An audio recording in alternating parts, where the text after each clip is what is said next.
point, drive or cut, so they're leaving that well open, and they've got the extra fella round the corner just on the hip clip sort of thing, on catching like a leg gully. So I like this field already. It's attacking. Broad moves in, bowls outside the off stump. Pujara once again has nothing to do with it. Lets it go through to Sam Billings. Looks flat, Josh. It does look flat.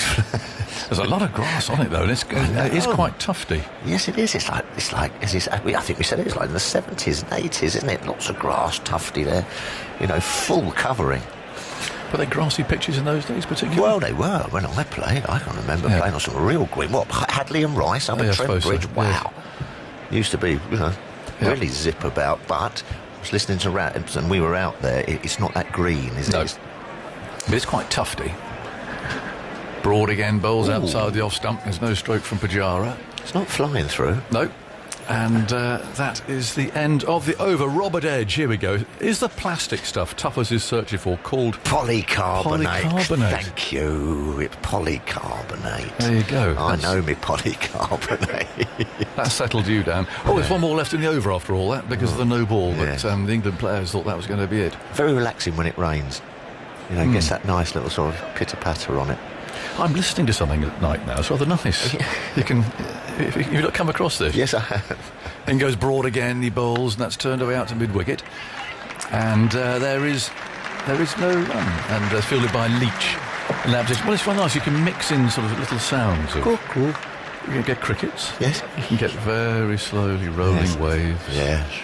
A little bit of white noise. Yes, I like the rain. Yeah. And I like the sort of the summer countryside one as well. If you're going for a walk in the sort of summer countryside.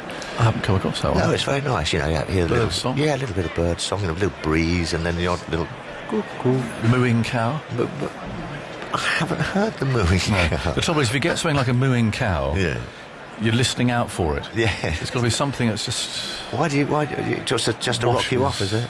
Yeah. Yeah. Well, Leeds was very noisy, those streets there. Oh, it was very noisy. And sort of into the early hours. Just has something going.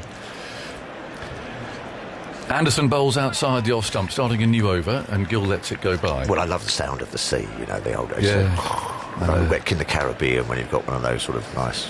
Well, you could nice have, rooms, you could have this crowd sound. What, the hum, the Lord's hum? Listen. It's just your... But you could have this, and just beside you. Yeah, it's very nice. Beside you and then the odd sound of leather on willow. Yeah. Perhaps you could do the voiceover, John. Yeah. Anderson bowls, that's turned away out to mid-wicket, and there's no run, you think? Read a sort of a bedtime story. Well, there you go. Jack and Norby. Yes. You're probably on the 11 a.m. crowd noise, not the 5:30 no, p.m. No, that's right. Western Terrace would you don't want that. No, don't you want off that. to sleep. This is the sound that you want. Yes, it is, and it's lovely, isn't it? It is. It is. Look at the picture as well, isn't it? White noise. Lovely green. Well, you get pink noise and all sorts these days, I think. Pink noise? Yeah. 5 for no wicket. Here comes Anderson from the City end. It's edged and lands, I think, just in front of third slip. It does. Johnny Bairstow there, the ball's at his feet. Couldn't quite gather it. Just didn't carry, I don't think, Angus. No. It was heading down, certainly, and Bairstow did his best to get there. He'll come up a little bit, maybe, because there isn't very much scramble, bounce and carry in this pitch, and it landed, a couple of feet in front of Bairstow, who's now looking at where he's standing. He's moving up a bit. It looks a flat pitch. Well, I suppose the way that England have been playing and looking to play, they fancy that, look, whatever you get, if it's on an even pitch and it's a good pitch, we'll whack it. Yep. Anderson on his way bowls. Oh, that goes past him. And again kept rather low. Yeah, no carry. They've got to get up. Yeah, that completely defeated Gill. Edgbaston's woken up. It has. There they go. I wouldn't have this at night, I don't think. I'm not sure you'd sleep with that. No. But that's more like the Hollies stand. They're gathering in there now. I think you're right. Sometimes I think they are slow to let... Well, we're just looking at Ollie Pope saying to Sam Billings there, look, if they just moved up a pace, they might have just moved up a pace in the cordon. Anderson over the wicket bowls, and that brushes the pad. Billings is chasing after this. They should get 2 leg byes. Back they come. And India go to 7 for no wicket. Well, I'd much rather have a catch dropped absolutely than one land just in front of the field. Yes. God, we saw some slip catches not go to hand at Headingley, didn't we? Especially did. off the spinners. Yeah. Incredible, wasn't it? You've got to get yourself in the right place, and you've got to give yourself the best chance. Simple as that. But you know 7 what? for no wicket. If it's tuning our way, thinking, oh, they've started early. Yes. Well, we have. We Half have. past 10 we're underway, and England won the toss, and they put India into bat. On a humid day, the threat of showers later as Anderson bowls outside the off stump. Little trace of movement away, nothing prodigious. And it's taken by Billings. And what's interesting also, while we've entered our time machine and gone back 10 months, the balls haven't. No. So these are the current batch of soft, going out of shape balls. Yep. So I guess they'd have needed some sort of ruling on that from the ICC or something, unless they've run out of last year's batch. But anyway, so just in case there's any questions about that, these are the balls that have had a bit of a nightmare this Because summer. they were sort of like looking in the attic for some old ones, weren't they? Yeah. At one stage, but they decided not to. Yeah. Yeah. So this year's balls, last year's series. Yeah, no, the gnocchi up at Headingley was harder than a Duke ball after 40 I overs. think it was. 7 for no wicket. Slips crouching. Backward square leg in place. 2 as broad bowls on the off stump. And Pujara not yet off the mark. Plays this very carefully. The ball rolls for Anderson to stoop and pick up at mid-on. And there's no run. And our friends the Flintstones have arrived, which is always Jolly good. a moment to note here at Edgbaston. In fact, they were at Headingley as well. I saw they got blue hats on for some reason. Fred and Barney. But Fred Flintstone didn't have a blue hard hat on, did he? Well, depends if he was doing some building work. Did it? Then goes broad again over the wicket, bowls outside the off stump, an inviting length for Pujara to drive, but he declined. No, Fred Health and Flintstone did not safety. There wear. was some health and He safety did not- back in the. He did not wear a hard Neolithic. hat. He did not wear a hard hat. That hadn't even been invented. No. Could use a tortoise shell, couldn't it? There's some bananas arriving. Jolly good. Bright yellow coming down there, clutching their Oh, here beers. they go. Yeah, there's loads of them. There's a right bunch. 7 for no wicket. 4 slips there, lined up, waiting for a chance. Pujara waiting to get off the mark. Broad moves in, bowls to him, he drives that past him. There we go, it's a nice shot from the right-handed opener. A long sprint for Anderson from mid-on. The ball is just going to beat him, though, into the boundary below us here. Firm shot. A safe stroke. He played it very straight, Yeah. and it was a very full length. But nicely put away. It was good to get off the mark with a there shot it- like that. Yeah, Stuart Broad going for that full length, it's just to see what's up there, see what's happening, but it doesn't seem to be a lot happening. Looks a pretty good pitch, pretty flat, and that sort of cloud starting to break as well a bit, isn't it? There's some blue sky up there as well. Yeah. Easy just to get on that front foot and knock it back past him. Long half volley, really. Broad again, over the wicket, bowls, and Pujara deflects this down through fine leg. It may have been off the pad rather than off the bat. We'll see. Alim Dar will let us know. He's striding off, bracing himself, I think, for a signal. Is he? Yes, he is. A couple of dainty taps of the left knee from our bearded friend. And he takes up his position at 13 for no wicket. Gilderson gardening down at this end. Do you have a quiet couple of days? I mean, it's non-stop these days. isn't it? Absolutely. I hardly had time to do my ironing. No, did you? Yeah. Have you? Yeah. That looks professionally done. That has got a crease down the arm. You didn't do that. Well, no. You But I did- mean, just these bits and pieces that You didn't iron that. pop it. There's no way. Broad again over the wicket. Bowls as edged, but bounces in front of fourth slip and comfortably in front this time. Yeah, no carry. 13 for no wicket. What in have the you been up fourth to? over. What have you been up to? It's a quick turnaround, as you say. Well, I was here yesterday, of course. Well, that's right. Yeah. Interview Ben. So no, there's not. Well, Got the Ben lawn have to- mowed. What was, did you? Did a bit of, did you? Laundry. Did you? Well, there you go. Had a kip and then up you go Up we again. go again. Yeah. Yeah, it comes thick and fast. Yeah. What did Ben have to say? Didn't you hear him? It's been played on various BBC outlets. I was doing my ironing. God.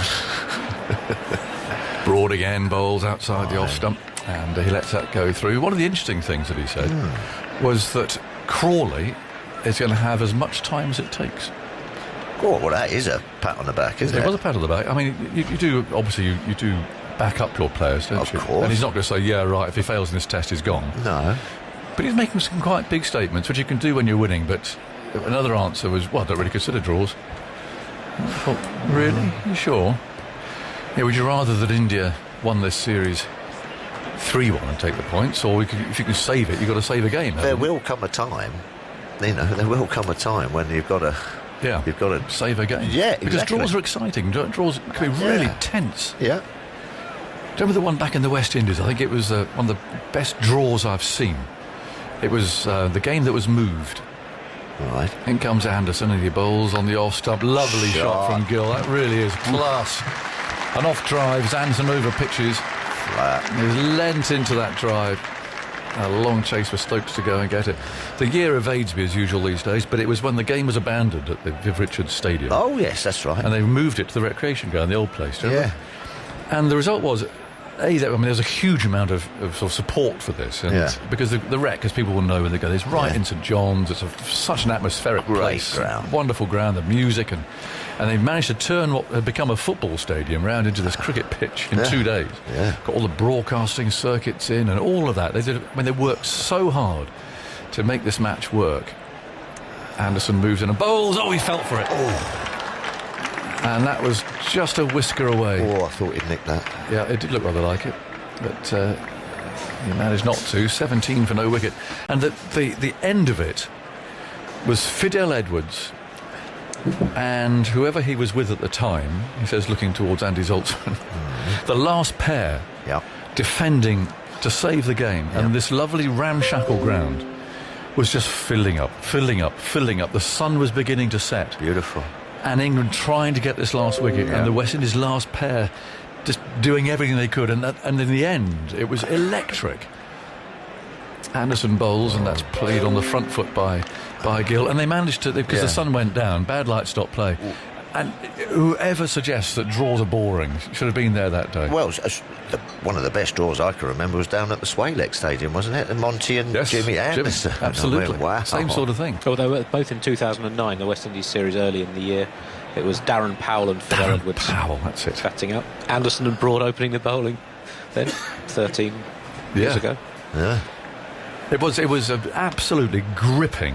How long did they bat for together? It was a long time. Anderson moves in and bowls. That comes cutting in and played away across the pad out into the onside. So 10 overs. 10 overs, so over half an hour. Yeah. Last pair together.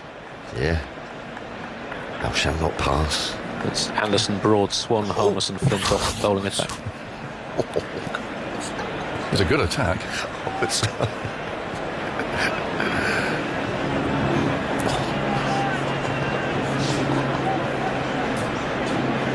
17 for no wicket. Sun out. And Gill waits now as Anderson moves in. Bowls to him and is well forward there. A little bit of bounce. The ball rolls down to Gully. Pope feels to take a single. I've got another one for you. Go on then. Old Trafford, 2005. Of course. Oh, that Last was, over. Crikey, that was a draw as well. It So was. you're right. There's draws. loads of draws. Yeah. Atherton blocking out at Johannesburg. Draws are an integral part of the game, and there's nothing dull about it. Well, you get the occasional really dull draw if rain or something comes in, but you can.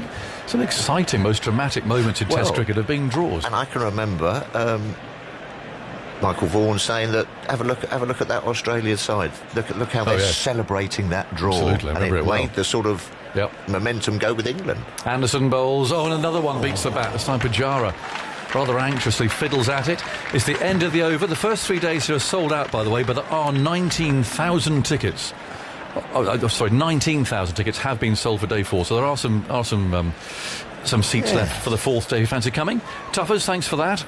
18 for no wicket, and Prakash Wakanka will come in after some thoughts from you. Draws have feelings too. Don't have a go at the draws, they can be good. Andy. Well, we're seeing a man who bats in the old-fashioned way as well, Cheteshwar Pujara. Has not opened a great deal for India, but has had a deal of success when he has done, averaging 98 as an opener, although most of those innings were some time ago. He's only opened once since August 2015. One curious facet of Pujara's play has been his struggles in first innings since the second test against England early in 2021 in India. 14 first innings, averaging just 10.7, and in last summer's matches in the series, scores of 4, 9, 1 and 4 in first innings. Prakash, good morning. Very good morning, Telfus. How are you? Very well, how are you? Not too bad. Yes. Not too bad. The sun is out, so I'm all right. Yeah, for the lovely. moment. Yeah. Start of a fresh over then from Stuart Broad. That last ball from Jimmy Anderson just making Pujara sort of play from the crease, feeling for it. 4 slips, a man at leg slip as well. Here's Broad away from us into bowl to Gill, who's cracked this away. Short arm jab through square leg for a terrific boundary. But that's the way Gill plays. He's very good on that. And unless you can surprise him with ones that comes up, he has shown himself to be willing to put bat to ball. What a shot that is. That's almost on the front foot, dug in by Stuart Broad all the time in the world, just to go slap. Hit that like a rocket in front of the square.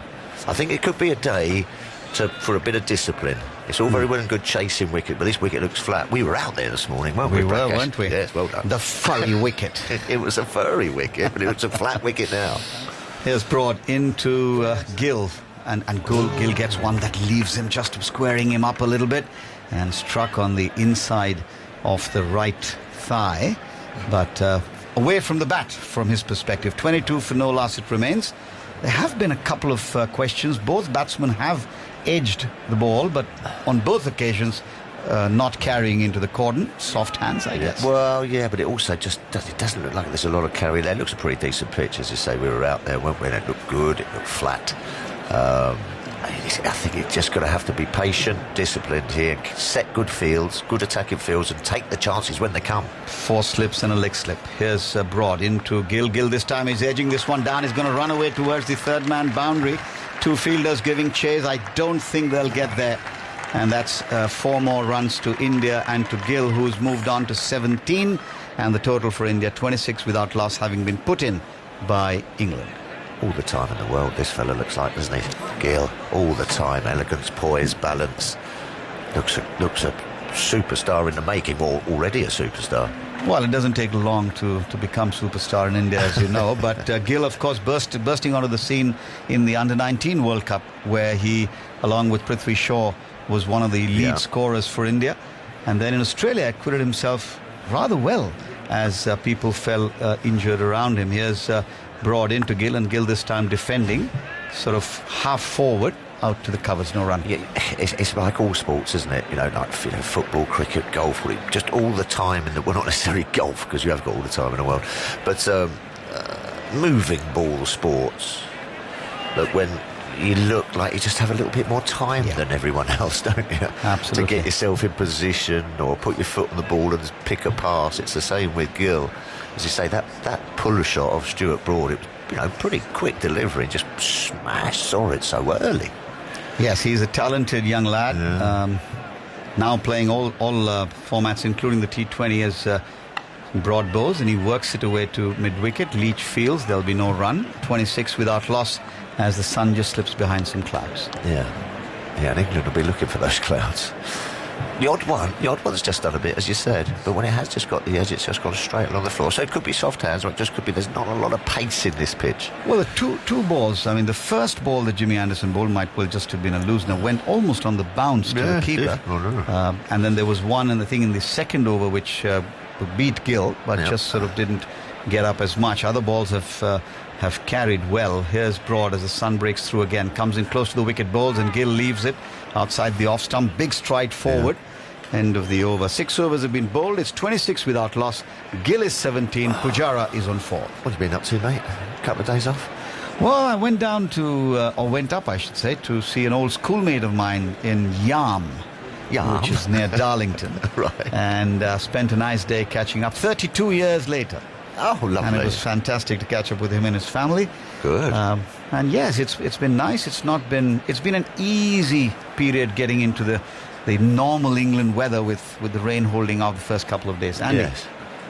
We saw last year India's openers batting with tremendous discipline in the opening stages of the innings. Anderson starting a fresh over. We'll go back to Andy in just a moment. Here's Anderson, bowls. Pujara works it away on the onside square of the wicket. They'll take 1, and the total goes up to 27. In the 4 tests, they had partnerships of 97 at Nottingham, 126 at Lords and 83 at the Oval, all taking at least 34 overs and all 425 runs and an average stand of 53. That's the second best by a visiting opening pair in the last 10 seasons in England. So it was a huge foundation of India's success, but the 2 batsmen responsible for that, Rohit Sharma and KL Rahul, both missing today. As always, insightful. And he's gone. Pujara falls to Jimmy Anderson. Oh, it's actually Gill, I beg your pardon. Gill falls to Anderson, and that is taken at second slip, I think. Just nothing short, really, Toppers. India lose their first for 27. Yeah, just short of a length there by Jimmy Anderson, and Gill followed it this time, had a little nibble just outside the off stump, and that's the first one that's really bounced. And it's got the outside edge and carried nicely to Crawley, who's gobbled that up at second slip. Lovely bit of bowling. We've seen that before, haven't we, from Jimmy Anderson? Been plugging away on that length, and then just a bit of bounce and a bit of away movement makes the breakthrough for England. He does too, and that's typically how Shubman Gill has fallen quite a few times. Once he gets a few runs, he just seems to sort of look to play more than leave. And this was one of those shots, unlike Rahul and Rohit in the first 4 tests that Andy just talked about. Yes, just drawn to the ball, wasn't he? Perhaps didn't get that back foot across. It was a little bit sort of no foot movement and just the arms and the hands, and you want to feel the ball, and you have a nibble and a flirt outside the off stump and got a healthy edge, and it carried nicely to slip. That's the first one that's really just bounced a bit. The other ones have been slow, so I think that might have sort of got him unstuck. Possibly, and also maybe he was just thinking that it may not get up that much. He'll be able to play the cross bat, correct, which he likes, and then saw it getting up, couldn't get his bat out. Yeah. Be that as it may, he's got to go and cool his heels now. And the man coming in, I think, offers England an opportunity, because Andy will tell us, but from memory, I can't recall Vihari having batted number 3 very often at all, certainly for India. And he's been one of those guys who's sort of been moved up and down the order. He played that heroic match-saving knock, of course, against the Australians with lots of injury issues. He had a back spasm, as did Ashwin, and they saved that test against Australia just before going to the Gabba to sort of win that series. So he's a gutsy guy. He's been around the Indian team for a long time. Many argue he's not really got his due, but here's an opportunity for him. Yeah. And you just get the feeling that it could be fragile, this Indian top order. No real red ball cricket. England have made the breakthrough on a pretty docile and flat pitch. Great bit of bowling by Jimmy Anderson. Let's see what happens. Here he is now with the crowd getting into the act. Bowls to Vihari, strikes him on the pad. Big appeal. And the umpire's hand stays down. Are they going to review?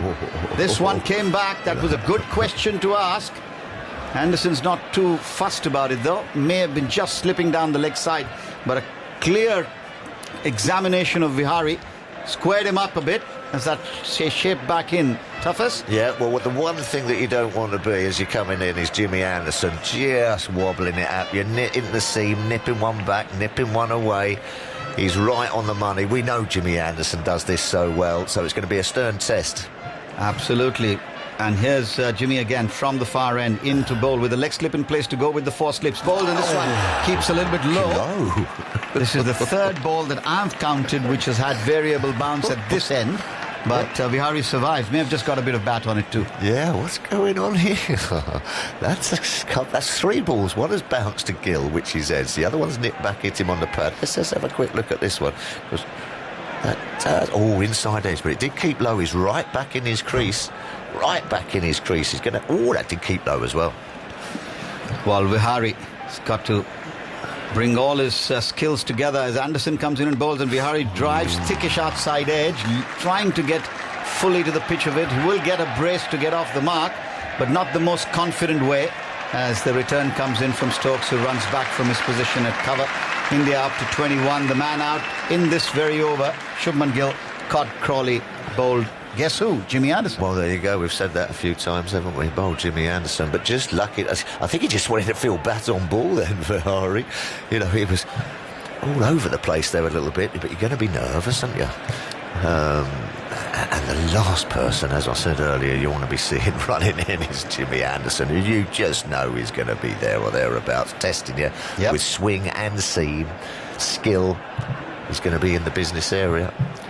Root, Crawley, Bairstow and Pope, the four men catching in that slip cordon outside the off stump. There's a man at leg slip as well. As Anderson comes in and bowls to Vihari, and Vihari is beaten.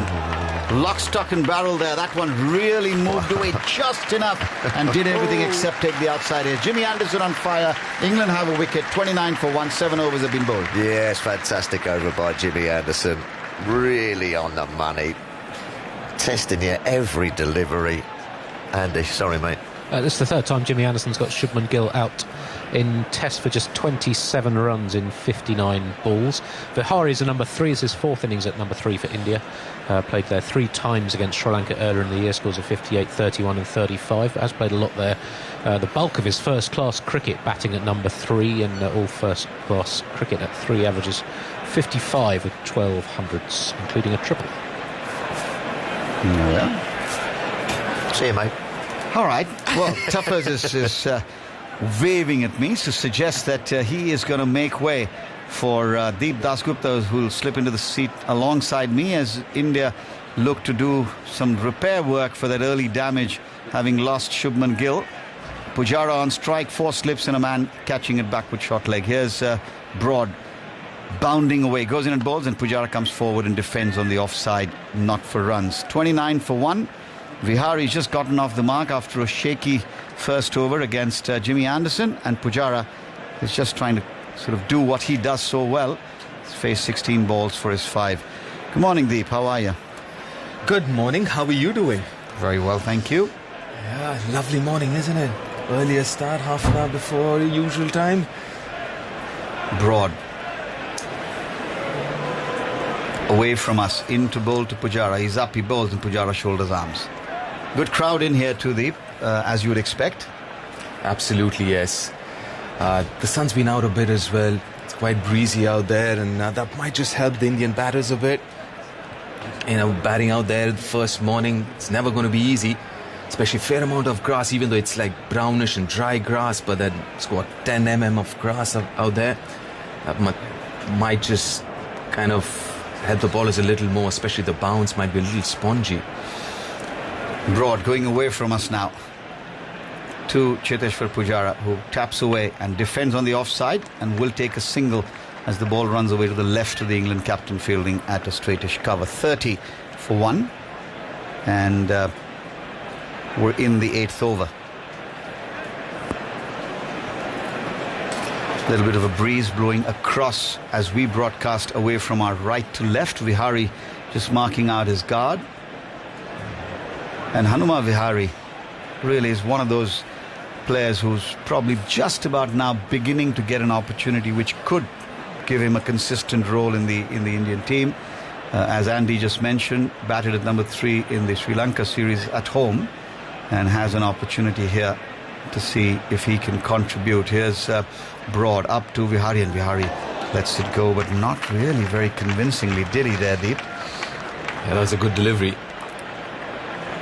Because when you're facing Broad, you're expecting the ball to come back into you more often than not, but that time it kind of went away after pitching.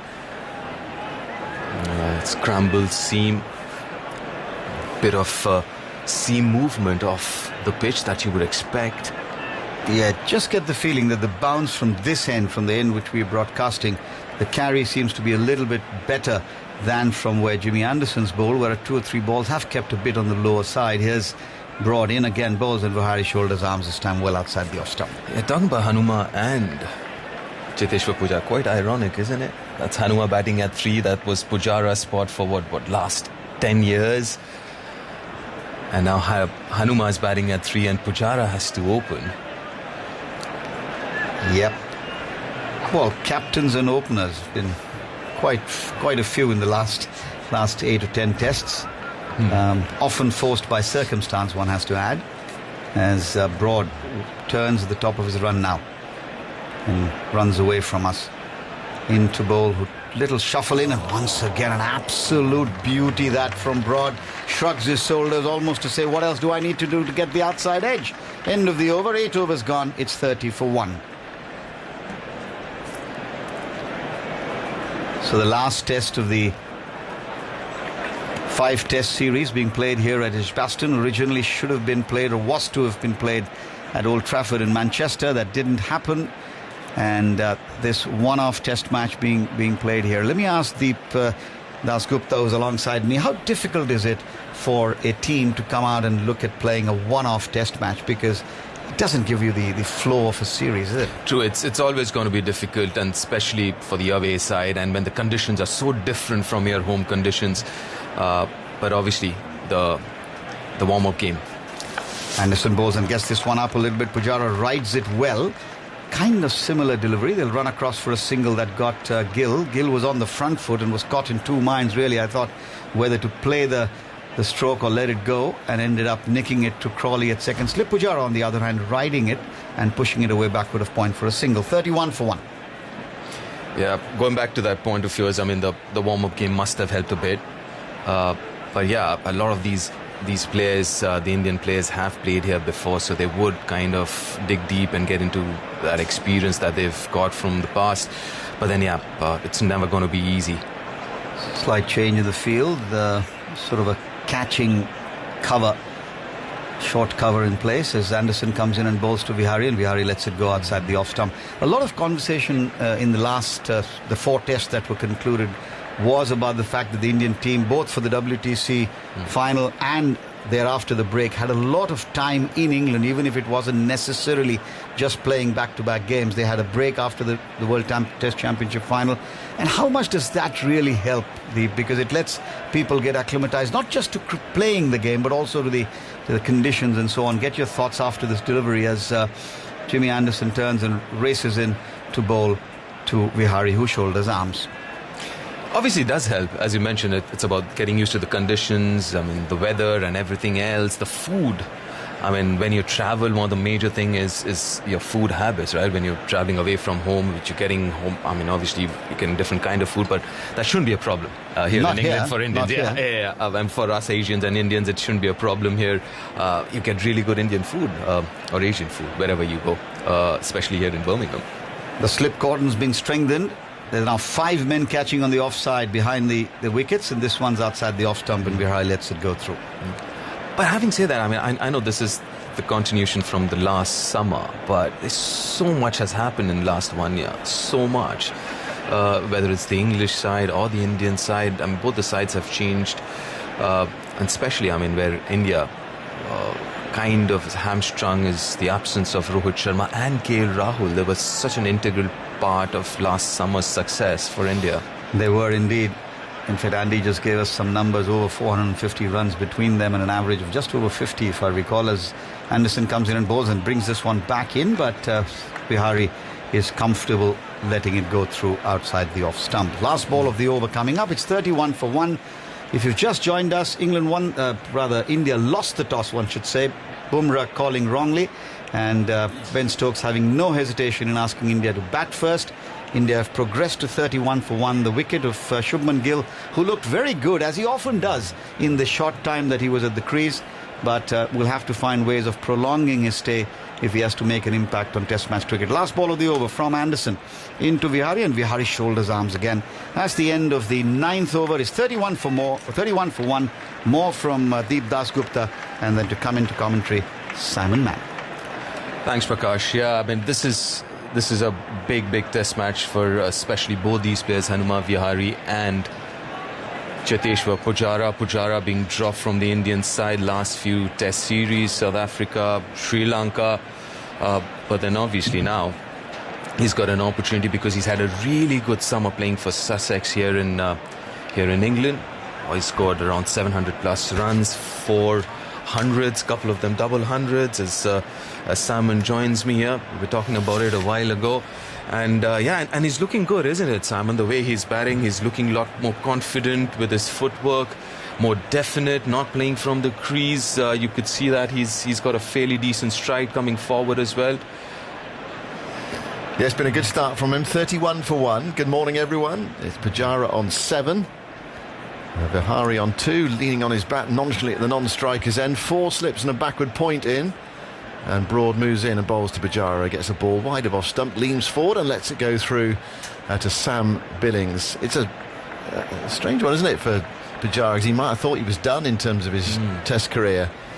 Yeah, he's done a really good job of reviving it. Taking that call and decision to come here and play the English summer, the first half of the English summer, has done wonders for him. Obviously, he's scored a lot of runs, but it just looks like a different batter than what we've seen in the last couple of years. He waits, bat tapping at the crease. Broad going in from the pavilion end, bowls full outside the off stump.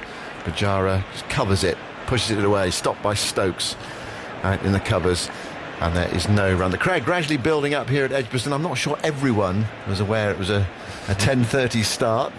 10:30 start for this one-off game. And we're right in the middle of summer. Why not start at 10:30? I know it did rain, but we had 12 hours of rain, which can sometimes cause a problem right at the start of a day's playing, getting going. If you're starting at 10:30, is the outfield dry and all that sort of thing? But the drainage is so good these days. Broad bowls just outside off stump, and Pujara has all the time in the world to be in behind that and play it out towards Stokes in the covers. And there is no run. Broad, we bowled 47 overs in that last Test match at Headingley. He's bowled, in back-to-back Test matches. People saying at the start of the summer, they'll have to sort of rotate. I know Anderson missed out in the last game. The indications were from Ben Stokes' media conferences yesterday. Broad actually was a bit grumpy about bowling all those overs at Headingley. He felt he might have bowled, some of Stokes' overs. Stokes keen to push the bowlers and say, look, this is what you can do if you really push yourselves. You must win with a 4-man attack. Broad outside the off stump. That's a good one. Full, and it nipped back and just past the off stump. Pujara let it go, and there's the old cliche about there's only 2 leaves. That's so true, but that's like really good cricket. First from Broad. Perfect length, roughly around that 6-meter mark, just outside off stump, nipping back into Pujara, who does well, who judges it really well. Gets his front foot right across, covers his off stump and lets it go quite confidently. 31 for 1. Gill out for 17. I saw the best and the worst of Shubman Gill this morning. There's Broad bowling full outside the off stump, tempting Pujara. Now some would have had a go at that. I think quite a few in the England team would have had a go at that, but not Pujara. He's made a career out of that, and leaving a ball like that on the first morning of a Test match. Absolutely, yes. He knows where his off stump is, and we keep talking about it. And also, we were talking about before the match started about these balls. It's so important that you're just going to see through the first 30-odd overs, get this ball old and kind of softer. Well, what we saw heading, you get through about 25 overs and you just change it for another one. Just go out of shape. Hopefully a 25 over old ball again, not a newish one. Oh no. Yeah. When England are bowling, they have the 25. Get rid of the 25 over one, bring in about 5 over one. That's the plan. 31 for 1. Broad goes into Pujara outside the off stump. That was a bit wide that time. Pujara let it go by. It's the end of what felt like a maiden over. It was. We've had 10 overs. India scoring at a good rate thanks to Shubman Gill's flurry of boundaries. I agree with Tuffers. I understand he did a commentator's curse, didn't he, saying that Shubman Gill looks like a superstar in the making, and then he nicked off straight away. But he did, didn't he? The boundaries he played, the shots he played, we've seen it in the IPL. Some of his stroke play is just wonderful to behold. It's beguiling, but he just went out a ball that was a bit wide from Anderson, didn't need to play at it. That's true, but then again, that's the challenge of opening in these conditions. Opening period in Test match cricket, right? You will be challenged, you will be asked those questions. And again, we're talking about James Anderson here, an absolute legend of the game. But that's an issue that he has at times because of his back lift, his hands get away from his body. There is a tendency, he'll always have that, to kind of fish outside off stump a bit. But again, yes, as far as talent and potential is concerned, it's unbelievable. And the other thing, very unlike subcontinental players, he's very good off short deliveries or back of length deliveries. He prefers that length more than the fullish length. Right, Matthew Potts is going to bowl his first ball of this Test series. Talk about Broad's 47 overs at Headingley. Potts bowled 51 overs. And he's had a very impressive start to his Test career. 14 wickets at 23. Thought he bowled really well at Headingley. So in the Channel, there's a relentlessness about him. And he's a very confident young man as well. Not in an unpleasant way, but in a really good way. He's got 5 slips for Vihari, who's there on 2. Here is Potts from the City end of the ground.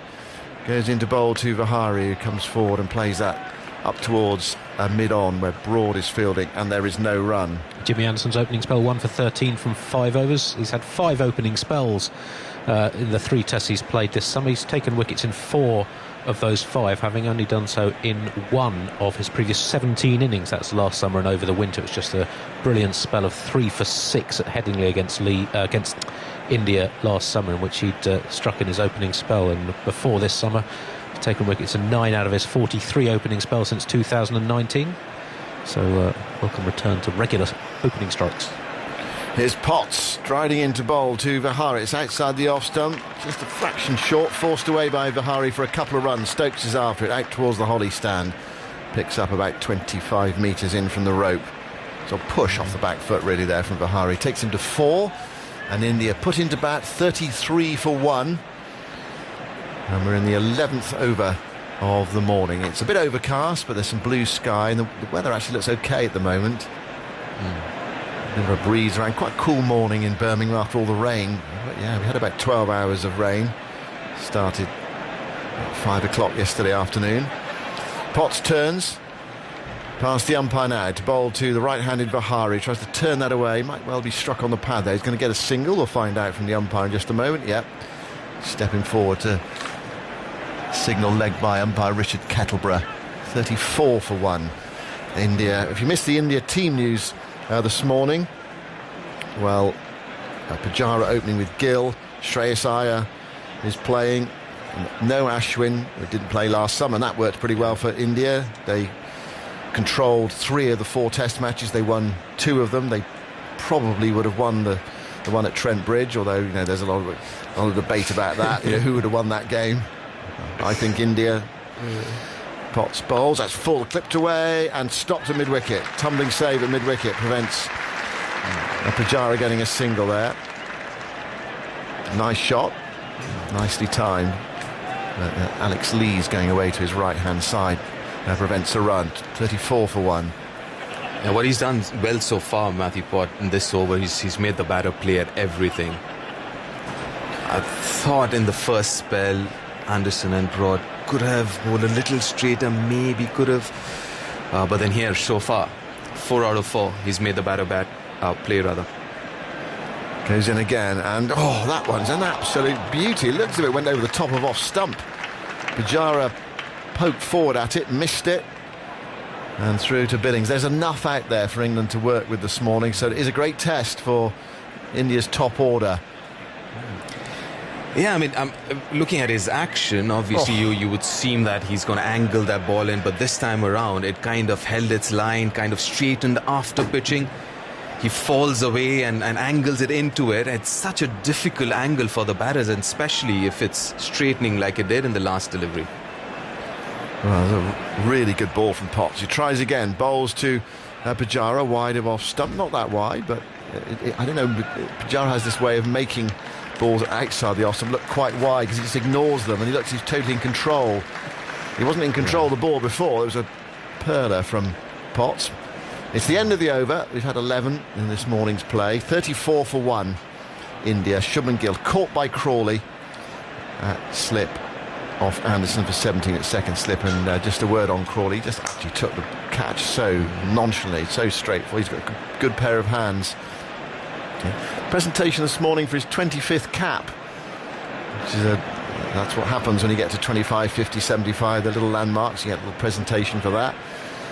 But with the bat so far, it's not really worked out for him consistently. But he got a massive endorsement from Ben Stokes yesterday. Broad bowls, and Vihari turns that ball on off stump away into the onside. Jack Leach picks up at mid-wicket, and there's no run. Interesting setup that Hanuma Vihari's got here. He's actually batting on the middle and off stump, and then he shuffles right across and gets his back foot on the off stump. Even though his front foot is kind of still lagging behind, but what that tells you is he's very, very conscious of those deliveries outside off stump. And look at him again. He's standing on middle and off as he taps his bat and then shuffle across. 4 slips in. Broad running away from us. Past umpire Dar. Bowls full and Vihari's forward. Playing towards mid-on. They go for a quick single. Shy at the striker's end. And a direct hit there. And he'd have run out Pujara. But the throw from Anderson missed the stumps. It looked a really tight one. And for a moment you wonder whether the striker was in danger going to the non-striker's end, but Anderson went to the far end and missed the stumps. Pujara put the dive in. This looked out to me if he'd hit. Oh yeah, well out, miles out. Terrible single from Vihari. Yeah, I don't think Pujara was ready for it either. He was standing, relaxing at the non-striker's end, and suddenly he had to run. And Anderson, he was quite a long way away. He was at mid-on, but he does have 3 stumps to aim at. Pretty much 3 stumps. Here's Broad bowling to Pujara, who gets off strike again by nudging this backward a square. Leach is after it. Picks it up and sends in the return to Billings. 1 more run to India. Pujara to 8. Vihari's on 5. India are 36 for 1. Anderson had to go to his right-hand side and missed the off stump by, I don't know, 6 to 9 inches, something like that. It wasn't far away. Now Vihari back on strike. 5 not out, waits, bat raised. Looks up to see Broad approaching. Broad is with him now. It's on off stump, and Vihari covers that and playing slightly into the onside up towards Anderson at mid-on, and there's no run. England's team news. Billings in, of course, after deputising at Headingley, and another test match for Crawley. Yeah, Ben Stokes saying yesterday that they really back him. They believe he's the player, the player they want in this sort of team. But you do wonder how long it can continue if he doesn't score significant runs soon. He's standing there at second slip next to Joe Root. Broad to Vihari, just outside the off stump again. Broad can't believe it there. He just can't believe how he didn't get a wicket. But Vihari, nice and calm, letting it go. But that's a typical Broad, isn't it? It is, yeah. But that was a wonderful delivery. That's line. I guess he needs to bowl a lot more now, and the length as well. Because obviously Hanuma is quite good with streetish deliveries and very good on the onside, but you've got to challenge him that outside off stump line, and you already have. I mean, you've got 4 slips now and a backward point. Vihari's in his 16th test match. He's 28 years of age. Broad bowls to him, and I think he held the line of off stump there. There was a lot of interest from behind, but I think he played inside the line of that. Went past the edge, but he was playing one line, the ball went on another. End of Broad's over, so he's bowled 6 overs now, Broad, in his opening spell. No wicket for 16. 36 for 1. Now what we saw at Headingley was Leach bowling inside the first hour, but you feel that Stokes, unless he bowls Anderson from this pavilion end, you feel that perhaps Stokes is going to bowl this morning, as he didn't bowl in the first innings at Headingley. So now that he's leading the side, you reckon he's going to bowl himself a little less? You just don't know with Ben Stokes.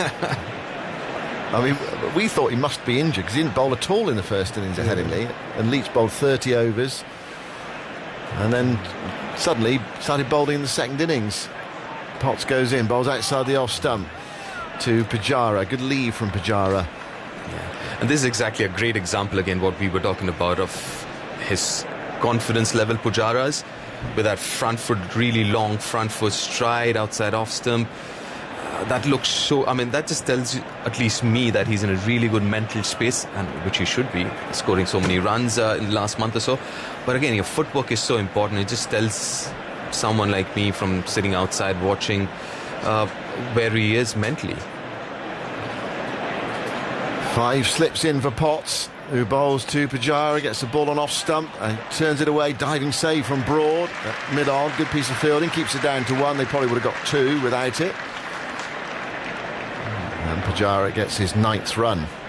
And India to 37 for 1. Interesting to see Anderson in the slip cordon. He has got a good pair of hands, but I don't think we've seen that happen very often.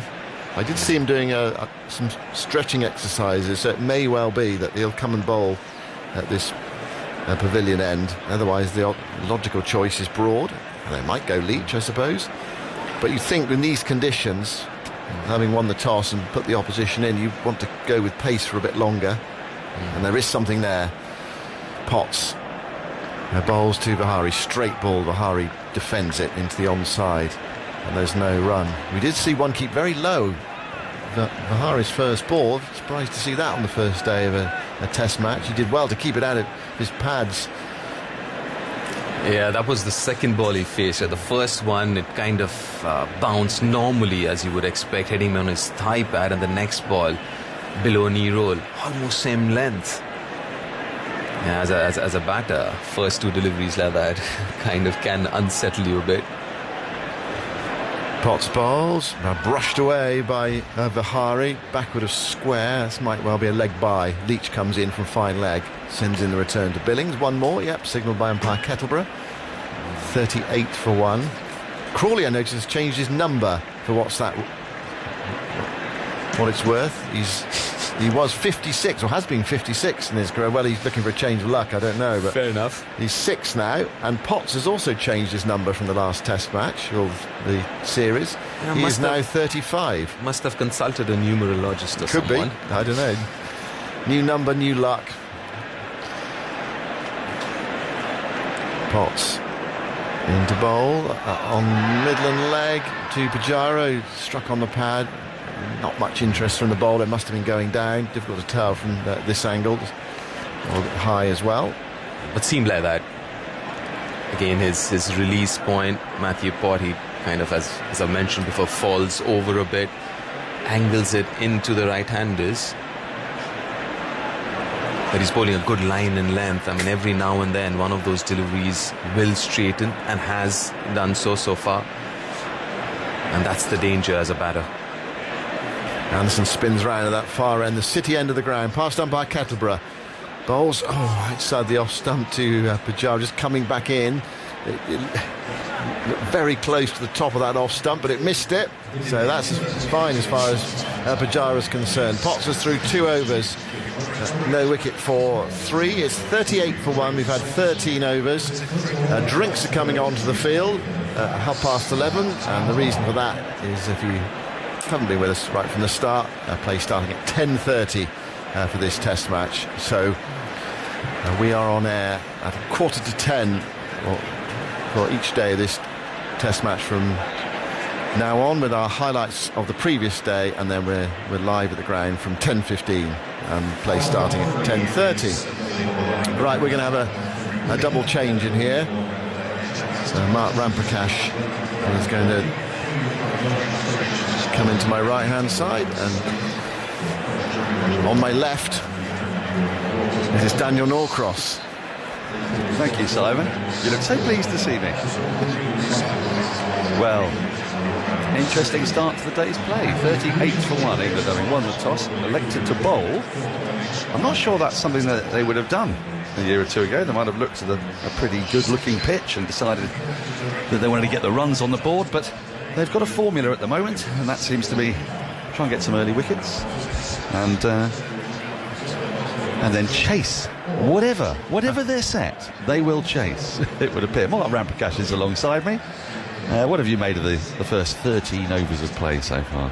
Well, I've enjoyed different aspects. You mentioned the toss there. I think it's perfectly understandable that England put the Indians into bat here, given the lack of cricket that India have had.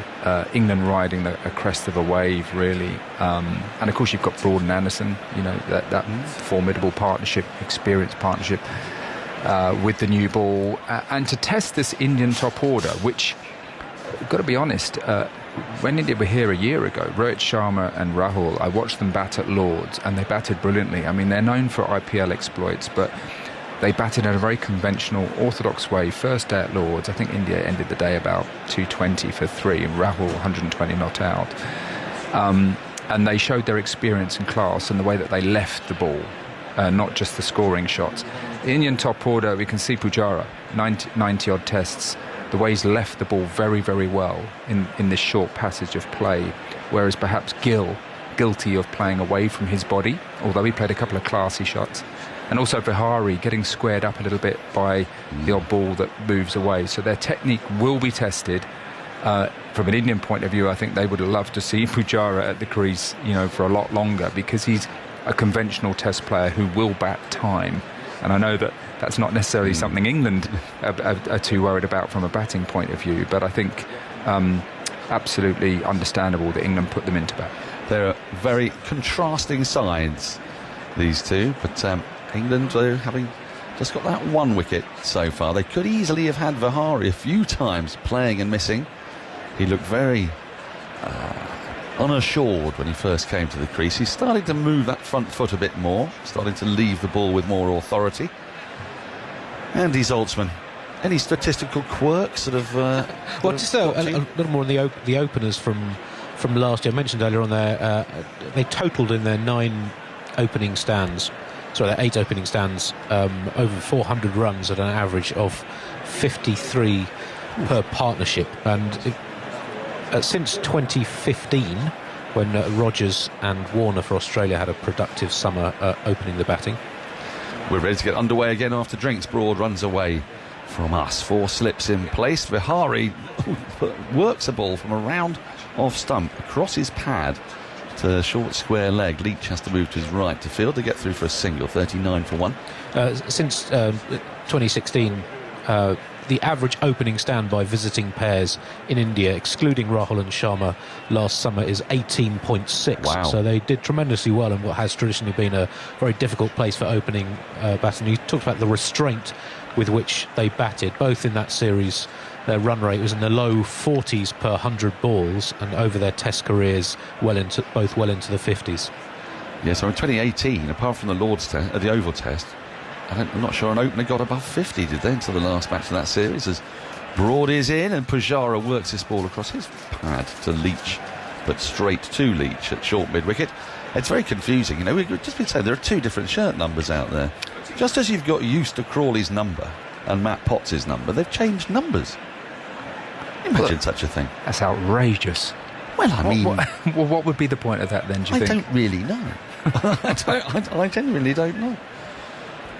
They must have just taken against the numbers they had. I mean, given that they've won the last 3 games and Potts' test career has started with 14 wickets. Do they get to choose their number then? I was hoping you might be able to tell me. Do you not know? I don't think I do know. Well, which number are you talking about? Shirt number? Yeah. Right. Yeah, not the number they are for England. No. Selected, yeah. No, that has to remain set in stone. But I mean, Root's obviously chosen 66.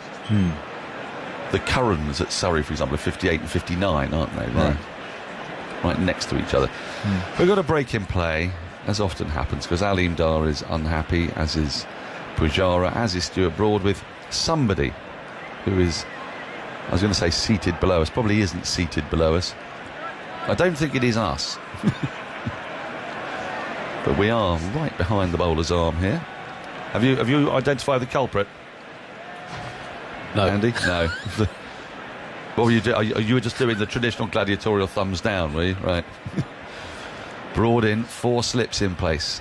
Pujara lets it go by, goes through pretty low to Billings behind the stumps. Do you think there would have been a temptation, Mark, to have given the gloves to Bairstow and give Brook his debut? Well, look, I'm a big fan of Johnny Bairstow keeping, because I think it just gives England so many more options in terms of another player and the type of player they bring into the team. But look, Ben Stokes and McCullum have said that they want to keep Johnny in the space that he's in at the moment. Long may that continue, that frame of mind, that freedom that he's playing with.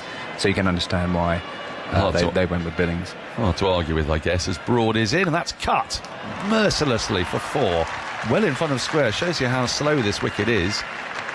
on Pujara. It was short and wide outside the off stump. I think he was probably expecting to hit it squarer, but he's hit it through extra cover, really, for 4. 43 for 1. Pujara to 13. Andy Zaltzman has got some... we were crunching the Johnny Bairstow numbers, and he's got one particularly amazing fact. He told me on the train on the way up that he hadn't scored 100 after keeping wicket. Yes, in a match. In tests. So all of his hundreds when he was keeping wicket were in the first innings of a match. Broad into Pujara. Pujara beaten on the inside edge. Is he? Well, it's a big appeal. Gone! Fingers gone up, and Pujara has instantly referred that, which means I think he thinks he's not got any edge on that. I think he was pointing to his pocket there. Well, Broad thinks he's got his man. I'm not sure here. Pujara was so quick to refer this that I think... TV umpire to director, we have a players review for caught behind. It is fair delivery. Original decision is out. Can we have the spin vision, please? Ray Erasmus is the TV umpire today, so here we go. We're going to take a look at this on our replay screen.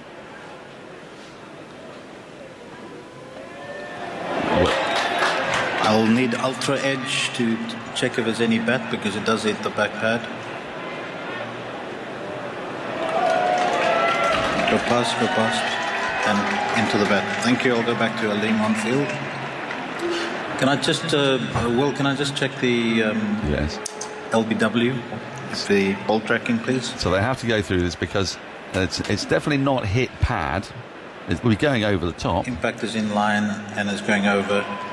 So back to Aleem, please. So Pujara, no edge. You'll have to reverse your decision. You came off the body. You are on screen now. Signal, please. So Pujara survives. Didn't feel quite right. I wasn't really convinced by the England appeal either. Well, it was a good delivery. Drew Pujara forward, nipped back between the sort of bat and pad. I just wonder on what basis Aleem Dar gave it out, because there clearly wasn't a woody sound. Broad into Pujara, who just defends this with a slightly angled bat and angles it down to point. There's no run, goes straight to the fielder. Yes. Well, I suppose ball and bat were close together, but it's very much a pocket. It's just a little flap of the pocket. That's the end of the over, by the way. 43 for 1. Broad's authentically beaten the inside edge. Broad's just pointed at his ear and said he heard something. Aleem Dar obviously heard something, but what they heard was not the ball hitting the bat. Yes, to go back to Johnny Bairstow, in his annus mirabilis, when he scored more runs as a wicket-keeper than any other wicket-keeper in the history of Test cricket, I think 2016, all of his hundreds came in the first innings of matches. Potts starts a new over from the Birmingham end. And, he's got an edge to it. Well, Potts thinks he has. Playing and missing is Vihari. That ball may have come off a little bit of body, actually, through to Billings. Need to see that again. They're not going to refer it. Potts got very excited and none of the slips joined him. It was a little bit moderately embarrassing for him. I suppose another good ball. On that point with Bairstow, of course, if you bat well in the first innings, often you're not necessarily required so much in the second innings because you've done the hard work. I mean, often when people talk about first-class cricket and how it's so important to bat well in the first innings and dominate the game from there. Potts is in, and that's left alone by Vihari through to the keeper, and there is no run. Yes, I suppose that's going to be part of it, but I guess he didn't get 100 when England batted second, although I don't know how many times England batted second in that year. Well, I'll look up that year specifically. Overall, as when he played as the designated wicketkeeper in first innings, batting first, just over 1,500 runs at an average of 51.8, and in innings 2, 3 and 4 combined, also just over 1,500 runs at an average of 29.4. Here comes Potts with 5 slips in place, and Vihari defends into the offside, wanted a single, it wasn't there. It's picked up by one of those 5 slips. I'm not happy about the Birmingham end. I don't think it's a name for an end. Birmingham end is the far end. We're at the Pavilion end. Because Edgbaston's basically in Birmingham. Would you prefer a Warwickshire player then? It cannot be Ian Bell. Yeah. Where was the Radcliffe Road end? It can't be Ian Bell, you think? No. I think there's quite a swell for it to be so. As Potts is in, edged and bounces just in front of Root at first slip. Another tentative shot from Vihari. He's looked extremely uncomfortable out there, but it didn't carry. I wonder, so we've had a few of those today. I wonder if the slips are just a little bit deep. It's an authentic edge, and it's landed 4 or 5 feet in front of Root at first slip. They may need to think about moving up a bit. Has felt like quite a slow pitch, hasn't it? Yes, surprisingly so, given the length of grass, but it is a brown-looking surface, and there have been a lot of runs this year at Warwickshire. Potts in again, and Vihari drives nicely, solidly, but straight to Broad at mid-on. It's a very crisp shot from Vihari, one of the few that has located the middle of his bat. Yeah, where's the Radcliffe Road end here? In them their olden days. It's Nottingham, isn't it? Right, so what was the name of it? This hasn't always been the Birmingham end. It used to be the City end. City end, maybe, yes. City end, I prefer. It's just being more specific about which city it is, I guess. But we're sort of in Birmingham, so it's sort of, you know, the London end, that wouldn't work. Potts in, outside the off-stump, through to the keeper, and there's no run. End of the over, the 15th of the innings has gone by, 43 for 1. Vihari has 6 from 29, Pujara 13 from 38. Contrasting these two, aren't they? Vihari has looked, I'm not going to say all at sea, but he's definitely struggling to locate the ball. Pujara has looked defensive, watchful, and pretty assured so far. Yeah, I actually been impressed with Pujara. He's had his difficulties, but in particular against Jimmy Anderson. He's been over and played some county cricket. I think he's showed actually that he's played quite a lot of red ball cricket in the way that his footwork has been assured. But what he's decided to play and leave around the top of off stump, which is, I mean, Broad and Anderson are absolutely world class. You know your technique's going to get examined, and they are going to hang in around the top of off stump for long periods of time. So you have to be able to negate that as a batsman. And that's something that Vihari's going to have to work very, very hard on if he stays in this innings. Anderson is back into the attack, but from our end, the brilliant end, and there's no runs. That's pushed out to the offside by Pujara and picked up in the covers. Yeah, you mentioned Pujara's struggles against Anderson in all Test cricket. He's been dismissed by Anderson 11 times for just 239 runs, so averaging under 22 against Anderson's bowling, compared with his career average fractionally under 44, and he's also scored at just 32 per 100 balls against Anderson. Intriguing, that. Did you have a bowler who you particularly... It's not if, it's how many. Well, you played in an era of extraordinarily good fast bowlers, didn't you? As Anderson is in, and that's worked by Pujara with a little bit of a wristy flourish, but ball doesn't really go anywhere. Back up the wicket on the onside of straight, playing from the crease. Anderson bowling a little bit back of a length. There's no run. I mean, you'd have had McGrath, Donald, Ambrose, Walsh to contend with. I think there is a difference actually when I look back though, because I feel like I faced a lot of bowlers who really tested your back foot play as well as your front foot play, and you often smelt the leather at times. Here's Anderson into Pujara. 4 slips in place. It's pushed again into the offside. There's no run, as well as a 4-sit backward point, mid-on, mid-wicket, long leg. So I think in English conditions, whereas Anderson and Broad are predominantly in and around that off stump, you do kind of push forward with some certainty. Ambrose and Walsh, that was not necessarily the direction you were looking to move in. Hanging back, I think, was a lot of the time was the order of the day. Well, on the way in, we were talking about that Sabina Park test that was abandoned. Yeah, you wouldn't be coming forward to anything there, would you? Anderson in. Pujara just plays from the crease and angles it down to about sort of 4th slip area. 43 for 1, the score remains. There's a sort of low hum and a throb going on around the ground at the moment. The Holly stand has not yet got into its work. It's an early start today. If you're trying to clock the rhythms of this game, everything has been pushed back half an hour. So lunch 12:30. Then we're back out at 1:10, and so forth. 5:30 scheduled close of play. We can go on till 6. There's Anderson. He's into Pujara. Pujara, just guides this again, just from the crease, just playing away from his body, down to backward point, and there's no run. Strictly speaking, needs to play that. Anderson's length's been a little bit short in this over. Not quite encouraging the drive as yet. And as soon as Andy tell us about the head-to-head, then it appears on our screen. It's almost like they're listening to him. Well, they're not paying me to listen to me. I was going to say, you moonlighting. Here comes Anderson, right arm over the wicket. And Pujara leaves one that is perilously close to the off stump. So after 5 deliveries, a bit back of a length, most of them, if anything, way outside off stump. The last ball expertly swings back in. Pujara leaves it, and it's very close to hitting the off stump. Great skill from Anderson. That one jagging back sharply into the right-hander.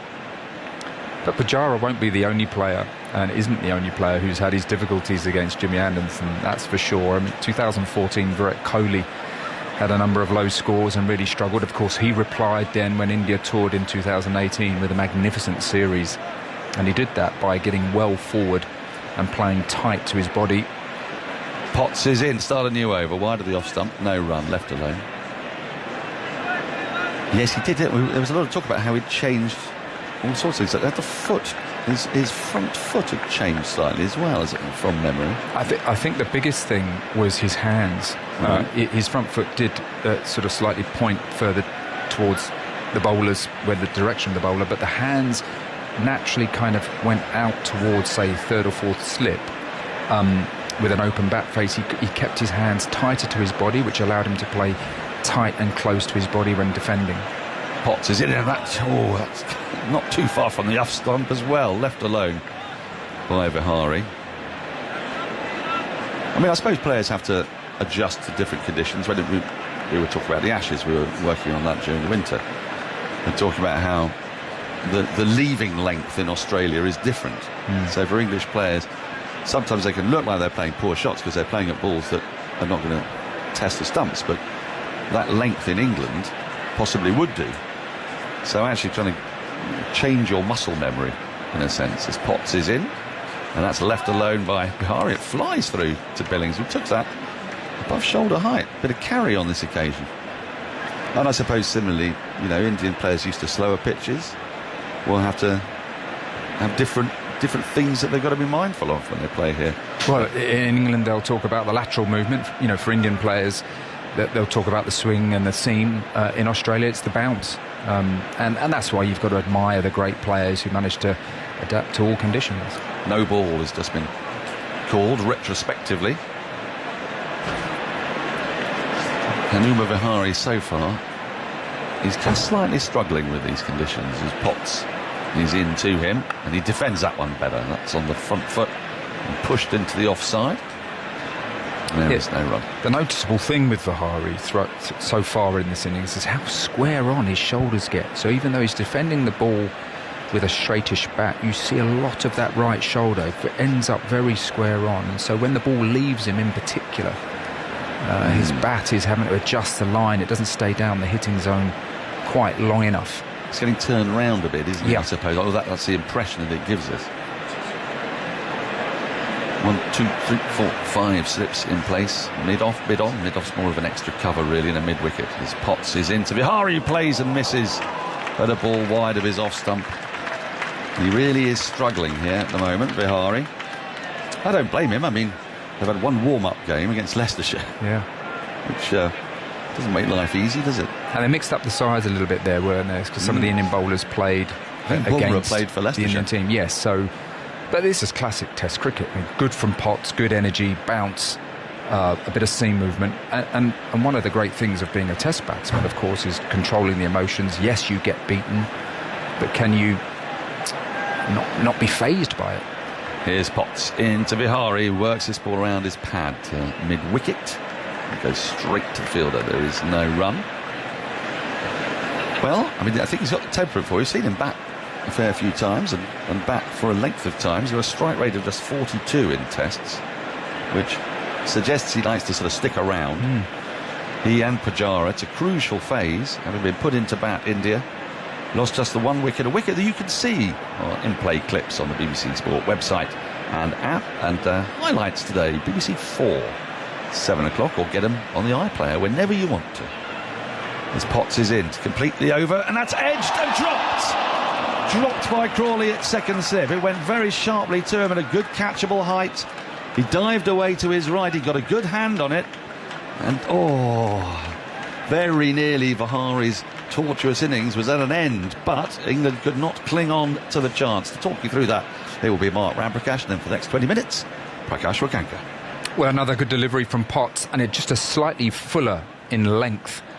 And Vihari edging to Crawley, who went with one hand to his right, around about knee height, and hitting the middle of the right hand, but he just couldn't quite cling on. Johnny Bairstow at third slip trying to get the rebound, but wasn't able to. So England will rue that opportunity. It was a sharp chance, but I think Crawley, as good a catcher as he is, he would have thought, he would have backed himself, I think, to cling on to it. Good fortune there for Hanuma Vihari. I thought he just went a little bit late, didn't he, Mark? Maybe that's why the sort of hand was behind the body and it slipped out. So good fortune for Vihari. Here's fresh over from Anderson, and Vihari is unable to work it away. He's having a really treacherous time of it at the moment. He's not really middling too much, but the good thing from an Indian perspective is simply that he's hanging in there. And that's a hugely important attribute as a test player, isn't it? I remember watching Michael Vaughan once, and he got beaten a lot. I think it was by some of the West Indian bowlers, Ambrose and Walsh, and he didn't get fazed by it. He managed to stick to his game plan. He played the line of off stump, kept his concentration and hung in there, and that's a really important attribute for a test batsman. 5 men in the cordon behind the bat, and this time Vihari gets a full face of the bat, back and across. Not really any decisive foot movement either from Vihari on that occasion, just a little step towards the off stump and defended on the offside. It's been an interesting period of play. As long as Shubman Gill was there for a short period of time, looked good, as he always does, till he gets out. And that's the 1 wicket that England have claimed. They could have had a second in the previous over had Crawley held on to a sharp one to his right, eminently catchable, and Vihari was the man to benefit. Here's Anderson now, past umpire Dar, bowls, and Vihari lets it go through behind the wickets. I was going to ask you, what do you make of the makeup of the Indian top order? Is it the way you would have gone? Well, to be perfectly honest with you, I asked myself a couple of simple questions. Why fly Mayank Agarwal, the specialist opener, down to England if you're not going to play him?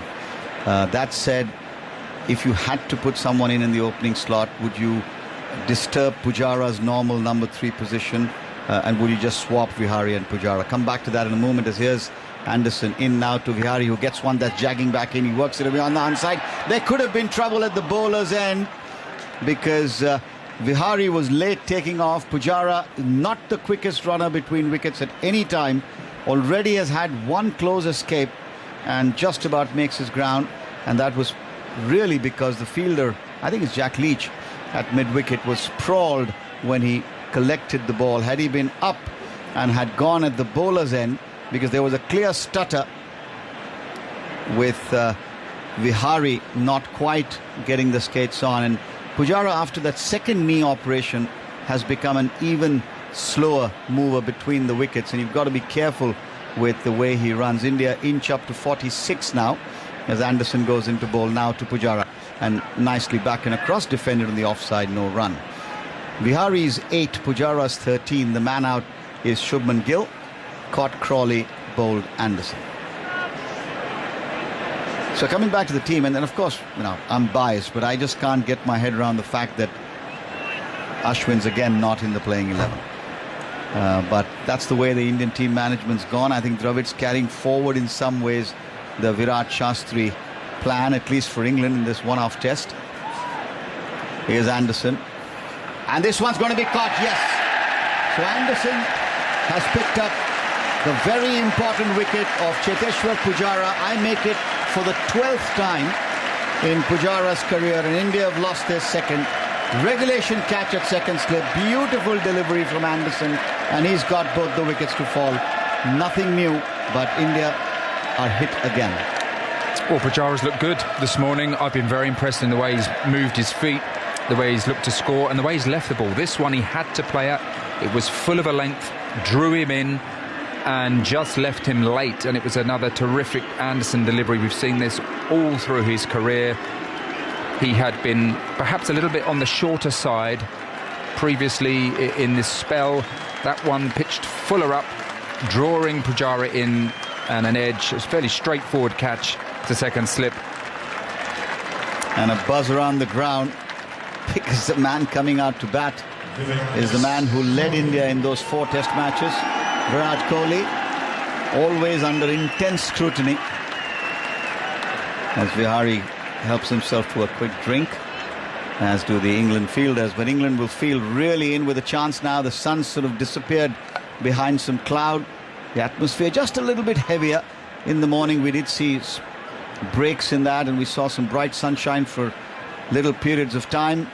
Vihari is now at the non-striker's end, and Virat Kohli walking to the striker's end, where it will be, in fact it was the end of the over, so in that sense Virat gets a little bit of time. May not be too long, but at the non-striker's end, as Potts will start a fresh over to bowl to Vihari. India 46 for 2, the last man to go. Cheteshwar Pujara caught again by Crawley at second slip. Comfortable catch this time, straight to him at second slip, and off the bowling of Jimmy Anderson. What a champion bowler. Potts, having seen a catch drop, comes in now and bowls to Vihari well outside the off stump. Good pace, good carry. Diving take by Sam Billings. No run. So yeah, India do look undercooked. I mean, the fact is, Mark, they've played, 4 tests after South Africa, both at home, 2 against New Zealand, 2 against Sri Lanka. So they haven't really had much red ball cricket. The IPL just finished. And with the, fact that KL Rahul had to undergo surgery, Rohit Sharma not recovering from the coronavirus, there has been some trouble there. Potts bowls outside the off stump, left alone, through to the keeper. So sorry to press you, but which way would you have gone? Well, personally, I would have played Mayank Agarwal for sure. Right. And if you had to be really bold, then KS Bharat, who's actually opened quite a lot, just give someone who's hungrier. But I suppose that would have been really a bold call, which I don't think would have happened in my heart of hearts. I think Mayank Agarwal to open, Pujara at 3, and then you choose one out of Vihari and Shreyas Iyer in my mind. This is going to be Shreyas' first test overseas as well. Somebody who's done very well and is a very gifted batsman. Potts comes in way outside the off stump, just a little bit wayward in this over so far, Potts. And I would have looked to play Ashwin, only because I think that in the mood that England are and the way they are batting, he probably is somebody who would fancy his chances. Whereas, and for all you know, Shardul Thakur might again come and bowl those magic balls as he did during the 4 tests of the previous summer. But I personally would have gone with the 2 spinners. But that's probably the reason no one asked me. Yes, Potts in bowls, doesn't get hold of it, looking to drive, and gets the thickish inside part of the bat out to Broad at mid-on. 46 for 2. I think it's understandable that India have showed faith in the formula that took them to a lead in the series. Of course, a lot has happened in 12 months. Players are coming in and out of form. Thakur probably hasn't bowled that many overs in red ball cricket. Virat Kohli has had a very quiet time in first class and test cricket. So a lot has happened, and how much do you pick on or retain faith, and how much do you pick on current form is a difficult question for selectors. Indeed. Potts in, and this time Vihari's got some bat on it. He's played it nicely, but will he beat the man? I don't think he will. Wait for the umpire signal. Leach there moving quickly to his right, but I think he might have just had his foot on the rope, but the umpire obviously checking. A single's been taken. India moved up with that to 47. And you're watching it now, and as his body is in contact, yep, I think that should be signal 4. Wait for the confirmation there. at least in terms of what we saw on our screen, Mark. Yeah, it was a good effort, a committed effort by Leach down on the boundary, but his legs are across the boundary rope, or the cushions that they have, and the ball ricocheting and touching his hand at the same time, so it should be signalled for. Umpire Kettleborough still on the walkie-talkie. Commentary, meanwhile, continues on 5 Live Sports Extra via the BBC Sport website and the BBC Sounds app. Radio 4 long-wave listeners are going to leave us briefly for the shipping forecast. And there we got confirmation. Umpire 50 for 2. The 50s come up for India. Pots in. Bowls to Vihari, and Vihari this time plays it much more confidently. Square of the wicket of the onside. More work for Leach, but this time he'll get there comfortably and limit the scoring to a couple. 52 for 2, and Vihari is up to 14. The 19th over of the innings has now been completed, and India have just got past 50, but it's been a testing period, as you would expect in these conditions. Ben Stokes asking India to bat first, and India losing both openers. Shubman Gill was the first to go, and then of course Cheteshwar Pujara. The ground comes alive. The Holly stand gets into the act as Virat Kohli marks out his guard, and he will face Jimmy Anderson, who Andy will confirm has got him 9 times from memory. 7 times 7 in tests, but it's interesting that the story of the contest between them, Anderson got Kohli out once in India in the 2012-13 series. Here's Anderson, 5 men catching behind the bat, goes to Kohli and he shoulders arms. In their first series in England in 2014, Anderson dominated Kohli, got him out 4 times in 8 innings for just 19 runs in 50 balls. But then Anderson did not get Kohli out in the next 3 series. In the 2018 series, when Kohli batted so superbly well for India, 270 balls, didn't get him out, 114 runs. So Kohli went quite slowly against Anderson by the standards of his batting at the time, but managed to keep his wicket intact. Let's see what happens here as Anderson runs away from us and bowls to Kohli, and Kohli lets it go outside the off stump. And it's a very good morning to Ebony Rainford Brent. Hello, Prakash. I'm looking forward to working with you as always. Indeed, good to see you. And I'm enjoying. Been a while. It has been a while, and I think the cricket is just heating up. I have to say, when the Test match started this morning, and I thought England chose to bowl, wicket looked a little bit flat. They're starting to get a little bit of cut off the surface, especially that ball that's jagging back in.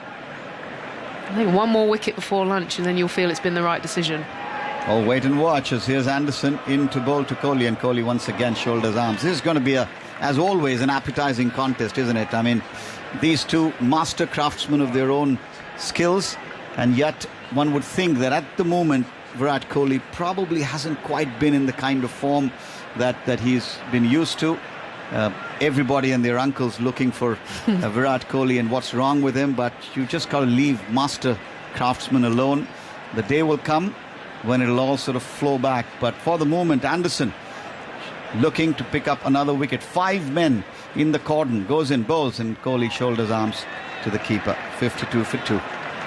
Just to complete the story of the Anderson-Kohli rivalry, last summer Kohli was dismissed twice by Anderson in 7 innings for 61 runs. So we've had 1 big win for Anderson, 1 win for Kohli in that 2018 series, and pretty even contest last summer. So it's been a fascinating rivalry between 2 of the finest players of the last 10 or 15 years.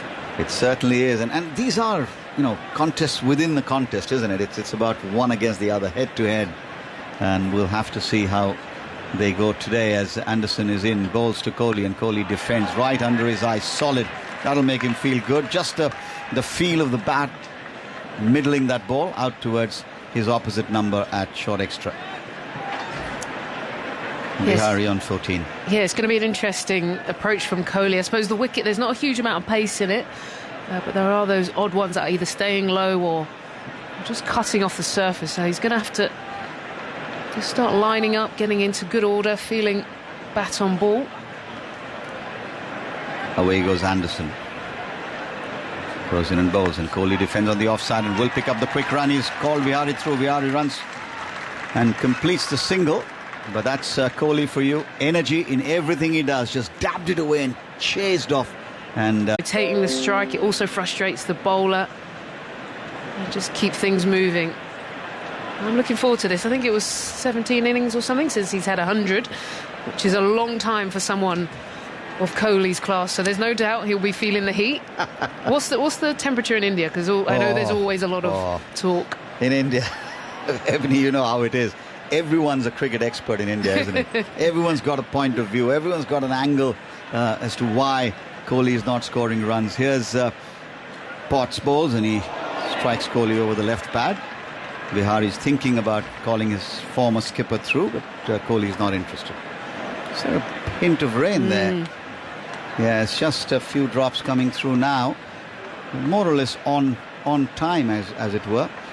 And we see people moving back into the shade, into the Holly stand away to our right. And for the moment, play continues while Kettleborough is now walking towards Aleem Dar, and they might be coming off, are they?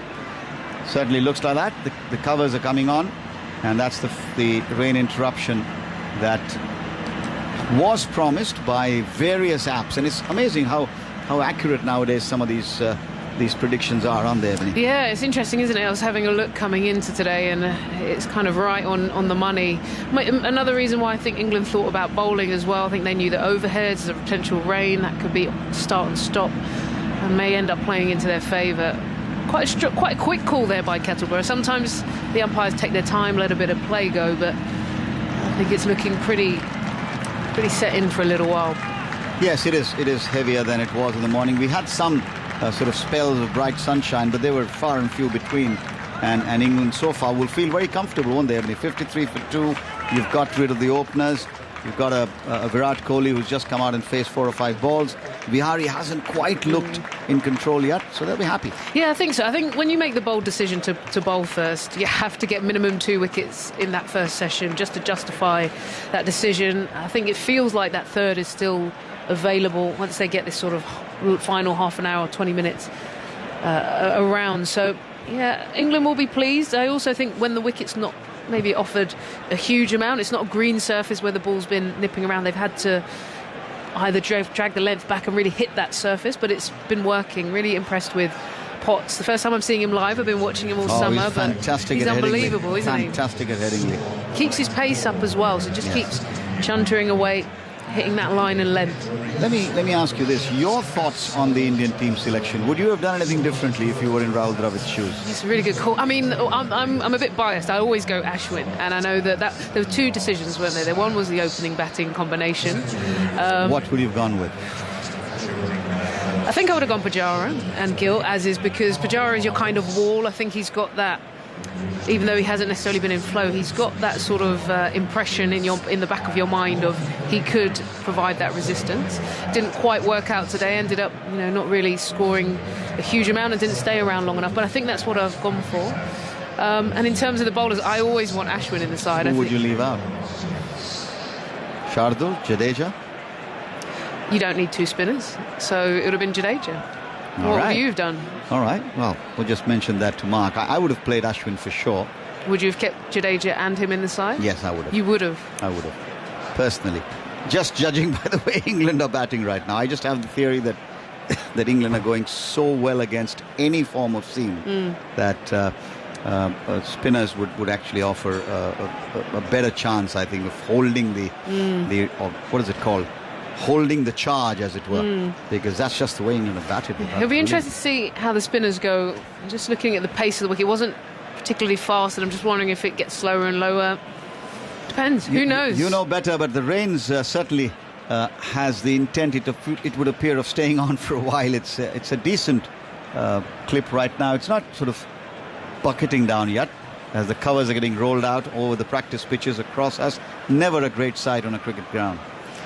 This is England. Tell me about it. You've been here long enough, and we've both been around. Unfortunately, I was just watching the women's test as well over the last couple of days. They were playing South Africa, and I thought there was going to be a result, and then another one that was interrupted by rain. 4 days. Yeah. You need the 5th day, Ebony. Go on. In women's cricket. In women's cricket, yeah, yes. It's really interesting, isn't it? There's 2 things with it being a 4-day test. You always want that first innings score to be no more than 300, because if it is, if it gets up and around that, you end up just losing so much time in the game, and it's hard to push a result.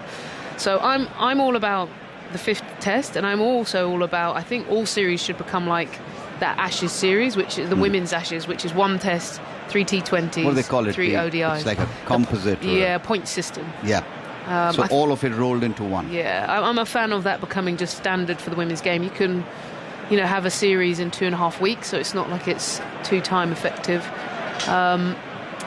Frustration there. Where and was that? frustration Just here. reading a stat which says, I think this is Anderson's 98th test. Wow. And which is more than the cumulative number of tests England's women team have played. Just read that somewhere. I can't vouch for its complete authenticity, but sounds about right, doesn't it? Yeah, it would do. And I mean, in my whole career, there was only 1 test that passed, and I played for a decent chunk of time, even, if you didn't play all the matches, and that just kind of summed up the era. They're playing more test matches now than they used to, but there's, during my era, but there is a huge gap. Just in case you're wondering why we're not describing Jimmy Anderson's next over or a boundary, it's because it's raining here at Edgbaston. It's 53 for 2. The players have gone off. Potts was into his 6th over when the interruption came. The stat about women's test matches, England's women have now played a total of 98 tests, and this is Jimmy Anderson's 98th test in England. In England, sorry. Yes, that played was 172. As always, Andy correcting and I as have the always internet. accurate. Well, you have more than that, my friend. More thoughts from Ebony Rainford-Brent and then Jonathan Agnew. Yeah, a bit of frustration here. This will come into the tactics over the next couple of days. I think we got a bit of rain today, and then it should clear up later and maybe a bit more, but I'm hoping the rest of the sort of test match, most of it, we should get a decent amount of play in. Well, they've taken lunch, Ebony. Early lunch. So, about 10 past, actually 12:08. So that's a good decision because there is some rain around. There's a shower passing through and the covers are on. So that's good news. It throws our well-prepared plans slightly awry, but we have got Jos Buttler coming to see us sometime. Of course, newly appointed as England's white ball captain for 50 overs and T20. I guess he was really the only candidate, wasn't he? I think he's the go-to. Yeah. He's got the experience, he's got the brand of cricket now that England are all about. He sets the tone, which is similar to what Owen Morgan and Ben Stokes do, so it's quite clear the skill set he has, but I also think it's important that England keep this mantra and this brand of cricket alive, so he's done a great job there. Yeah, I'm not sure when he's going to arrive, so we'll just have to keep an eye on what's going on behind me here, but that was confirmed during the week, and Owen Morgan's contribution to one-day cricket was extraordinary, wasn't it? I mean, date it back to the World Cup of 2015 and the lessons that England learnt there, and also massive credit to Andrew Strauss, who I think if they were thinking about starting again, they might have cleared Morgan out as well and said, right, we're starting again. He's been the captain of a disastrous World Cup campaign. It was in fact that World Cup campaign they'd learnt so much about what they had to do. Yeah, Owen Morgan's a game changer. I always go back to, I think it was 2015 in Australia when in England really struggled in the white ball format, and then all of a sudden this sort of turn around and England kind of worked into becoming this outstanding team, and the person who drove all of that momentum really was Owen Morgan. He took away the fear of failure in that white ball side and really just gave room for players to develop, so no doubt he is the sort of captain that England needed in that era, and he set a tone and a legacy, I believe. Well, we're going to be talking to Jos in a moment, actually, because the shower has thrown things up a little bit, so he will be coming in any moment now, which will be great. It's always a pleasure to interview Jos Buttler. We've got the fourth umpire out there with his umbrella up. Sheets are on, and the spectators, well, many have brought umbrellas with them wisely. They'll have seen the weather forecast. It's been an interesting morning with India put into bat. On the pitch, it's done a little bit, but not that much. But as we thought, the top order have been slightly challenged by Jimmy Anderson in particular, bowling outside that off stump. They've had such little cricket. Just that one warm-up game against Leicestershire. So they lost Shubman Gill, who played a couple of lovely shots, and then was out-caught by Crawley at second slip, nibbling at a ball from Anderson for 17. That was 27 for 1. And then Pujara in exactly the same way, really, but that ball bounced. He got a good ball, and it did bounce to almost the shoulder of the bat, actually. And Crawley managed to take that at second slip, having dropped Vihari earlier. Pujara was out for 13, so he was out at 46. It's 53 for 2. Kohli's off the mark with 1, and Vihari continues on 14 not out. So it's a bit of a bedraggled scene here. It's a shame looking around, but it was forecast, and it might well be actually this shower that's passing at the moment coincides absolutely perfectly with this lunch break. So that would be ideal, but for now let's keep an eye on that. They've got a super sopper out trundling away over there on the left-hand side of the ground, although the umbrellas that are still up suggest that it's still raining, albeit lightly. And Joss Butler, good afternoon. Good afternoon, how are you? Welcome to our humble abode. Thank you very much. Nice view. It was, wasn't it? Shame the weather's coming, but it's been an interesting morning. Now, congratulations. Thank you. You chuffed? I mean, are you expecting it? Did you expect Eoin Morgan to pack up? I wasn't sure, to be honest. I think he's been very clear that when he felt the time was right, that he would move on. I think initially quite sad. That's how I felt. He's obviously led the team for a really long time and been a fantastic leader for everyone. He's a very close friend as well. So sad that he's felt that it's time. But obviously for me personally, it's a really exciting time to take the captaincy. And rather typical of him to say that he kind of felt his time had come, and that suggesting maybe that there were other players to come in now and take his place. Yeah, he's always been an incredibly selfless leader and selfless player. And I think, like I said before, he's been very clear on when he felt like the time was right, then he would step away. So, there's plenty of strength and depth in the white ball game. That's pretty much the legacy that he's left, isn't it? There's a huge abundance of talent coming through, and excited to see those guys get opportunities. Yeah. Just going back, I was talking with Erbin then actually about 2015 and the lessons learnt on that World Cup. Taught to us by New Zealand, not least in Wellington, and actually credit to be given to persisting with Morgan, because actually there might have been a temptation to thought, right, we've got to start completely from scratch, but that faith that was showed in him produced this brilliant captain, especially under pressure. It always seemed to be. He seemed very ice cool. Yeah, absolutely, a big good poker player, wasn't he? Yes.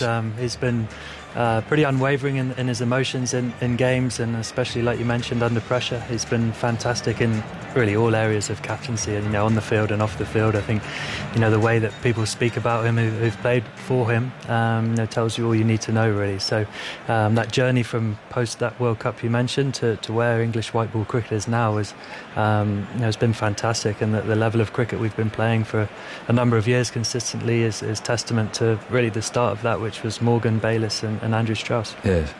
You always seem a very relaxed character, Joss, somehow, but quite laid back. I mean, it's only from interviewing you, of course. I don't know socially particularly, but it's interesting that there are two people like that who are actually in charge of England's sort of, I don't know, most belligerent, aggressive. Look at you, the way you smack the ball about in T20. I mean, do you sort of go over the boundary rope when you're somebody else?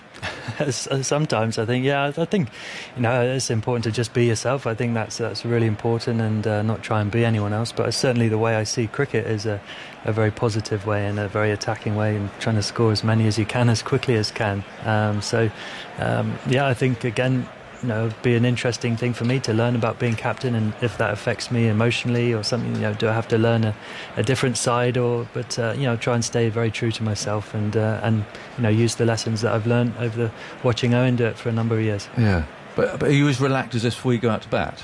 And then something transforms you like the Incredible Hulk, and you go out there and most of the time I think I need to go to the toilet quite a lot when I'm waiting to bat, but no, I think most of the time like everyone, I get you nervous flick as a well. switch, I think once you've played for a bit longer and you're a bit more experienced, you can be a bit more relaxed while you're waiting to bat, but of course when you step over the white line, everything is exciting. It's about being in the zone as much as you can. Yeah. And what are you going to take from Morgan's captaincy then to bring into yours? And I think he was saying about you taking it further forward and so on. I mean, people always say that, but I mean, what does it mean to take the game onto another level? Well, I think that's been what has been spoken about a lot in the white ball sides over the last 7 years is not setting limits, trying to push the boundaries, trying to keep pushing those boundaries, and I think the place the team has left is a fantastic one to take over from. There's obviously the pressure and expectation we continue to play at that level, but with the guys available to us, I see that we will do that, and I think you've got a number of players in there that will keep pushing those boundaries and trying to take the game forward. I think that's been a key part of that, the competition, the very healthy competition within the squads. And trying to name a squad is tough, because there's a lot of excellent players around the country who deserve selection. So I think that pushes standards higher and higher, and that's something that we must continue to do as a group. Yeah. I mean, you almost scored 500 the other day. I mean, I'm not belittling the Netherlands when I say it was against the Netherlands, but even so, I mean, that seems an incredible situation to be in. I mean, it wasn't long ago, 250 odd seemed all right. 500. Yeah, absolutely. And I think over the last few years there's been a couple of times where we've scored over 400. I think 480 against Australia, and some 440 against Pakistan. So the capability is there to do. I think it's very similar to what you're seeing Ben bring to the Test team at the minute. It's sort of taking any shackles off and letting guys express themselves, and certainly that's been the case in white ball cricket. And I think you talked about what you'd learn from Owen, the times where it sort of hasn't gone wrong has been questioned from the outside. He's been very solid on, no, this is how we're going to play, and we're going to continue to play in that fashion. And is that what you're going to say? I mean, again, it seems like one of those almost easier said than done things, where to us you support the players, but actually within it, that's quite tough, I'd have thought, or quite difficult to make sure the players actually believe you when you say that for a start. Yeah, and I think that's why it's important in the way you play yourself. And I think you must, if you're asking people to be aggressive and take risks and not to set limitations, I think it's very important the way you go out and play yourself. I think someone like Owen, be running down the wicket trying to hit his third or fourth ball for six. That gives you a license as a follower to follow that lead. And I think that is the way I like to play my cricket, is to be positive and aggressive. And I think as long as I continue to play in that fashion, then I hopefully will inspire the rest of the group to play in the same vein. Yeah. And talk about pushing on to another level. I mean, how do you keep pushing your game on to another level? And is there somewhere where you think you can take your batting, particularly in T20 cricket? Yeah, absolutely. I think you're always trying to get better. I think the day you stop is probably when that time comes that you think you're nearly at the end. So I've obviously had a really enjoyable IPL season. I surprised myself at that tournament. But once you have a season like that, it then feeds that fuel for what's next after that. How much better can I get? Where can I take my game to? Especially in T20 cricket, now being an opener and having spent a lot of my career as a middle order player as well. I see that the opportunity of sort of marrying both up if I bat long enough, which is something I've tried to do a lot more. Yeah. How do you practice for T20? Do you literally stand in the net and just smash everything? Pretty much, yeah. It's quite fun to practice, actually. Some lost balls. Yeah, it beats a seeming red ball in the nets for sure. But you just literally you just wind up. I think that is, it's setting your intentions, isn't it? If you want to be able to hit sixes in the middle in the game, you must practice that. It's no different to practicing any part of your game. So for a number of years now, range hitting is commonplace in practice. And the nets is a great place to try things. There's no consequences in the net. And I would just encourage people to try as many things and gain confidence from that. Yeah, you had a brilliant IPL. I mean, that's extraordinary. Was that a bit like Johnny Bairstow, just sort of rolling on from game to game? You're in great form, your confidence is sky high. You simply walk out, you play another bowler, but you just feel like you're seeing it like a football. And I wonder how it is when actually you're struggling a bit in a tournament like the IPL, when you get a little run of low scores. How do you try and get some form back again? Yeah, I think looking after your practice as much as you can. I think something I've certainly learned over the last few years is you're never far away. T20 is a game which is designed to be inconsistent generally. You're taking a lot of risk. You're throwing caution to the wind, and you don't really value your wicket as highly as you might do. So you're set up to fail quite a bit, and I think the more you accept that allows you to commit to your game more and not worry about getting out. And I think that's in any form of the game. When you're batting, you can't be worrying about getting out. Quick couple. Ben Stokes named in the 50 overs, not the T20. I mean, do you see him still having a future in the T20? I'm talking about the World Cup in Australia, for example. Yeah, I do, absolutely. I'm really keen for Ben to be involved in T20 cricket. I think,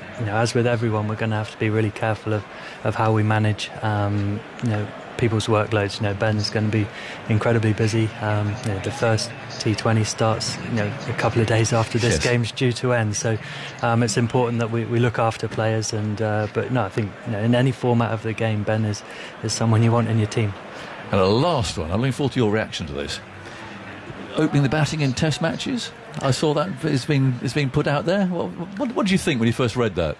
Yeah, I thought someone had written the wrong story, to be honest. But I don't think there's much merit in that. You don't? Maybe think so? I saw. Was it from Kumar? I think yes, it was. Maybe just plug in some Rajasthan Royals openings or something like that. But no, I think it's been fantastic to watch the Test team over the last few weeks. I've thoroughly enjoyed tuning in as a fan. It's been incredible to watch. Like you say, you grip to your seat, aren't you, to see what they're doing, and it's been brilliant. So I've loved watching them, and I hope it continues. But it'll stay that way. There's no red ball in your bag.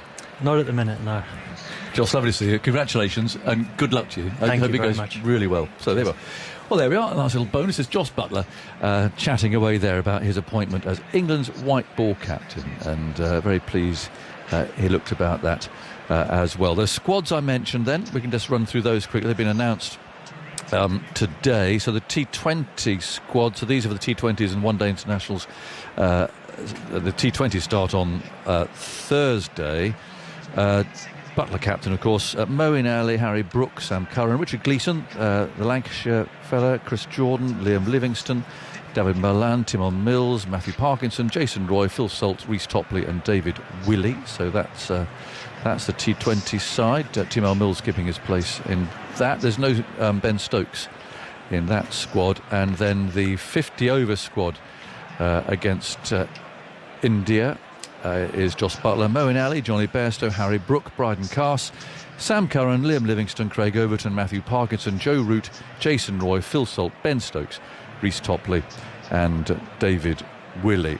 So lovely to hear from Jos Buttler. He'll be taking over from Owen Morgan. He confirmed on Tuesday that he's stepping down. We'll hear tributes from Ben Stokes and James Anderson shortly, and hear some of the highlights of his captaincy career. But first of all, here's Morgan himself. Not a decision I've taken lightly.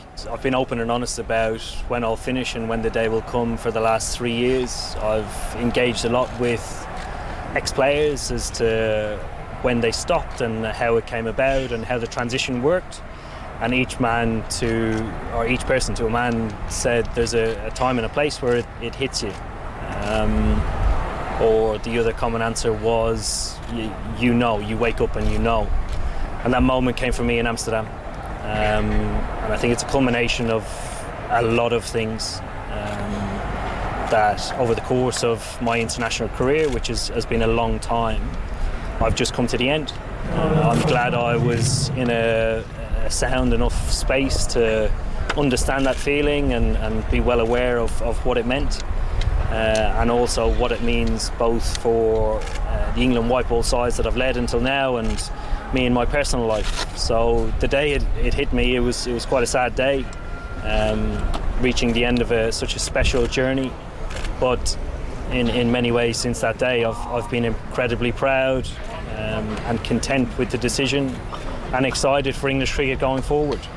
There's been so many strong decisions made in a positive way for not only our group but the Test group over the last month and a half. The appointing of 2 new coaches and a new red ball captain, and the way that both sides play is just incredible. So as I sit back now as a fan, I'm incredibly excited. Elliott again runs in Bolston, down the leg side, 6 more into the Hollies stand. Beautifully caught out there, I think, by somebody. Well, just swung away. Plunkett, he faced ball. 2 balls, 2 legitimate balls, and he's 12 not out. If you could take me back to one moment in my international career, I'd probably go back to when we first started in 2015 at the very beginning of the summer. The journey since then has been absolutely incredible. People talk a lot about performances and how proud you should be, both as a player and as a captain, but actually the great people that I've built some of the best memories with, that'll be with me for the rest of my life, I could definitely relive. 408 for 9, with Plunkett 13 not out from 3 balls. If you've been here today and you're standing now and applauding, you won't forget that, because that really was an extraordinary feast of entertainment, led by Jos Buttler, 129, hit 5 sixes. Joe Root, 104 from 78 balls. You've seen the second and the fourth fastest England one-day international hundreds in this very match. It was outstanding. The guys were brilliant. They did everything I asked of them, regardless of the result and the score that we got.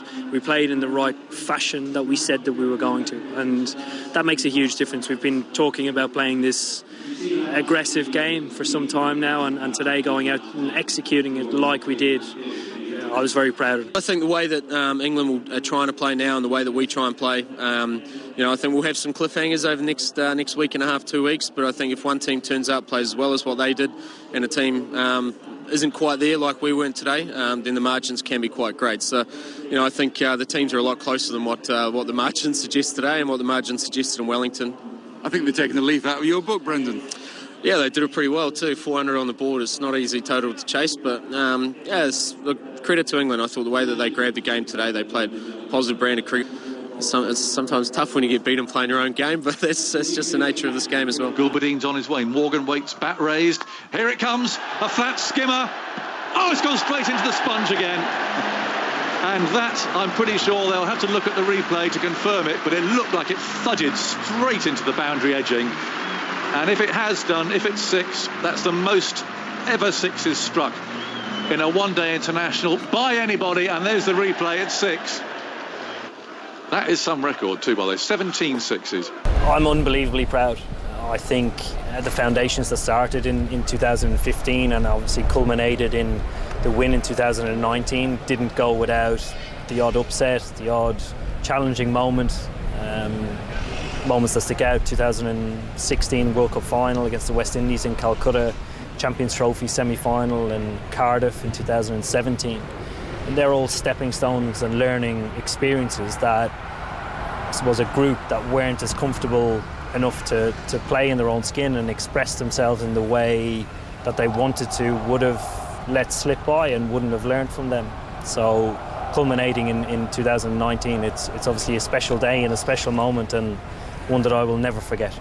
When the trophy was presented and we were walking around the ground doing a lap of honour, seeing family members, friends, everybody that is related to somebody within the squad, the emotions that they went through the whole day and the stories of how they felt and experienced the day will always stick with me. He's run out, is he? I think he's run out. England think he's run out. England are convinced he's been run out. They're celebrating. It was thrown to the right end, to Butler's end, who had to work hard to take those bails off. England are sure they've got him. Through a tie, in the tiebreaker. But it's England's game on more boundaries in the match. New Zealand looked devastated, Guptill's on his haunches. I think he knows, as England do. Here's the replay. Wait for the cheer.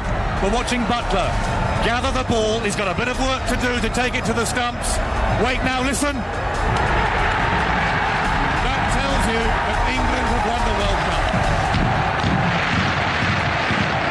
The fireworks going off the grandstand. It'll be confirmed on the screen. Out.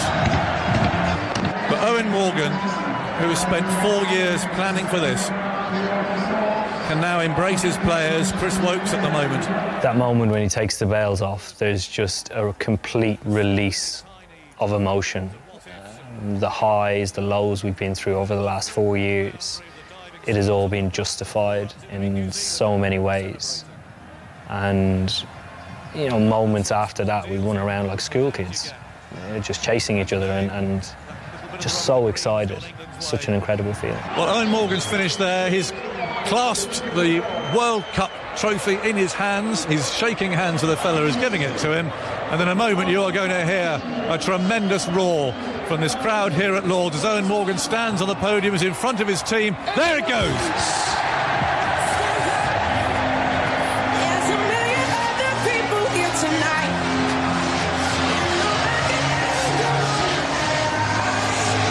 players are jumping up and down. They're celebrating. There are fireworks going off. There's flames shooting into the air as England are crowned world champions. Owen, sorry, I'm going to get you now. You smell appalling. That champagne all over you. I don't even like champagne. Today I absolutely love it. What an unbelievable day. A great advert for the game. I'll commend the Black Caps and Kane. An incredibly tight game that, you know, the finest of margins managed to get us over the line. We're incredibly proud. This has been in the pipeline for 4 years. A lot of planning behind it. Everybody that's involved here and a lot of people who aren't. The backroom staff have been incredible. So it's time to enjoy ourselves, I think, Agus. It is. Feel free to give the crowd a wave while we're talking. I'm stealing a ride with you, so go around the crowd. Give them a wave. Go on. Isn't this incredible? Absolutely unbelievable. I still can't quite believe it. I think at the moment the best thing for the setup is for me to come out of it, let the new captain find his feet, build a relationship with the new coach, and ultimately drive towards the next World Cups. They come thick and fast. And the potential the team has is unbelievable. I'm excited to sit back and watch. I'm incredibly grateful and lucky to be a part of such a special time in English cricket. But I think, you know, what's to come could be even more special. Like the foundations that have been built over the last 7 years are hopefully ones that will be around for a long time. And the future is bright. We're more experienced, more consistent, and we have much more talent than we have ever had within England. And the strength and depth in all formats of the game is pretty evident at the moment. So I think the future is extremely bright. Morgs was the greatest white ball captain that England's had, and no doubt will be for a very long time. He had lads as running through brick walls for him since 2015. He just filled everybody with as much confidence as he possibly could, and he got everyone going in the same direction, which is, I think it's a lot harder than what it sounds. You know, getting a group of 15 lads to all push the same way was just incredible. He got the best out of everybody, and yeah, he won England the World Cup. Is he someone that you'll talk to now? I mean, in your fledgling time as captain, and pick a phone up and have a chat? No, I think Morgs has given so much to English cricket that he deserves whatever he wants to do right now. And I spend so much time around Morgs under his captaincy and his philosophy towards cricket, and that's just rubbed off on me in my captaincy so far. You know, I owe a lot to Morgs in my very short career so far as captain with the way that he operated, but, you know, the whole of England and I think the world owe a lot to Owen Morgan and what he managed to do with the 50 over team. Well, yeah, he's been incredible. I think from where we were in 2015 after that World Cup, what he did for that white ball side has been nothing short of miraculous, really. You know, it's a complete turnaround. We went from a team that just tried to keep up with everyone else and tried to be sort of competitive. He took that team and turned them into the world leaders. You know, everyone else wanted to be England, you know, play like England did. You know, to take a team from where they were to, you know, getting world records, breaking all sorts of records. You know, the talk of getting 500 in a one-day game was absolutely unheard of, and his team is you know, the team that's done that. And got people talking about that. So his legacy is incredible. You know, it's sad to see him go, I think, because of the amazing job he's done. But obviously for him, he knows it's the right time to go. So you've got to respect that. But he's got to be so proud of what he's done for this team, because it's been amazing. Are there parallels between that transition and the transition that you find yourselves on right now? I guess you could, I guess there is a little bit. You know, with Brendan coming in, who's very much cut from the same cloth as Owen. You know, they've got very similar views on cricket and how it should be played. And I think Ben as well is just naturally aggressive in the way he goes about playing cricket, the way he thinks about the game.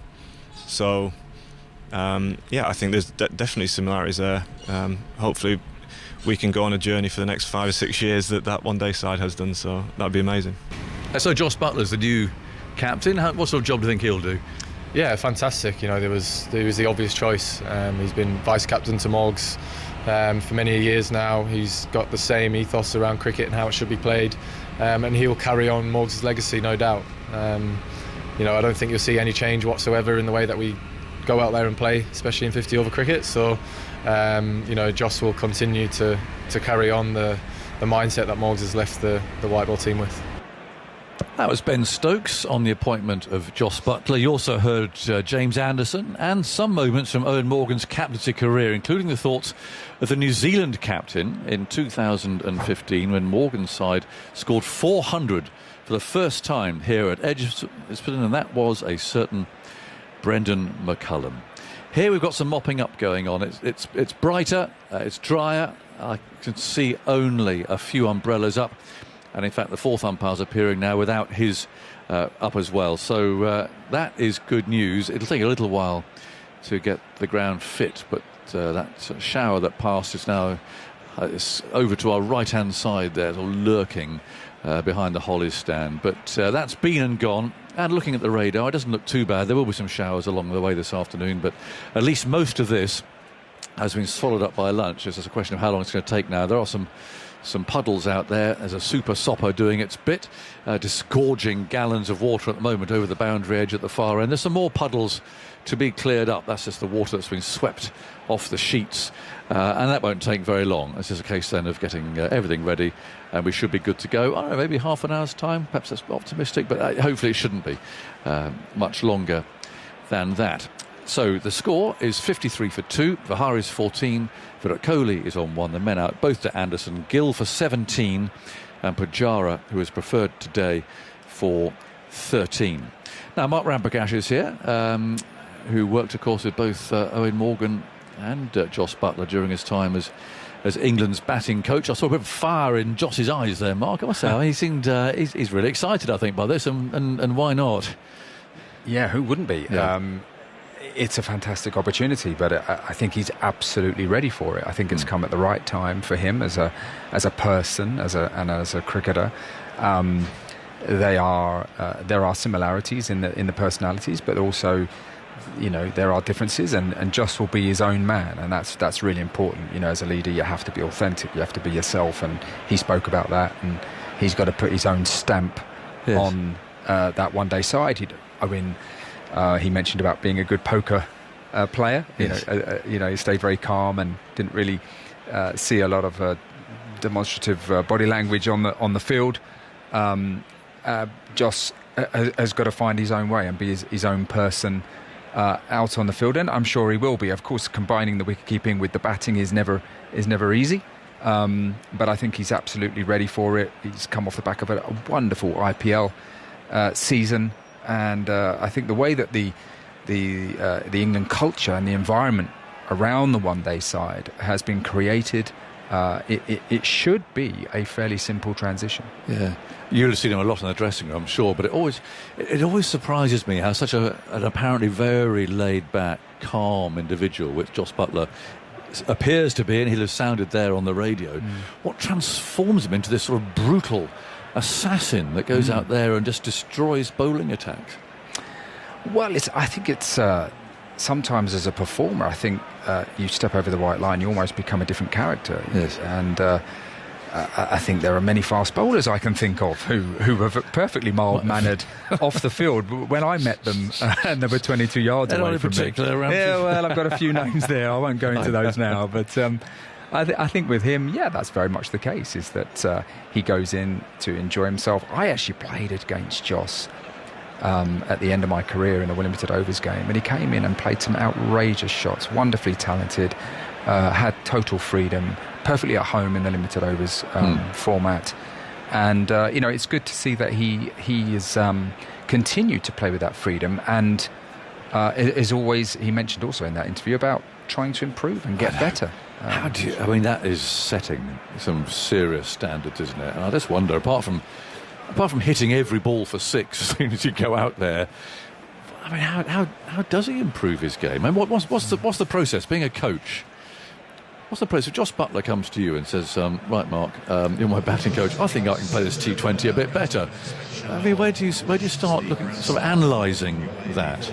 Well, I think you start by reviewing what he's done prior. So you might go back 12 months or a bit longer and look at his performances and talk to the individual about how they think, what they've done well up until this point, and perhaps certain areas. And they may only be small. I mean, look, he's at the height of his powers. He's an elite sportsman. He's physically fit, highly motivated, mentally now, he's got complete belief in his ability.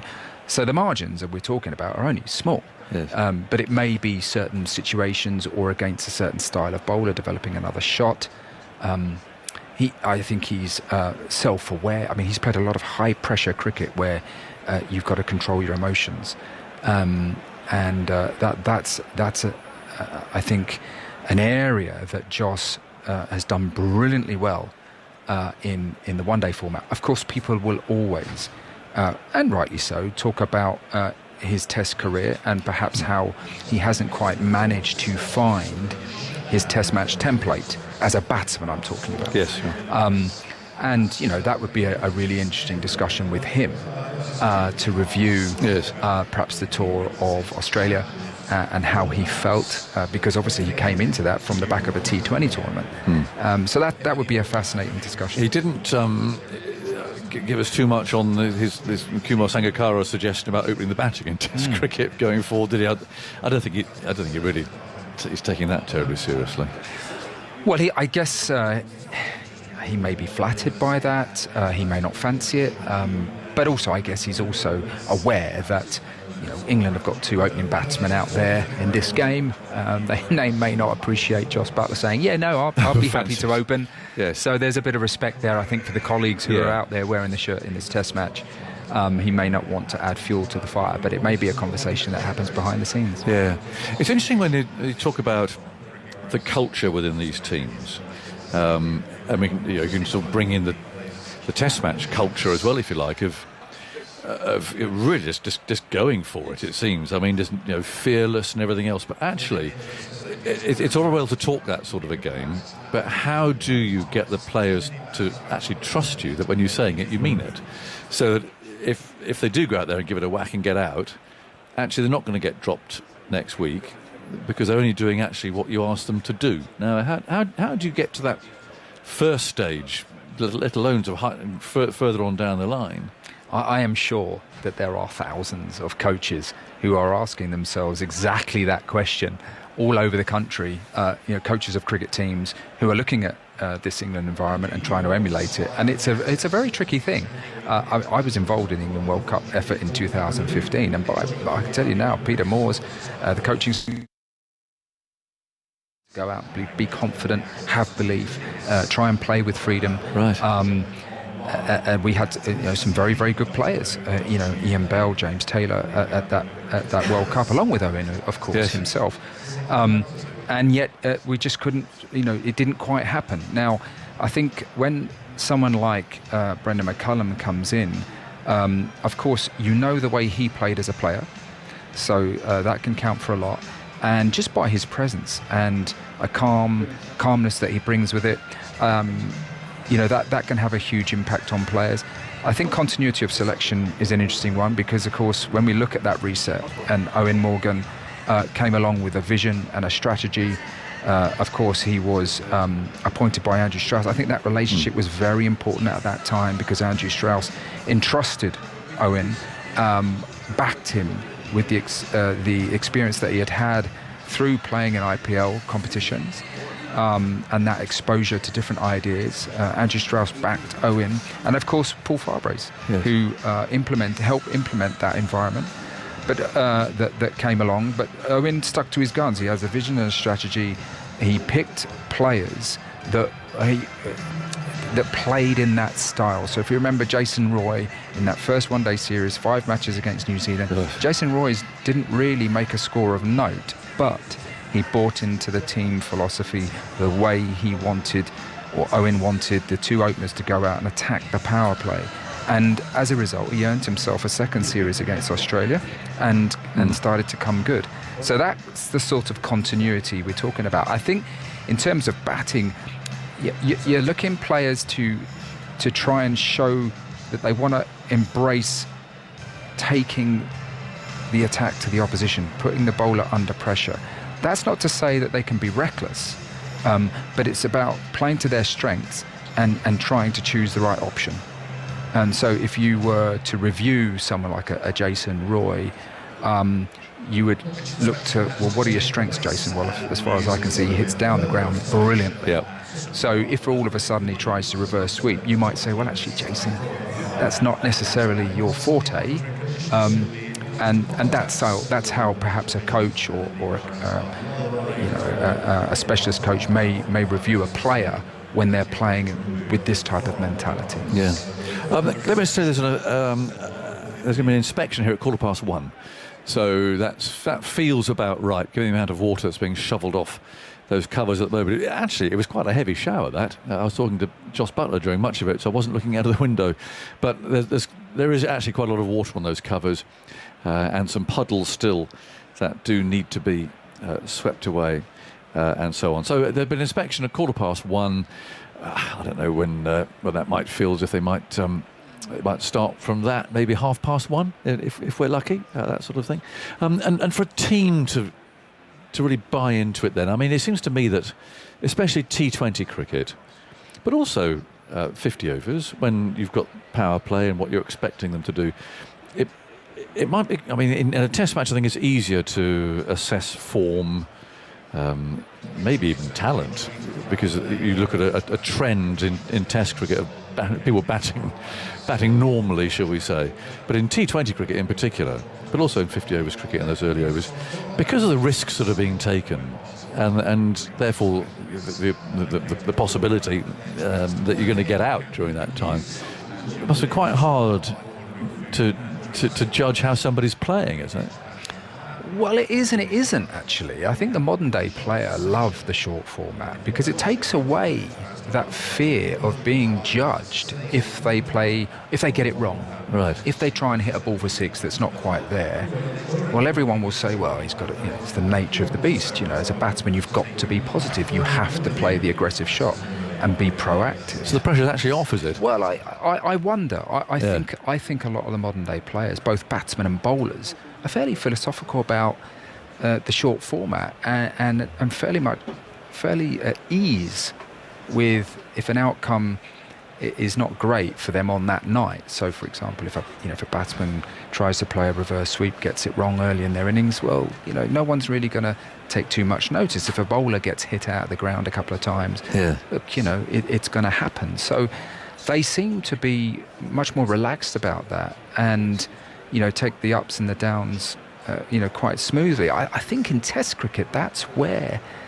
you are scrutinised a little bit more because of the length of the game. So, for example, if we take Ben Stokes walking down the wicket in a test match getting caught mid-off, there are going to be raised eyebrows about that because Ben Stokes is a fine player with a lot of international experience. He's a good batsman. Does he need to take that risk?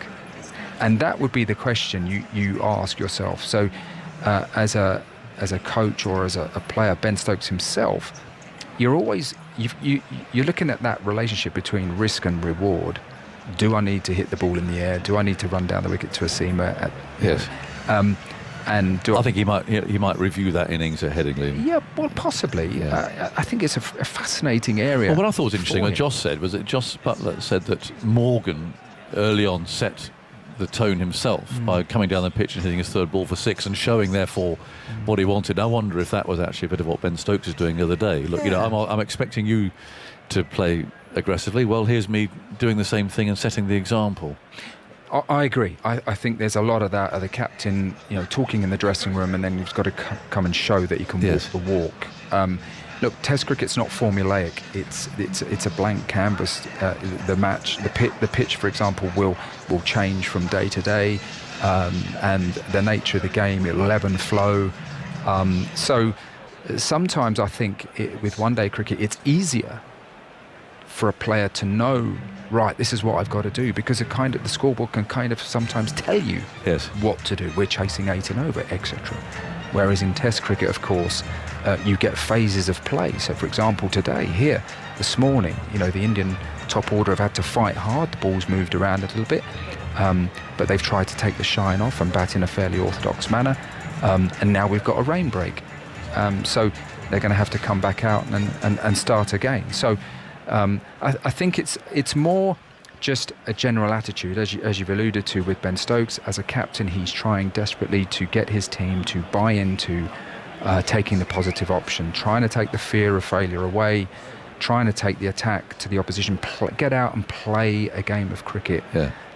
That's the key element. Once you get that mentality, then perhaps, as happened with Eoin Morgan's team, you start to look at the way you can adapt to different situations, perhaps, and look for a little bit more detail in your approach. I mean, I always maintain that the best batsmen in the world, the best players, they're consistent for a reason, because they can adapt. They can choose what shots to play on what surface. So if they're playing in Australia and it's a bouncy wicket, they'll adapt. If someone like Joe Root has been to Asia and batted brilliantly, and he adapted, perfecting the sweep shot, having good defence, etc. So that's the challenge, I think, for our Test side, is having got the mentality, then we will start to look at different conditions and how we can play well. Just a last thought from me before Dan comes in. It all depends on whether you're winning or not, doesn't it? I mean, if you're winning games, you can go out there and smack it about all over the place and you're winning. But actually, it's when you start losing a few games, and therefore people start to point to areas why you're losing those games. Or we shouldn't have done that. We shouldn't have done that. It seems to be. It's very easy to get some more negative thoughts into it when you're actually digesting and analysing a defeat. Yeah. Well, confidence and belief is everything. Of course, we saw with the England one-day team that part of the game plan was to play on absolute shirt fronts, where flat pitches that really didn't change throughout the day. We played against a white ball that didn't really swing, didn't really seam, and our batters could literally see ball, hit ball. Again, a difference with Test cricket, and this is why it's so interesting, is because it can swing, it can seam, it can spin, and the nature of the conditions can change from day to day, and that's why let's enjoy watching England at this current time, but absolutely fascinating how the team will evolve those performances over the next series at home, but also how they'll travel abroad. Well, thanks, Mark, for that. Time for a spot of lunch here. They're still mopping up out there in the middle, and they're going to come out and have a look and inspect in 15 minutes. There's still quite a lot of water to hoover up, actually, especially on the right-hand side there, sort of the lower side of the ground, if you like. But the mopper is on his way, and he's doing his job pretty well at the moment. So there'll be an inspection in 15 minutes. It's 53 for 2. India put into bat first thing this morning. And Dan Norcross has got all sorts of entertainment up his sleeve. I really have. Fantastic entertainment. Burlesque dancers, the lot. No, it's Henry Moran and Stefan Schemmelt, the next best thing. Jonathan's absolutely right. There is a little puddle over there to the right, which will take a little bit of super soppering. At the moment, the super sopper's going over the... Oh, am I going to stand? We're running out of chairs here. So we've got a puddle away to our right. And that will take a little bit of dealing with, I would think. So, 1:15 inspection seems ever so slightly ambitious to me, as all the tarpaulins are on. So to inspect properly, they're going to need to have a look at the pitch and the outfield. But we live in hope. I spent most of the last 2 days watching ground sheets and covers and super soppers down at Taunton for the women's test match. Have we been brought in a specialist rain fillers after the practice we've had over the last 48 hours? Yeah, so you two have been right at it. Stefan Schemmelt on my right-hand side, the BBC chief cricket writer, and Henry Moran. Both of you have been at the women's test match, which was bedeviled by rain. I thought you coped manfully. But we're not going to talk about the women's test. We're going to talk about the announcement today of England's white ball teams, because after this test match is over, 4 test matches in 5 weeks have crammed a lot of red ball cricket into the start of the summer. We then go into full-on white ball mode for the next month, really. It's all about July. Stefan, talk us through the scheduling and who England are up against. It's rather difficult, isn't it, for England in this catching up period. In fact, this Test match in particular has made it hard to fit all the games in, because India should have only been here for some white ball matches. And so the T20 series against India starts pretty much as soon as this Test finishes, which means that no players that have been involved in the Test side or are playing in the Test side can therefore go on and play for England in those T20 matches. Then there's some one-day matches against India that follow after that. So the T20 starts on the 7th of July. That's Thursday. So only 2 days after this Test match finishes. And then the 3 one-dayers from the 12th of July. And then South Africa arrive for their own white ball series before those Test matches in August. But this is all obviously leading up towards the T20 World Cup, which is in the autumn in Australia in October and November. Not a lot of time for England to get ready for that. Only 6 more matches, I think, for England to nail those 11 before they go off to Pakistan and play 7 T20s in Pakistan, and what will be a pretty historic tour, of course. It's a second World T20 within a year, isn't it? In very, very different circumstances. The one last year being in the UAE, and the pitches in Australia are going to be very, very different. So we've had the squads. They've been announced in the last few minutes. What has caught your eye, Stefan? Well, obviously, it's how England go about replacing Owen Morgan, which is different. A different problem in the T20 squad as it is in the one-day squad. So to go through the list of names for the international T20s against India: Jos Buttler captains.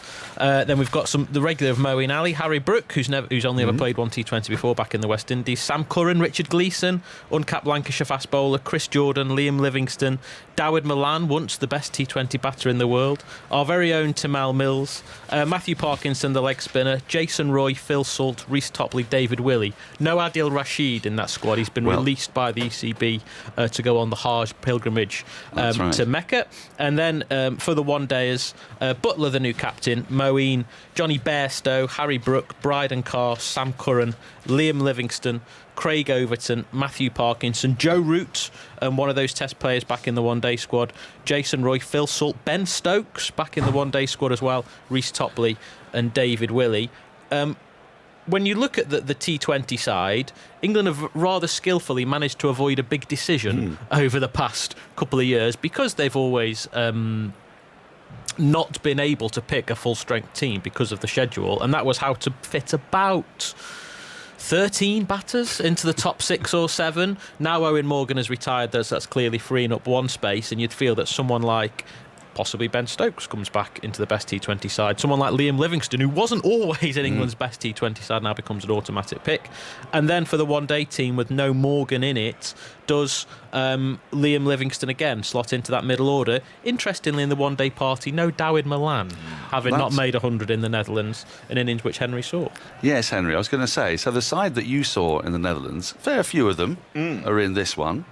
But the most notable omission is Dawid Malan. He got 100 out there. He did it quicker than a run of ball as well. But it was 100 that, in the relative scheme of that game, England scoring 498 for 4, it felt quite pedestrian. And at the end of the game, I sort of jovially said, "Oh, David, you must be devastated to finish on 498 and miss out on those 2 runs." He said, "Yeah, I feel like I batted a bit slowly, actually." And maybe this is an indication, maybe this is a little bit of a sign that actually the role that he's played for a number of years for England's white ball team, of being that anchor around which other players can play, isn't quite what they're looking for. And when you look at that squad, well, you return Joe Root to perhaps the Dawid Malan position. It's hard to argue, even if you're Dawid Malan's mum, it should be Joe. It shouldn't be Joe Root in that side. You know, it's quite clearly a significant upgrade. But you'd feel disappointed if you're Malan. But maybe that reflects a little bit more about the opponents in the Netherlands as anything else. I mean, the other really striking thing about the England white ball setup is most teams strive for a left-arm bowler. England have just got an absolute ton of them.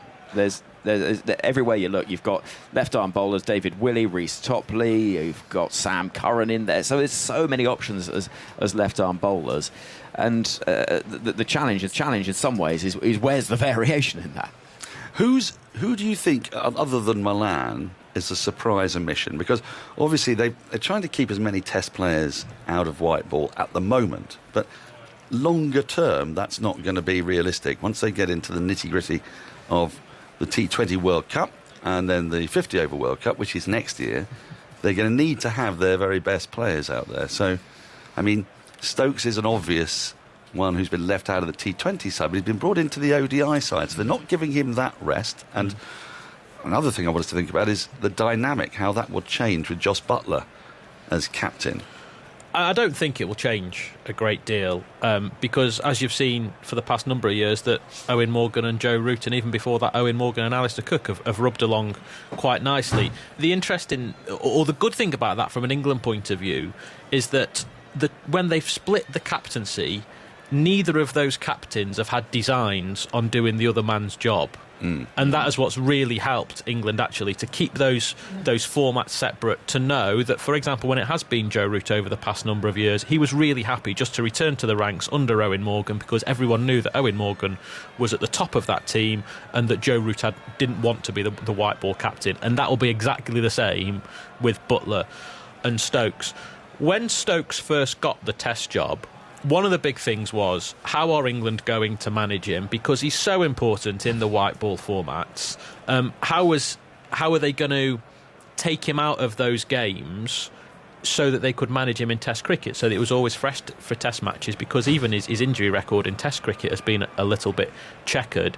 And it's going to be fascinating to see how they get him to peak, because there are 2 World Cups coming in the next 18 months, one in Australia, as we've just mentioned, the T20 format, and then when England go to India at the end of next summer to defend that 50 over title.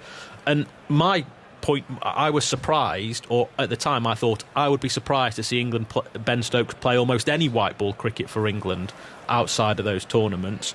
But clearly, after this Test match, which finishes on Tuesday, with that first one-day international not starting until the following week, England and Ben Stokes have decided, look, he's going to have enough rest.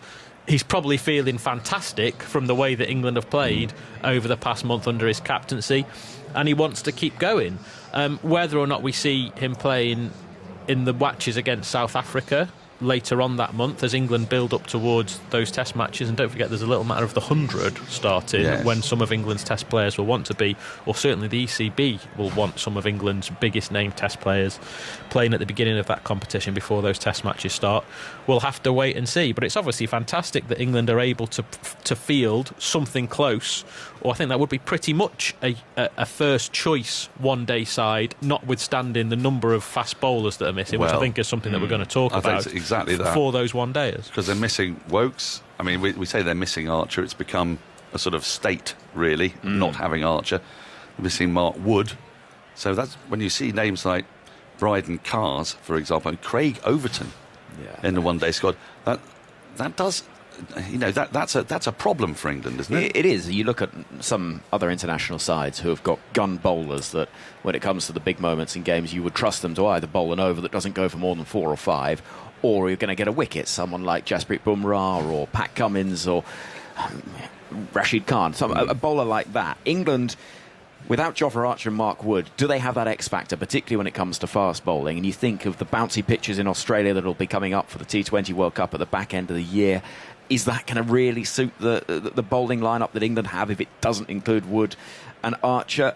England might have to go into it thinking, well, go sort of Kevin Keegan, if you like. We'll score more than you will, kind of thing, rather than thinking we can back our bowlers in this. On Stokes, I think there's a couple of interesting elements to this, which are, one, as we heard from his interview with Aggers yesterday, he wants to play white ball cricket, and he is determined to play, and he is addicted to getting involved and being part of it and being a key member of the side. Also, with Eoin Morgan going, while Jos Buttler is a very obvious replacement, it does leave a little bit of a vacuum in terms of leadership in the side, because suddenly you've lost... One of your generals has moved to captaincy, the other one has moved on and retired, and suddenly you go down that list, and yes, Joe Root's in the squad, and Jason Roy's there, players that have been around quite a long time, but you've got quite a lot of reasonably inexperienced players in that squad. So Ben Stokes comes in not just as a key player, but also acting as a little bit of an extra leader within the camp, offer a bit of experience to those younger players. So it might be his inclusion is partly because of that as well. Of course, what he offers on the pitch, we know all about. I mean, it looks to me like there is a bit of a shootout going to go on here, though, because it seems unlikely that England will get all of those fast bowlers back and consistently back for the World T20. So it'll be interesting to see which of these other guys have come through. Richard Gleeson is a name that that actually screams out. Sam Curran, who's had a fantastic season with the bat and is just starting to come back from his injury and bowling a little bit more. He is someone who's going to be key, you might think. You just asked a minute ago, was there an obvious name missing from either of those squads that we thought should have been in? And I'll be honest, I fudged the answer because I couldn't think of one. And it has now come to me. When you are thinking about the extra pace that is missing from those squad of a Jofra Archer, a Mark Wood or an Ollie Stone, and you're thinking ahead to the T20 World Cup in Australia later on in this summer, Jamie Overton, who's had a very good summer for Surrey in all formats. He has got that extra pace. That's what he was picked to do for England at Headingley last year. Gives the ball a whack, has sort of found himself playing a particular role at Surrey. I think they've called him the Kieran Pollard of their team. That's who they've likened him to. So you do wonder if, in the same way that Overton was picked to do a job for the England Test team, in the absence of some of those faster bowlers that we've spoken about, could he have been given a go, particularly in the T20 format? Because when you're looking at England's chances of winning that World Cup, that is the obvious area of weakness come October and November. They're going to have batting riches, and you would think that they would try and rely on winning a lot of tosses in order to chase down as many scores as possible. But if it comes down to a tight game, if it comes down to the death, if they need that extra pace, the wickets to be taken, those sorts of things in the real nippers at the back end of a tournament, like it was in the UAE last year, okay, in slightly different circumstances, when almost winning the toss meant that you won the game. Are England going to be okay in the fast bowling department? It's a huge question. And you think back to 2016 and that final, really they should have won against West Indies at Calcutta. And the way that Chris Jordan bowled, not just in that game in the penultimate over, but in the semi-final against New Zealand as well, that was supreme death bowling. It was consistently that Yorker length outside off stump, very hard to get away. But what is Chris Jordan still the same bowler that was offering quite that threat? Perhaps well, I'll tell not. you, at Surrey, he's not bowling those overs at the moment. He bowls, doesn't always bowl his full allocation of 4. Jamie Overton seldom bowls full allocation of 4. That Surrey side's got an awful lot of bowling options, but Topley is the one who's actually been the sort of go-to quicker bowler for Surrey, bowling both in the power play, a couple of overs, and at the back end of the innings. So he feels to me like he's a shoo-in for the squad, injuries permitting. But two other people whose names I want us to dwell on here. One is Matt Parkinson, because Adil Rashid's going on the Hajj. So he just has to play, doesn't he? I mean, we know how important unorthodox spin is in T20 tournaments around the world, whether it be left arm or right arm. They're in high demand. The only leggy in this side, this T20 squad, is Liam Livingstone at the moment. And he was, you'd have to say, a part-timer. So does Parkinson actually get a go? I was thinking back to the 2019 World Cup, and can you remember the clamour for Liam Dawson to come in as the reserve spinner when England first picked a squad and they had Joe Denley in there, and he was sort of seen as a bit of almost like what Livingstone does now, as someone to bat in the middle order, bowl a bit of spin if it was needed. And at the time, we thought that spin was going to play such a big part in that tournament that eventually England ditched Denley and brought in Dawson, because we were saying, well, what happens if one of Moeen or Adil Rashid goes down? They're going to need that spin option. And in the end, Moeen wasn't even in the final 11, and England were playing Liam Plunkett. But when you're looking ahead to certainly the 50 over World Cup in 18 months' time, and you think that spin is going to play such a huge part, and that is why Liam Livingstone is actually such a valuable commodity, not only to England, but he's even in franchise leagues around the world, because he is gun batter. His bowling hasn't been found out yet in T20 cricket. I do wonder if that's going to happen. I'm slightly concerned that at some point someone's really going to get hold of Liam Livingstone as a part-time off spinner and leg spinner.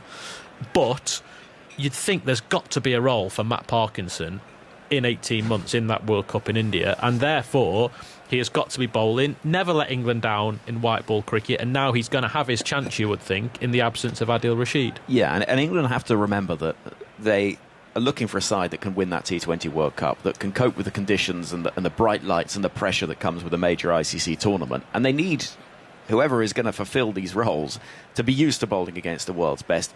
with that pressure, with full crowds, with everything that goes with international cricket. And so Matt Parkinson has been around so many England squads, yet his opportunities have been really pretty limited. It was only happy chance, really, or unfortunate injury to Jack Leach that saw him get the opportunity in the Test side at Lord's.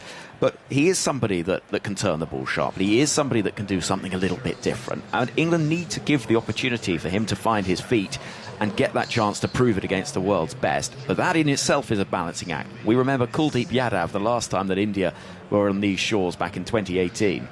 And he looked absolutely unplayable. But as the series went on, England started to work it out. And by the end of it, he was getting smacked all over the place. So there's a little bit of a balancing act. You don't want to reveal your hand and what you can do too much. But they've got to ensure with somebody like Parkinson and some of these other players that they're given enough of an opportunity to find their feet against the world's best. Another one that... Sorry. It's also what's so fascinating about this England white ball squad now going forward, because... in the upheaval of English cricket, English men's cricket in the past couple of months, Eoin Morgan was the one constant. If you think of the leadership roles, that everything had changed, new Test coach, new Test captain, new white ball coach, Morgan was the only one who remained, new director of cricket as well in Rob Key. Now Eoin Morgan's gone and we've got complete fresh leadership over the entire of England's senior men's cricket. That is fitting within a Test team that needs rebuilding. But in the white ball setup, this has been a team that has been together for a number of years and will soon start to break up, possibly after that one-day World Cup in India in the next few years, in 18 months' time. Morgan's already gone, and you're starting to look down some of the names, and you think they are coming towards the end of their career. Moeen Ali, Adil Rashid. How long will Joe Root be able to play two forms for? How long will Ben Stokes be able to play more than Test cricket for? What about Johnny Bairstow? I'm not saying that these guys are veterans and they're going to be over the hill, but they're certainly not going to make the World Cup after the World Cup in India, and it's how England start to move on from some of these players that made them the world's best. Well, one of those players is a very obvious name here, is Harry Brook, and you feel that they really want to get a look at him. They've had him in this Test squad. I will not say surprised, but I wondered if they might have found a way of getting him into this match, actually, by giving Johnny Bairstow the gloves. That would have opened up a slot for Harry Brook, but they clearly really, really rate him. And his numbers in domestic T20 have been extraordinary for Yorkshire. So he's in both the T20 squad and the ODI squad, and he is exactly the kind of player you're talking about, isn't it? It's someone who could be a cover for, well, it could be cover for Root or Bairstow in a way. He's as pugnacious a player as Bairstow, but he's also got the sort of the game that resembles a bit more Root's as well. So he can be an anchor and he can tee off. We'd expect to see him fit in. Are you imagining that they're going to try and use the pool of players? Because they did in the Netherlands, didn't they? And you were out there.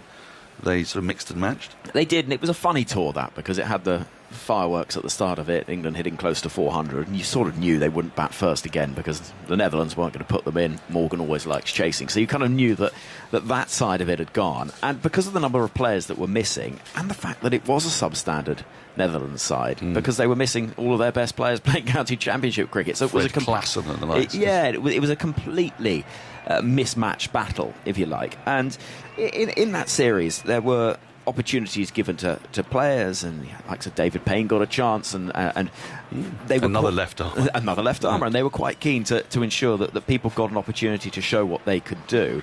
But the problem is in a series like that is, what are you learning? You're learning more about them playing in in domestic T20 cricket because they're playing against better players. So you have to give them the chance against the world's best, again with that spotlight shining, to find out what they can do. And some players thrive on that sort of occasion and thrive on that sort of opportunity. I spoke to Izzy Wong, the England fast bowler in the women's Test side, and said, you've been spoken about as someone that relishes the big occasions. He says, I suppose I'm the Divock Origi of women's cricket. And in some ways, England need to find the players that are the Divock Origi in the men's side, the player that will step up on the big occasion and can do something that when the crunch time comes in major ICC events, will be there to stand up and do the job. There's all sorts of talent there. They've got to get that balance right, but making sure they give them an opportunity. We'll continue talking about this for a little while longer, but let me just update you on what's happening outside, because you may have heard Jonathan Agnew say there's going to be an umpire's inspection at 1:15. 1:15 was 5 minutes ago, and the three umpires have simply wandered around and decided, looking at all the different puddles, that there's going to have to be a further inspection at 1:45. They're still out there inspecting, but what they're inspecting is quite a slow-moving scene of getting all these covers away. All the covers that were brought out initially with a very sharp shower that lasted around about 20 minutes deposited a lot of water on these covers, and then the super sopper has gone up and down and up and down, and we're left with puddles that will go pretty quickly. On a modern test ground in England these days, they'll run the super sopper over it relatively shortly. They're now folding up the cover at the bowler's ends. So, well, a 1:45 inspection might mean a 2 o'clock start. What it certainly means is that today, because they came off at around about 10 past 12, they took an early lunch, which takes them to 10 to 1. Means we've lost over an hour's play. We can make up all of that hour today. So, given the over rates, you can readjust your clocks. You may have been thinking, this was very strange, a test match day could end at 5:30, but it won't today. It'll end at 7, which is slightly later than it would do on a normal day. But we will also be able to make up any remaining time left over the course of the rest of this match. So now the end time will go back out to 6:30, which is pretty much what it was normally. It'll just start half an hour earlier. You're looking sceptical. I'll take your word for it. Trust me. Trust me. The sun is out, by the way, which is quite a nice scene, and the super sopper is going around, but the umpires have now walked off, and they're going to come back in around about 25 minutes for an inspection. Stefan? No, the reason I was looking quizzical was because I wasn't really listening to your explanation. I was trying to scribble down what the England 11s might be. OK, do you want to go for it? From looking at those two squads, and it was more just to see how Harry Brook would fit in, actually. And in the T20 squad, I think, looking at the players they've picked, I think he will play because there's room in the top 6 for both him and Phil Salt, regardless of where they sort of fit Phil Salt in, because presumably Joss Butler will open with Jason Roy. And then in that one-day side, it seems like there is one place for Brook or Salt, and don't forget Salt got 100 himself in the Netherlands. So what England have actually done really well over this first month and freed from the demands of COVID and things like that is let players go off and play. They've been informed. One of the concerns that we had about Harry Brook at the start of the summer was that he'd been called up to the test side having been in fantastic form, and then he'd just find himself carrying the drinks for a couple of weeks, not playing any cricket and losing all that momentum from such a fantastic time that he's had with Yorkshire. But straight away England have been releasing players. Ollie Pope even went off to play for Surrey in between test matches. I think that is just a definite shift from the England management to get players playing as much cricket as they want to.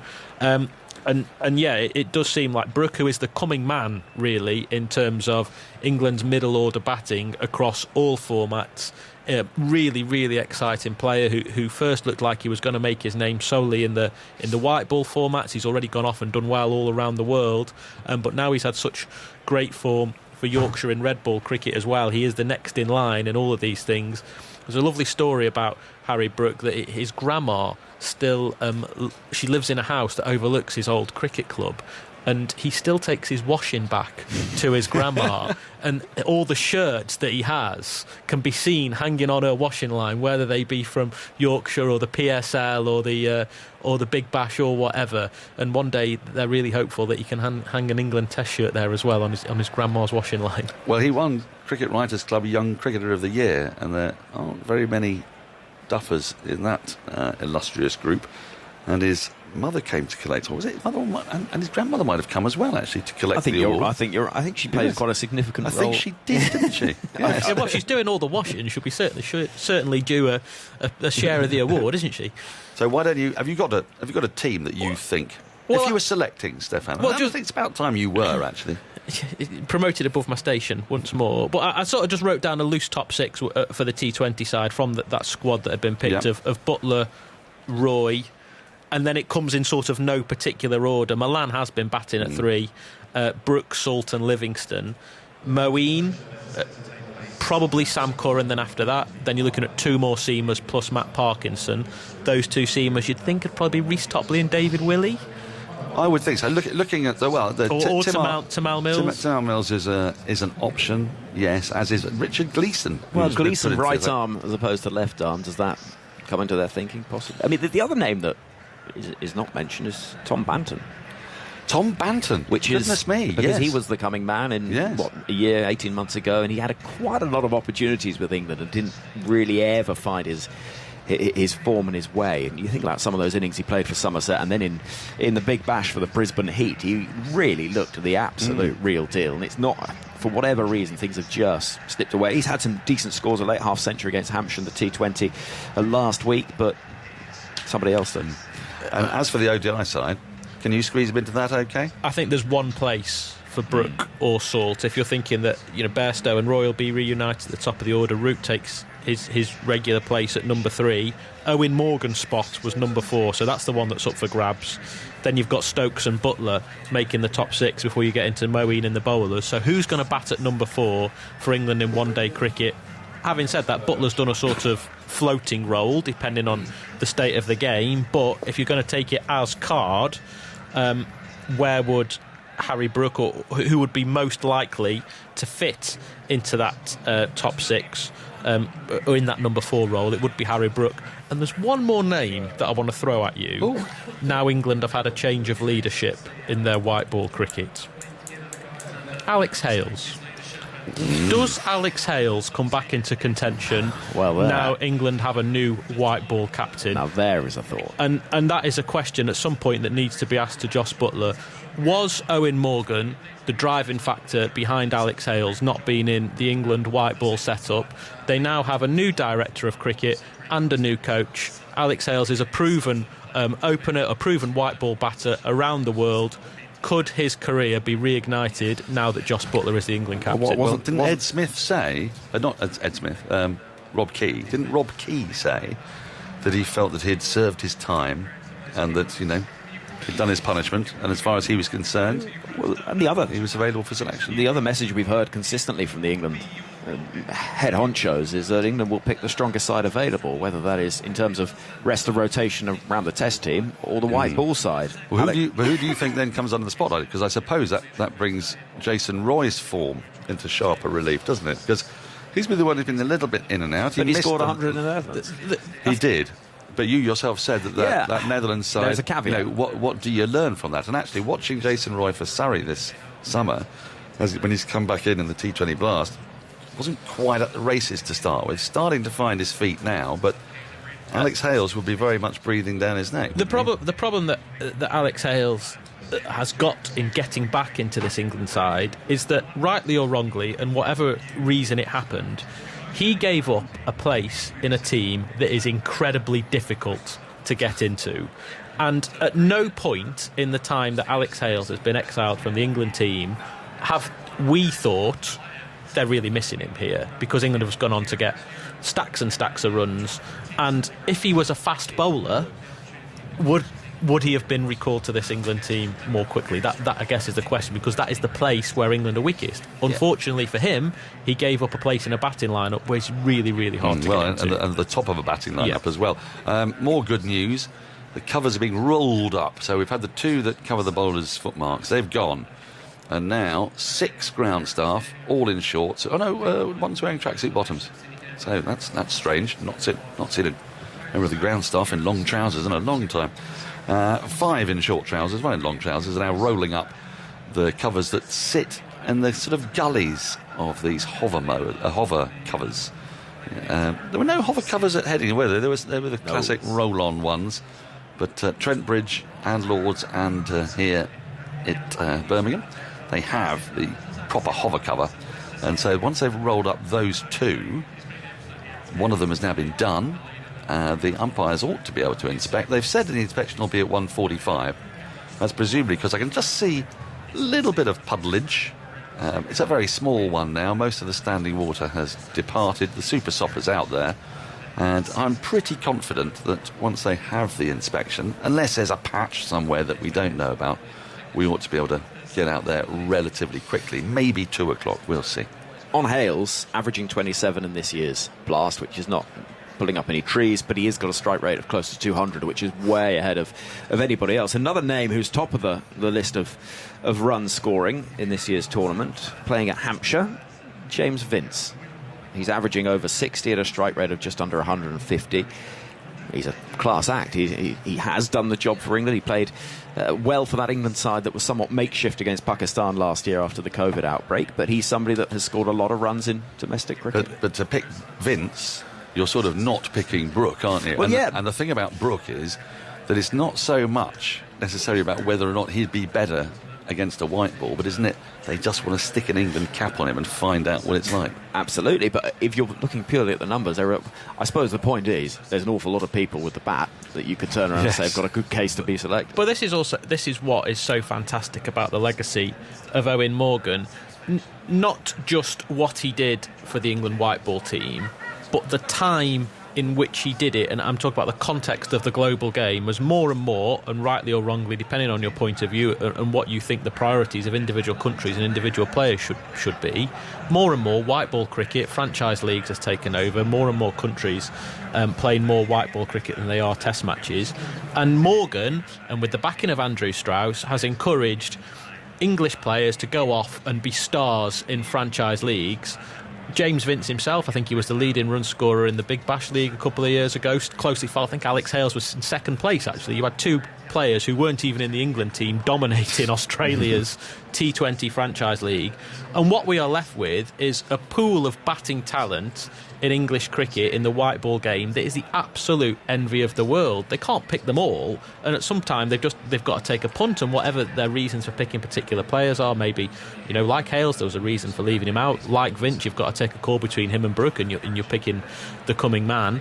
And that is just what is so fantastic about how the English game has changed over the past 7 years, when previously 250 for 8 was seen as a good score in 50 overs, and now it's bleeding into the test side, and you're hearing someone like Ben Stokes saying, well, if you want to get into test cricket, it's not what you're doing, it's how you're doing it. He's asking county cricketers to almost play a white ball aggressive style of cricket just to get to be considered for selection for the longer form. What's the equivalent for that for bowlers, though, Henry? Because it's very simple to describe an aggressive way of playing a game when you apply it to a batter, but what does it look like? Where's the advice to the bowler? What I see lacking in English white ball cricket, and I'm being hypercritical because they're a very good side, but when you watch the skills on show in the IPL, and we've covered a lot of that, the wide Yorkers, the slower bouncers, are there English bowlers who have quite those skills? Mark Woods is an effective white ball bowler, but he tends not to be a bowler of variations. Chris Wokes is a bowler who's very steady and methodical and terrific with the new ball, transformed England's wicket-taking prowess in the power play. But do I see, I'm trying to think of a perfect Indian example, Prasid Krishna, somebody like that, somebody who can take pace off and who can just mix it up a bit.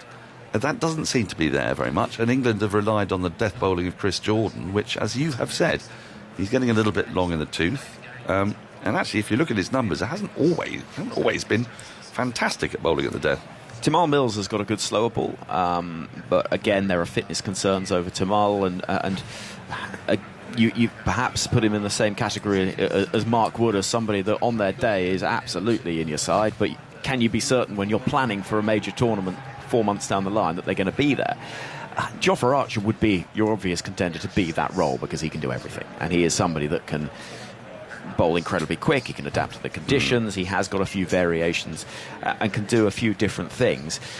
It is part of perhaps the England's side that is lacking a little bit, and for all these batting riches, the bowling is where England perhaps will fall down, and it's all well and good having the Formula One car, if you like, and the Formula One engine in the batting department, but if you stick it in a car that doesn't suit it, you're not going to, do you know what I mean? You haven't got that full package that's going to get you down the road towards, well, a few years ago. A very confused analogy. Yeah, correct. It's interesting, though, isn't it? Because batting power should be almost like the birth of bowling innovation, isn't it? Yes. The bowlers have to adapt or die, basically. Yes. You've got to come up with a new plan to stop Joss Butler reverse scooping you over third man for six. It's an arms race, basically. But isn't yeah, it? completely.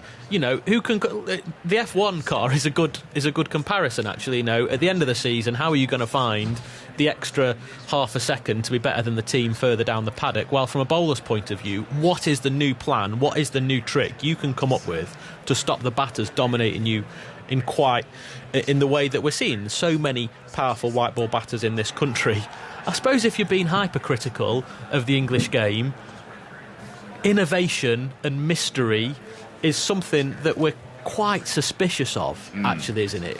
We are, bowling-wise, we are an orthodox nation, when we always have been. And that's partly bred by the conditions, because you can be. Benny Howell. That is exactly a name that I was, that was marching towards this conversation. That, you know, someone who's been really valued, actually, almost more so overseas in other leagues. And if you talk to people who make a living out of analysing T20 cricket, when they know about expected runs and how many overs a particular over should go for and all those sorts of things, Benny Howell's metrics are so high, completely rated all around the world. And I'll throw another name in there for you, Rayan Ahmed, as someone for the future who, when we're talking about mystery and could have all the tricks, how exciting is it for English cricket to have him coming through the ranks? It's an interesting place that bowling fits into this England mindset, because when you speak about attacking, you think of the batting. Of course you do. And arguably, you can be attacking with the ball in Test match and to an extent 50-over cricket. T20 cricket, as a bowler, is a defensive game. You have to basically ensure you limit the opposition. And if you can keep it under 7 or 8 and over, you're doing a decent job. That doesn't quite fit into the aggressive mentality, if you like, that this positive way of thinking. You have to find people that are canny operators, the ones that are like Benny Howell, that can go in and actually just quietly go about things going at 6 or 7 and over, but mean that you have, when you get the bat in hand, you've got the opportunity to really express yourself. So that is perhaps where you've got to try and merge the two mentalities and the two worlds of Bazball in you know, which is seeping, you know, I know it's the Test game, but it is seeping attitude-wise right across English cricket at the moment. You've got to make sure that with that you have the opportunity with the ball just to actually be a bit boring in the white ball game. Just going to interrupt you, because as Henry was talking, I wondered if it was my filmy eyes or whether it genuinely was a bit more rain, and there's a little bit more rain in the air. So they're now unfurling the covers that they'd rolled up. It doesn't look anything like as gloomy, so you can see the architectural delight that is Birmingham ahead of us in all of its majestic glory. The great blocks are sprouting out of Mother Earth, and they're all extremely visible, which is a good thing, because when you get really bad set-in rain, that disappears. Yeah, it feels like a high flickering bit of water moisture in the atmosphere more than the rain that we had before, but it will set back the inspection, I'm afraid. There is an umpire out there, but very clearly wearing an umbrella. There are a few more umbrellas up in the crowd as well. Looking at the radar pictures, going over Stoke-on-Trent at the moment, if you like, we've got the United Kingdom of rain going over Stoke-on-Trent, and we're getting just attacked by the Isle of Wight, if you see what I mean. There's a little blob at the bottom. You're full of analogies today. That's just crossing. I am. Is that the last? Is the Isle of Wight the last? Do you think of? Well, Anglesey might come roaring up in a little while, but for the time being, we're okay for a little while. Oh, so after this, just take me back to in about where we are now. 10 minutes, 15 minutes. This should have gone. 10 or 15 minutes. This little patch will have passed. I think Henry's got his rain radar out just to annoy me, because anyone who's listened to Test Match Special over the past couple of days will know that we have been discussing whether or not rain apps are absolutely useless when it comes to just looking out of the window and knowing if it's raining or not. It's quite useful to know what might happen, isn't it? I don't want to. The future's a scary thing. Now, I wanted to talk about Bryden Cars, actually, because what we haven't done is we've talked about a little bit about variety in bowling. Mentioned, the sort of innate English suspicion of the Benny Howells type of player, but Bryden Cars for Australia, we've watched quite a lot of Big Bash, and actually the sort of variation quick bowler is of less value, it seems to me, on those pitches. What's of more value is height and bounce, and you set fields to that, and Bryden Cars is exactly that bowler. Different sort of bowler to Bryden Cars, but when you said Australian conditions, height and bounce, someone like Josh Hazlewood, who has been so successful in T20 cricket and white ball cricket over the past year, 18 months or whatever, someone who you'd think actually his values and qualities had completely gone out of the game, top of off, getting bounce, the odd change of pace here and there, but nothing drastic. And when you think of Bryden Cars, okay, he is a very different bowler to Josh Hazlewood, But he's not someone who's got loads and loads of variations. He is someone who's going to run in and bowl very, very quickly to try and hit the stumps or try and hit the batter. And is he going to be someone who could be a real asset for England in that T20 World Cup when we're talking about the doubts over Archer, Wood, Stone, etc.? And he is going to have the backing of not necessarily the captain, but someone who's clearly very, very influential in the white ball team, of a Ben Stokes. I'll tell you someone else who we completely routinely forget about or ignore. And it's largely because, again, he's injured at the moment, but he's not express pace. He has good height. He's toured Australia and actually had some quite good numbers. Ollie Robinson. Now, why do we never think of Ollie Robinson? When you think of his height and his metronomic length, again, doesn't have many varieties, but in Australia on those pitches, there might be a case for it. I mean, at the moment, it's all moot because no one gets to see if Ollie Robinson's fit. So we just don't know if he could do it or not. And that is going to be a big problem. I don't see how Ollie Robinson gets into this England white ball team, even in the rest of this summer, to be honest. And he's not someone who has pulled up lots of trees, actually, in white ball cricket in this country. Steady, but without being spectacular. You would feel that he is behind a lot of these names. But actually, looking down that one-day squad of someone who's not in the T20 squad, really interesting. Craig Overton. Four previous one-day internationals. You're sort of wondering how he fits into the white ball setup, possibly because England are missing so many different names, and he does offer that little bit. I mean, there's no with Saqib Mahmood, for example. No, so there's another one. Yeah, another name that we haven't spoken about. Who would you think? Well, he would have walked straight into this team, wouldn't he? And which is a shame. What are you perusing there? Well, Ollie Robinson's numbers and history tells us of what the cricket he's played in terms of white ball cricket is reasonably limited. He's bowled more balls in test matches than he has in List A and T20 cricket combined. Is that right? So he hasn't done that much of it. Whether that's not to say that he wouldn't be successful doing it. I just wonder, it's a very left field suggestion, but I'm thinking in terms of those surfaces. I mean, I wouldn't be doing that in England, actually. I wouldn't be doing it in India. But the pitches, and I say this because when we watch Big Bash, it's fascinating to me, the quicker bowlers that thrive out there, and they're not actually those sort of Indian-style IPL operators that we've been talking about, Shardul Thakur, and Basit Krishna and whatnot. They are tall and, from a high action. I think just the fact that we're throwing all these names around, and Saqib is a really excellent example of someone that we haven't spoken about in this conversation, but is an absolute shoo-in, particularly when you think about the names that England are missing, shows how complex that picture is for England to put that puzzle together, but particularly for the T20 World Cup. The 50 over World Cup is such a long way away, and you'd expect that slow bowling to play a slightly bigger part, although and they don't play much of that format here anyway, so you haven't really got much time to prepare and look at it domestically. No. So, I wrote down the four pace bowlers that played in the 2019 World Cup final. Yes, I know that was over 50 overs, and what we're talking about here is a T20 World Cup. Wokes, Archer, Wood, Plunkett. We haven't mentioned Chris Wokes either in this conversation. We have. Have we? Yeah, we were talking about how effective he was with the new ball and in the power play. Oh, well, there you go. But never mind. But obviously, You're writing out your obviously, team. Liam Plunkett is someone who's not been considered. He's not played for England since that World Cup final. Wokes, Archer and Wood nowhere to be seen at the moment because of injuries. I think Chris Wokes is making his comeback for Warwickshire's second 11 this week. But it just goes to show the real problem that England find themselves with, because they had such a dependable attack during that 2019 World Cup. Even Jofra Archer, who hadn't played for England really before that summer, they knew what they were getting. It was like signing a 30-goal-a-season striker, really, and sticking him up front and being surprised when he started banging them in the back of the net. More analogies. You two are great at it today. But we've had a lot of time to fill. We have. Over the last couple I've listened to quite a lot of it. How can England pull together a dependable, probably three-man pace bowling attack, possibly four, depending on the conditions, in the 6 T20s, I think, this summer, then 7 against Pakistan. So they've got 13 matches between now and the start of the World Cup to get it right. And realistically, their squad will be named almost certainly by the time they go to Pakistan, or they'll know who they are. Not long at all. There's a saying around T20 cricketers that batters grab your headlines, bowlers win your matches. Of course.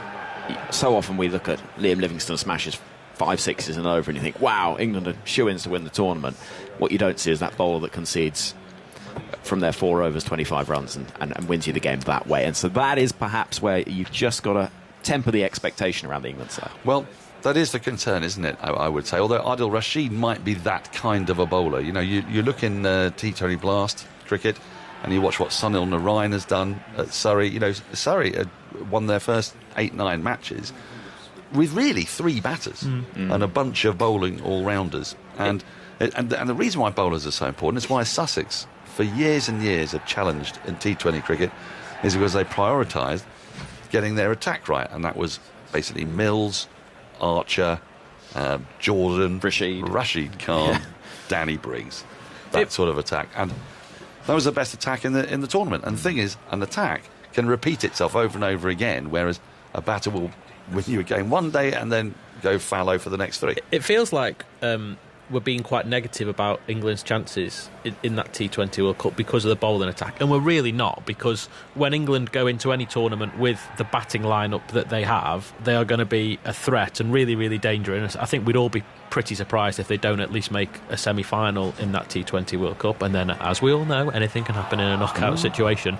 But what it does feel is a real shame that T20 World Cup in Australia didn't take place in 2020 during when the COVID pandemic struck, because it felt like at that time England probably had more things going for them when they had pretty much a fit Jofra Archer, a fit Mark Wood, who, remember, they both went to India in the early part of 2021 and played in that really excellent T20 series. That felt like England had a more rounded T20 side in that period, and now sort of 18 months on, England are going to Australia when you're thinking, has that chance gone? It's going to be harder for them to win that competition than it would have been had it been played 2 years ago. Quick update from here. Umpires out there. I can see umpire Aline Dar, I'm pretty sure.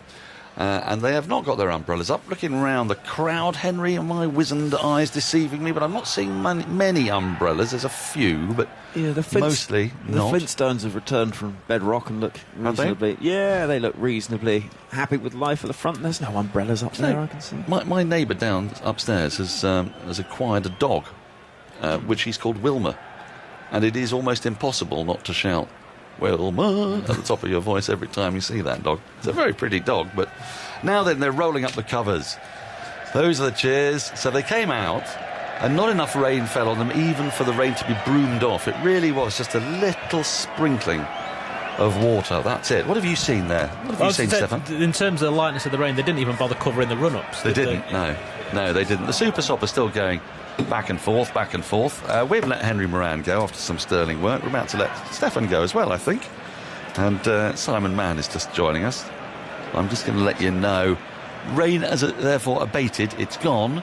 The umpires are out there for their 1:45 inspection, and I don't think what rain we've just had, and the covers were only unfurled for maybe 6 or 7 minutes.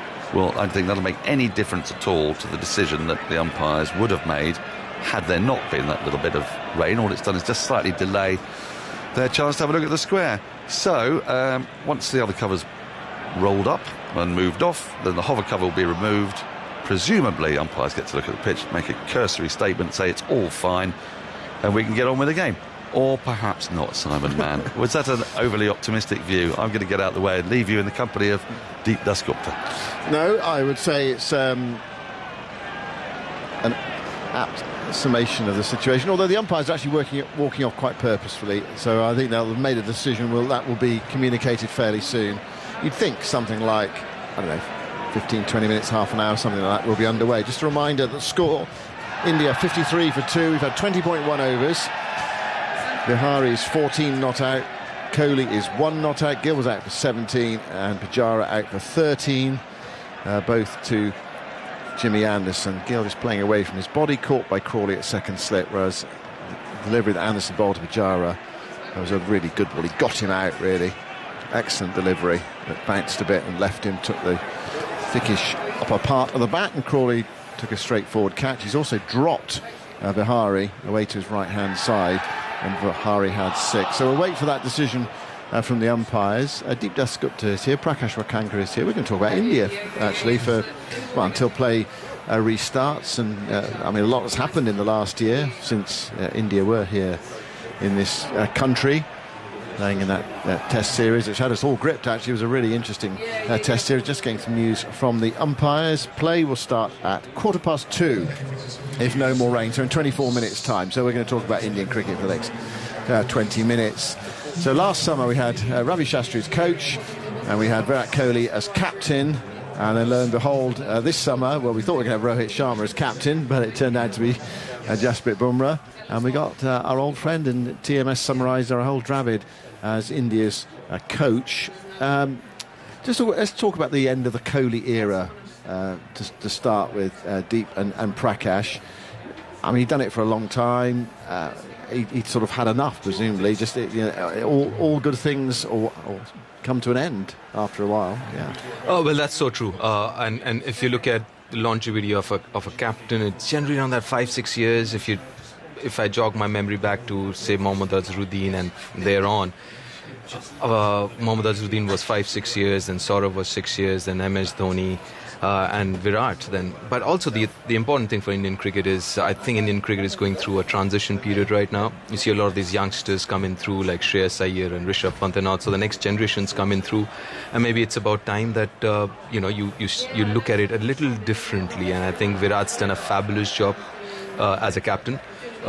Picked it up in 2015 Australia, and post that, if you look at India's record, especially away from home, which has always been an Achilles heel for India. India's record away from home is really nice, very good. Couple of Test series win in Australia and England last summer. So I think he's done a fabulous job. He's taken the process forward, but I think it's up to the next generation to a certain extent. And why I say this is a transition period, because again, if you look at Rohit, he's almost the same age as Virat, so I don't think he's going to be around for a very long time. So obviously you've got to start looking at the next generation as far as leadership is concerned as well. So the next year or so would be very, very critical for Indian cricket. Was Rohit the obvious candidate to replace Virat Kohli? You know, Simon, you've actually got to look at it. I have a slightly different perspective. Don't disagree at all with the sort of fundamentals of what Deep said. The fact of the matter is, from everything we've heard, and mind you, I certainly have no inside angle to this, Virat wanted to give up the T20 captains. He announced that before the T20 World Cup, leave aside the controversy as to when, how, what, etc. I'm not sure he wanted to necessarily give up the Test captains. Whatever followed with the white ball 50-over format, one captain for white ball cricket, fair enough. I think that was a call that got made wherever, however, and that resulted in a situation where, I think against his will, is my assumption from the outside, he necessarily then relinquished the 50-over captaincy.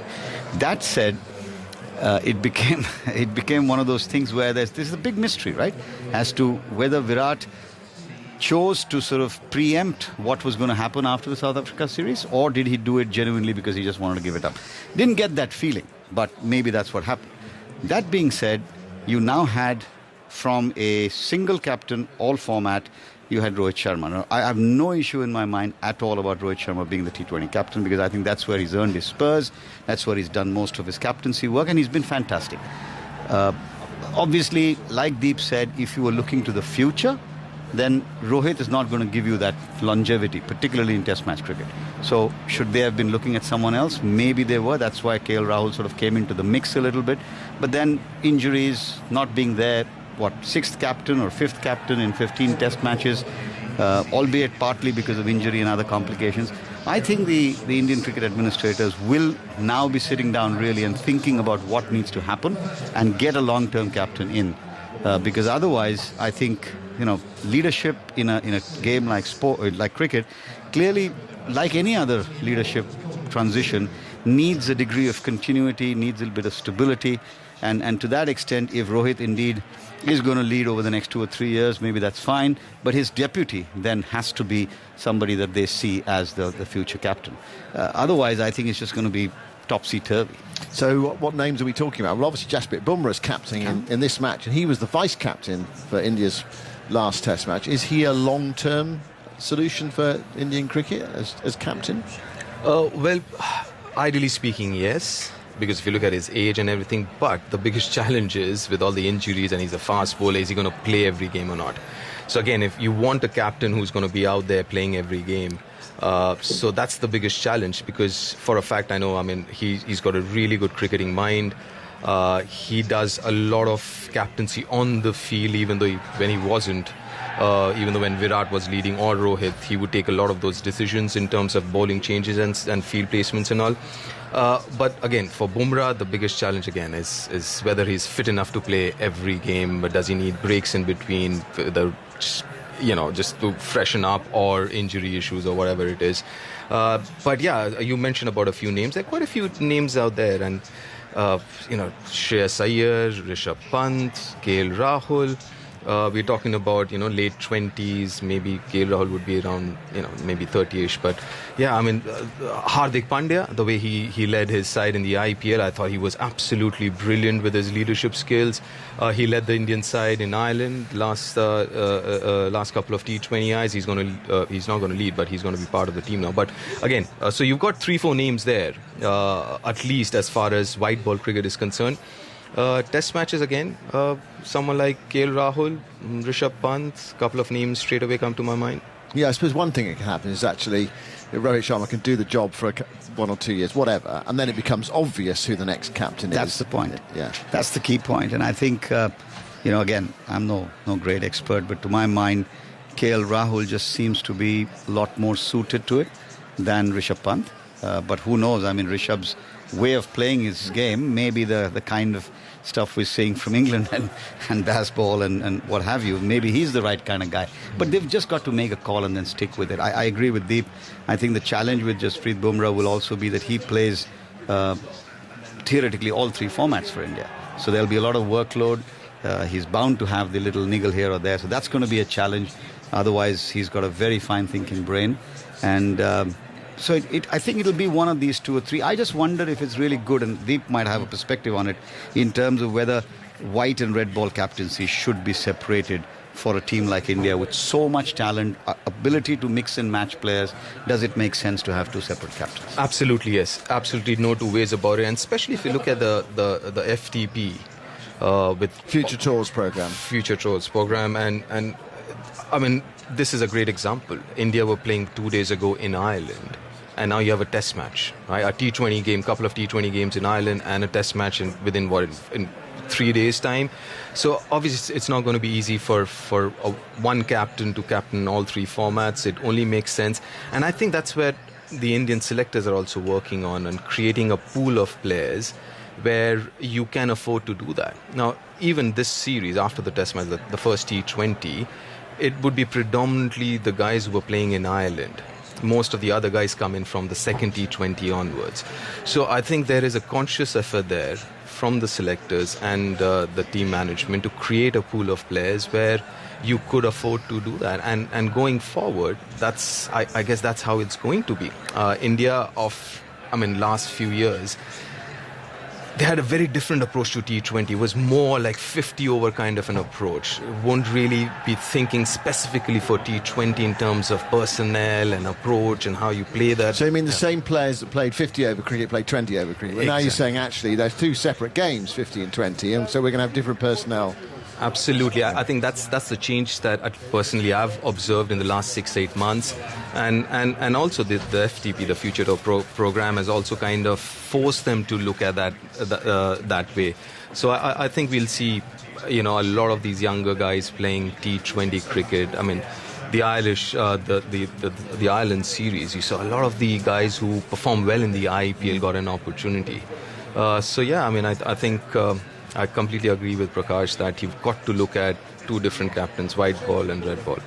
What about the 2 coaches? I said 2 coaches. I mean, Ravi Shastri was coach last summer here. Now we've got Rahul Dravid. What sort of mark has Rahul put on this team already, or the squad? Has it been too difficult, actually? Because you were saying to me, actually, before we came on, he's had so many captains across the formats and like about 40 different players as well, because of all sorts of reasons.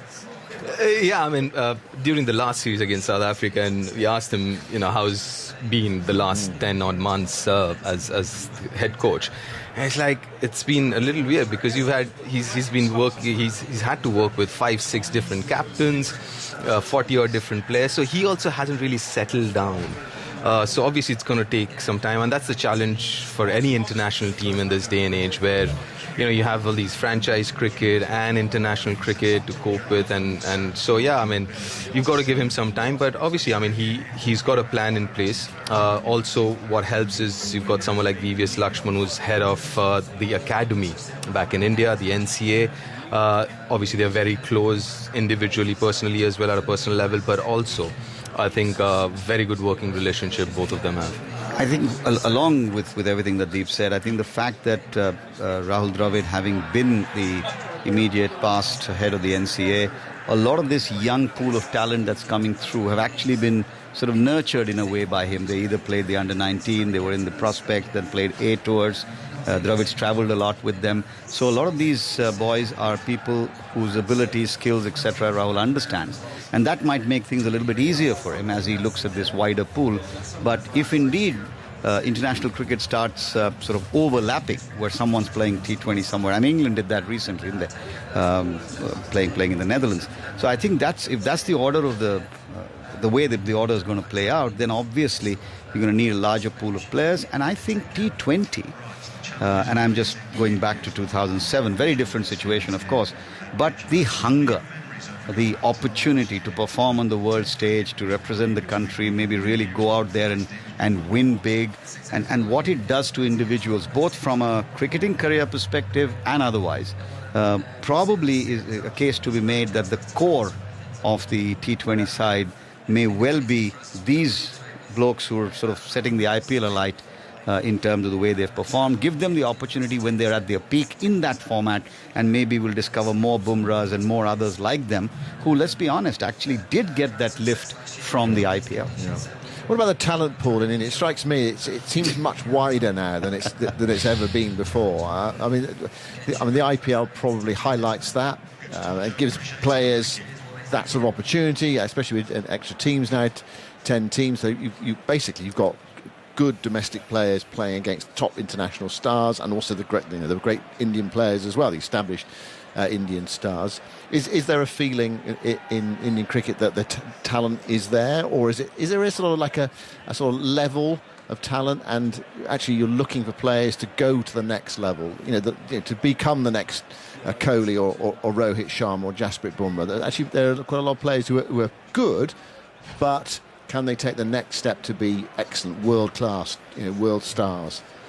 Well, to be honest, obviously the talent pool is huge. I think that's very obvious when you look at IPL, and also the fact that last year and a half, we've seen a lot of new guys coming through, new faces, and they've done well at this level as well. So obviously the talent pool is there, but that necessarily might not be a good thing always, because when you have such a big talent pool, there's always a tendency to get rid of the guys who's already there.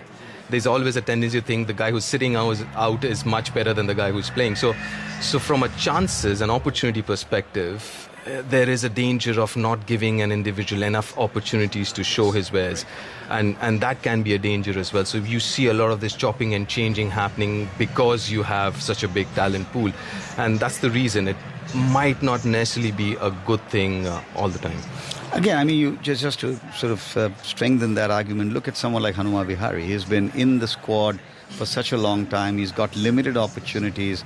Often people have argued you've actually thrown him into the deepest end and got him. This is the first time, I think, in a while now that they've persisted with him at number 3 after the 3 tests against Sri Lanka at home. You look at Shreyas Iyer. He's been on the fringes for such a long time, just about getting a breakthrough. There are several others who have sort of got to the squad, travelled, but never got an opportunity. So I think it just gives people a greater space. And who is to say whether Iyer or somebody else is going to become the next Kohli or the next Sharma, unless they actually come out and get the opportunities, play, maybe fail, maybe score. Shubman Gill, in and out, great talent, gets an opportunity, sometimes does very well, always looks brilliant he does, for whatever time he's there. Yeah. Doesn't matter whether it's 15 minutes or 2 hours. Yeah. But, I only wonder whether spin from a longer term perspective is the one thing that and obviously because we don't see enough of it in T20 other than a couple of exceptions, whether spin is really the one thing, because even in our domestic Ranji Trophy, we haven't seen, the old days you had someone picking 6 for whatever, 70, 80. You're not seeing that spin come through. So as the fast bowling revolution or the seamers sort of band grows stronger, is India beginning to sort of miss out a little or lose a little of that old rope trick? Yeah, that's interesting actually, because when you watch the IPL, every team's got one top-class spinner normally, and often they're an Indian spinner, or sometimes they've got two. You think, well, they must be stock full of these. But of course, you're talking about wrist spinners, aren't you? And in Test cricket, actually, wrist spinners, they've sort of gone a bit out of fashion of late. And I think the feeling is that the shorter the game, the more effective wrist spinners are. The longer the game, the less effective they are. And whether that's something that's sort of slightly worked, just from a domestic point of view against Matt Parkinson a little bit. The feeling is that can he play Test cricket because he might just get knocked around, pick off the bad ball or whatever, and you can't control the game. Anyway, that's a debate, a separate debate. But so who are the sort of young top class spinners? You're saying there aren't that many, Prakash? Or or do we? How do the wrist spinners that do so well in the IPL get on in domestic cricket? Well, like I said, people probably agree with me that we haven't seen, because these top guys aren't playing that much domestic cricket. So a Chahal or a Kuldeep Yadav are not actually playing their state teams in the Ranji Trophy. Because they've got just so much workload, the IPL's happening, India's touring somewhere or the other, there's either a ODI series or a test series going on, or they're on tour with a large contingent. COVID's actually led to the expansion of the travelling party as well is affecting. So what's within the Ranji Trophy or first class format, you are not seeing the best guys come and play, particularly spinners. And that's clearly one situation where therefore the other way movement also isn't happening as much.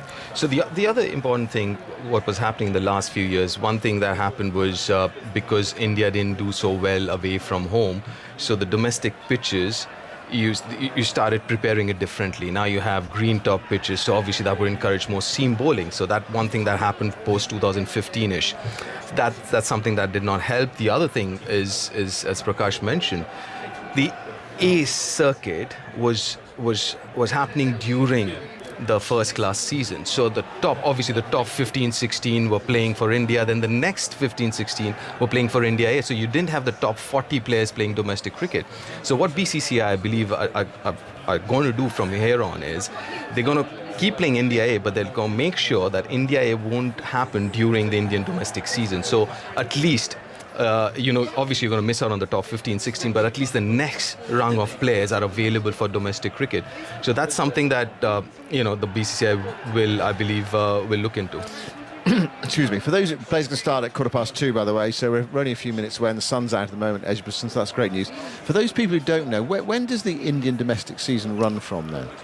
It starts around September end. You used to start with the Ranji Trophy, and which is the winner of last year's first class cricket against the rest of India side, and then you would have the other Dilip Trophy and all that. But generally it's end of September and October, and then it goes on till, for example, this time around, the Ranji Trophy or the first class cricket was split into two halves. So the league phase happened before IPL and the knockouts happened after IPL. But generally, I guess that's not going to be the case. You generally finish before IPL. And it also kind of, you plan it according to whether you have a mega auction or not, or what time is the auction. Then you would rather play the domestic T20 with the Syed Mushtaq Ali just before that. So the planning would depend on that, but generally it's from end of September, first week October till March first week. And just to finish off on how much cricket's going on, a lot of the states now have created their own sort of feeder to the IPL, if you will. So they have their own Premier League, which can obviously is timed before the IPL. So you've got talent coming through from there. And we had quite a few of those lads who performed well in the various state things. So there's that cricket. Then you've got the age group cricket, which obviously during the last couple of years with the pandemic and stuff like that got a little bit affected, but you've got the under-15s, under-19s, under-22s, so there's just huge amount of... So let me say this, the BCCI organizes more than 3,000 games a season. So now BCI is also organising under 16 and 19 women's cricket as well. So there are more than 3,000 games every season that they organise. And looking on from the outside, it seems to me as well that the traditional centre. Okay, you've had traditional centres of Indian cricket, but it seems to me now you look at where players come from.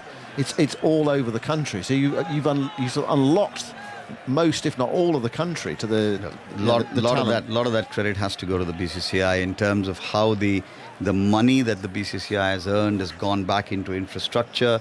You know, you've got stadiums in smaller places which have now become international centres. Places like Ranchi, the Guwahati stadium's been done up. You had Visakhapatnam. You've got lots of places where it's going into the hinterland, and of course the ability of the IPL scouts. I think these guys are like, guys with binoculars going all over the place, picking people from wherever they see talent. And because they come in, then that little town or village gets its own hero to go after. And there are 5 other kids running around trying to emulate them. So it's just and it's reflective, I think, as I said somewhere earlier, reflective of the way India as a nation's moving as well. There's a lot more prosperity, for lack of a better word, which is beginning to trickle through into the interior. And that's reflected in cricket as well. Do you think in 15 or 20 years India will be unbeatable? That I don't know. That, I guess, depends on how well the others play, right, Simon? But you see what I mean, though? You've got all this talent. Most importantly, in 10-15 years, you don't know where international cricket would stand. Yeah. Right? With the number of franchise cricket and tournaments happening now, I mean, that's a big, big challenge. Yeah. Right, well, the good news here is that India's not-out batters are on their way to the middle, and the umpires as well. All we need is an England team. Kohli and Bahari, yeah, exactly. I mean, Kohli and Bahari, they're not wasting any time. They're out into the middle. They want to bat in the sunshine. And here come the England team now. They've presumably had their huddle down beneath us out of sight. Anyway, thanks very much to Prakash and Deepdas Gupta for that roll through India cricket over the last 20 minutes. We're going to just reassemble things here. Ebony's coming in, and it looks like Jonathan's coming in as well. So first word to you, Ebony, and then Jonathan.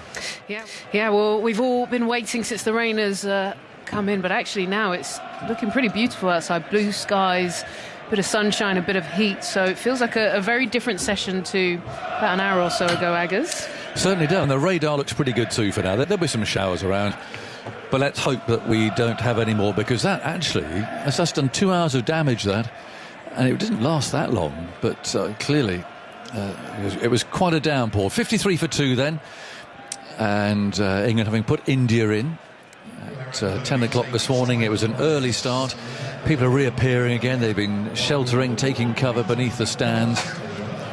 And they're crowding into the Holly stand on the right-hand side there. They won't want to miss anything. And Matthew Potts is going to continue from the far end. He's bowled well again today. And look at those slips lined up, 5 of them. And that shows a lot of confidence from the captain in where Potts is going to bowl. And he does. He just hammers the same point round about a length, just outside that off stump, ball after ball. And Ben Stokes knows he's going to be accurate, so he can set that very attacking field for Kohli, who's on 1. Let's face it, Potts has got a bit of a reputation now for knocking over the main batsman. He sorted out Kane Williamson in the New Zealand series. So how about Virat Kohli then? No longer captain, of course, a spiky character. And Potts is on his way from the far end. Up he comes now, bowls to Kohli. Oh, almost drags it into his stumps. Inside edge, it'll run away for 4. But a moment of real fortune there for Kohli, and Potts holds his head in his hands. Whether it kept a little bit low, that's sometimes the reason for an inside edge. We shall see, but no, it was just a rather crooked bat and a bit of fortune for Kohli. Yeah, I like the line of that first delivery to him. It's threatening just outside that off stump, and then, like you say, with the variable bounce, just caused a bit of a false shot. I thought he was excellent. Before got that wicket eventually, or that outside edge, got dropped by Crawley. Here's Potts again, the slip's ready, he moves in, bowls to Kohli, who lets that go through outside the off stump. Lovely atmosphere here at Edgbaston. There always is. It's always lively.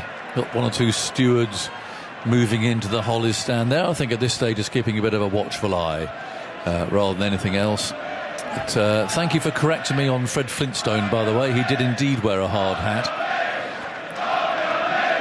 Sorry, I forgot that TMS can go a little bit left field. What's that all about? Yeah, well, I just wasn't... I couldn't remember Fred Flintstone wearing a hard hat, but when he went to work at the quarry, thank you everyone who pointed that out, he did indeed wear a hard hat. In comes Potts, moves in, bowls outside the off stump, and Kohli lets it go by. I don't think it was made out of plastic, it was made out of sort of dinosaur bones or something, but I've been sent photographic evidence, because there's lots of Fred Flintstones in the over Hollies. there Oh, okay. wearing hard hats, and I was just a bit surprised that he was wearing a hard hat. But there we go, that settles that. Thank you very much, everyone, paying attention and wanting to get involved. 57 for 2. Vihari on 14. Kohli is on 5. And Potts, with his sweater off now, walks purposefully back to his mark. It's a lovely afternoon now. The sun's shining. We've got some cloud around, but to our left at least is blue skies. Potts moves in again and bowls, and Kohli covers up and gently turns the ball into the leg side, and it's Lees who comes running in there to do the fielding. An underarm throw to wicketkeeper Billings, of course keeping wicket in Folkes' place. Had to turn down the microphones when the spinner's bowling for Billings. Constant chatter into that pitch microphone. Just turn it down a bit. Very enthusiastic. Potts again moves in, bowls outside the off stump. It's taken by Billings as Kohli plays no shot to it. So that's the first over we've had for a couple of hours. 57 for 2. Vihari 14. And Kohli has 5. Anderson's taken both wickets to fall so far. And who's going to bowl down at this end, I wonder? Looks like Stuart Broad is fitting. No, it's going to be Anderson. That'll please the crowd, singing his name. Peeling off his sweater and his cap. And he's got Stuart Broad there for company as he walks back to his mark. And so he's going to bowl to Hanuma Vihari. He's got a good opportunity here. I mean, it's not an easy game for India's batsmen to come into, having had such little practice, but it's an opportunity just to remind people of what he can do. He's been a bit in and out of the Indian side. Again, there's 5 slips. Anderson runs in, bowls, and Vihari's forward, leaning onto the front foot. That's fielded by Stokes, who's at cover, and who's clearly loving being captain, by the way. In every aspect of the role that we see him in, be it on the field or off doing his press conferences and so on, he really is revelling in this job. He's loving it, loving every minute. This feels he's sort of owning it, you know. Anderson wheels round again, little pile of sawdust there. Redundant at the moment at least, and he runs in again, bowls an in-swinger. Vihari's on the back foot. Stokes can't prevent the single. He's quite straight there. He's at cover, really. So an easy single square into the offside. Well, this is the battle, isn't it, we get the most excited about? Anderson to Kohli. Oh, yes. We heard some of the stats earlier, but I think it's more about just 2 Trojans and legends of the game. There'll be a lot of thought into who's going to win this battle. Kohli's ready, and so are the slips. Anderson dips his head, moves in past umpire Dar, bowls an in-swinger, and Kohli quickly pushes it away and runs. Very well played. Just to get it away. He's been quite smart, Kohli. I've just noticed even before the break, he hasn't faced many, but he just, rather than get himself bogged down, just gets off strike very quickly. Just a little nudge into that offside, takes the pressure off, and resettle at the other end. 59 for 2, so that brings Vihari back on 15. It is a very attacking field for 59 for 2. But that's the way that Ben Stokes wants to play his cricket. Anderson runs in, bowls to Vihari, an outswinger this time. It just moves away enough. It's not prodigious, but just enough to make the batsman think. And of course, to find that outside edge, if it had started a little bit straighter than that, he was able to let that one go by. It started that sort of inviting line. Think about being drawn into the shot and then that shape away. Just leaves you in 2 minds. Absolutely brilliant. Anderson's got the ball, fingers wrapped round it. Umpire Dar stands there motionless. Anderson runs past him, and that tucks him up a little. Plays a crooked backward defensive shot. The slips are up shouting, but there's nothing from Anderson. He simply turns and walks back to his mark again. That looked high as far as an LBW was concerned. 59 for 2. Sun shining on the city of Birmingham in the distance. Shade on the trees in between. There's a lot of building work going on around here at the moment. Roadworks and smart new flats and apartments going up on the corner. In goes Anderson and bowls. That's very nicely put away into the offside by Vihari, standing up on his toes. 3 slips are chasing that. Bairstow's going to win, scooping the ball back, and then the ball finally thrown in by, who's that one scampering in there? Anyway, there was a tremendous dash to go and field that ball. 62 for 2 is the score. And after India were put in this morning. Is it funny how you get very reliant, and there was a lot of talk at the time about the numbers on the back of shirts, but when they're wearing their sweaters, of course, you can't see who it is. And you become, I don't know about you, but I've become used totally to looking. There are things, you know, Johnny Bairstow's run, you know, all these sorts of things, the usual stuff, who wears a sun hat, who doesn't. But the numbers are just sort of, I think, just become part of it. They've just become part of the general uniform, if you like. In comes Potts and bowls, a short of a length, that's off a thick edge now, and running away down to backward point. And one run is taken, so come back for the second. That was all a bit rapid, but it was good running in the end. Vihari got in. 64 for 2. I was surprised that there used to be so much sort of kerfluffle about that on the shirt, because as a fan, you're looking down at the moment at Leach on the boundary. If you're a fan in the crowd, it helps you get in the game more. I should always, I think, I couldn't understand the argument about it, really. As long as you've got a means as a spectator of knowing who the number is, 66, Joe Root or 7 is Billing. As long as there's something on a scorecard or something you can buy that tells you who they are, of course you must make it easier for people, as well as commentators. In comes Potts and bowls. Oh, that's a very good shout. Leg before the wicket. He's out. Played all round that. And my advice to him from Virat Kohli, as it were, would be don't bother, mate, because that looked absolutely plump. And Kohli's coming down. They're going to talk about this, but it seemed to keep a bit low as well. Now he's turning it off. Cheer goes up from the Hollies. Well, if that's not hitting Midland leg, I'll be surprised. Yeah, absolutely brilliant there from Potts. Really hits the surface as he does, but he's getting that movement back off the pitch. And like you say, weight falling over, hit bang on the knee roll. Once it hits you on the knee roll, you know you're in a lot of danger. Well, that looks good. And no referral, and I think it was the right decision. Well done to Potts. He deserves that after having one dropped just a little while ago by Crawley. What you do say is the non-striking batsman, when your colleague comes down and says, what do you think, mate? I think I might get away with this. Say, look, mate, no chance. Just go back. Would you go down the brutally honest route, would you? I think you have to, unless it's your captain. Everyone else. Yeah. Yeah. Well, you think you'd be nice? Well, I don't like conflict. I'd like to, it might be... Problem is if you get it wrong. So imagine they should have reviewed it and you tell them not to. Well, that's true. That's true. But I think Virat saw him off quite quickly there, didn't he? Yeah. Oh, Rishabh Pant's coming in. He's one that always gets the pulses racing. What a cricketer. And someone who will just come out and... Well, we've talked a lot about people playing their own way this summer. Well, he'll certainly be doing that. So he's come ahead of Shreyas Iyer, actually. Yep, someone that we all really enjoy watching. Look to set the tone, won't like being bowled at. I think the crowd are loving this. It's an interesting one, isn't it? When England made that bold decision to decide to bowl first today. When you do that, you need to kind of get into the wickets early, and I think they've done that. 3 wickets gone. Yes.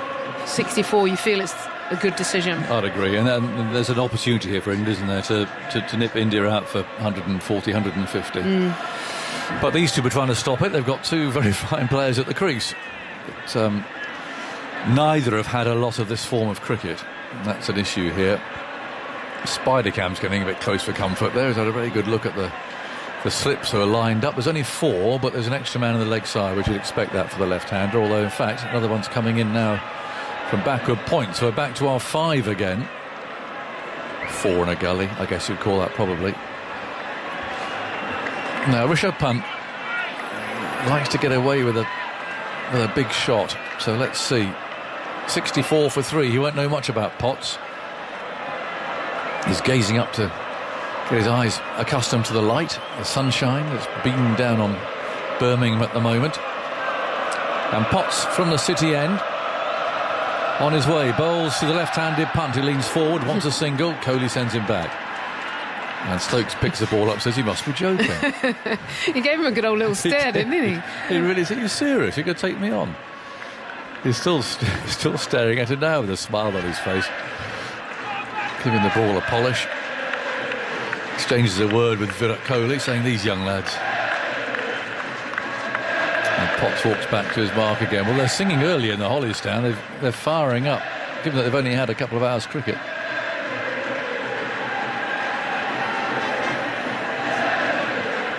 Tremendous noise from in there. All sorts of things being tossed around. Sort of rubber ring I see going around there. As Punt waits. And Potts moves in. Bolstrom. Oh, he almost played into his stumps. Inside edge into the pad. Not far away. Noticed that little bit of variable bounce as well. We definitely saw the first ball to Kohli. I think that could come into play quite a lot throughout the next few days. Yep. But it rarely improves, does it? If you start with uneven bounce, it tends to keep going and sometimes get worse. Alex Lees is on the move. He's coming from mid-wicket to mid-off. So there's only 2 men on the leg side now. And one of those Leach is very square, so a real offside attack. 4 slips a gully, there's a cover point in the mid-off. As Punt settles over his bat again, he's batting outside his crease. Potts runs in over the wicket, moves in Bolstrom, has a poor delivery with his field. Full on the leg stump, it means Punt can get away. Big cheer for Jack Leach, fielding down there in front of the Hollies. And Punt's off the mark. 65 for 3. Now Leach has got to come all the way across from where he fielded that. He's puffing a bit, and Sam Billings is seeing him on his way there. He's halfway. That is a proper stretch, isn't it? It is. And he's now getting a round of applause from the other side. There we are. Well done, Jack. What do you think? That's about 100 metres? I think so. He wouldn't want another single, this ball. Mind it's the last ball of the over, so he'll be all right.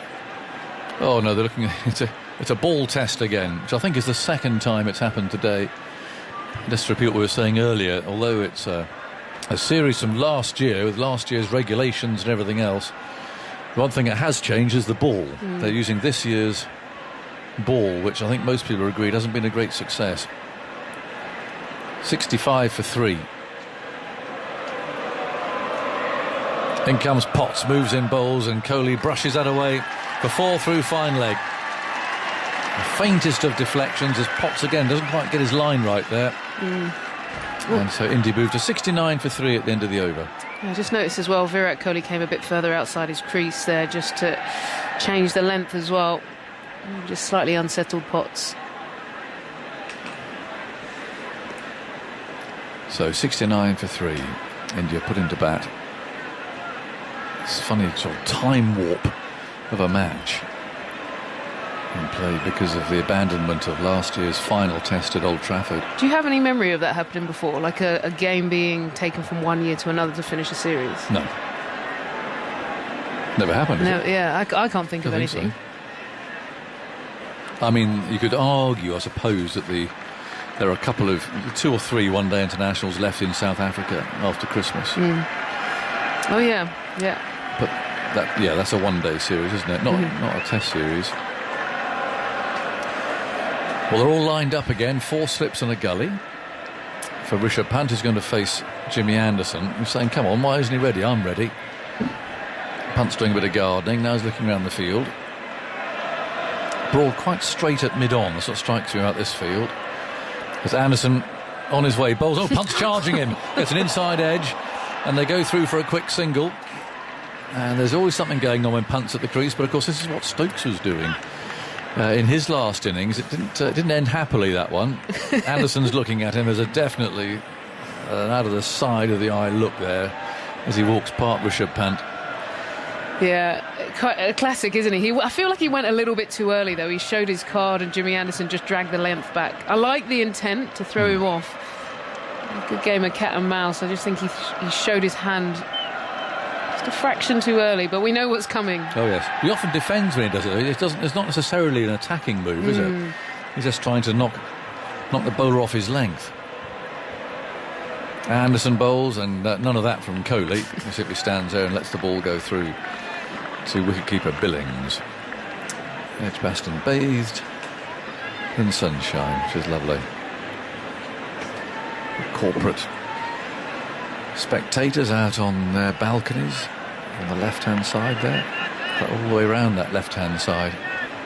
Boxes are taken and they're full. Anderson wheels round again past all of those bowling markers. They're marked in green paint, and he bowls to Kohli, who's forward. He's took the bottom hand off the handle there, a bit of extra bounce. Well played by Kohli. 70 for 3. Flags just twitching slightly down at the far end. So what have you been doing with your sabbatical, Eb? Anyway, I pretty much I've been learning Spanish. Have you? Crikey. What's brought that on? Worried about my age, actually. I had a bit of a midlife crisis. Oh, right. Then goes Anderson, bowls outside the off stump, a single for Kohli, playing off the back foot out to point. And there's no run. How's it coming on? I'm afraid I'm not very good at Spanish. I can't test you. Are you retiring to Spain? Well, it's always been. I've always wanted to learn Spanish, and then I started having this panic that the age 40 is around the corner. You're not there yet, are you? No, I'm not there yet. Don't worry about that. But it's coming. The problem is it's coming, and COVID stole 2 years as well from me.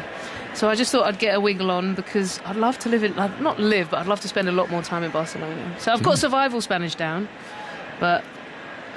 Survival Spanish. Yeah, just Basic. get around, right. Ask for everything. Anderson bowls. That's a lovely ball that swings away from Pant and drew him into the shot. And there's a bit of bounce there as well, actually. Taken by Billings. Oh, well done, that sounds. Yeah. He's all sitting exams for it. Or No, I've got a teacher online, Marco, from Colombia. From Colombia? Yeah. Oh, right. I asked my Spanish-speaking friends what accent I should go for. Going Colombian? Yeah, I'm going Colombian. Why? I don't know. That's what my friend said is a good accent. So I'm going for it. He's good fun. He knows nothing about cricket. No. 71 for 3. Anderson over the wicket, bowls, and again it's that swinger away from the left hander this time. Finds Punt's pad, and Leach is able to field. So 71 for 3. Punt has 2.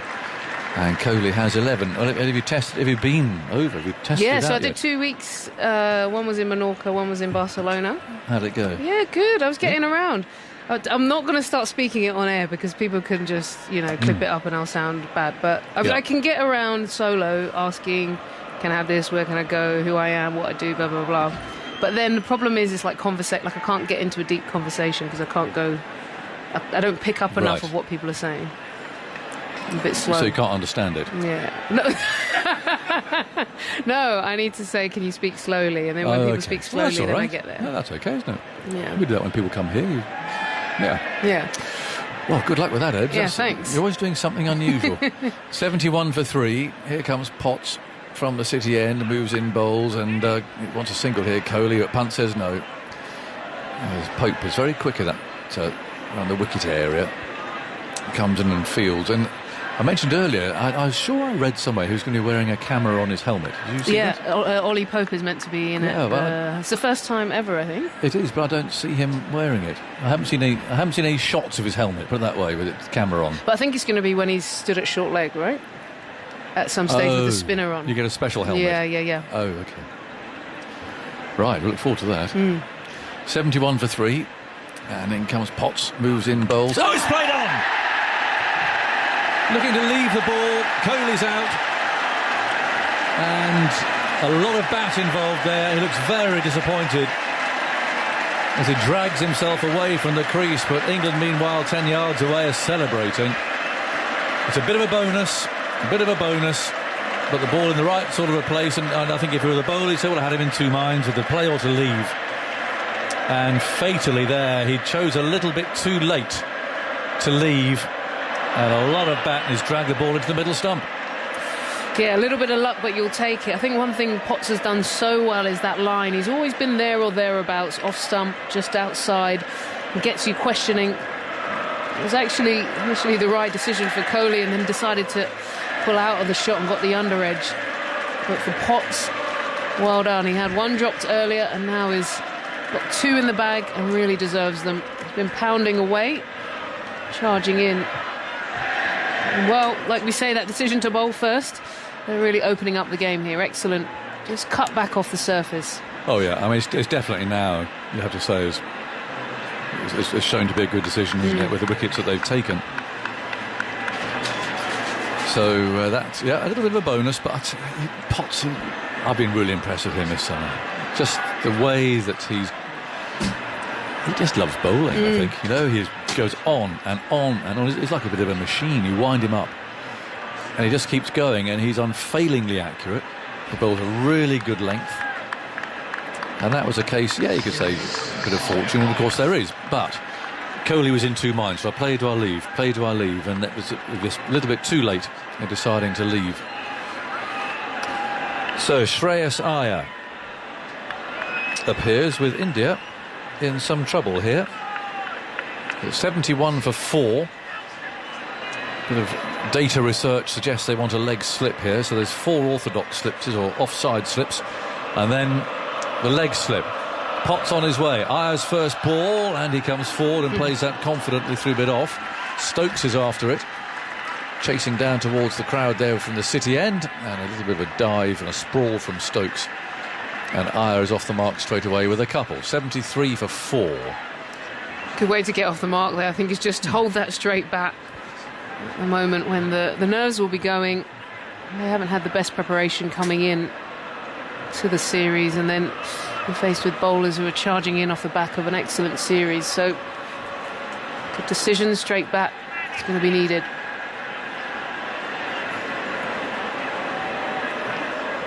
Potts on his way, bowls, and that's sliced now for 4 by Iyer. He's a positive start. Didn't quite go where he intended, I don't suppose, but he's looking a little bit straighter than that. But 4 runs nonetheless. 77 for 4. A little bit of a gift, that ball, just a little bit fuller and a little bit wider, enough width just to feel comfortable to throw your hands through the line of the ball.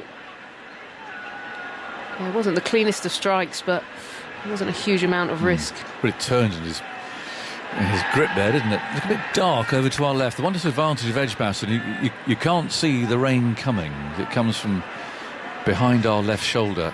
It does look a bit more brooding over there at the moment. 2 balls left in the over. Potts on his way and bowls, and he's trying to put the bottom hand off the handle there. The ball runs away out to mid-on, and there's no run. Talking of brooding on my left shoulder. Matthew Potts continues his fine start to his Test career. 16 wickets now, average 22. He's bowled 41 balls to Kane Williamson and Virat Kohli in his Test career so far. Taken 4 wickets for 11. That's amazing. I mean, he gets the good people out. 77 for 4. Potts wheels round, moves in bowls, and Ayers just sliced him again for 4. It's flown over the slips.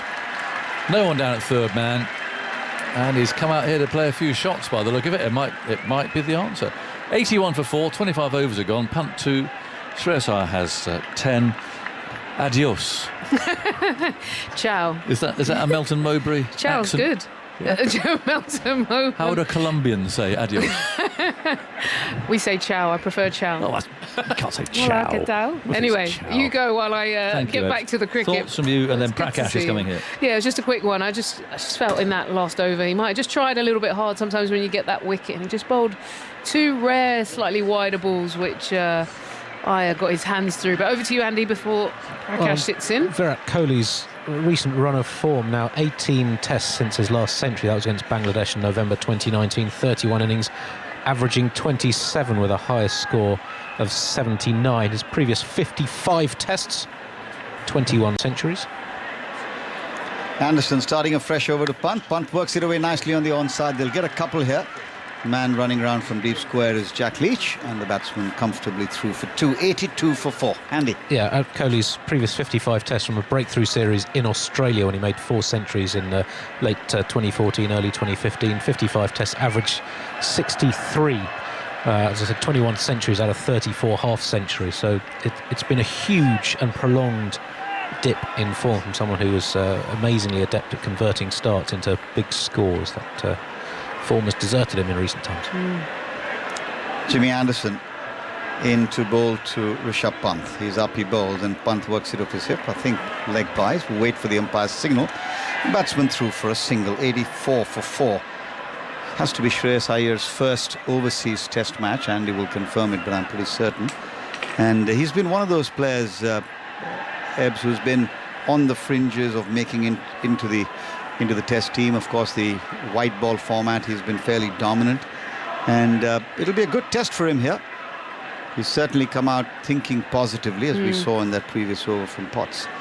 A slightly different kettle of fish facing Jimmy Anderson now, with 4 slips and a leg slip in place to go along with a man deep backward squared about 15 yards inside the boundary, mid-wicket, mid-on, and a man at extra cover.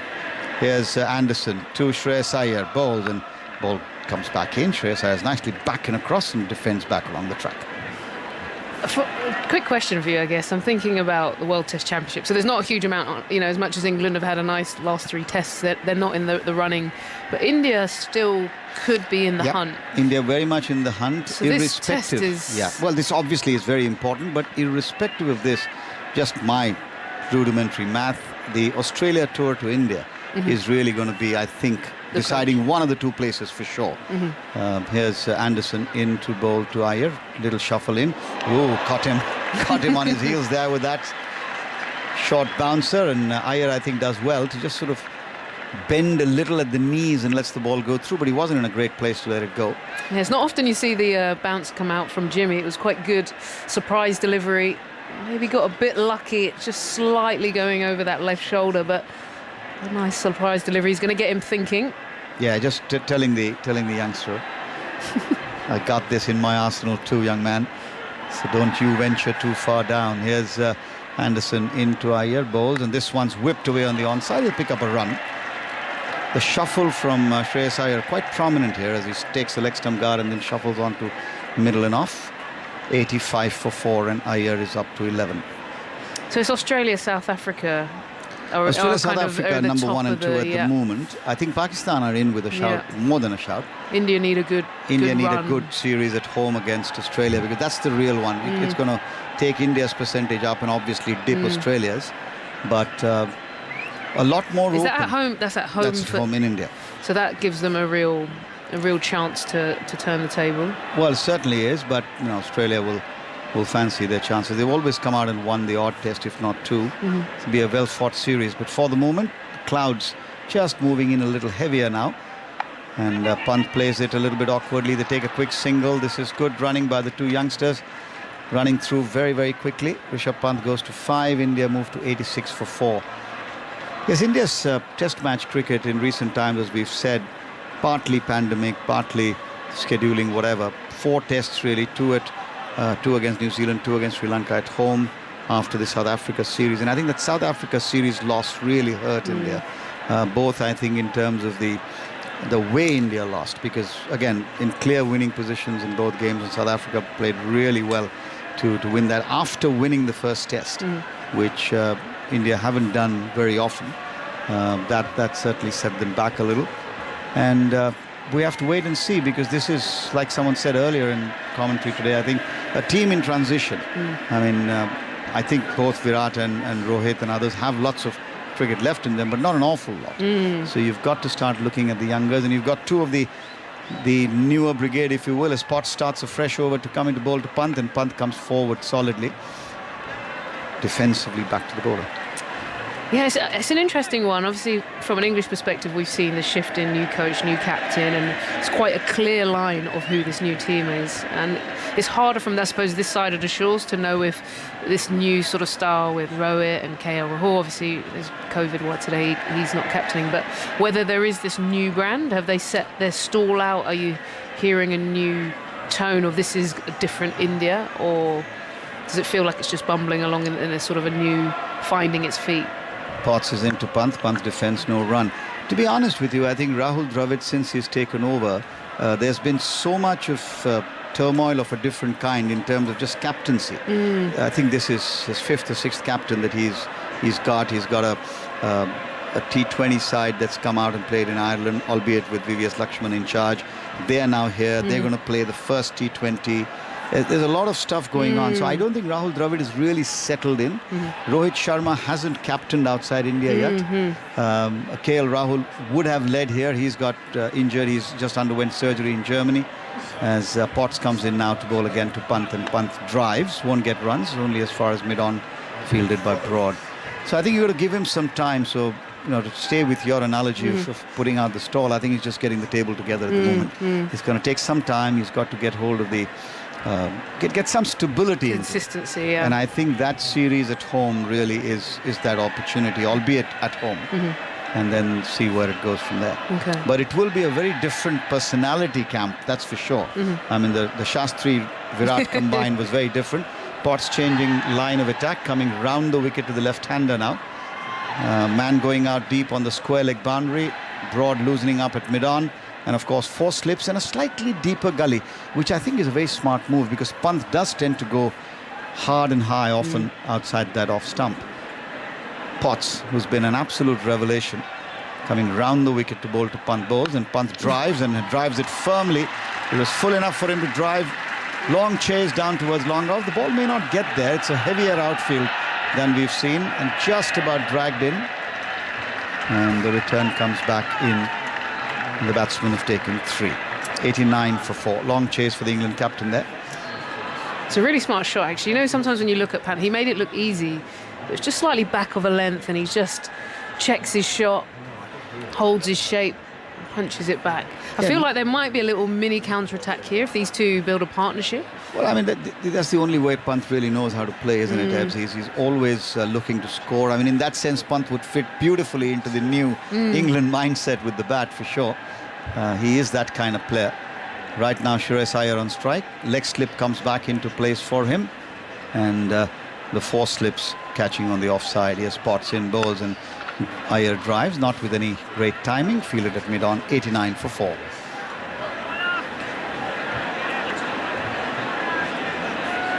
I mean, the number of IPL captains in this Indian team is quite remarkable. You've got Rohit Sharma, Virat Kohli, of course, stepped down from RCB, but Rishabh Pant, Shreyas Iyer, Hardik Pandya not playing Test match cricket, but led India in the T20 two-match series against Ireland. So there's a lot of that going on at the moment as Potts comes in and bowls to Iyer. Iyer drives beautifully this time, got all of it. I think it'll run away towards the extra cover boundary for 4. Shuffled in, got in line, and played a nice looking shot. So Iyer looking very positive. 15 of 9, and India 93 for 4. Yeah, I think Potts, I don't know if he's maybe got a little bit tired, but you just notice his lines just drifted a little bit on that offside. We've seen Iyer take him for some runs sort of backward a point through to that cover region. So maybe just will want to either tighten that up, or maybe they'll consider a bit of a change. But either way, England in a really good position. Oh, fantastic position, choosing to bowl first, putting India in. The first 2 breakthroughs, of course, coming from Jimmy Anderson, and India find themselves now 93 for 4. Andy. Shreyas Iyer, one of the new players in this Indian team from last year, made his Test debut in November of last year, scored a century and 65 against New Zealand, followed up with a couple of half centuries against Sri Lanka, so has made a decent start. This is now his 5th Test in first-class cricket. You mentioned he's not played Tests outside India. Anderson starts a fresh over to Pant, goes in and bowls, and Pant leaves outside the off stump. This is only his 4th first-class game outside India. Had a few games, one in Australia, 2 in South Africa for India A 5 or 6 years ago, in all in first-class cricket, approaching 5,000 runs, average over 50, with strike rate of 80 per 100 balls. So in his first-class career, he's been a very, very aggressive player. As you say, he's been very successful in T20 cricket, made a good start to his Test career, so whatever he does, it could be quite exciting. Well, if you're supporting India, then you certainly want that. As Pant settles and waits for Anderson. Anderson is up wide of the crease, and Pant comes down the wicket and hammers it past the bowler. 4 runs, use of the feet. Toughers. Afternoon. Very good afternoon, 97 for 4. Greeted by a swashbuckling shot, punts off down the pitch and absolutely climbs into an off drive. I think these two have had enough of being tied down by Anderson and Broad. They're going to come out and play a few shots, try and knock them off their lines and lengths, because Potts and Anderson have been bowling beautifully. I think we could just see a bit of a counter-attack happening here. Changing line of attack there, Jimmy Anderson deciding to come round the wicket, gets his soles of his boots into that sawdust just to give him a bit of a better grip. 4 slips, a gully still in place. A man at very wide mid-off or a straightish extra cover. As Anderson goes in and bowls to Pant down the leg side, he works it away off his hip. He'll take a comfortable single, 98 for 4. So ever since Shreyas Iyer has come in, the run rate has certainly picked up. Yep. He's gone out and played a few shots. Yeah, I think that it had to, because Potts has impressed me so much this summer. Brilliant. Prakash really has. He's got, you know, top players out as well. They got Williamson, what, 3 times? Absolutely. 4 times? I mean, he's not 3 just sort of times. like mopping up the tail. He really has impressed. James Anderson's been James Anderson, but these two, I think, have had a little chat together to themselves and said, come on, we're just sitting ducks here at the moment. We've got to try and throw a punch back. 5 slips. Oh no, it goes across the leg gully now. I don't know whether... Yeah, they've been doing that consistently for Iyer from the time he's come in. As Anderson moves in and holds one back of the line, climbing, and Iyer watches it through, lets it go through nicely. Very pronounced shuffle from Shreyas Iyer. Takes Lexton guard, and his right foot sort of comes onto off in middle just before taking strike. And this time was ready for it. The first time that Anderson bowled a short ball to him, I think caught him completely by surprise. The lights are on now here at Edgbaston, and a lot of cloud coming in. Toughers, you reckon more rain? Well, I'm not sure rain, but there is cloud cover over there now. Anderson in, bowls short, and Iyer... He's gone, is he? Yes, he has. He's gloved one down to a diving Sam Billings, and Anderson has his man, his 3rd, and Shreyas Iyer and India sink deeper as Iyer walks back, caught behind for 15, 98 for 5. Fantastic catch from Sam Billings down the leg side, and great captaincy as well. We were saying is that 5 slips, and they've moved the man there across to the leg slip, and it next ball, Jimmy Anderson bowls that sort of rising hip delivery. It jags back at Iyer, a great catch, and gets the edge. Great bit of captaincy from Ben Stokes. That was obviously a plan. And a brilliant catch, single left hand, caught in his left mid by Billings, and we can see on our monitor the coach McCullum really giving a good applause to Sam Billings and to the England team, who really now have got India on the mat. Absolutely, and that's a good plan, well executed, and it's got its results.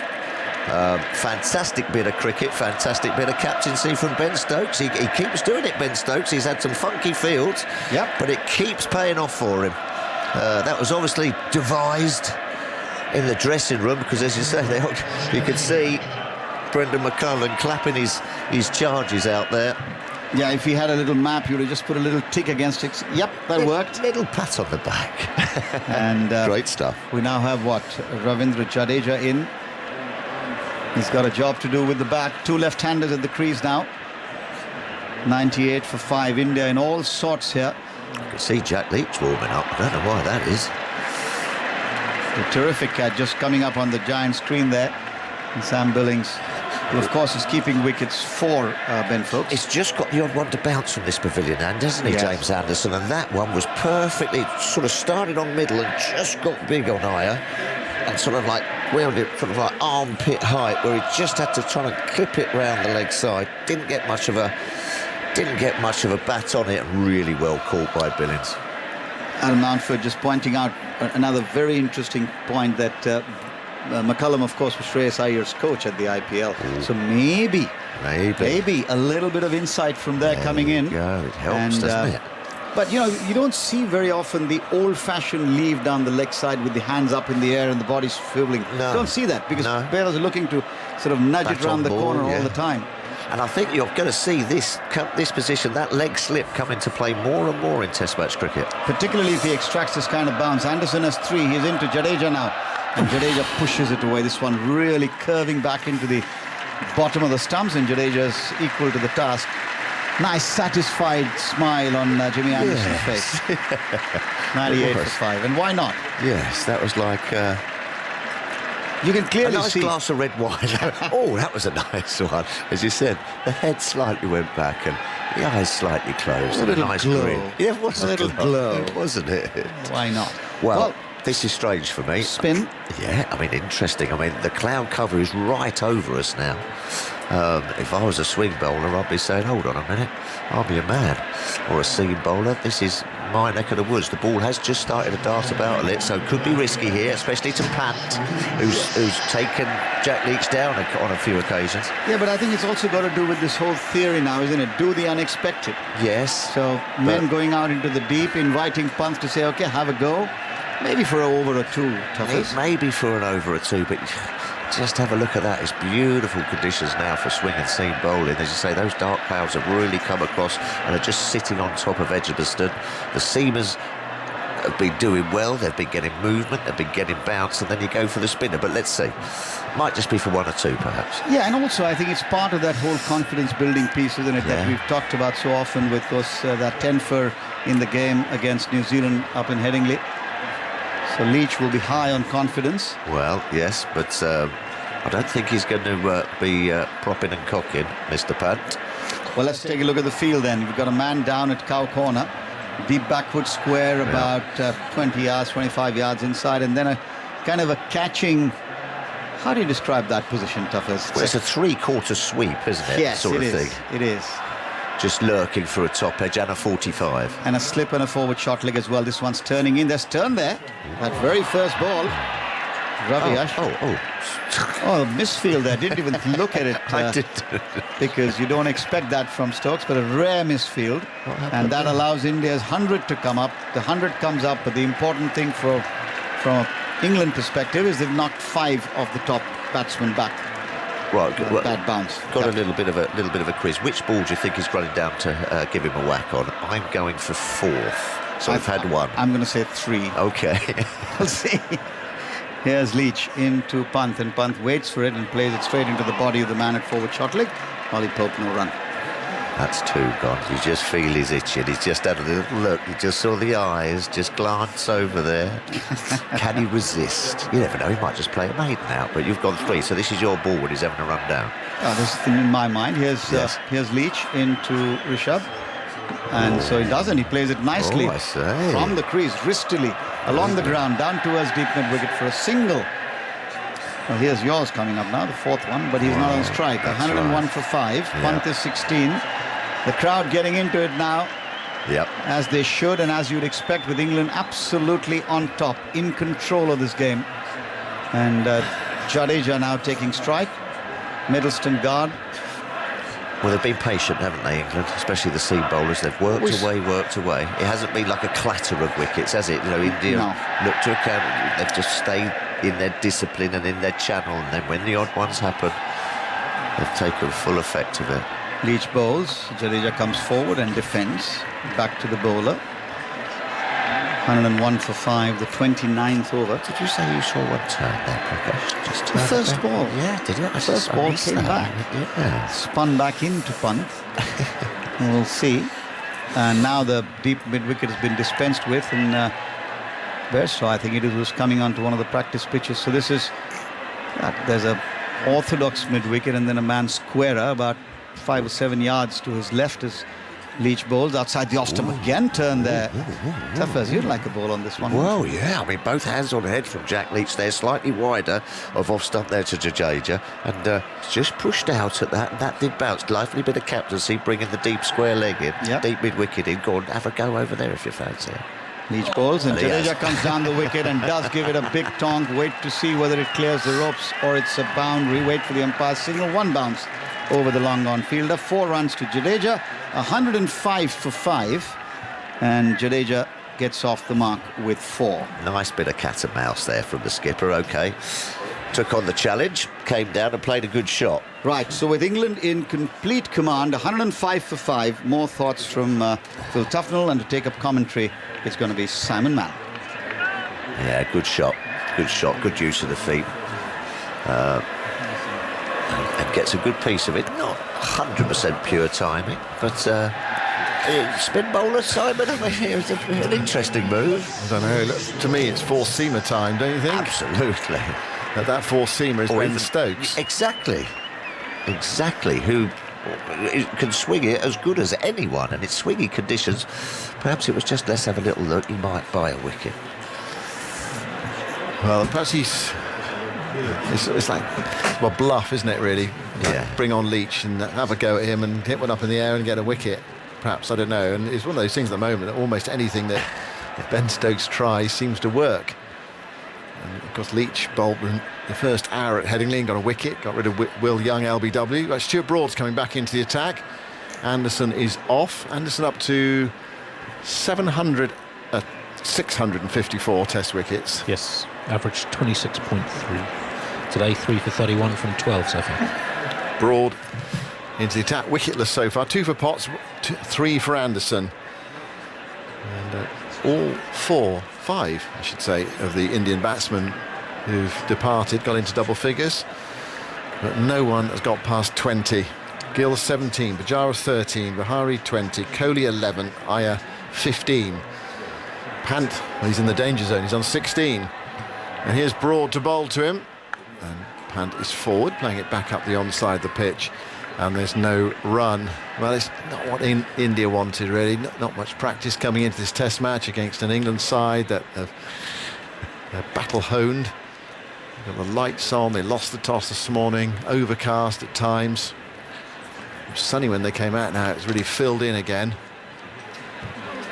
Tricky batting conditions. Yeah. Pant 16, Jadeja 4. Broad bowling with 4 slips to Pant, who turns that away. Just to the left, a square leg off for a single, shot at the stumps, misses. Jack Leach pretty much had one stump to aim at there from square leg, missed them. Pant came sauntering down the pitch there as if there was an easy single. It was almost, oh, there's Jack Leach, he's fielding it, there's an easy one to him. Yeah, but on his left hand. Oh no, he's a right hand. Yeah, that's the bizarre thing about him, isn't it? He bowls left-handed, fields right-handed. Oh, I just saw another replay of that Billings catch. Real salmon, jumping salmon. Nice moment of him as well. Yeah. His Test career so far has been a bizarre one. It's his 3rd Test. It's been a bit of a fill-in. I'm sure he'll be enjoying it out there. Pant waits, Broad goes in to bowl to him, and Pant comes down the pitch, has a hack at that, gets an inside edge, and they're off for a single towards backward square leg, and it's picked up by Leach. Just seems a bit fretful, doesn't it, from India? I know that, it's good to be, aggressive and attacking, but you never know when Pant's coming down the pitch. Stokes having a chat with Pant at the non-striker's end, passing on an observation. Pant passing one back to the England captain. Well, you cannot take your eyes off the cricket. Not with these two out there. No, certainly not with Pant out there. Jadeja off the mark with a lofted on drive against Jack Leach. Broad's bowling round the wicket. Of course he is. There are 2 left-handers out there. Broad bowls, and just about a shout for LBW there. It's a shout from behind, but nothing from Broad. As it struck him, well, was there some bat in that? I think there must have been. Back thigh. Just that angle again. Stuart Broad bowls it so well to the left hander. Just gets that bit of a waist shape. Swing. Yeah, too high, wasn't it? Yeah, no inside edge, it was too high. Inside thigh. Jadeja on 4. Broad moves into bowl to him. He's with him now, and Jadeja gets one that just bounces outside the off stump. Something you've noticed, Thomas. There is some bounce from this end. Jadeja let it alone, but it flew through to Billings. No real threat to the batter unless he went to play a cut shot at that. Could have nicked it. Mind you, that actually prodigious bounce, so probably if he had gone after it and made contact, he would have gone flying over that slip cordon. 4 slips in. Back with Broad by a pile of sawdust at the pavilion end. 5 down India for 106. And Broad goes in past umpire Dar and bowls to Jadeja, who turns that away. It was a straight ball, took it off middle stump. Broad stands as if he can't believe it. Goes down towards deep backward square leg, and Jadeja gets his 5th run. And it's 107 for 5. And Broad takes his sun hat and sweater from the umpire, and presumably we're going to see Jack Leach again, are we, or not? Or is Anderson going to bowl from the far end? Anderson's taken off his sweater, so it might be Anderson from the city end of the ground. Well, I should think so. I should think so. Okay, little look at that plan. Okay, didn't quite work. Overhead conditions at swing and it seam, and get your premier man to get 1 or 2 more wickets, and then you feel that that they really are into this India lineup. Sam Billings' 3rd test. They've all been final tests of series. Tested Hobart, replacing Folkes in the final test against New Zealand. Now this delayed final test. Jimmy Anderson in the first innings of this series, going back to the start of it last year, 4 for 54 at Nottingham, 5 for 62 at Lords, 3 for 6 at Leeds, 1 for 41 at the Oval, now 3 for 31, 16 wickets at 12 in the 5 first innings of this series. And in all, since the summer of 2015, well, since the West Indies series after the World Cup, when his one-day international career ended, he's now taken 274 test wickets at an average of 21.7. It is amazing, it really is. You've got to rub your eyes to believe it, really. He's in his 40th year. He's had his 40th birthday. It's coming up, isn't it? I thought it was June, July, something like that. Have you not got Ian right? I've got it somewhere. Somewhere in my notes. Here's Anderson going into bowl, and he's one that just cuts back a bit to Jadeja, gets the bat down on it. Yeah, end of July is his birthday. The 30th of July. Yeah. So he'll be 40, in 30 days' time. Yeah. Good going. England have got a substitute fielder on. It's Ethan Brooks, wearing a sun hat. He's at mid-wicket at the moment. Who's gone off? Just looking around. Where's Potts? Potts on the field? I don't think his sun hat weather. Must be a lucky hat. I don't think Potts is on the field at the moment.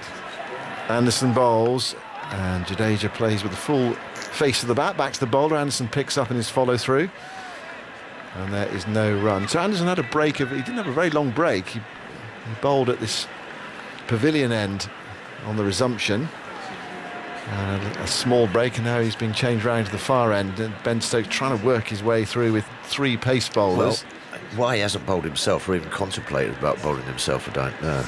But this is the time when you just ask your premier fast bowler to dig deep. Anderson bowls to Jadeja. Jadeja plays defensively into the onside, out to Ethan Brooks, who rushes in enthusiastically from mid-wicket, hurls the ball into Billings.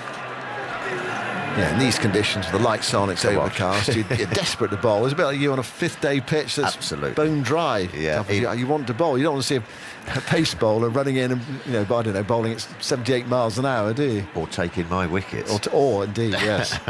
You can't get better conditions here for swing and seam. So, I think Jimmy you could have a break after tea, Jimmy.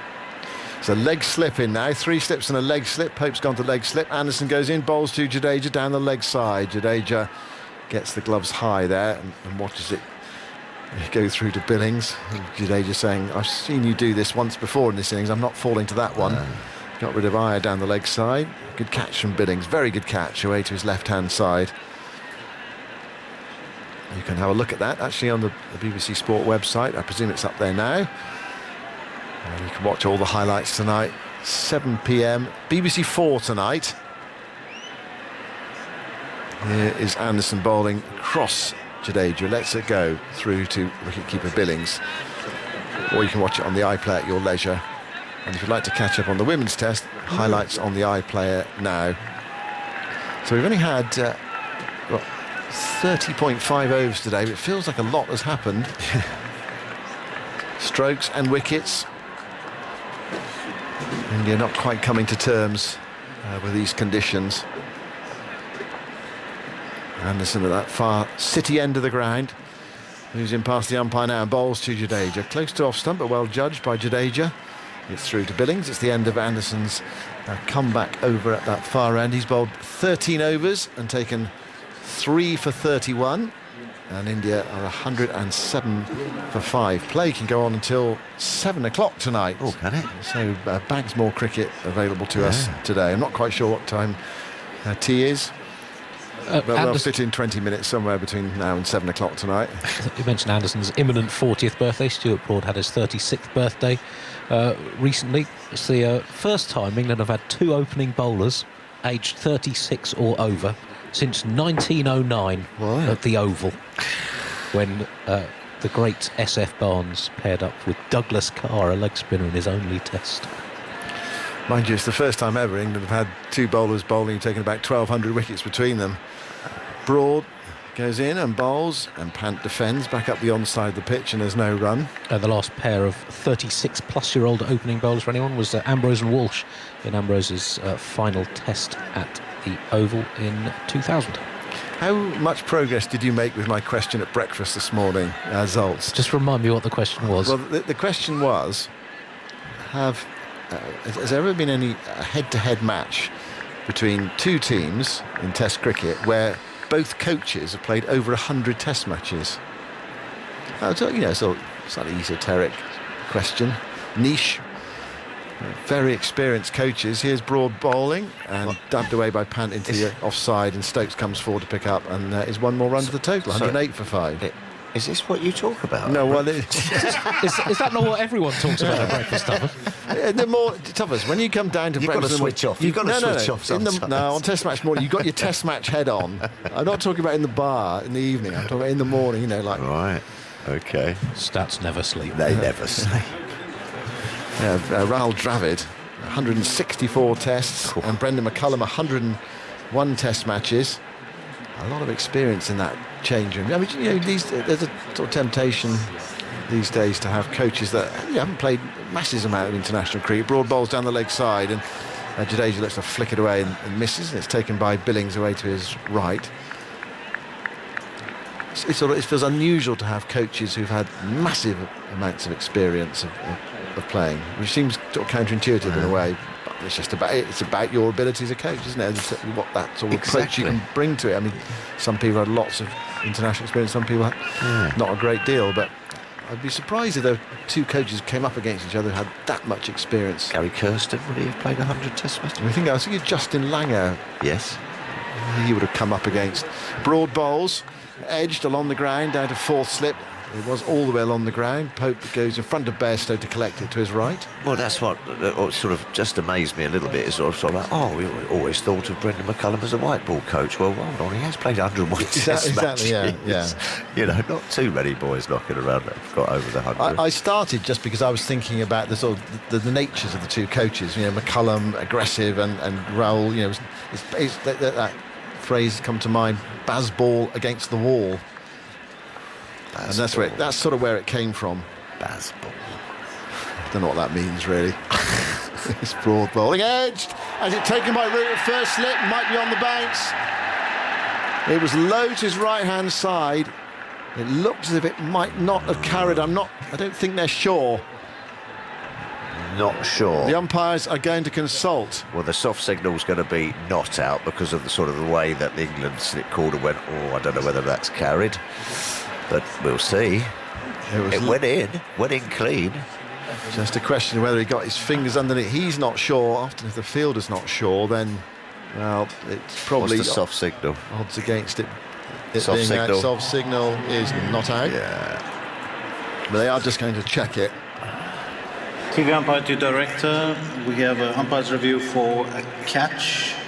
It's a fair delivery. Can I see the best angle of the catch, please? Didn't feel like it carried. They're just seeing it now. Edge low to Root. And Oh, that. Oh.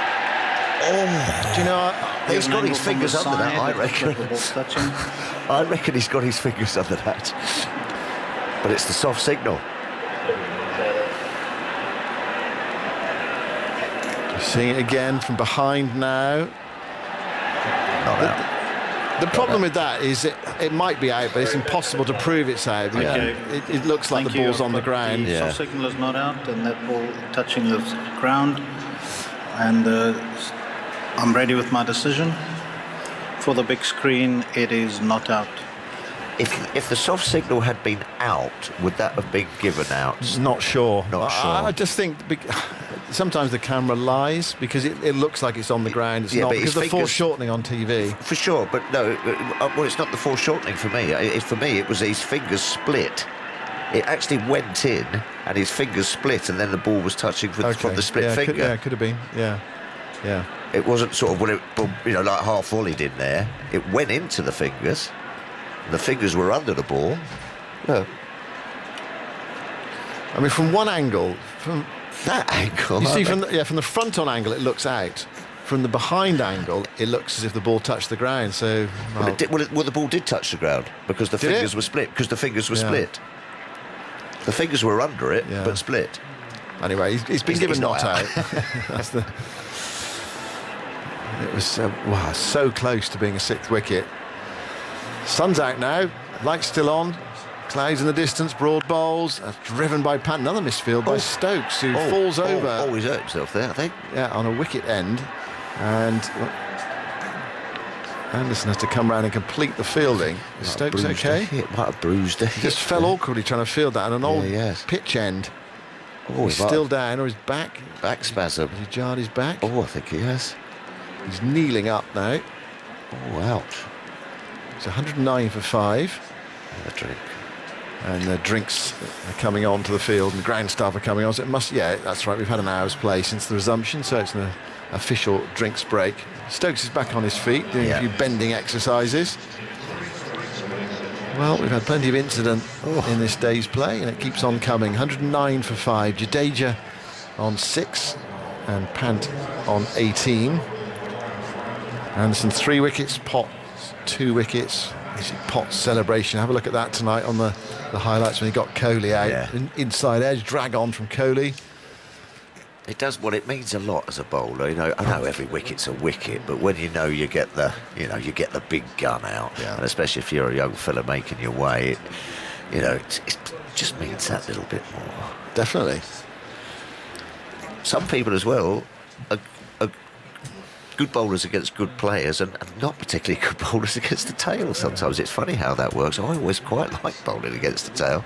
I kind of managed to hoover them up, but some people just sort of don't like it. It's funny that you would have thought that if you're a good bowler against good players, why wouldn't you fancy your chances about the guys who are just slogging and swinging and hacking? Great from Potts. He's got. He's played well. He's had a fantastic summer. From nowhere. I mean, it wasn't particularly on my radar. Was he on yours? Well, talking to Alistair Cook earlier in the series, he said I played against him last summer, and I said, if you'd said in a year's time you'd been playing for England, what would you have said? And he said, I've been quite surprised that he'd been playing. He didn't look. It wasn't obvious then when he played against him. We had a great start to the season, as we all know, with Durham, and he got his opportunity.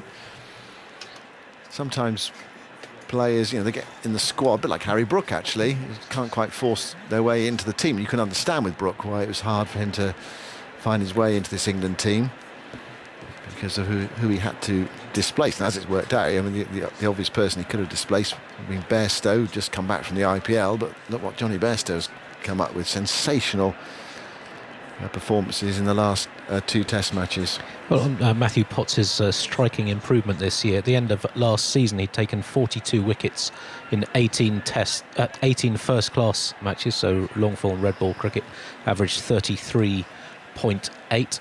And since the start of the season for Durham and England, he's taken 51 wickets in 10 matches at an average of 19.9. As I said, got Kane Williamson out 3 times for 3 runs and got Virat Kohli out today. Yeah, it's amazing. Young cricketers can make big leaps in a short space of time. And Deep Dasgupta has joined us. Deep, we were talking last night. You were mentioning that Shreyas Iyer might have a weakness against the short ball. That looked like a calculated plan from England today. Absolutely, and let's not forget Brendan McCullum was also coach of Kolkata Knight Riders. That's where Shreyas Iyer captains actually. So yeah, there is obviously he would be very much aware of his frailties there. And yeah, as you mentioned, Andy, I think it was a planned one because from ball one there was a leg slip or a leg gully for Shreyas Iyer. Right, we've had a change in the commentary box. Simon Mann has departed.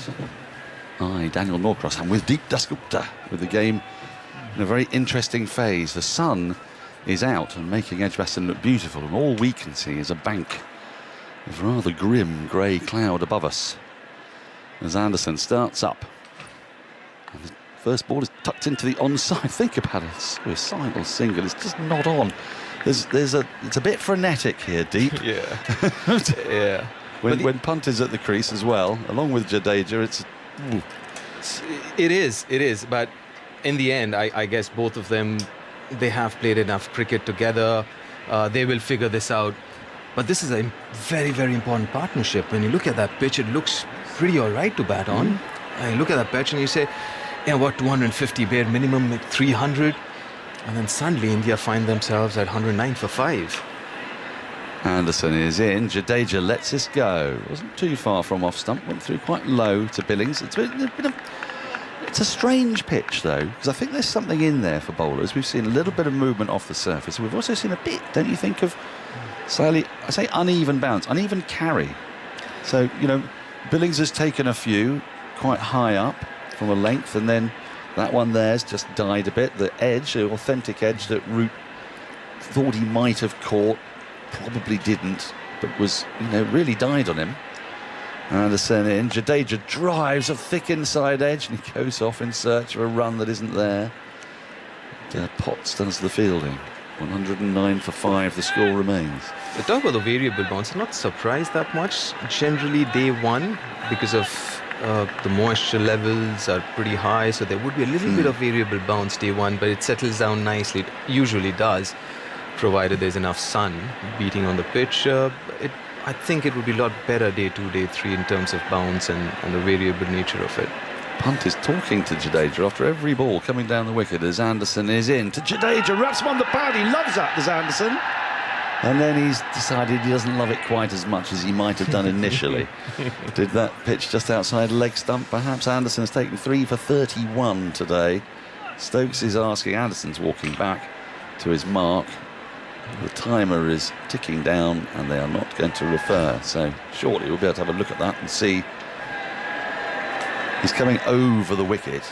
So yes, that's pitched outside and actually it's quite high, albeit on the back leg. You get a slightly skewed view as the bowler comes towards us. The batter in the way, Anderson in again, and that's defended late, square of the wicket, finds a gap between point and extra cover. Stokes ambles to his right, and the batters trot through for an easy single. 110 for 5, Jadeja to 7. Brings Punt back onto strike. Just seeing the ball tracking, and it clearly did pitch outside leg. And from an Indian perspective, they really need to see through the next 10 odd overs. The ball gets softer, the sun's out as well, and we've been talking about this summer how the ball hasn't really helped the bowlers as much. It's got soft a lot quicker. So maybe another 8-10 overs, if these two are still out there, then they can actually capitalize after that once it's got softer and it's not doing as much as we've seen in the first half. And Punt is a sort of batter who can really change the course of the game quite quickly as well. Once that ball does get softer. Now then, a leg gully's got into position. Pope, 3 slips in place and a backward point. Anderson into Punt, who's wrapped on the pads again, but again just pitching outside the leg stump as he came hesitantly forward. End of the over, 110 for 5. Punt has 18 from 25, Jadeja 7 from 22. I think that's hurt him a little bit actually, because he's down on his haunches. I think he might have got hit in the sort of fleshy part. Or the unmentionables? Perhaps the unmentionables. Yeah. Yes, it's distinctly unmentionably, that one. Just seen it on the replay. So he's just having a bit of a breather.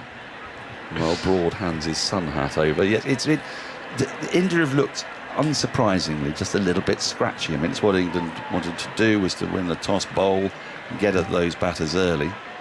I'm thinking about a couple of dismissals. Shreyas Iyer, I think Anderson's bowling for that because he's got a leg slip in, but nonetheless, it's a bit of good fortune if you just catch a bit of glove. Kohli, a bit hesitant with his leave, that maybe people need to do a lot more of what Smith and Labuschagne do with the arms fully up, Yeah. And their game plan is so different from most of the others. They're so onside oriented players, so they've got a very clear mindset. Labuschagne and Steve Smith, you bowl straight, I'm going to play on the onside or straighter. Anything outside off stump, nah, I'm not going anywhere near that. Yes, whereas Kohli was sort of doing the shouldering of the arm, but the deflection back onto the stumps. It's sort of a semi-nothing ball, really. Yeah, you're getting out to there. Pujara got an absolute beauty from Anderson to edge through the slip. You'd probably say that Shubman Gill didn't need to play at the ball that he did play at. So England have toiled away. They've bowled some good balls, but they've been gifted some wickets. Wickets, incidentally, that you can see on the BBC Sport website and app, and on BBC4 tonight at 7 o'clock. You can also judge for yourself whether that root catch was taken cleanly or not. We've got a break in play because the groin botherer that has caused a little bit of concern for Punt has taken a little bit of time. Some ministrations, let's say, from the physios, and he's had his legs stretched, and now we are nearly ready to resume. You mentioned about that catch. What do you reckon? You think it carried? I don't really. I think some of the ball's touched the ground, hasn't it? I mean, I do think those fingers have got underneath, but even when fingers go underneath, there's a gap between fingers, and that's right. I'm pretty sure the ball touched the ground. But I leave it to our viewers to decide. Like looking at the in-play clip. Broad is around the wicket to Jadeja, starting a new over. Lovely on drive, lovely with an economy of movement. Just placed bat on ball, no follow through. Beautiful timing from Jadeja, and he picks up a boundary to move to 1114 for 5. Oh, that's a glorious shot, isn't it? All he did was kind of time it, nothing but just a firm push from him.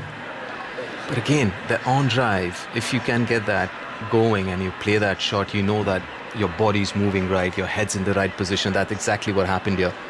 On drive from Jadeja, straight head, high elbow. It's exactly what you want if you're a coach, and also if you're a batter.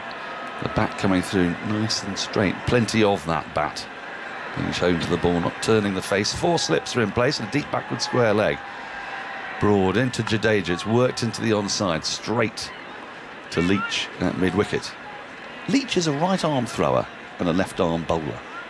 Yeah, that's a little weirder, isn't it? I mean, you obviously get your left-hand bats and your right-arm bowlers, but you can make sense of that because, if you're a left-hand bat, then your dominant hand in a way is the right hand at the top of the bat. But quite a few of them. But to bowl and is a little more weird. Yeah, I can't recollect anyone. There's someone I used to play cricket with called Ralph, who was exactly that. He used to do that. I think he did it the other way around. I think he threw in with his left arm, bowled with his right. As Broad is in, that's played around the pad, but nicely finding the gap through mid-wicket. A couple of runs on offer here, and they'll take those 2, and they'll think of a third. Jadeja wants a third, throw comes in, but it won't cause Punt too many problems at the striker's end.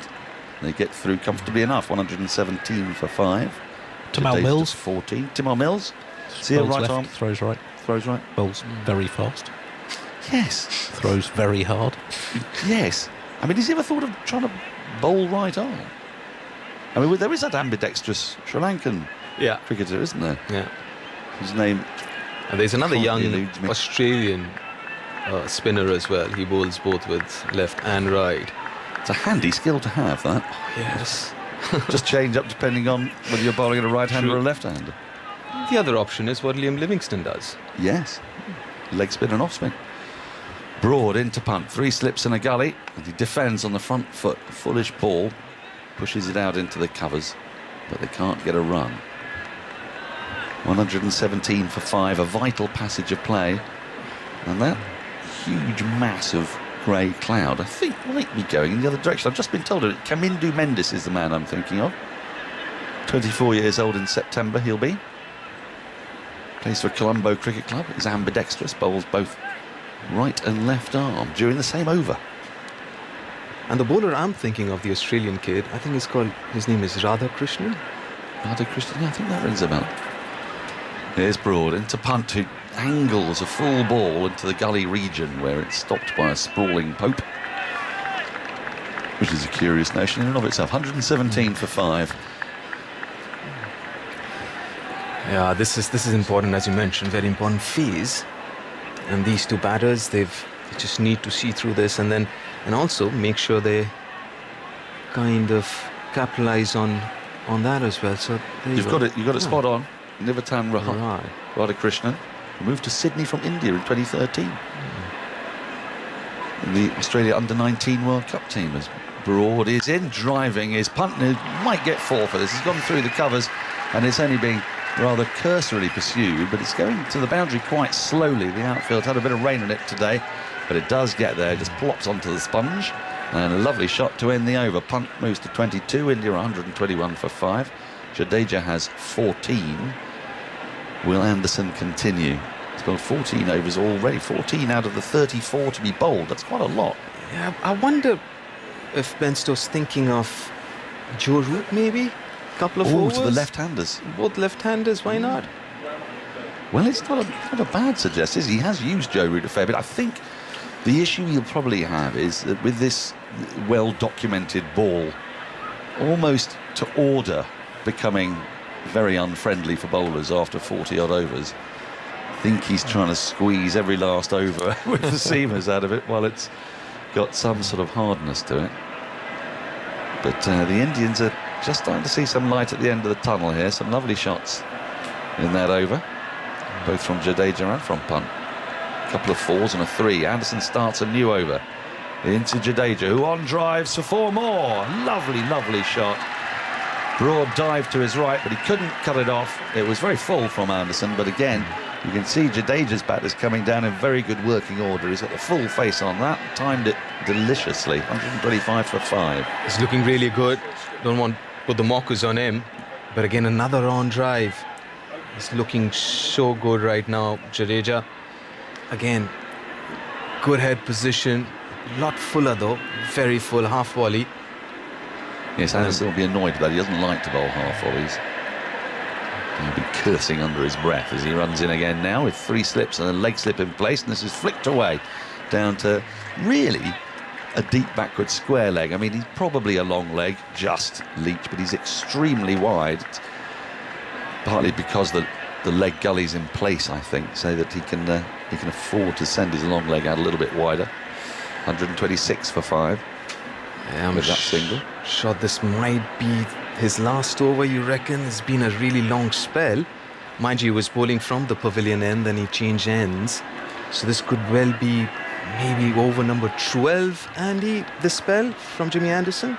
Well, he had 7 from the far end and switched to this, and this is his 3rd, so 10th sort of either side of lunch. 7. This is his 7th over since lunch. In he runs.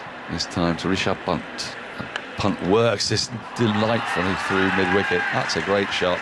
Again, no great flourish. It's running up towards the boundary. It is being pursued furiously by Potts, who gets there. Wow, that's a terrific effort from the fast bowler, who made a full-length dive to save 1 run. That's very much a coach pleaser, that. But he does well. Does very well. He's a big unit, Matthew Pott. Had to put in that slide, another dive to get that ball back in. A good technique on it as well, actually, to look after the shoulder. That's so important. I've seen so many injuries because of wrong technique when you're sliding or diving, landing on your shoulder. Yep. Well, Ollie Pope had that. He had a dislocated shoulder from doing exactly that in a match against Essex. I remember a couple of Indian players doing that. Shreyas Iyer did it last season, and then Rohit Sharma did it a couple of years ago. Jadeja's back on strike, 129 for 5. See, that was an injury that didn't happen in the 70s because you just did not see anybody bother to do that. Anderson in, still got the 3 slips in. Jadeja gets up on his toes and works a shortish ball to a short square leg. And they'll get another easy single. Runs are coming quite comfortably now, 130 for 5. And it's not just about the runs coming, also where they've come this over. Everything's been on the onside, so he's been too leg-side-ish this over, Jimmy Anderson. It's interesting he's not come round the wicket, isn't it? I mean, Broad will always come round the wicket to the left-handers, but... That's also because the way he releases Broad, he falls over, he angles it back into a right-hander or takes it away to the left-hander. So it makes more sense, but it's obviously change of field here. Well, here's a dance that you haven't had to undergo. We have watched for the first 3 Test matches, I think at least 15 unscheduled ball changes, and the umpires have agreed that this ball is out of shape. So we're going to get a replacement ball. England were very wise to this. They realised, oh, hang on, they've just scored 16 or however many. 20 in the last 10 balls, 3 4s, 2 3s, and 2 singles. And like any good self-respecting sportsman, that cannot be their own fault. It must be the ball's fault. Now, Andy, I think out of the corner of my eye, my peripheral vision isn't brilliant. Here at our box at Edgbaston, we're not quite as cosily situated. Andy's at a bit of a remove from me, so it's harder for me to see when he lurches for his microphone, but you've got it now. Yeah, so India's scores for the batters out so far today, 17, 13, 20, 11 and 15. The top 4 all made double figures. No one got past 20, only the 10th time in Test history. That's happened, all top 4 in double figures without anyone going further than 20, and the first time by India, and also only the 10th time that 5 of the top 6 have done that, double figures, but no one past 20. You love that, don't you? Very excited by that. Amazing what pleases the great man. But it's lovely, though. I mean, it's marvellous that these things are there. True. To keep him going. And also that tells you a story, right? We were just talking about the wickets and how they fell.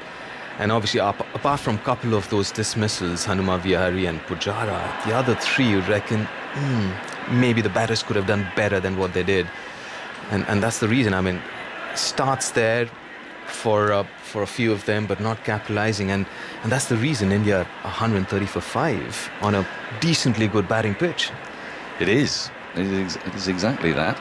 But they do have 2 splendid batters at the crease, both left-handers. And they've got every chance just to pull this back now in this partnership. Anderson has got his replacement ball. Let's see what it does. 3 slips and a catching mid-wicket in place. That's full, driven nicely by Punt up to Broad. And there is no run. What else have we got? A backward point. Slightly wide-ish, but relatively short mid-off. A mid-on. Man just in front of square on the leg side. And now a more authentic long leg. Jack Leach down below. So you've bowled just the 1 over, is that right? Just to necessitate a change of ends for Anderson, maybe to get Broad onto our end, the pavilion end. Coming in from the Birmingham end is Anderson. And Punt just props forward comfortably enough and defends back up the wicket. End of the over. 35 have now been bowled, 134-5. Punt 25, Jadeja 20. And things just ticking over all okay for India. It is actually. I mean, India lost their 5th score of 98, so they've done all right. 32-run partnership here between these 2. Pretty quick time as well. Yeah. I mean, both these batters, and especially Rishabh and Jadeja as well to a great extent, they are free-flowing batters. So if they see an opportunity, they're going to pounce on it. No 2 ways about it. But again, I mean, they were settling down nicely, and then suddenly this break in the momentum with a new ball in, a different ball, not really new, but obviously the ball would be somewhere on that 35 overs old range.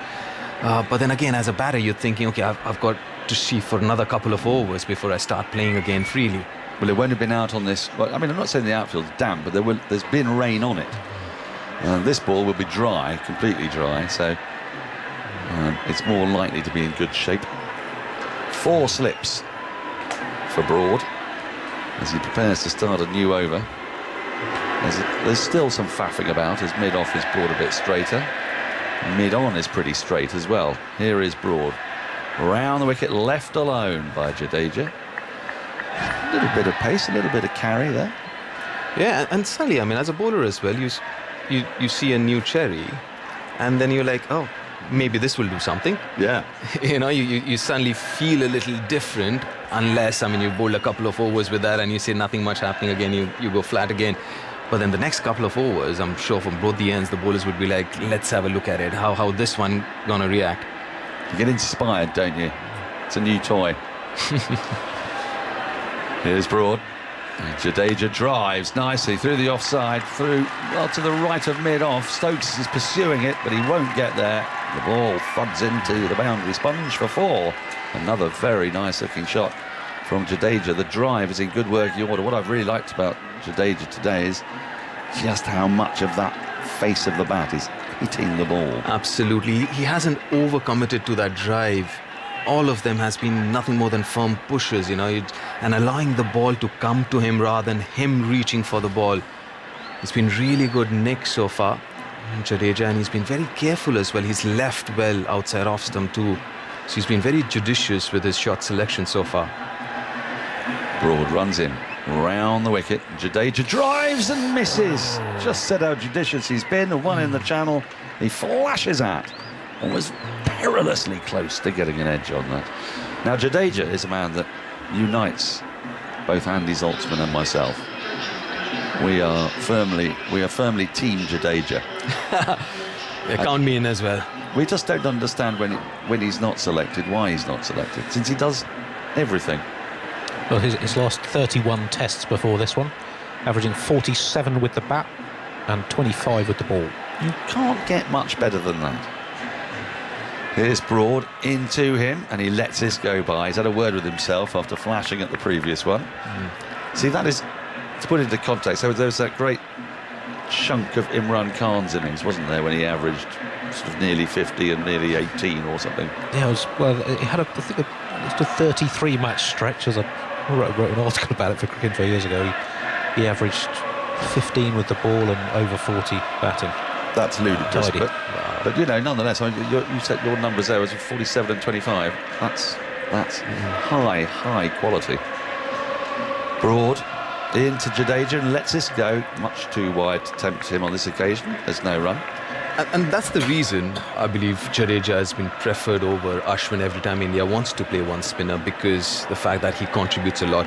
And off late, I mean, he's become a proper all-rounder. And some might even argue that he's become more of a batter who can bowl now. And that's what he's been doing, especially away from home. You know, he's contributing with the bat, comes and bat at 6. I think he has the ability to bat as high up as 5 as well. The consistency is there. Broad in to complete the over, wide of the off stump, left alone again. A little bit of a waste there, the last couple of deliveries, but Punt survives, Jadeja survives. India are doing a bit more than surviving. They're 134 for 5. Punt has 25. Jadeja has 24. Yeah, going back to the Jadeja batting thing, I mean, obviously everyone knew that he has that talent. He's got, 3 triple hundreds in first-class cricket. But till 2017, it seemed like he always looked at himself as a bowler who could bat, and he would be batting at number 8. So 2017, when Anil was the coach of the Indian side, Anil Kumble, I think he had a chat with him and said, listen, you've got to stop looking at yourself as a bowler who can bat and start thinking like a proper batter, because you do have that ability. I think that's when things changed a bit. It's nothing to do with him and his talent, just the fact that his thought process kind of changed from there on, and post 2017. And Andy, if you can dig deeper and tell me, post 2017, I think that change that we're talking about in his batting numbers has come about post that. As I welcome. Hello, Deep. It's lovely to see you again. Aggers, if you're keeping well, I hope. I know. Lights are coming on. There's a rather strange announcement there about stewards and code red that you may have heard on the air. We're a bit wondering what that means. But Jack Leach is on. Maybe that's code red. Bring the spinner on because he's coming on from the far end. 134 for 5 and a good fight back here from these two. Pant and Jadeja. They're just a thorn in England's side. They've done it before. And they respond so positively. That's the main thing about the way that they play. And this is going to be really interesting, right? 2 left-handers, Jack Leach, straight away you've got a deep mid-wicket, Rishabh Pant on strike, you've got a longish on, long on, rather quite deep, in and out field. So Leach, full of confidence, one hopes, after his exploits at Headingley. The lights are on, very cloudy overhead. And Leach juggles himself a catch and now comes in and bowls to Punt, who drives back at him, and Leach can field that. And this is Ben Stokes for you. You know, he knows that Punt in particular will take this on. But he's saying, go on then. A couple of men out, one halfway back, not all the way. Give it a go. And he's pretty sure that they will. It's brave attacking cricket. Leach on the way, bowls, and Punt defends this. And Leach can field again. 134 for 5. Quite boisterous over there to our right. Stewards moving around in that Hollies stand. As Leach spins himself a catch.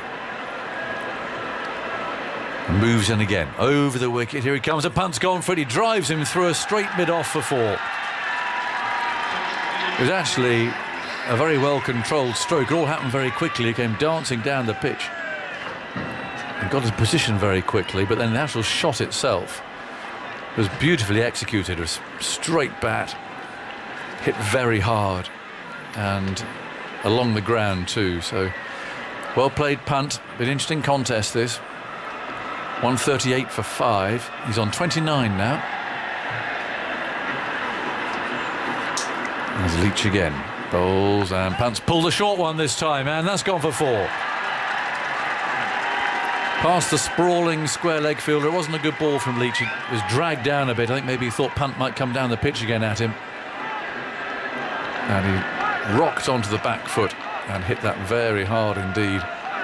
Past Crawley, who's fielding it backwards square leg. So 142 for 5. These two fighting back. Punt bristling. There's a short leg and a slip. There's Leach again. Waits for Punt, who's over his bat.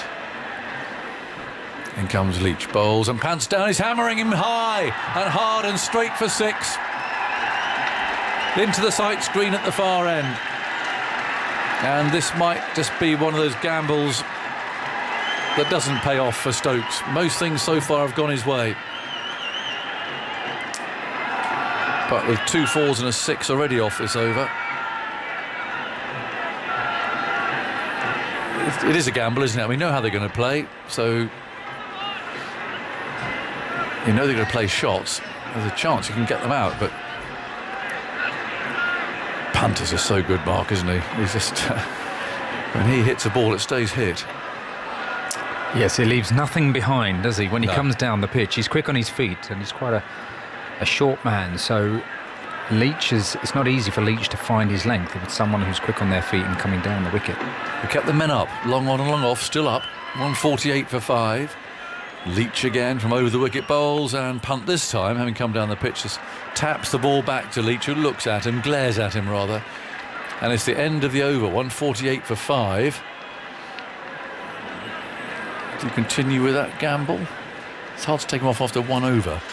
And this is the predicament, isn't it? Because England have bowled their 3 seamers, reasonable amount so far, and Ben Stokes as yet hasn't really looked like he's wanted to bowl, so the spinner has to play a part. Now it's quite intelligent batting from India. That onslaught there from Rishabh Pant will give the England captain plenty of food for thought as to whether he keeps him on.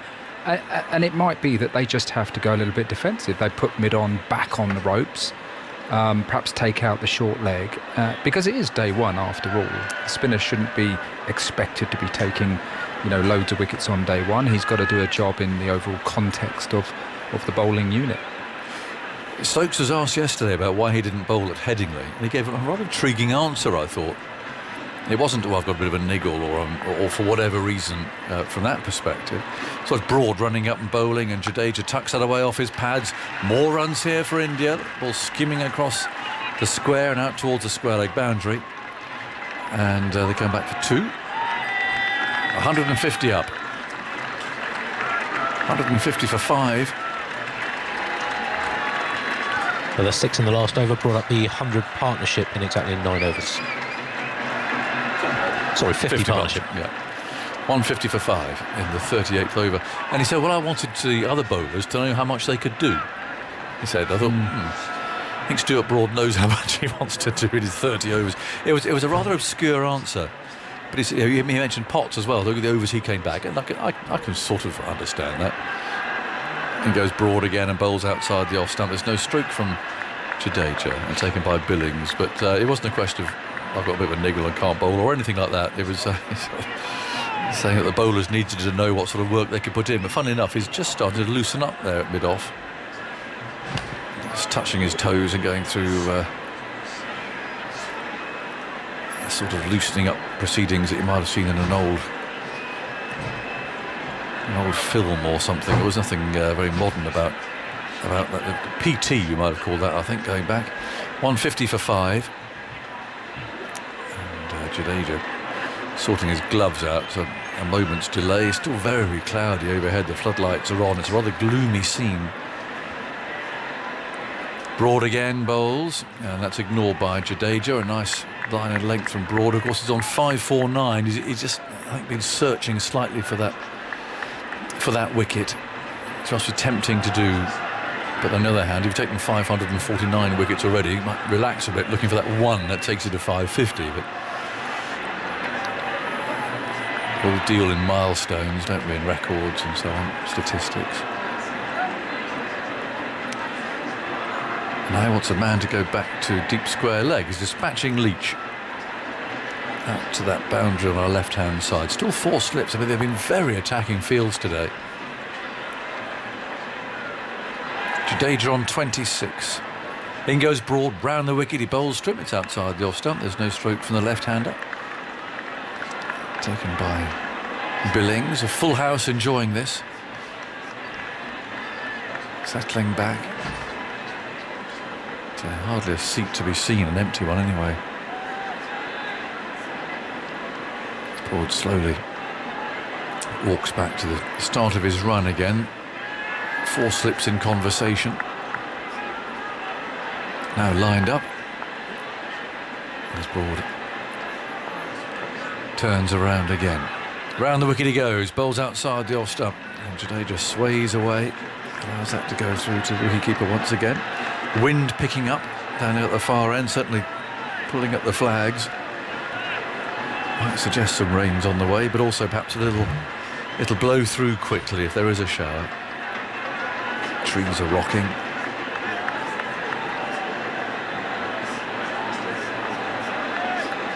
Jadeja over his bat again. Broad pauses, wraps his fingers around the ball and moves in, round the wicket and bowls a tempting one, which Jadeja didn't play at. Moved away off the seam once again, but a little bit too wide. 150 for 5. So India have lifted their scoring rate recently, almost 4 and over, thanks largely to this stand. Pants 39 and Jadeja has 26. India were put into bat today. It seemed like the right decision.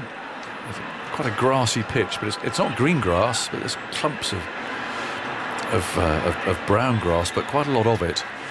So it looked a tempting surface to bowl first on, and there's the threat of rain around and showers and so on. So it seemed like a good decision. Gill was out for 17, Pujara for 13, Bahari for 20, Kohli for 11, and Iyer for 15. So they're the wickets that were taken. It was 98 for 5.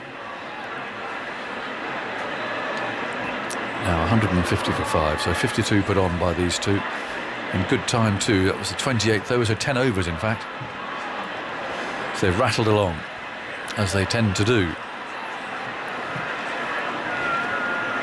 And now Pant will resume his battle with Leach, who comes in and bowls trip, and he comes on the front foot again, dancing a pace down the pitch. And Stokes can field at mid-off, and still he's kept the field up. The only man out is at deep mid-wicket. Still bravely they've kept mid-on and mid-off up. Leach spins himself a catch. Punt will be waiting again to take him on and hit him down the ground for sure. As Leach bowls to him, that's not the ball though. Again, there's leans forward and Leach can field. I like the bravery of keeping the men up. I do admire that. It's too easy just to say, go on, back we go. You've had your one. They're saying, come on, you try it again. Leach once more bowls and he swings into the leg side. Very well stopped there at backward point. And it's Potts again. is also excellent in the field. I managed to scramble a single, but that was a nasty one to stop there. Short, fine leg off the sweep. It's grubbing along, it's spinning a bit. Not an easy one to stop that. A tumbling save and 1 run taken. 151 for 5.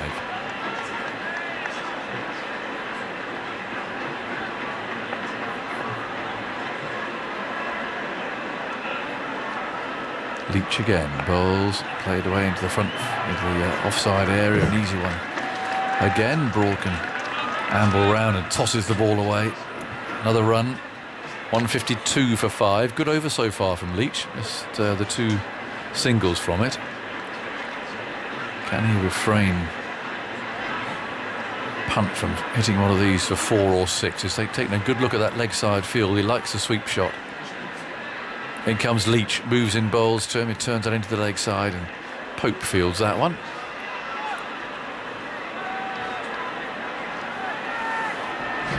Last ball, almost one day style. The long on goes back, and the deep mid wicket comes up, and the square leg goes back. So a little bit of shuffling round here from Stokes. I feel that Punt will be itching to try and hit a boundary. Leach over the wicket, bowls to him. Well, actually, Leach, I think, saw him coming there a bit and darted that one in. Punt's back in his crease. It's 152 for 5. He's on 40. And Jadeja has 27. And T today, all sorts of shuffling of times. I think I'm right saying it's 4:15. Is that right? We've started half an hour early, so the timings generally are a bit foreign to us all. And Stokes is coming on, but not from the end that we thought maybe. He's keeping Leach going. He's coming on from our end now, so he didn't bowl at all in the last Test match, did he? He did in the second innings. Didn't bowl in the first innings. Okay. Just 3, I think it was 4, quite expensive overs, 4 overs for 30 in the second That's right, innings. he did, correct, he did, yes. So he's marking out his run. He's coming on from the pavilion end. Bowling a loosener or 2 there to Stuart Broad. He's bowling to Jadeja. So a man out on the hook, deep square leg, and also a long leg, but still those 4 slips. And Stokes wheels round in front of us and sets off once again. Those elbows jutting out, kicking up his heels, and he bowls, and that's turned into the leg side. Almost one of those that you see particularly in one-day cricket, where the batsman just nudges it away and takes 2 runs, because he's taken the pace off the hit, if you like, but Potts was able to prevent that, and he thought of a second there. 153 for 5. Blue sky to the right and almost directly overhead, but same time left at the moment. Again, a lot of grey cloud over there, and that's the latest call of no ball I think we've had. Aleem Dar's appeared with his arm out, waiting for the scorers. We can't really blame. I mean, they put a dot in their book, and they're doing something else. They're having a sip of their cup of tea or something. Stokes again bowls, and a big swing there from Punt, but doesn't make contact with it. And thumps into his pad. And it was actually, looking at the replay, such a big no ball. I'm sure Aleem Dar will have known that. Scratching around in Ben Stokes' footmarks there. 154 for 5. He's been doing this a very long time, hasn't he? I think he was in his early 30s, Aleem Dar, when he first started umpiring international cricket. Stokes bowls outside the off stump. Punt reaches for it and almost gives a catch to the keeper, or you might say almost cuts it through gully for 4, but it was a long way away from him. A little dabble there outside the off stump. He's 54 years old now. This is his 140th Test as umpire. He's also done 26 as TV umpire, and his first Test was Bangladesh against England in October 2003. Stokes again bowls, Punt forward, ball creeps into his pad and then rolls into the offside, fielded by Pope. Yes, I think his first one-day international was before that. I think he started off in those. You're very resilient, Alim Dar. It was in February 2000, his first ODI. So 22 years standing in international cricket.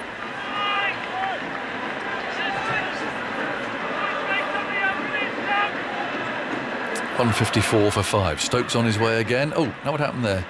I think Alim Dar fidgeted with his jumper there just as Stokes was approaching. And to rather put him off. It's hanging over his arm. 154 for 5. Stokes comes back to try again. Punts on 40. There's lots of gaps around as Stokes runs up and he bowls to him. It's full, and he's played that very cleverly because he knew there was one of those big gaps square in the offside. He just nudged it away there and taken 2. Totally deliberate, that. Very nicely played. He could have tapped that up towards mid-off or cover. What I have enjoyed actually with England this game is how inventive they have been with their field placings. Challenging convention, I suppose. I mean, they've hardly had a cover point all day. No. Did you often bowl without a cover point? No, you wouldn't. Stokes again bowls wide of the off stump, and well, he's hit it through cover point, just behind for 4. And again, improvised. He opened the face of the bat there. He knew the gap was available, and it was full enough not to have the risk of finding the outside edge. So very well played by Punt. I think they're trying to make the bowl fuller, aren't they? I think that was the point, particularly with Broad and Anderson. They had that very straight set field. So an extra cover instead of the square man. Yeah. Yes. I mean, it makes you wonder. I mean, convention comes about, obviously, for a reason. So cover point is there often because the ball goes there a lot. Indeed. In goes Stokes again, bowls, and that's driven down the ground to mid-off. And there is no run. So the end of the over, 160 for 5. We've got 40 overs have been bowled so far. Punters 46, Jadeja 28. There's 15 minutes to go until tea. And afterthoughts from Mark Ramprakash. I'll be handing over to Prakash Rakanka. Well, we're seeing more evidence today of Ben Stokes' style of captaincy.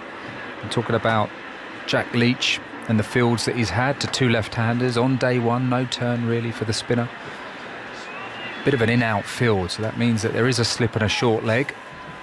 Ollie Pope, I think it is, who's been stationed there, but there are scouts out at deep square leg for the sweep. Johnny Bairstow, I think, is coming in from deep mid-wicket, and then a long on is going out now. So both Jadeja and Punt have advanced down the pitch, hit the spinner over the top, so there is some cover for him.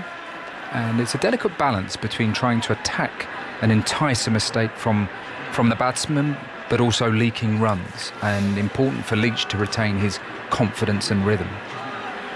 Over the wicket to Jadeja is Leach. He's up, he bowls. Jadeja goes back in defence. 160 for 5. Close look at the field. A slip, a man at backward point. Mid-off. Long on, slightly wideish. 2 men in the mid-wicket area. One orthodox and one a bit squarer. And then a man deep backward is square.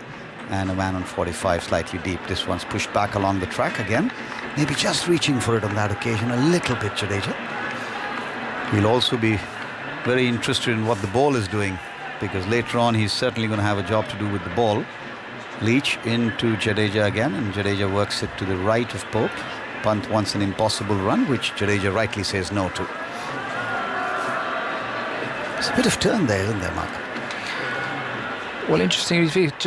Leach just clips the footmarks, perhaps. He's in again, this time quicker through the air and worked away square, but there's again Bairstow there quickly to the ball, no run. That's why it's always nice to have a left-arm spinner in your team, because they have the option of bowling round the wicket to the right-hander. But with left-handers, as the match wears on, there's always that footmarks, that element. Phil Tufnell was very, very good. In my career, I watched him do that a lot. Wider of the crease this time, defended.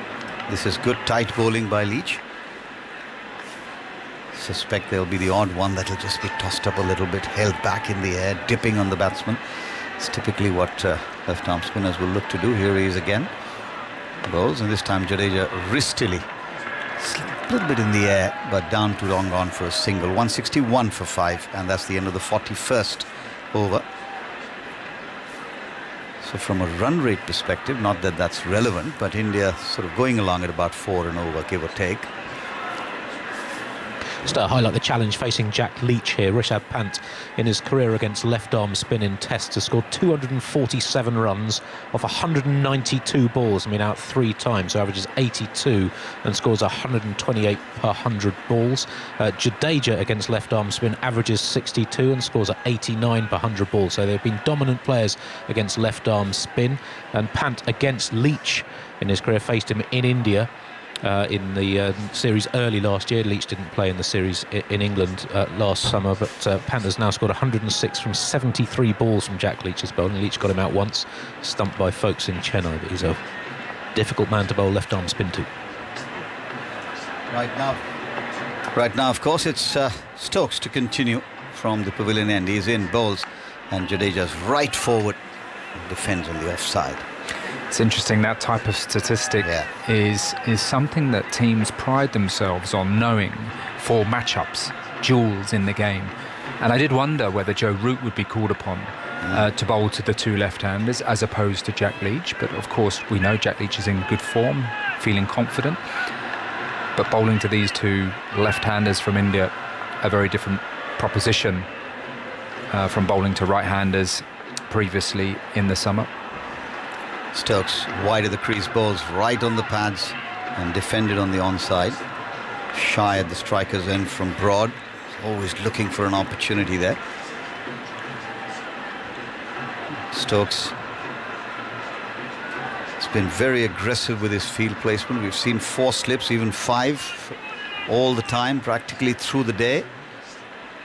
Wants to make sure that if there's a nick, someone's there to latch onto it. And just the 3 men in front of the wicket, and there's a man down at long leg. Here's Stokes again. Up he goes, bowls down the leg side this time. Jadeja's looking to play it away. Doesn't make any contact, taken by Sam Billings, who's moving away to his right as he takes it. That catch to dismiss Shreyas Iyer was really one of the better ones you'll see, diving away in the air in his left glove. He's kept quite well, as you'd expect. Of course, standing in for Ben Foakes. The English captain was very clear in his press conference, saying Foakes is our wicket keeper going forward. Here's Stokes again in bowls, wide of the crease, gets this one to rise up a little bit. Jadeja rides it well, takes his bottom hand off and quickly runs through for a single. So rotation of strike, also something that these 2 are doing quite well at the moment. 162 now for 5.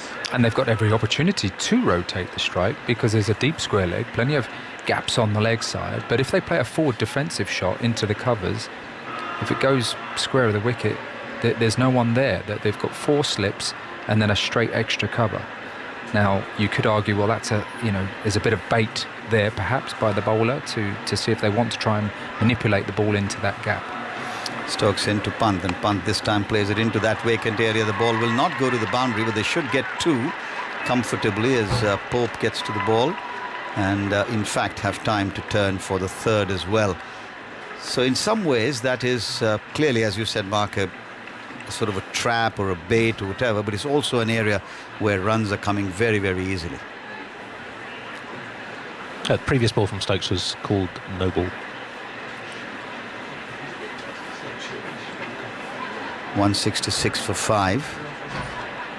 Eagle-eyed Andy.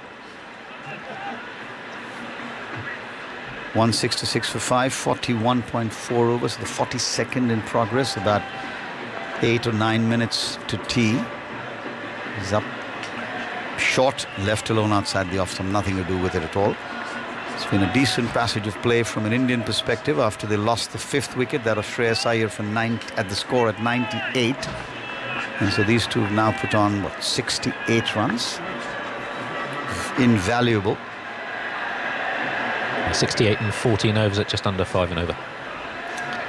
Fair scoring at a fair clip as well, but that's to be understood as Mark just mentioned. Aggressive field, wide open spaces as well for the batsmen if they're able to get it into those areas.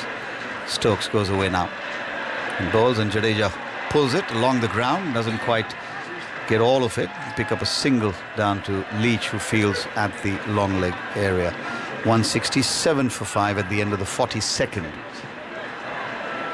Is it the ball, Mark? Because of course it's been changed, we know it's been replaced, but Do you think that the ball is going soft so quickly that after the first 15, 18, 20 overs, you didn't see the same amount of impact that the bowlers were able to make? And we've seen that consistently more or less through the summer.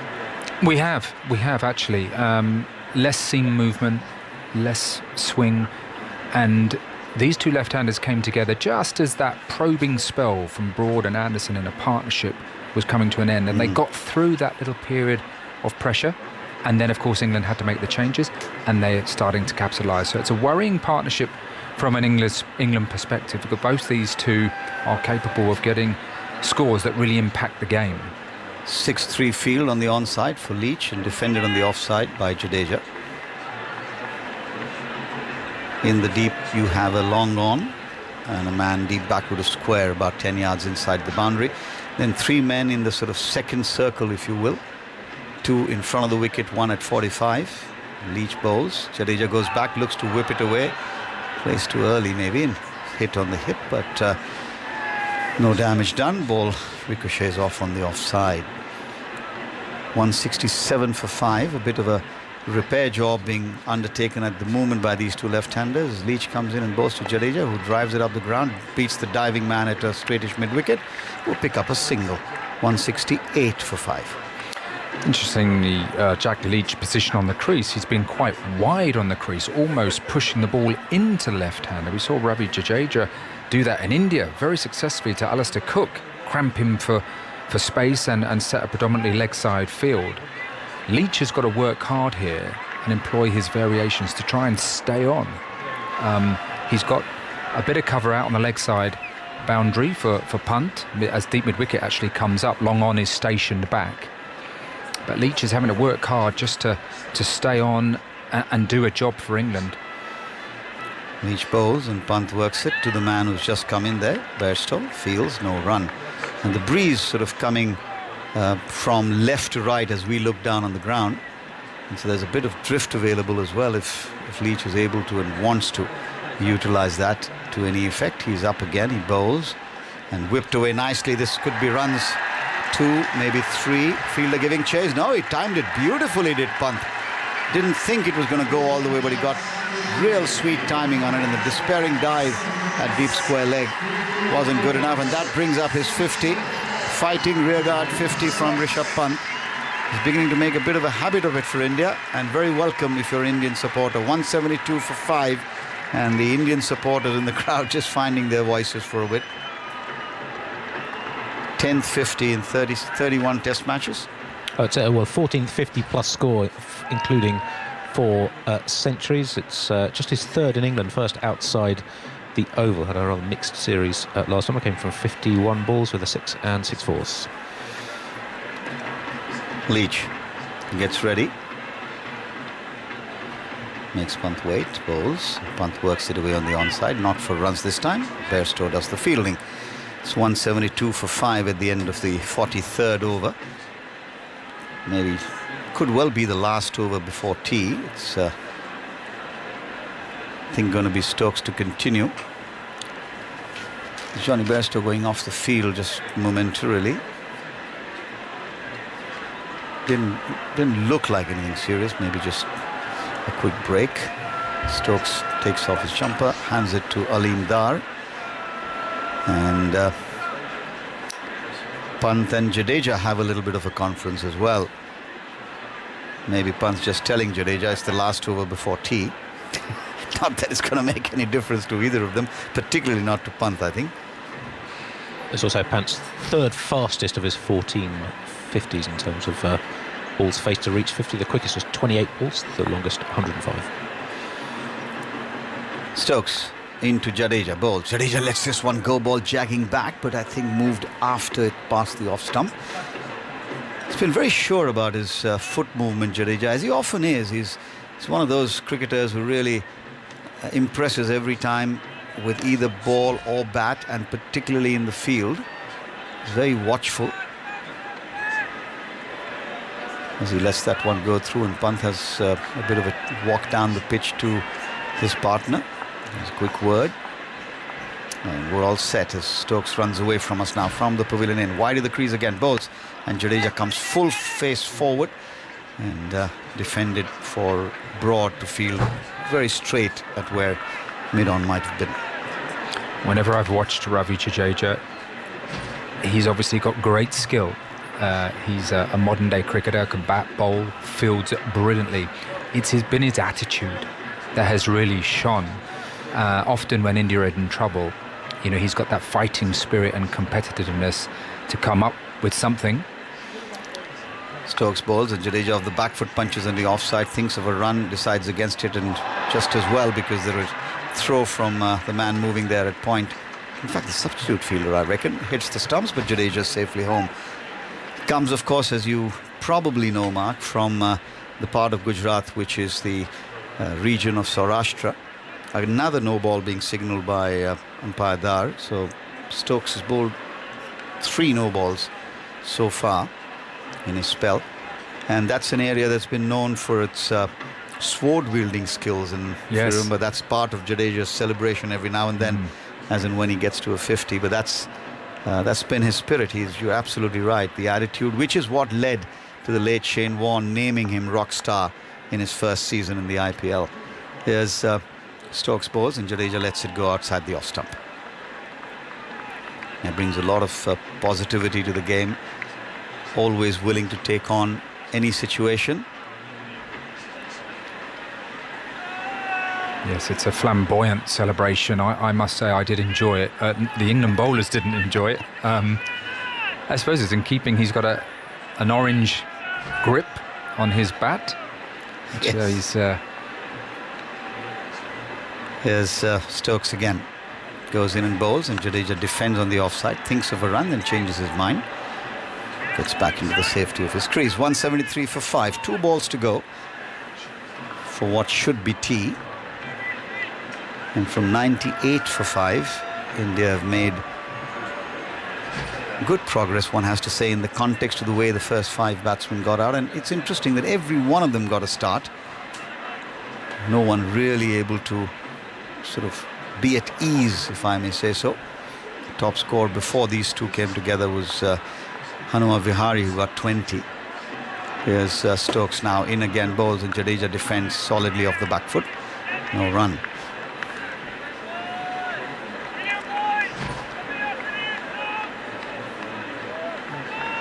England in search of their 6th wicket. Another no ball. Is that, you reckon, Mark, just overstepping? I think this is Ben Stokes rusty. Very, very rusty. He's done very little bowling. I mean, of course, he's in the team, I think, as a world-class all-rounder, but hasn't really done much bowling. But he's an important cog in the bowling attack. Here he is now into bowl to Jadeja again, and Jadeja solidly forward. Defence back along the track for the bowler to field. Pant 53, Jadeja 32, and India 174 for 5, with 1 delivery to go in this over. Things have gone just a little bit quiet. The crowd also just a little bit quieter, I think, enjoying the absorbing contest. It was England all the way through, really dominant. England still have a grip on this game, don't get me wrong, but a little bit of resistance coming. Short bouncer and left alone by Jadeja, and it just flies through to Sam Billings, and that on day 1 is going to be tea, I suspect, as the players come off. And Zach Crawley saving umpire Kettleborough the job of knocking the bails off at the striker's end. He strips them with his fingers as the players come off the field. So 174 for 5, 44 overs have been bowled. India going along at just under 4 runs and over, 3.95. And in the session, 3 wickets for England of 23.5 overs. 121 runs came at a run rate of a shade over 5. So that's been an aggressive batting effort after 2 quick wickets after the resumption of the first rain interruption. What do you think the conversation is going to be in the dressing room, Mark, during the tea interval? Well, England won't. I don't suspect that England will back off. They will continue to think of ways to hunt for wickets, but there has to be a recognition within that the ball is really not doing much for the seamers. The seamer seems to have gone soft, not much swing. Jack Leach is doing a job, but he's having to fire the ball in quite quick and flat to these Indian left-handers who are quick on their feet and have a good record against left-arm spin. So there is a period of the game here where England and Ben Stokes in particular will have to think of a way that how do they continue to attack but also stem this run rate, which, as you just said, this partnership going well over a 5 and over. Yes. Do you think there will be a change in the level of aggression in field positioning? We'll get your thoughts on that, and I hand over to Daniel Norcross. Well, Ben Stokes, in his spell before tee, had 4 slips, but with runs coming through the offside to good length deliveries, he had to block that hole and had a cover point, one of the slips coming out. So, as I say, not a lot happening for him with the ball as he operated round the wicket predominantly to these left-handers. Who will start after tee? I mean, that's the question that captains always ask themselves. You tend to go with your experienced bowlers. I would have thought that Jimmy Anderson and Stuart Broad will be asked to come back into the attack, Dan. Well, I've given up guessing that, because when we thought that would be the case, I can't remember, was it Nottingham? I think they started with Joe Root. Intriguing, and which might not be such a bad idea here with 2 left-handers. Mark, we're going to let you take a break and go and enjoy the magnificent tea we get at Edgbaston. It really is the finest restaurant on the circuit. Well, in fact, possibly my favourite restaurant in all of England. But we're going to talk about something completely different now. Later this month at Edgbaston, this ground will be hosting an historic event with women's cricket, part of the Commonwealth Games that's being staged here in Birmingham. Every match will be live and available to watch on the BBC iPlayer, BBC Sport website, with the best of the action on BBC One and BBC Three as well. And of course, we'll have commentary here on TMS. It starts with Australia against India on July the 29th, with England's first match here against Sri Lanka on the 30th. We can talk to the former England spinner Holly Colvin, who is, let me get this right, the sport competition manager for the Commonwealth Games. Hi. Congratulations. Good afternoon. Lovely to see you again. Yes, it's nice to be back. How long ago did you retire now, by the way? Well, my last game for England was November 2013, so coming on nearly 10 years. Good grief. And in that time, you've gone off and worked in Dubai, you've worked at the ICC, and now you're here with the Commonwealth Games. And it's a massive tournament. It's one of the things it's doing is delaying the start of the Women's 100 for a kick-off. But tell us about the teams and how it's structured. Who are the 8 teams we were expecting to see playing?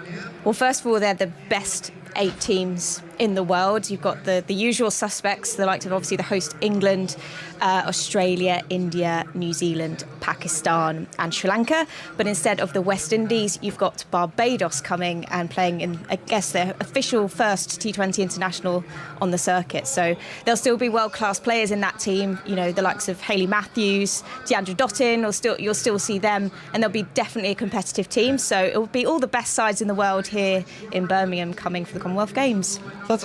These are all official T20 internationals as well, aren't they? So these all add to the record of everybody who's playing, yes, I presume. Absolutely. So how did you come by the 8 teams? Is there a qualification process? Yeah, so a while ago, when I was still back in the ICC in Dubai, there was a qualification process by ranking. So as of the 1st of April in 2021, we took the top 6 teams plus the host England to automatically qualify. West Indies was one of those teams in the top ranked teams. So then they selected Barbados to represent them as winners of their domestic tournament, which was quite a while ago because of COVID. And then there was a Commonwealth Games qualifier in January of this year, of which Sri Lanka won that. So. And if people are wondering why it has to be Barbados and not the whole of the West Indies, it's because, of course, the West Indies themselves are individual nations within the Commonwealth Games, aren't they? Just as England, Northern Ireland, Wales and Scotland compete. Absolutely, yes, that's correct. So, it's a quick tournament. What's the format? How's it working? It's pretty simple. There's 2 groups of 4, and then the top 2 teams from each group go through to the semi-finals. The winner of the semis play in the gold medal match, and the losers of the semi-finals go into the bronze medal match. It's as simple as that. That is very simple, but you've got to get through these games in, how long is it, about 9 days or something? Yeah, it's a very short competition schedule in 11 days. So we've got 16 games across the 11 days, so it's going to be quite condensed and compact, but nothing the girls aren't used to. So it'll be fantastic to see it all come to fruition finally. Double headers Yes. All being played at Edgbaston. So obviously the very first thing that comes to my concerned mind is the groundsman, because you've got to get 16 matches in 11 days. Well, how are they doing that? Yeah, so it's been a long conversation with the groundsman, and I think, to be fair, Edgbaston is one of the best grounds for creating atmosphere and creating good pitches. We're lucky that we're able to play on hybrid surfaces in international women's cricket, so we'll be making use of that and playing on hybrid pitches, which deteriorate at a slower rate. Explain what a hybrid pitch is for our listeners. So I'm not a groundsman, so do forgive me, but it's basically where artificial sort of grass as such, tiny little blades of artificial grass almost weaved into the turf. So basically it binds the soil and the grass together so that the pitch, as you may see over the next 5 days, deteriorates and cracks. It kind of holds it together. So I guess with the combination of girls having smaller feet, for example, you don't have big, size 11 feet coming down and bowling the ball and making as much mess as the men do. The women are slightly more tidier, I'd say. That we're confident that we'll be able to produce some great pitches across the entire competition. And I mean, that's absolutely true. I remember I can't remember, was it at Taunton, perhaps, a test match played at Taunton, and I remember Charlie Dagnall doing a pitch report on the fourth day, and it was still pretty pristine, actually, not even much in the way of footmarks. So that's one of the many benefits of women's cricket. The other one being the over rates, which are exceptionally good. So you're going to get through these games. But so for people who want to come and see, do you buy a ticket per game or do you buy a ticket for the day? So we're doing something slightly different in the Commonwealth Games, and it's a ticket per match. So every single ticket is still available. So we've got really good selling rates for the final matches, but there's still some available. But also for the preliminary stages, we'd welcome more people in. So games are at 11 o'clock in the morning. You'll get that game. We'll clear out the crowd and get a whole new crowd back in for the start of the evening game, which is a 6 p.m. start. The medal matches are an hour earlier, so they're 10 o'clock start and a 5 p.m. start. Oh, so you've got a real gap, and then the second game will then presumably be under lights for at least probably the last hour of it or so. Yes. The lights will really have taken over. Yes, absolutely. So I think that creates that bit of atmosphere, doesn't it? When you've got the floodlights on, you've got a great crowd in, and it'll be great for people to see women's cricket with a full crowd in centre stage. The players themselves, are they going to be part of the athletes' village, or are they going to be in a sort of separate place? Or are they going to muck in exactly the same way as other Commonwealth athletes? Yeah, so we've got athletes. We've got sort of a multi-athletes village solution because we've got people down in Warwick for some of the competition down there. There's obviously people at the NEC, so near sort of the Birmingham airport, and some villages in the Birmingham city centre itself, so University of Birmingham being one of them as well. So yeah, they will have access to the villages. They'll be staying in a village themselves and be able to obviously mingle with multiple different athletes across different disciplines. So it's fantastic to be able to have that opportunity as well and be part of something bigger than just a single sort of cricket event in itself. You'd have loved to have done that, wouldn't you? I mean, because that's something that cricketers actually, I noticed this when I went to Sports Personality of the Year a few years back, that the cricketers seldom get to spend time with other sports stars because of the nature of the game. You're off touring or whatnot. And it's a game that doesn't really lend itself to blending particularly with other sports. But I guess this is a really good opportunity just to sort of see how other people go about their work. Yeah, absolutely. And I think that's the nature of people who kind of participate in team sports as well. You get out and about, you socialise, and I think being able to also, there might be opportunities to see other sports, sort of get their hands on tickets for other sports as well. So there's plenty of sport to see around the city. It's not just obviously cricket in Edgbaston. You've sort of got beach volleyball and basketball and wheelchair basketball 3x3 right in the city centre. You've got Arena Birmingham hosting all the gymnastics. So there's plenty in this vicinity to go and see, as well as the cricket. Are you just involved in the cricket, or are you involved in other sports as well? I am just involved in the cricket, thank goodness. So that's more than enough, is it? Yes, absolutely. Imagine. So I guess my role is to ensure that basically all the cricket regulations. So basically the ICC is kept happy, which is a good role for me because I'm working with some of my old colleagues, which is great. But making sure that basically the sport and the field on the field of play runs smoothly and everything else works around it. So off the back of this, a couple of thoughts obviously occur. Firstly, do you ever see maybe a men's Commonwealth Games of cricket, or at least the men participating in the Commonwealth Games, and what the challenges would be around that. I'm thinking, because I suppose the facilities is as much as a problem as anything, so you probably need a city that had at least 2 decent-sized cricket grounds. Yeah, so I know that obviously the next Commonwealth Games is in Victoria, in Australia. So obviously a cricket playing nation. I know there's in discussions around cricket being involved in that Commonwealth Games, whether it's just women's only again or whether it's men's and women's. I know those conversations need to be had between the Commonwealth Games Federation and the ICC.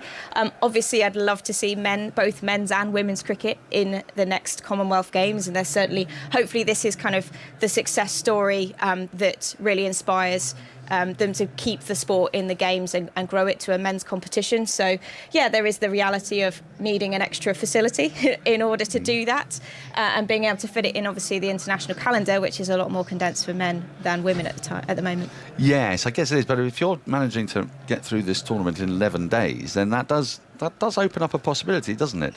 Yeah, I think so. It's short, it's sharp, it's condensed, and it's part of a wider programme. So, yeah, only 11 days required. Then, if anything's got a chance, that does, I guess.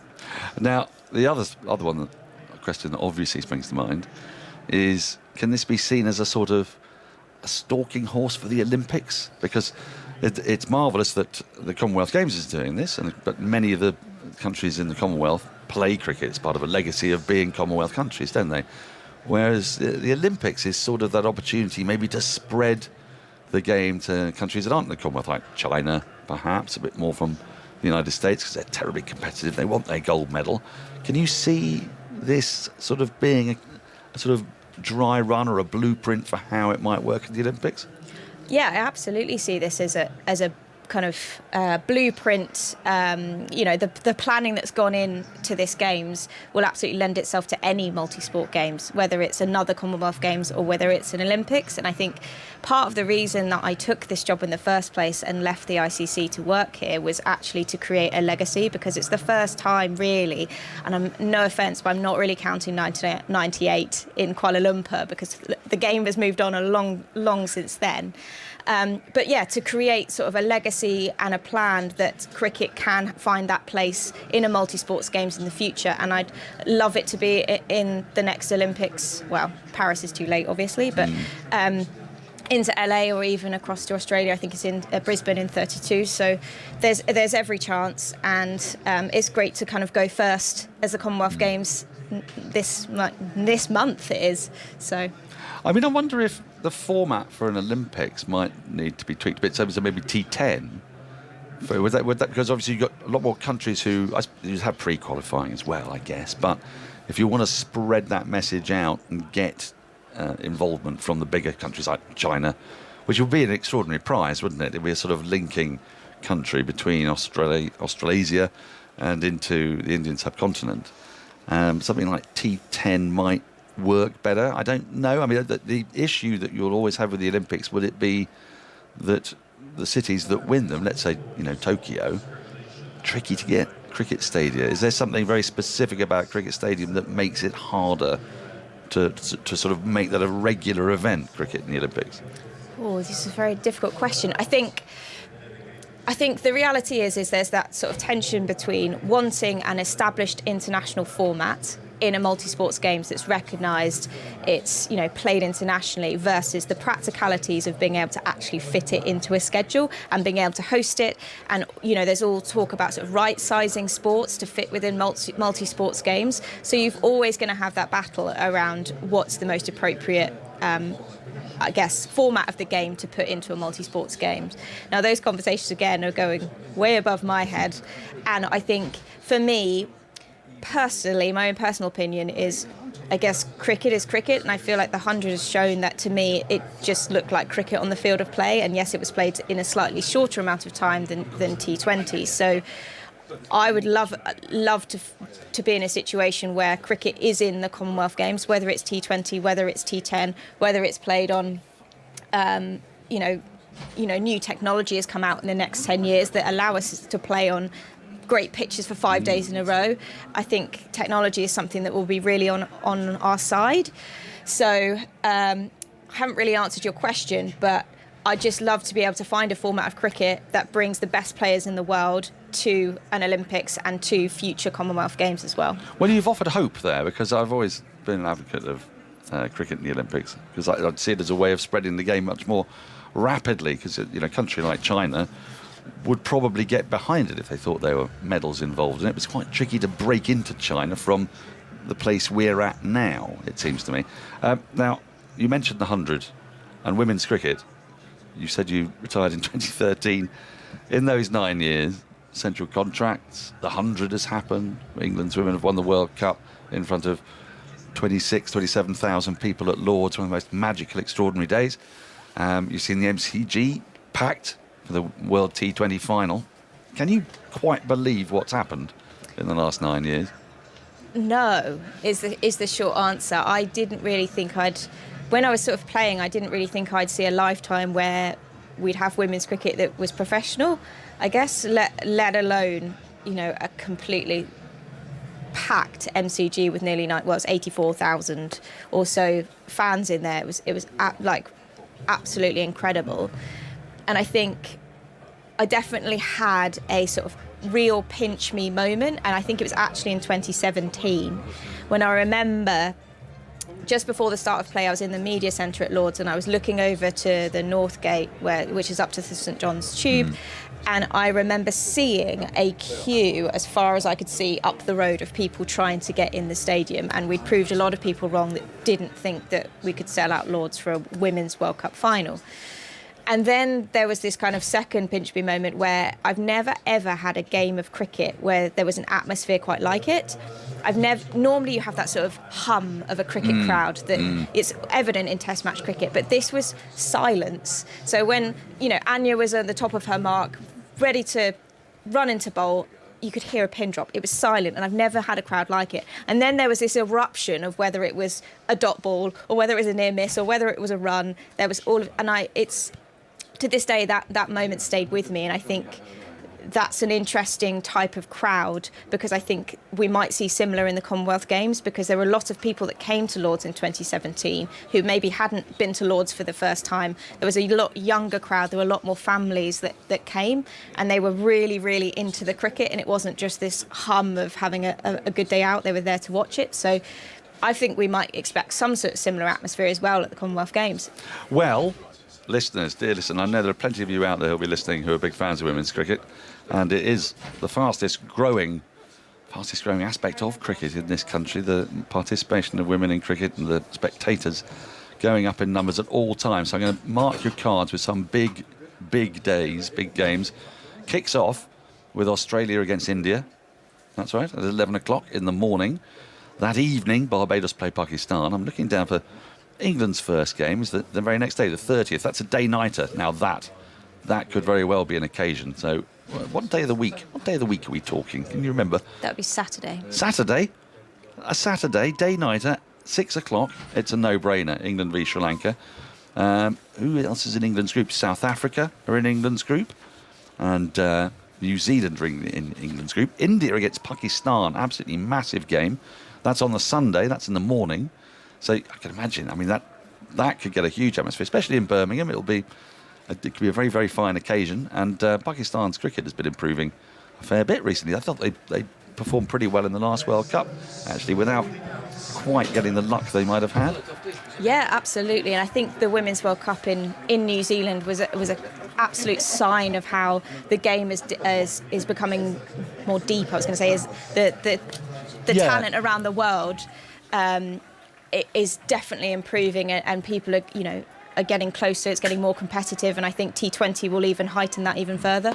The final, by the way, I should give you the semi-final. The semi-final, should England qualify for it, will be on the following Saturday, which is the 6th of August, and the final and the bronze medal match are on the Sunday. So there's absolutely no excuse not to come down here. Holly Colvin, thank you ever so much for joining us. It's been a delight finding out about this. All the very best of luck with it. Thank you very much. I'm sure you're about to go through a lot of organisational pain, but as long as you can make sure that our crack commentary team of Melissa Story and Jeff Lemon, and most importantly, Jonathan Agnew, can find a parking space. That's all that matters, Holly. That's a lovely conversation. I just need to know where I'm going to park. I will let you know and come back to you. You're a star. Thank you, Holly. That's all that matters. We won't mention lunch or anything, but anyway, that doesn't really matter. Lovely to see you again, Holly, by the way. And yes, looking forward to the Commonwealth Games, very much indeed, and it should be great fun. And hope to see lots of you down here for that. I think you have to buy you can't do sort of the 2 games in one. I'm sure Dan talked about that, but I think you have to buy separate tickets for each game, and then you leave, because there's quite a long time between the matches. There's about 4 hours between games, I think. So that's how it's going to work, and good fun it's going to be as well. 174 for 5. This is an annoying partnership from England's perspective. Tough as you can point towards those clouds all you like, but my radar says it's not going to rain. So, which is good news. The lights are on. It's a bit murky. That's what I was thinking more of. The afternoon, yeah. everyone. 174 for 5 then. These two came together at 98 for 5. It's been a feature of this summer, hasn't it? Some annoying partnerships. Oh, saw that a mile. Completely lost his run. And in some ways I'm not surprised, because if you look down below us here, all these green markings, green paint. Yes. For where the bowlers start their runs. But how do you know which one's yours? It's like a Jackson Pollock down there. It is like a Jackson Pollock. Or a Picasso. And I don't know how you know which green line is yours. No. There's a squiggly one there. That's a very obvious somebody's, but there are sort of initials there. Anyway, Potts on his way now, moves in and he bowls outside the off-stump, a ball that really climbs. And Punt pushed at it and then allowed it to go by. He's on 53 and Jadeja's on 32 in a grey afternoon. Quite blustery, looking at those flags now. Cold as well down there. Is it? Just nipped out. You've been out? Yeah, just to see a few friends around the back there and get some steps in. I was going to get just to feel the ambience, and blustery and chilly. Oh. People rugged up with scarves and hats and all sorts. Well, most of the players have got sweaters on now. Yeah. As Potts turns, he's running into this breeze from the far end. Here he comes, bowls to Pound, who drives him for 4 and just stands there and admires the shot. He does seize on anything remotely loose, doesn't he? Left-handed, punchy sort of a player, and that was full of length, and he just leant into that shot and gave it a good biff. Left-handers, when they've got a great eye and strong and and good players as well, it's very difficult to bowl at, because if they've got a good solid base, you sort of try and run it across them, and they stand there and smash it through extra cover or cut it, and then you come a bit straight and they just slap you over mid-wicket. Yep. It is an awkward to bowl at. Potts again bowls, and that almost runs into his stumps. Potts already having taken the wicket of Kohli, playing into his wickets, but that one not doing so well. I always had this theory that in one-day cricket, the opening batsman should always be left-handed, because they can hit you from, they can guide you from third man with the angle all the way round to deep square leg. They can play all those range of shots. 270. Yeah. So that was my theory. Yeah. Well, it just feels they feel like they have such a natural arc, if you know what I'm trying to say. Man out of deep square leg now, as well as long leg. Potts on his way, bowls to Pant, who goes back and forces him for 4 more. Off the back foot this time, a little bit of width. Indian flags are flying as he played. It wasn't a rasping shot. It didn't come out of the middle of the bat, I don't think. It was just enough to find the boundary down there to our left-hand side. So 182 for 5, Pant to 61. Yep. Dangerous, isn't he? Oh yeah, he is. He gives you a little sniff early on. Yeah. And if he gets to 20, you think to yourself, oh crikey. But I like the way that England haven't gone really on the defensive. They just popped a slip out to extra cover. They've still got the 3 slips.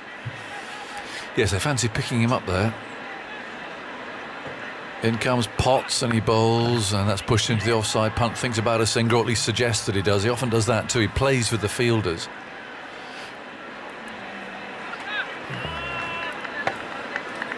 Making them come running in, and the fielders off the boundary come dashing up, and he likes creating a bit of chaos. Yeah.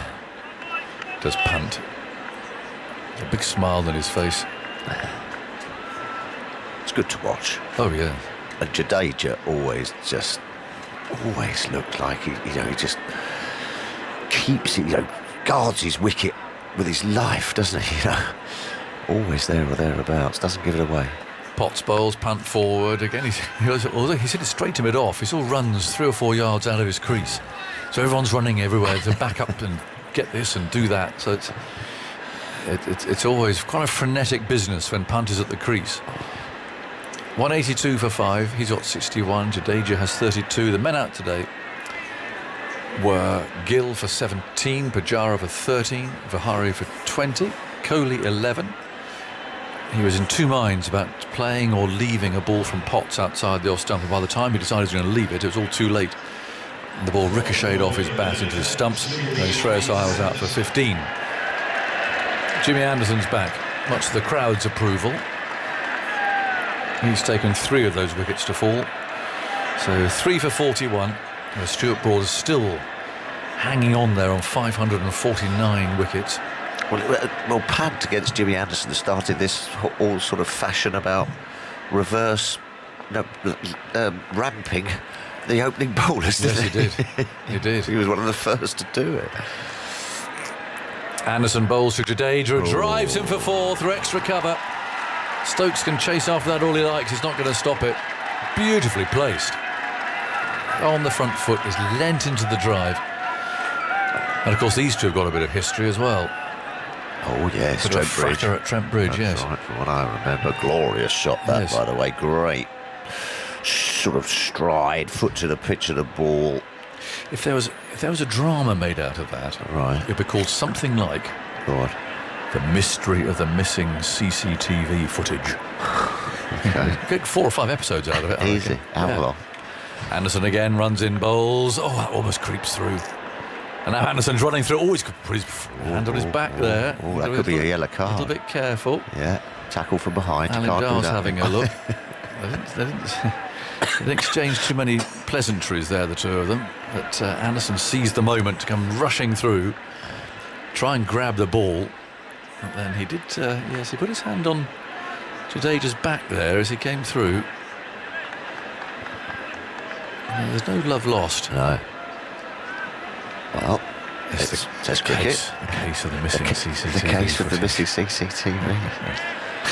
What happened down there by the stairs inside that famous old Trent Bridge pavilion? Anderson runs in, bowls outside the off stump. There's no stroke. Oh, did it go missing then? Well, apparently. Oh, right. I didn't know they had CCTV. Well, I think it was an announcement. Like, don't worry, this will soon be settled. There's CCTV cameras down there. Someone had snuck down there and wiped Well, I think it. episode 3 is when suddenly that footage is it's gone missing. Yeah. Well, it just adds a little bit of something. Of course it does. Oh, yes. Anderson wheels round once more. In he goes now, and he bowls to Jadeja, who just hides his bat there behind his front pad. Gets a bit low, that one as well. Go flying through to wicketkeeper Billings, and there's no run. Still low, dark cloud. Threatens Edgbaston, but it's heading more over. You think nothing's in that? I think there might be something in there over there to our left. Well, if there is, Birmingham can have it, because that's where it's heading. Right. Well, it's to the south, of course, here. 186 for 5. Anderson sets off once more. Arms pumping. He's there and he bowls a ball. It swings away from the left-handed Jadeja. I was looking to see if that was reverse swing or orthodox swing. I suggest it's probably orthodox, but the way he walked back with the ball in his left hand, that's often what he does when he's operating the reverse method. Hiding it. Yeah. Well, England won't mind. I mean, they've got themselves into a pretty decent position. Usually there is a partnership, isn't it, that comes together, but they'll be thinking 250. Yeah. If you can skittle India out for 250, they'll be in a good position. Usually days 2 and 3 at Edgbaston are the best to bat on. Anderson bowls from round the wicket. Again, it's outside the off stump. Again, it's left. And again, it keeps rather low. And that's the end of the over. 186 for 5. Pant 61. Jadeja has 36. They came together at 98. 98 for 5. They seem to do it a lot, especially Jadeja. Yes, Andy. Well, it's a rerun of our old friends Mitchell and Blundell. Yeah, isn't it? well, it's the Jadeja and Pant. Yeah. To highlight that point, looking at partnerships 5, 6 and 7 this summer, they've averaged 65, per partnership. Now, looking at English summers, there's never been an English summer in which those partnerships collectively from all teams have averaged more than 50, whereas the first 4 wickets are averaging just 31 per partnership. That works out at sort of 125 for 4, which is the 3rd lowest figure since 1981. Is it the ball? Yes, it's got to be balls. I think it's contributed. Potts on the way, bowls to Pant, who plays out very late. Guides the ball to backward point. Is it the soft? Got to be. The soft ball. It's easier for the middle, lower order batsmen to get themselves in. And it'd be very difficult to get out. Yeah. But that run rate's crept up. It's over 4 now. Yeah. Which that's going to be the case with these two, isn't it? They're such busy players. Well, they always take well, not so much to Jada, but they always take the aggressive option. If it's up and outside off stump, it's going to be 4 or out. Potts bowls is outside his crease here, and he gets another 4. And that's 4. Hitting the ball off the back foot, beating the diving backward point fieldsman. And on goes Pant, 65 now. The young lady there gleefully waves her Indian flag. It's sort of like a back cut, isn't it? A chop. Yeah. Just a sort of as you say, weight back and a sort of chop cut. He leant back to get that angle, didn't he? Get it behind point. Potts waits for a moment. He's getting older, Potts, here a bit. He is. He's just put him under pressure. Bowled so well this summer, but he's putting him under pressure. Potts again bowls. He drives him hard up to mid-off. That's well saved. And it was literally a save there by Ben Stokes, diving to his left. It is handy having Ben Stokes in your outfield as well. I mean, you want him in there catching, but fabulous fielder around at mid-off and in the covers for you. Yeah. He saves a lot. Good shot that again. It wasn't a half volley that. It was this a barely drivable length. But well, if the sun does come out and there is blue sky, I think this might become a pretty decent pitch. Sure. I think it'll be a good wicket. It's still playing pretty nice there. The odd bit of bounce and a bit of movement, but looks pretty flat to me. Deep square leg now. Potts on his way. Bowls to Pant. Held that one back, I think. Bit of a slower ball, it felt, or it certainly appeared to be. No, 84. But Pant checked his shot and played back to the bowler. A grey, murky cloud heading over towards Birmingham. You see all the high-rise buildings from here and inevitably the cranes. It's interesting, isn't it? How you look at a city centre these days. Yeah. How many cranes there's there are? Loads, yeah, there's loads. I've just noticed those. All blowers would love those. They would. None of them are moving, or not obviously at the moment. In goes Potts again. Bowls short, and he's pulled it away. Down to Leach. He gets down in that old faithful long barrier position. Tosses the ball back. One more to Pant. He goes to 66 now. And, 191 for 5. 4, 5, 6, 7, 8, 9, 10. You can see 11 from here. And just Pant. He's just doing some loosening up exercise there, like a man who might have got a little bit of a tweak, stretchy problem. Yes. Look, if he just tweaked something when he played that shot. Oh yeah. Oh, hammy. Little hammy. Do you know what I mean? Little left hammy. That looks like. There's something there. There is something there. I think you're right. There is something. Just spotted it when he completed that run. 191 for 5. Jadeja on strike on 36. Up comes Potts and he bowls outside the off stump. And Jadeja lets it go by. Let's see if Pant calls for any assistance or any medical advice. I don't think so at the moment. It might just be cramp and hadn't played for a while. He keeps holding that left hamstring. Yeah, that is hamstring. Yeah, he's given that and a stretch. Miles Deep. Who's going to keep wicket for you, Deep? I think your wicket keeper's done a hammy. You can, of course, you could fly one in. Could be something. Yeah, it can. I think he's done something. No. Well, that might just stop him being too quick between the wickets. Yeah, he's checking his guard again. 191 for 5. He didn't ask for any assistance. He didn't get the physio out. 93 these two put on now for this 6th wicket. Yeah, it's been good. They've counter-punched, haven't they? Yeah. And Pant looks around. There's a long leg. There's still 3 slips. And Anderson continues from this pavilion end. Round the wicket he goes and bowls, and that's played by Pant. Oh, and he's set off there. Let's see if he holds the back of that leg again. He's set off for a run, and then I thought rather forgot that he's got this potential problem there, and Jadeja's coming down for a word with him now. Yeah. Well, it is cold, Eggers. It's Yeah. cold out there, and you have a rest and a sit down at tea time. Perhaps don't quite stretch it out enough, and it can always twang. Even twig.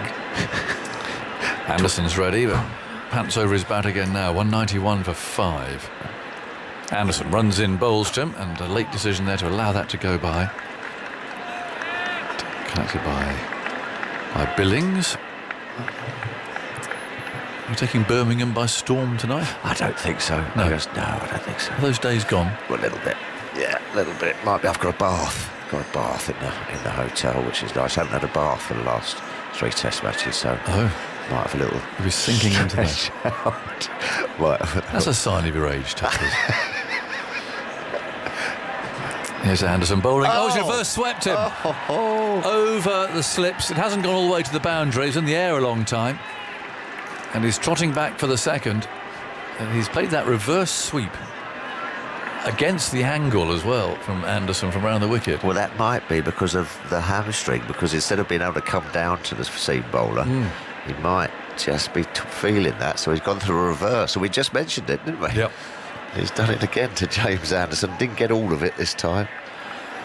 That's what Jimmy thinks about that, really. I mean, I suppose it's giving you a chance, you would think, of getting him out, but it's a risk. But even so, it's quite dismissive, isn't it?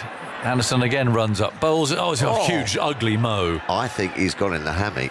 Yeah. And that's why he's decided to have a little bit of a tee off here. That was ugly. That was very ugly. And he's trying to smear him over deep mid wicket. Yeah. That could have really ended in tears, but if he has got a problem, you can see what he's doing, really. But that it just seemed away there. 193 for 5. That was a massive swipe. That was a huge total hack.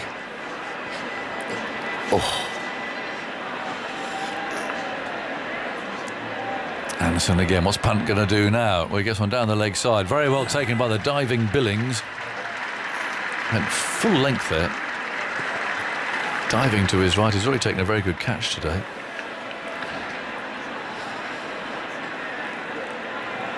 Anderson walks back. No, won't be taking Birmingham by storm. Not tonight. It's a sad day when Tuffers is the highlight of your evening these days is going to have a bath. Well, it's the first day. It's the first day. Ease yourself in. I'm a bit disappointed at that. Anderson again runs up, bowls, punt forward, and that's picked up by Anderson. And there's no run. I'll be down after my bath. I'll get my dressing gown on and my slippers. This is not the Phil Tufnell that we've grown to know and love. No, well, I might have a bit of... You can put that nice bubbly stuff in there to relax you a bit. Loofah. Bit of a loofah. Absolutely. Love a duck. No, I shall meet the team. Yes. For a bit of dinner, probably in the hotel this evening. Very nice too. Yeah. 193 for 5. I've got the M6 to look forward to. It's a home. Back to the Beaver. For me, back to the Beaver. Should be in the Beaver by about 9:30. In comes Potts. Round the wicket, is there any bowls? And Jadeja plays no stroke. And collected by Billings. Nice bit of venison you had yesterday. Well, I've got leftovers. Yeah. Well, I'm on a diet. So are you? Yes, I'm going. Yes, I'm leaning up. Are you? You're very lean anyway. No. It's those big sort of billowy shirts. Shirts are deceptive. So no, I love this. There's venison leftovers. It's very lean meat, isn't it? Yes, absolutely. Quite hard to cook because there's got no fat in it. Yeah. So you've got to make sure you keep it moist. Best to have it rare. But yes. Yeah. Absolutely. Here's Potts bowling. Oh, there was a loose drive from Jadeja. Just try to get that on the up. Yeah. Pushed out for it. Wasn't the right length and went fishing for it. Almost edging to the keeper. Bairstow's got his hands on his head. Yes, bit of that I think tonight. Yeah. Try and keep it going. And then back tomorrow. What kind of deer was it? I didn't ask. A switchback? I don't know. What are they called? I don't know. It was in A local shop as a special about a year ago. Took out the freezer. Actually. It's frozen. Yes. Potts bowls and again beats the bat, this time through a defensive shot. Good delivery. Uneven bounce we're seeing here. Yeah. And some suspicious sort of prodding there from Jadeja. Well, when I was out there this morning, there were just a couple of bald patches. Yes. Just coming down from that the Birmingham end. There was just the odd sort of bald patch, and that looked just... I mean, that's gone past the sort of bottom glove, isn't it? Yeah. Good Perhaps delivery. just kicked up, yeah. 193 for 5. You just always feel that he does make things happen, doesn't he, Potts? Oh, yeah, and keeps going. Every time he comes on the bowl, he looks like getting a wicket. Potts again bowls, and Jadeja waits, pushes into the offside. This will test Punt's hamstring. Let's have a look. Well, he ran that okay. Yeah. He responded pretty quickly. He's feeling it a bit now, I think. Let's see if he clutches it or not. There's a bit of a limp there. I think there's a bit of a limp, but then he seemed to run that. He seemed to run okay. We shall find out. But, at the moment, he's got his bat over his shoulder like a club. And looking round the leg side, there are lots of gaps. There are 2 men out on the boundary. 194 for 5 is the score as Potts comes springing in again and bowls short. Punt swivels and hooks him for 4. So easy. Very nicely played, but too much down the leg side. That just tapped it on its head as it went past him. Too fine. If they're going to bowl those short ones, it's got to be across the left-hander's left shoulder. Yeah. Under partnership up. Well played. Played really very well, and it has been a positive partnership as you'd expect. Yep. And again, it's been the story of the summer, isn't it? Early wickets, and then England frustrated by a middle order partnership. Up comes Potts again, bowls. Again it's short, and again it's pulled away, and again it's 4. Yeah. That's not good bowling from Matthew Potts. That's the first 2 bad sort of consecutive balls, bad balls I've seen him bowl. 200 up, 202 for 5, Punt 76, Jadeja 37. More from you toughers, and then Daniel's coming in here after, and Andy as well. Yeah, sorry, Andy, go on. Just quickly, since tea, Potts to Pant, 14 deliveries, 21 runs, including 5 fours. Yeah, I'll be disappointed with that. He's shaking his head. He's obviously gone for the short ball plan. He's got a couple out there, but just too far down the leg side. All you've got to do is catch up with that and get something on it. And it's 4. Daniel. Hello. Yeah. Hello. What you got for me? Well, I had recommended to me by former England pace bowler Stuart Meeker, the salted caramel chocolate cake upstairs. Nice. Anderson in, starts a new over, worked into the onside by Jadeja, straight to mid-wicket though, and there's no run. 202 for 5 runs, coming at a healthy rate. Anyway, I've left a tiny sliver of it for you. Oh, okay, lovely. Salt and caramel, eh? Who knew 10 years ago? I know. You'd be run out of town. Yeah. You'd be run out of town. Chili chocolate. Chili chocolate. Yeah, all these things. It's just this new stuff, isn't it? Well, the avocado, I remember that causing a terrible stir in about 1981. No, just an avocado. Anderson in, forward, in watchful defence comes Jadeja, pushes to extra cover. The 100 partnership came up in exactly 21 overs at 4.7 per over. Thank you. And a pineapple as well back in the day. Oh, if you had a pineapple. Oh, well, an actual one as opposed to a tin of chunks. No, but back in the when they had the hot houses. Yes. The pineapple, lots of crests, you see. Like heraldry and everything. Pineapples in because it's a real show of. Do you want to come round for a bit of pineapple tonight? You fancy? Are you hard enough? Anderson's hit the keeper, no run. So yeah. might be the most seductive thing ever said on TMS.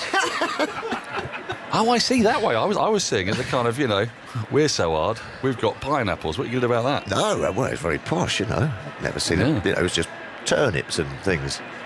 Well, I suppose it would, they'd be quite rare in the 14th century, wouldn't you? Absolutely, bit of blackadder. Yeah, when you've got your Wyvern rampant. Or a melon. On your with a pineapple in its mouth. Yeah. Anderson, the wicket is punched off the back foot to point on the bounce. There's no run. Yeah, no, you have a look at a lot of buildings in London. Pineapples? Yeah, lots of pineapples everywhere. Oh, look at that then. Yeah. in the sort of, what's it called, in the architrave, is it, coving and things like that. Are we talking sort of Georgian time? Because presumably they wouldn't have been off in pineapple-infested countries. No, exactly, and all that kind of lot. 16th, 17th century onwards, right? Yeah. Anderson into Jadeja, lets it go by. Through to the keeper, no run. The ball's not really doing a great deal. No. But what is happening is that Rishabh Pant is in some discomfort and he's trying to slog himself out of it. Yeah. Which is making things rather interesting. 71 balls for his 76, going on at a very fine rate. It's going to be interesting to see if he can be able to keep. I should imagine that's the last thing you'd want to do with a hamstring. I mean, I wonder if the same thing happened the other way around, though. Did they have, like, turnips on crests in Peru? As Anderson is in, forward. Comes Jadeja, pushes into the offside, and there's no run. End of the over, 202 for 5. Or, a tin of bully beef. Worshipped the carrot. Or root veg. Yeah. Well, we'll find out. No, we never know. Pant 76, Jadeja 37, and England have just got a bit of a problem at the moment. The ball is 50 overs old, and it is steadfastly refusing to misbehave for them. Yeah, but it hasn't done a great deal, even with all this cloud cover, has it? I mean, it's been here all day. It hasn't moved a great deal. I think England have bowled well until this partnership and got themselves into a great place. And I was just saying to Aggers, I think if the sun does come out day 2 and day 3, this will become a pretty good batting track. Well, what I'm quite surprised about is that Stokes was very quick to use Root. Can you remind me, Andy, when Root came on after tea in one match, I'm thinking, and was it Trent Bridge, and bowled quite a lengthy spell, and it caused some consternation, sort of wondering why is Root on at this stage when New Zealand were in a spot of bother. I think it was during a Mitchell-Blundell partnership, I would imagine. But here there are 2 left-handers, which might just make it worth a little exploratory over or two as Potts starts in again from the Birmingham end and is wonderfly clipped through mid-wicket all along the ground for 4 by Pant, and he's got a slight flourish with the bat. He stays above his head, and then he goes for a little trot. Yeah, he's looking to score in boundaries. You're spot on, Dan, because I think he is feeling that. But he's tucking into Matthew Potts here. It's 2,000 runs in Test cricket for Rishabh Pant in his 52nd innings in his 31st Test, averaging 42. A strike rate of 71. Well, he likes playing in England, doesn't he? He's had that magnificent innings at the Oval. He's a very, attractive player to watch. There's a lot of moving parts, but you don't quite know what you're going to get, and it's always pretty fun. Potts into him, and he just dabs the ball into the offside, thinks of quick single, and remembers that he's feeling the pain. That's easily done, though, isn't it? I mean, you ever batter with a runner, and then you've set off for a run, and you go, oh no, that's why I've got a runner. Chaos batting with a runner.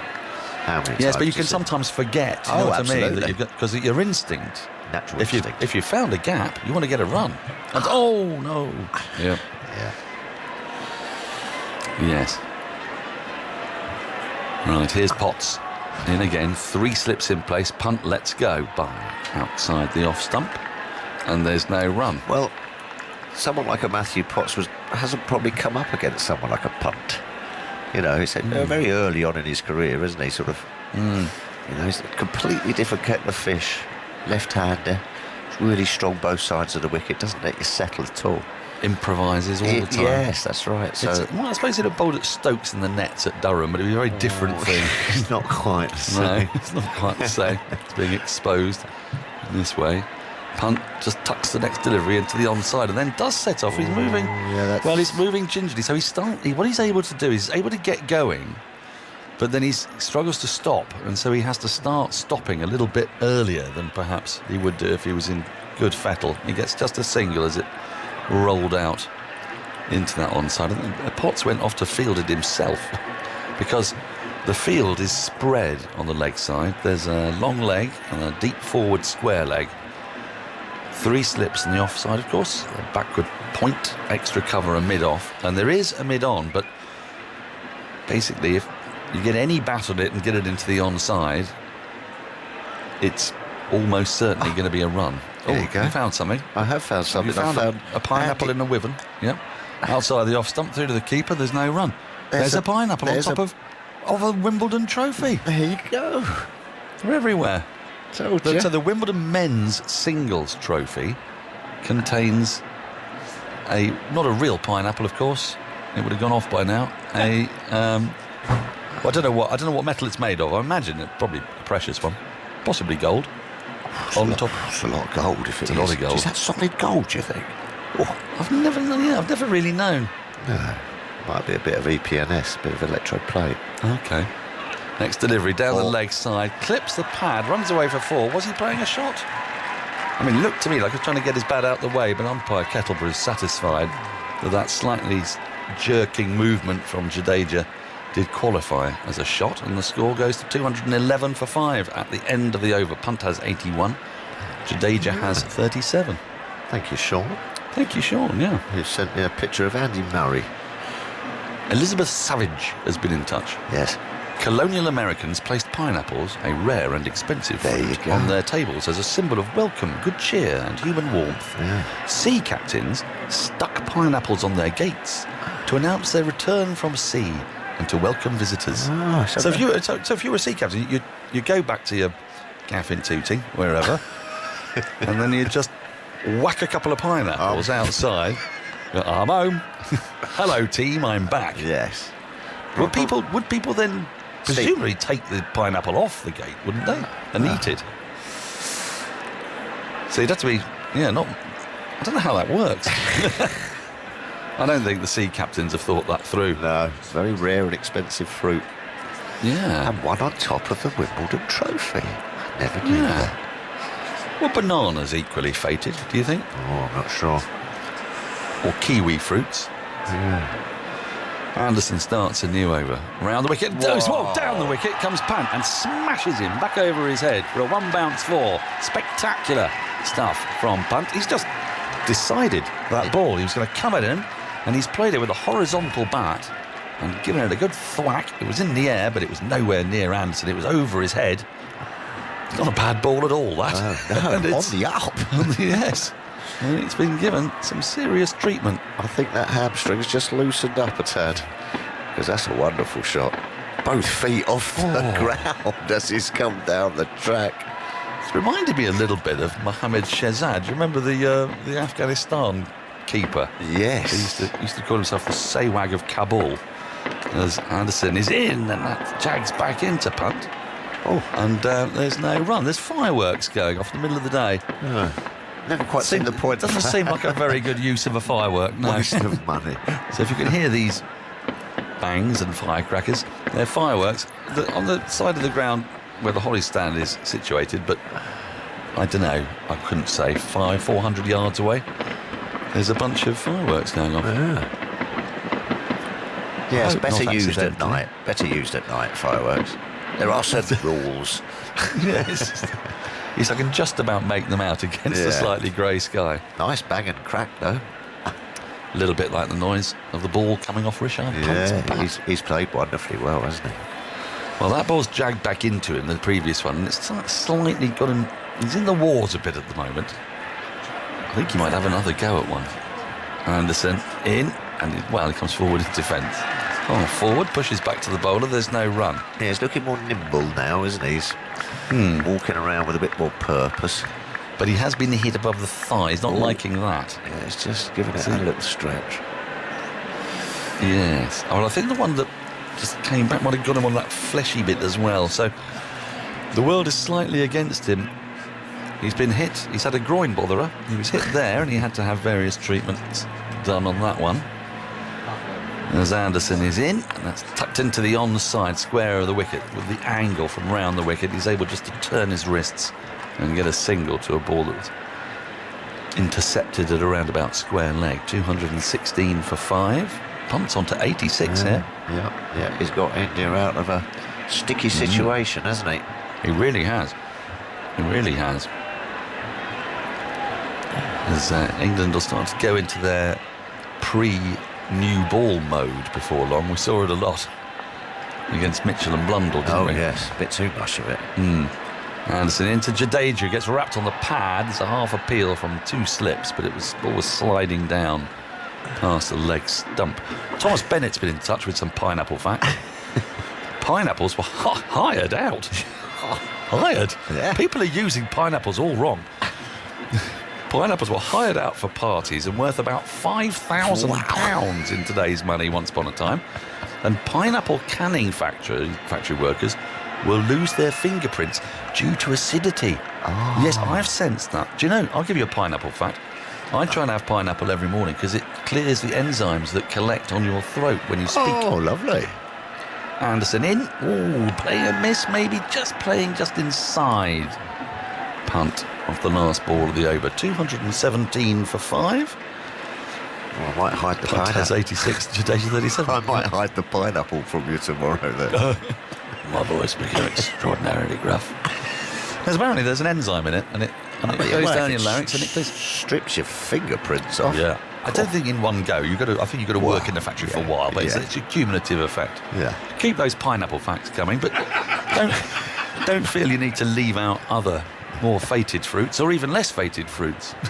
It's a great society scandal in the 1670s. The Duke of Snutterbridge was romantically linked with a pineapple. Really? What's your favourite exotic fruit? Mango, no contest. Mango. Oh, yeah. Difficult to peel. That's the thing. But it doesn't take off your fingerprints. No. Well, not that we know of. No doubt we'll get a slew of mango facts now. Right. Pot starts a new over. Round the wicket to Jadeja, who drives in the air through vacant gully. Hands on heads. It was a wild, flashing shot, and it went at catchable height, but there are 3 slips in and no gully. And it probably would have gone to that gully, or maybe even a sort of 4th slip. But Jadeja's got away with it. Just taking a little look on the replay. Not really done much. It was just out wide outside the off stump, but it was going at I think catchable. Oh, it may have been a touch high, actually. It may have been a touch high. Went after it, didn't he? To tempt her.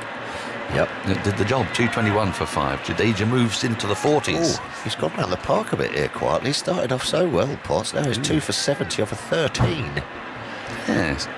It's crept out from nowhere. His first 4 overs went for 5. Yeah. So 9 overs for 65. Yeah. Right. We've got a problem here, I'm afraid. The sight screen is about to change. The sight screen was displaying the advert on it. I don't know if it was doing that when the first ball was bowled and Jadeja just didn't notice, but anyway, all's well now. Potts runs in, round the wicket. Jadeja lets this one go by. He's had his flashing blade fling itself at the ball once. Well, that's enough for now. 2-2. Are you? Well, I don't know. I was just enjoying myself having a chat. I think Deep's deeply concerned that he's going to be quizzed heavily on various fruits. That I'm off. Yeah, defend the lychee. Who knows? Potts is at the top of his mark with 3 slips, backward point, extra, mid-off, mid-on, deep square leg and a long leg. Outside the off stump, through to the keeper, no run. I promise you, I'm not going to give you a grilling on for it. You'll be pleased to know that Simon Mann's coming in a minute anyway, so... Fair enough. No, but where's my pineapple then? Well, yeah, I mean, I blame Tuffers. He started this.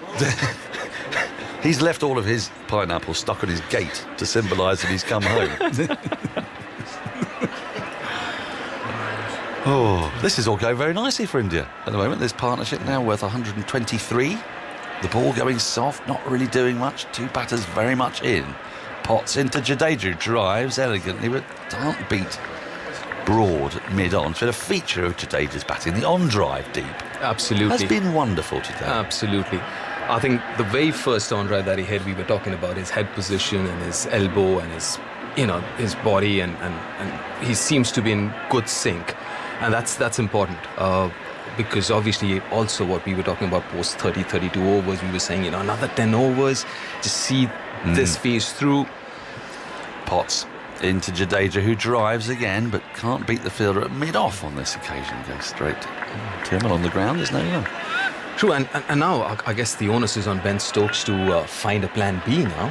We've got, another 27 overs after this delivery to go before he gets the second new ball. So he hasn't tried Root at all, which surprises me. Have you got to the bottom of when Root bowled that length? He bowled 4 overs, came off, and then bowled a whole load more.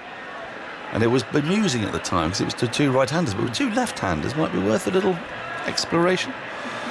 Pots in, Jadeja flicks the last ball off his toes down the deep backward square leg. Leach runs round, they're coming back for a second. The throw comes into the keeper's end. I think punt would have been fine anyway. 223 for 5 at the end of the over. Punt 86. Jadeja has 43. I think it's time. In fact, I'm not sure. I don't know what the timings are at all now, but it's supposed to be Simon Mann who's loitering. Enough. More. Oh, hello. Yes, more from Andy. Then it will be Simon. Yes, the spell you're talking about was in the third test at Headingley against New Zealand. Root bowled the last over before tea. Jack Leach took the wicket of Nichols from that bizarre wicket, deflected off the non-striking batsman Blundell's bat. Root then continued. Sorry, the non-striking batsman Mitchell. The Root then continued to the new batsman Blundell after tea for 3 more overs, and then came back on a couple of overs later for 3 more. It made Daniel Norcross very cross, Simon. Very cross. But also we got to mention that, Simon, but Joe Root's got a really good record against India, right? Correct me if I'm wrong here, Andy, but against India, I believe as a bowler, he's been fabulous. Well, he took his 5 for 8 against India in that last series in India. Good afternoon. Well, it's been a thrilling day's cricket. England on top, then India countering.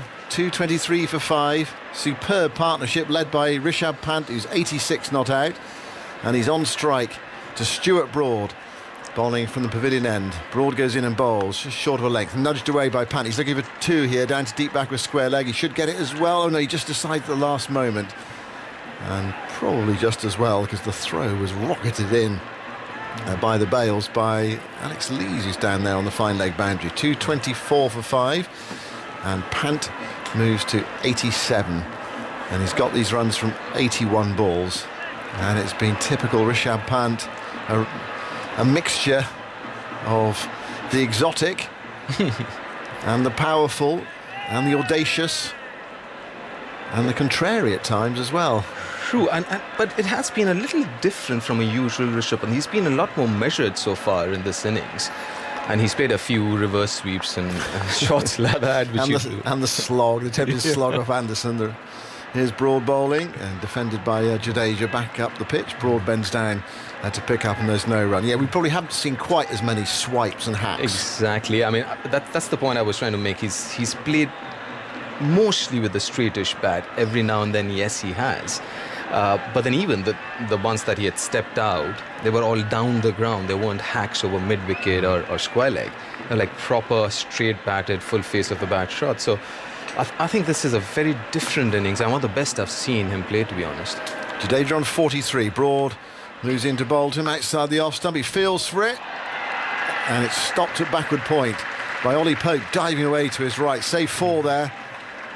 I lost the flight of the ball for a moment. I just wondered whether he was going to throw it up in the air and celebrate a catch, but it must have bounced in front of him. Otherwise, he would have indeed done that. Yeah, it was a dangerous shot because he played it way outside his body, kind of fished at it.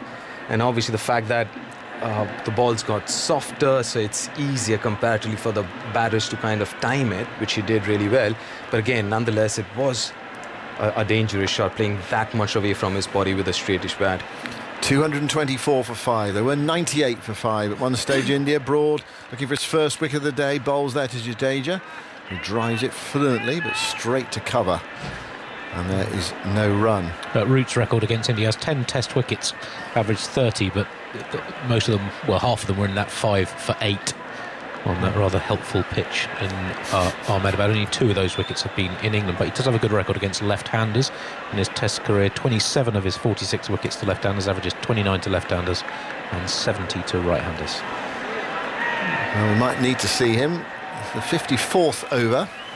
Leach has not bowled a lot, and when he has bowled, he's gone around the park a bit. Broad bowls, forward goes Jadeja, stabbing it back up the onside of the pitch, and there's no run. That Root 5 for 8 was he produced his best test figures. I mean, stunning figures, but that was the day England got drubbed. Yeah.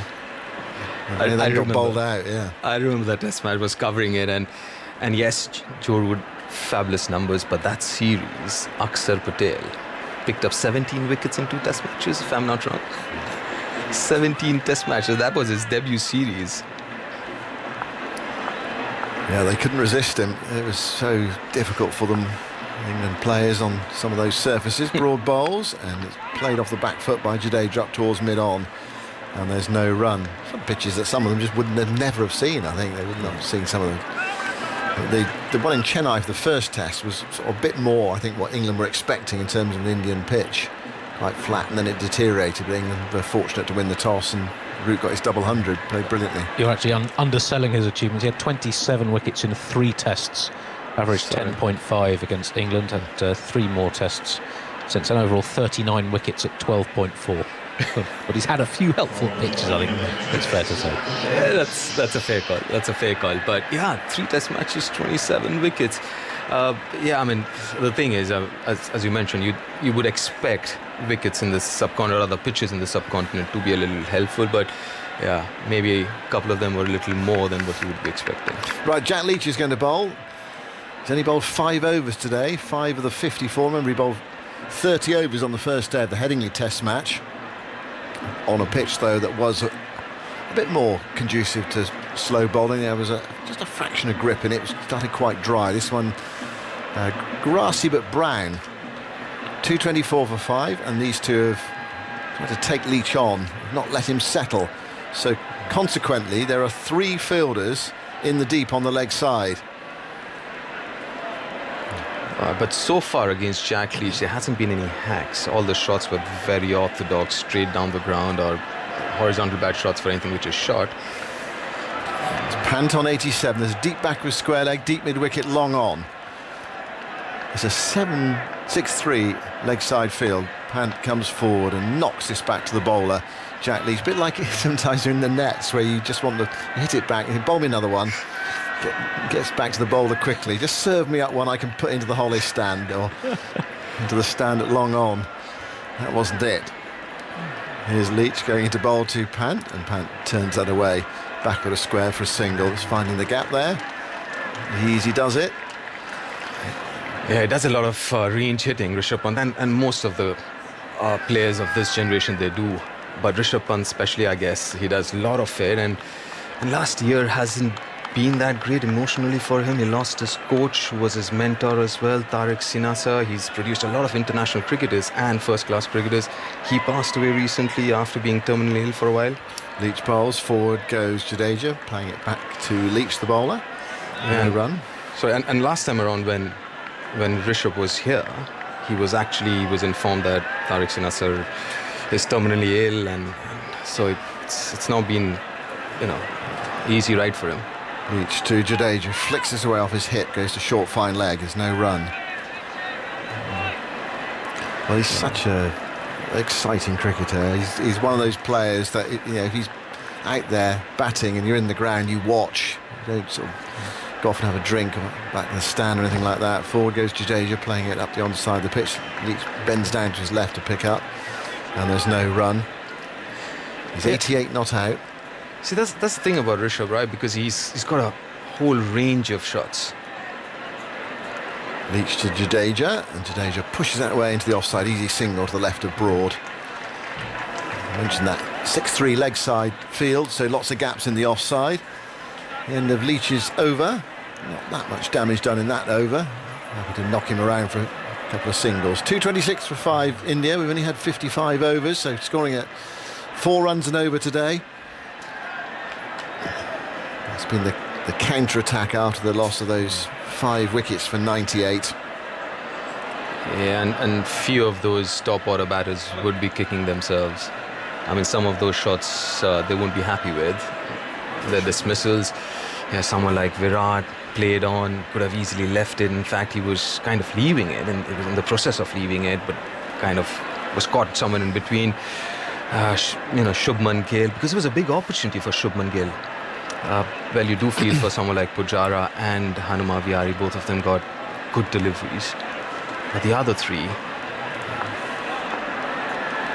Yes, they got themselves out rather than were got out. Anderson definitely getting out. Pujara, an excellent ball. Here's Broad bowling full outside the Austin. Big away swinger that Billings does well to get a glove on. And I think he parried that into Joe Root's shin, something like that. Anyway, he stopped it after a fashion, not that far in. Yeah, Root is getting himself to his feet now. It was his left shin, I think. just below the knee. That swung so much, especially after it went past the stumps. Off his gloves to Joe Root's left shin. Those are painful. Well, at least Billings took some of the pace off it. Imagine that had whacked into his shin without the glove taking some of the pace off it. Anyway, Root's okay. A big late swinger from Broad. A long way after it went past the back. Goes in now and bowls to Jadeja, who plays into the onside towards mid-wicket. And there's no run. One thing I've noticed today, the crowd is not a huge Indian support today. I mean, there are India supporters here. And normally, it's been thrilling cricket this afternoon, but when the ball has disappeared to the boundary, it's been, a bit of polite applause, but not much more than that. And it's just lacked that atmosphere you normally have when India play. 226 for 5. Broad to Jadeja outside the off stump. Jadeja leans forward and allows it to go through. It's 5:30. We can play until 7 o'clock tonight. Scheduled close was 5:30, but we lost time. We had on the extra half an hour to make up overs as well, and then the extra hour for the lost time. So early start, late finish. It seemed weird actually. You have a 10:30 start, but a 7 o'clock finish. But if England bowl them all, we'll only lose 6 overs today, but that is doubtful. Still 28.5 overs left. Broad to Jadeja, down the leg side, flicked away, might have come off the pad, it's going down fine. It's going away for 4. It is leg byes, but India continuing to accelerate, and this partnership is really threatening. It's worth 132 for the 6th wicket. Yeah, tried something different here. An in-swinger to a left-hander. We generally don't see Stuart Broad bowl those deliveries, rather an out-swinger to a right-hander, and it swung quite a bit. A little wayward though, but India would take it. He's getting the ball to go in this over. We saw that big away swinger earlier in the over that Billings just about stopped. Broad ran the wicket then to bowl to Jadeja, short ball this time. Billings leaps in the air to take it. Jadeja ignores it.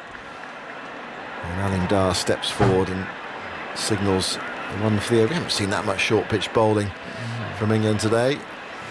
Yeah, the other thing I believe Ben Stokes would be thinking of is, even though they don't get the second new ball, they must make sure that they're really close to that second new ball, so they don't lose the first half an hour tomorrow or an hour tomorrow with this old ball. Yeah, 84 overs scheduled to be bowled today. We don't think they'll get them all, so they will. You think they will be quite close to the new ball though. Perhaps a handful of overs away. Broad to Jadeja outside the off stump. Good carry through to Billings. Takes it slightly away to his left, but wobble. No shot from Jadeja. It's the end of Broad's over. Broad still wicketless. 14 overs, 0 for 43. India scoring at 4.11 runs per over today. There was a lot of talk, wasn't there, the lead up to the game about England's approach. And India said, we just focus on ourselves and how we play and our processes. Rishabh Pant, well, he could easily slot into this England team the way he plays. Yeah. But again, take him on loan. But Rishabh, this innings has been a little different, and this is my observation. I mean, he's still going and playing his shots, going at run a ball, better than run a ball. In fact, better than run a ball, 88 of 83. But it has been a lot less risk involved in this innings so far. Leach to bowl a new over in the sunshine from the City end of the ground. Bowls to Pant, and Pant's leaning forward, turning that towards mid-wicket. And there is no run. And he's closing in, Rishabh Pant. He did make 100 against England at the Oval. In that match in which Jimmy Anderson went past Glenn McGrath, leading pace bowler, wicket taker, and Pant there unfurling a big drive into the onside, out towards the wide long on boundary. It's a big boundary out there, and it dips just before the rope and goes away for 4. He's into the 90s. 92 not out. That was a fine shot. It was, and again, even though he went wide of mid-on, but he played that with the straightish face of the bat, because at this point in time, the field that Jack Leach has got 6 fielders on the onside, so his line is a lot straighter. So Rishabh Pant can afford to actually go wide of long on, which he's done in this case. But again, it wasn't a slug; it was a proper orthodox straight batted shot. Well, he's closing in on a 5th Test 100. It's been a wonderful innings. 234 for 5. Leach into bowl to Pant. He's down the pitch. He's had a huge heave at that. He's lying on his back, but the ball's gone to the boundary at the far end of the ground for 4. I don't think I've ever seen that before. He made very good contact with the ball, but knocked himself off his feet with the effort of it, and ended up lying on his back at the crease. Completely lost his footing. You want to see commitment to a shot, that's what it is. He's completely committed to it, doesn't care. He hits it, falls over. With the momentum of that shot. Astonishing piece of cricket. Pant's 96 not out, 238 for 5. Leach bowls, Pant nudges it away for a single. It was pushed through there by Leach. Not tempting Pant to go for it. There is a long on in. Takes him to 97. 239 for 5. He's dominated this partnership. We've talked about the partnership with Jadeja and Pant. He's outstripped Jadeja 2-1, more than 2-1. The game might just settle down with Jadeja on strike. Leach bowls to him. Jadeja forces that up towards long on. Comfortable single. So there's 1 ball left in the over. And Rishabh Pant is 97 not out. He's been out in the 90s 5 times in his career out of 9 previous visits, which is one of the worst conversion ratios in Test history. Is he going to go for the 6? I've seen it done on this ground. Paul Collingwood did it. I've seen him do it before. Leach bowls to Pant. Pant goes for a little paddle sweep. He's going to get 1 towards deep backwards square leg. So he takes the bowling at the end of the over. Moves him to 98. It's been a glorious exhibition of stroke play from Rishabh Pant. 98 from 88 balls. And India 241 for 5. We're going to enjoy this cricketer for a while to come. He's 24 years of age. He's averaging over 40 in Test match cricket. It's the way he plays, though. You just have to watch him. We've seen the reverse sweep, we've seen the huge slog, but we've also seen controlled hitting as well today from Rishabh Pant.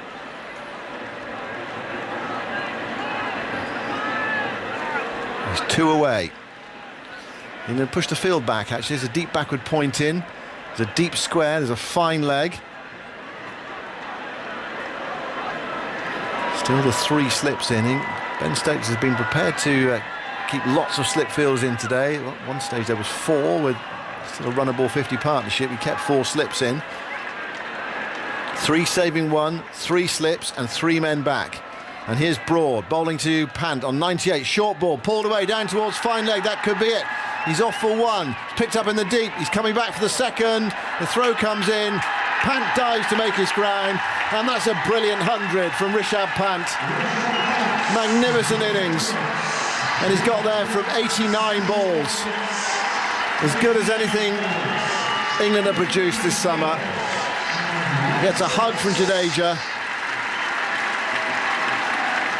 And they're standing up around Edgbaston to salute a brilliant innings. 5th Test 100. And he's dragged India back from a tough situation at 98 for 5. What a summer of batting we have seen.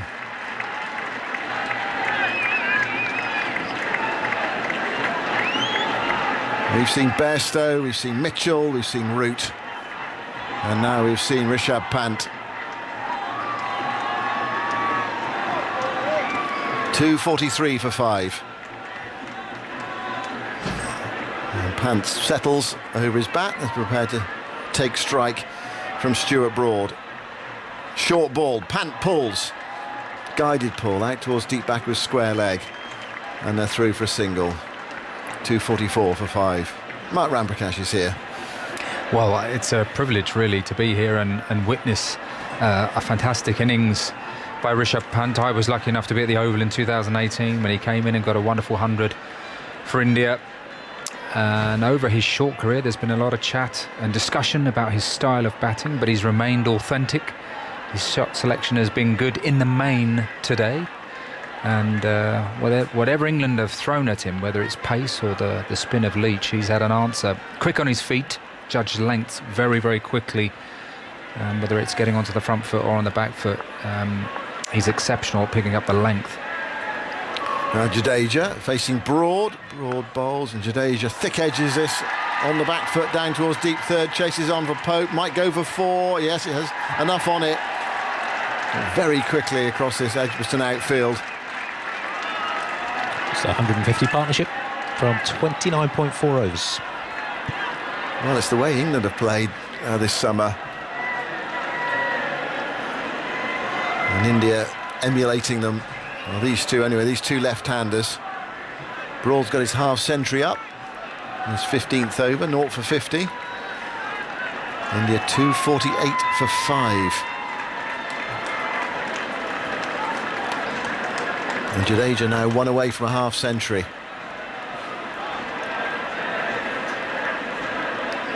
What a top-class cricketer he is as well, Ravi Jadeja.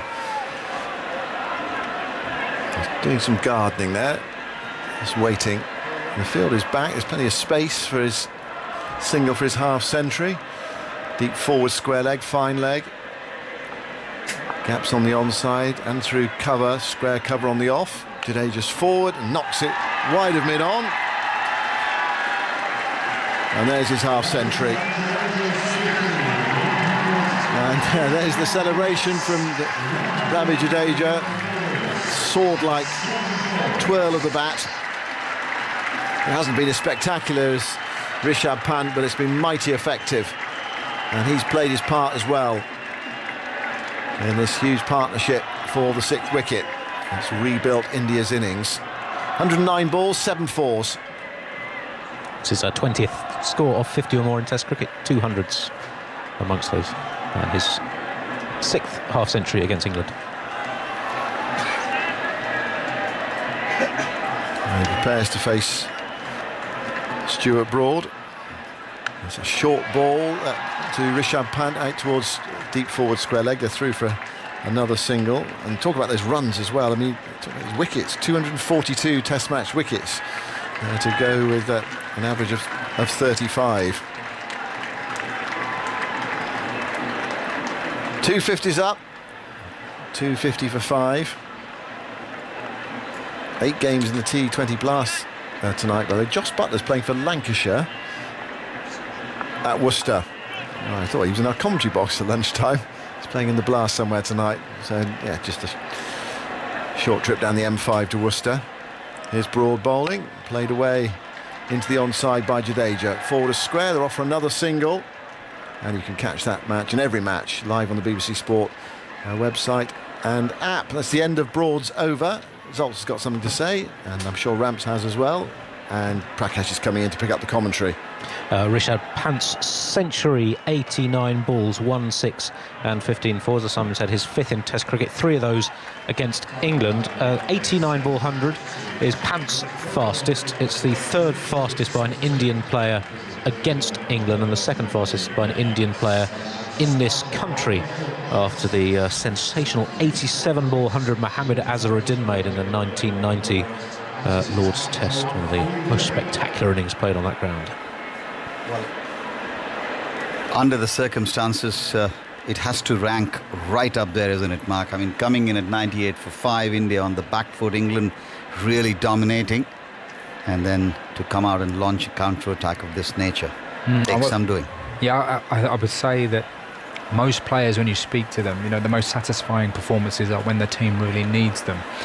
And Rishabh Pant has grabbed the game by the scruff of the neck. They got through, Jadeja and Pant got through a probing little spell from Anderson Broad, a partnership where they were bowling in tandem at the start of their innings. They got through that period, withstood that little bit of pressure there from England.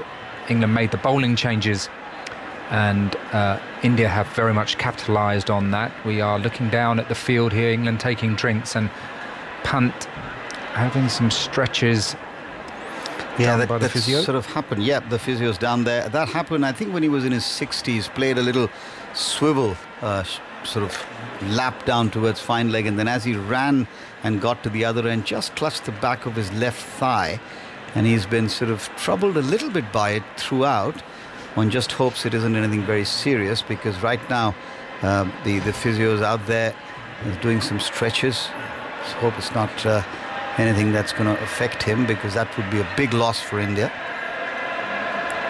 If indeed there was a problem. He's also been hit a couple of times, of course, but we'll wait and watch. Andy's all poised and ready with another interesting stat, no doubt. We talked about the feature of the summer being the middle order recovery after early wickets, perhaps influenced by the quality of the Duke balls being used this summer, and how difficult it is for bowling attacks to restrain players who have honed their games in white ball cricket. India have scored off the last 11 balls, 3 fours, a 2 and 7 singles. We've seen something that Bairstow against New Zealand, they had no way of stopping him scoring. So I don't know what you do as a bowling attack against players like this in these conditions. Ask for a ball to be changed if you can. Convince the umpire, I guess. Here's an interesting one. I don't know if Andy or Mark has an answer to it. Because this is now the 22 batch of Duke balls, right? So when these are being replaced after X number of overs, do they still have a batch of 22 year 22 Duke balls to replace them with, or it doesn't really matter when there's a replacement ball? Do you know? I think they're the same year's batch. So from what we discussed in the last test, I think they're ones used in sort of early practices. Practice, yeah. So I don't know if there's any of the 21 batch being used left, but yeah, because then that would logically mean that if the balls are of the same variety and they've been used sort of in the nets, etc., the chances of those being as good or as bad, maybe just a little bit better in terms of at least the hardness, comes into play. We'll never know, I guess. But for the moment, as the drinks come off the field, and importantly the Indian physio leaves the ground as well, Rishabh Pant, having got a little bit of massage, maybe a drink or two, maybe some medication as well. India 251 for 5. Certainly didn't look like that, Mark, when India were 98 for 5. In fact, we were wondering if India might get to 150 at that stage. Well, I think this partnership is due to not only the excellence of the Indian stroke play, but also Ben Stokes as captain has continued to keep at times 3 and 4 slips. So the gaps have been there. England haven't really tried anything different in terms of, maybe a 7-2 field, hanging the ball outside of off stump. They haven't tried those tactics yet, or any short balls with people back on the hook. They haven't reverted to those tactics yet. We shall see if they do, but it's Jack Leach to continue from the Birmingham City end. Yeah, 6-3 field and pushed away into the vacant covers for a comfortable single by Jadeja, just to get play off the mark, as it were, after the drinks break. 252 for 5. 6 men on the onside. No real change to the field for Pant. There's a long on. There's a man deep on the mid-wicket boundary and a fielder just about 10 yards inside the backward square leg fence. Then there's a fine-ish 45, and 2 men catching in front of the wicket, one at a short straight mid-wicket and one a little bit squarer. And Pant works it's absolutely dead square. He's placed it beautifully. That's the second time he's played that shot. Just got back onto the back foot, waited for the ball to turn into him, timed it beautifully, and beat the 2 men coming in from either side, and 4 more runs. Lovely shot, that.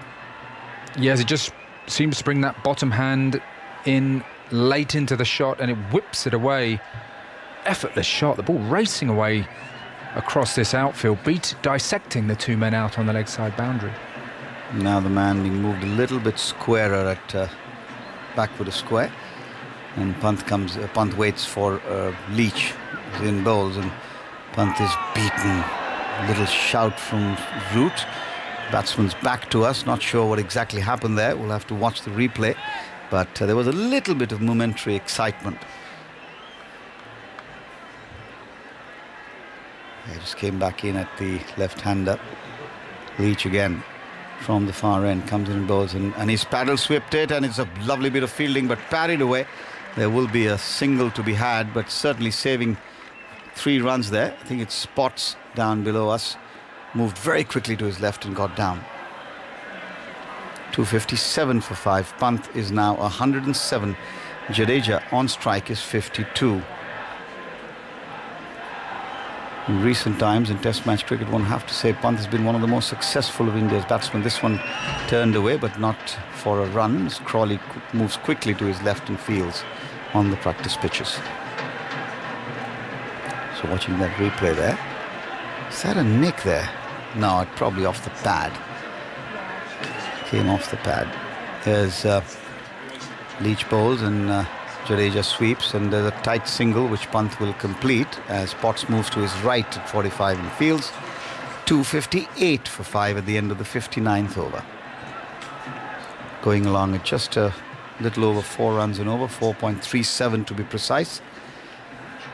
And that's been the other feature of this batting. I mean, oftentimes teams will then sort of get bogged down, but these two, in fact, in all fairness, Shreyas Iyer, when he came out playing some shots, looked pretty good for his 17-odd before he sort of gloved one down the leg side. And these two have carried on. Change in bowling, the England captain coming on, Mark. Yeah, I just wondered about Iyer, actually, whether his mode of dismissal will be one of concern for him. There was a short ball prior to his dismissal, which seemed to unsettle him. And then a well-directed short ball at the body, just getting a fine deflection off the glove to the keeper. But things like batsmen not being comfortable with the short ball tend to get round very quickly. Yes. It gets broadcast around the world very, very quickly, and bowlers sort of rub their hands in glee and say, all right. But yeah, I mean, this is the modern era of analytics and what have you, and everything is probed, everything is under the scanner. Right then, this is an interesting field for Stokes, who's going to bowl. It's about 5 men on the onside. The man backward to square, there's a man just forward to square as well, and then 3 men in a diagonal line as this one's down the leg side, and Jadeja just has nothing to do with it. There's a deep square leg, there's a orthodox mid-wicket, and a very wide mid-on or a very straight man in between mid-on and mid-wicket. All of them not saving a single, but probably for the miscue. Another no ball signalled by Aleem Dar. What's going on with Ben Stokes? As you said, rusty, is he?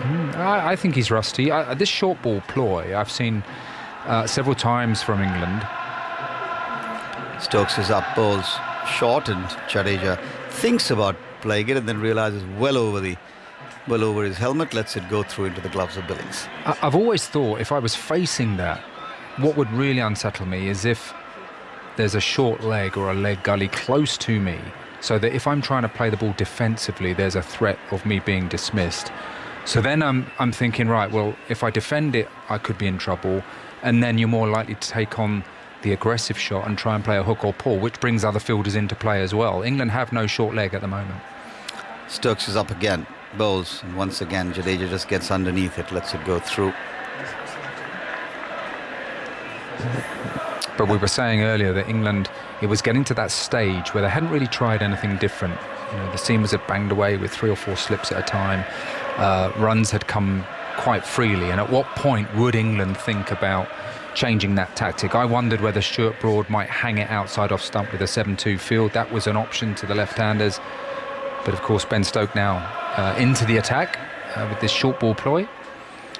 See how it pans out. Here he is now, and up again bowls, and this time Jadeja's playing it firmly but straight to one of the 3 men in front of the wicket in that region where a miscue will likely balloon up. And he's almost counting with that field, isn't it, that the ball's going to get big on him and that therefore he's not going to get any timing and end up skying it. And I would say that's batter error. He's almost relying on batter error, a wrong decision from Jadeja, playing a little bit on the batsman's patience. Here's Stokes again into Jadeja. Up he bowls and Jadeja defends it, watchful. Remains 259 for 5. Pant 107 and Jadeja 53. I think we heard Andy say that Pant was out in the 90s 5 times, and that just shows you that in his relatively short Test match career, he's sort of been one of the more dominant batsmen in India's batting lineup, including overseas conditions. I mean, the innings he played, a couple of them in Australia, were again absolutely amazing knocks in difficult circumstances again. Here's Stokes to Jadeja, who waits. Short bouncer, ducks underneath, lets it go through.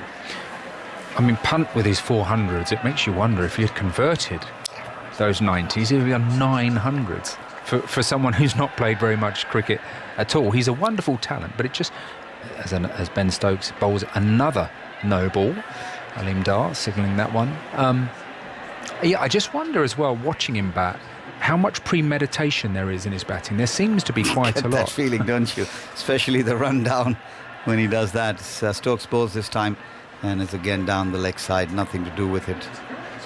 In a way, I think it's interesting that Jadeja is facing this barrage of short pitch balls, trying to draw the error from the batter. Pant, I think, would be swinging. I don't think Pant would be ducking underneath too many. 260 for 5. So even though there are no runs coming off the bat, we've had, 3 no balls in this over? 2. Andy corrects me. But he's bowled a fair few in this spell and the previous one, as here's Stokes again. Up he goes, bowls way down the leg side. That's going to be 5 wides. Sam Billings has no chance at all. 5 byes signalled, in fact. And it's gone down to fine leg for 4 important runs. So 264 for 5 with that gift of 4 runs.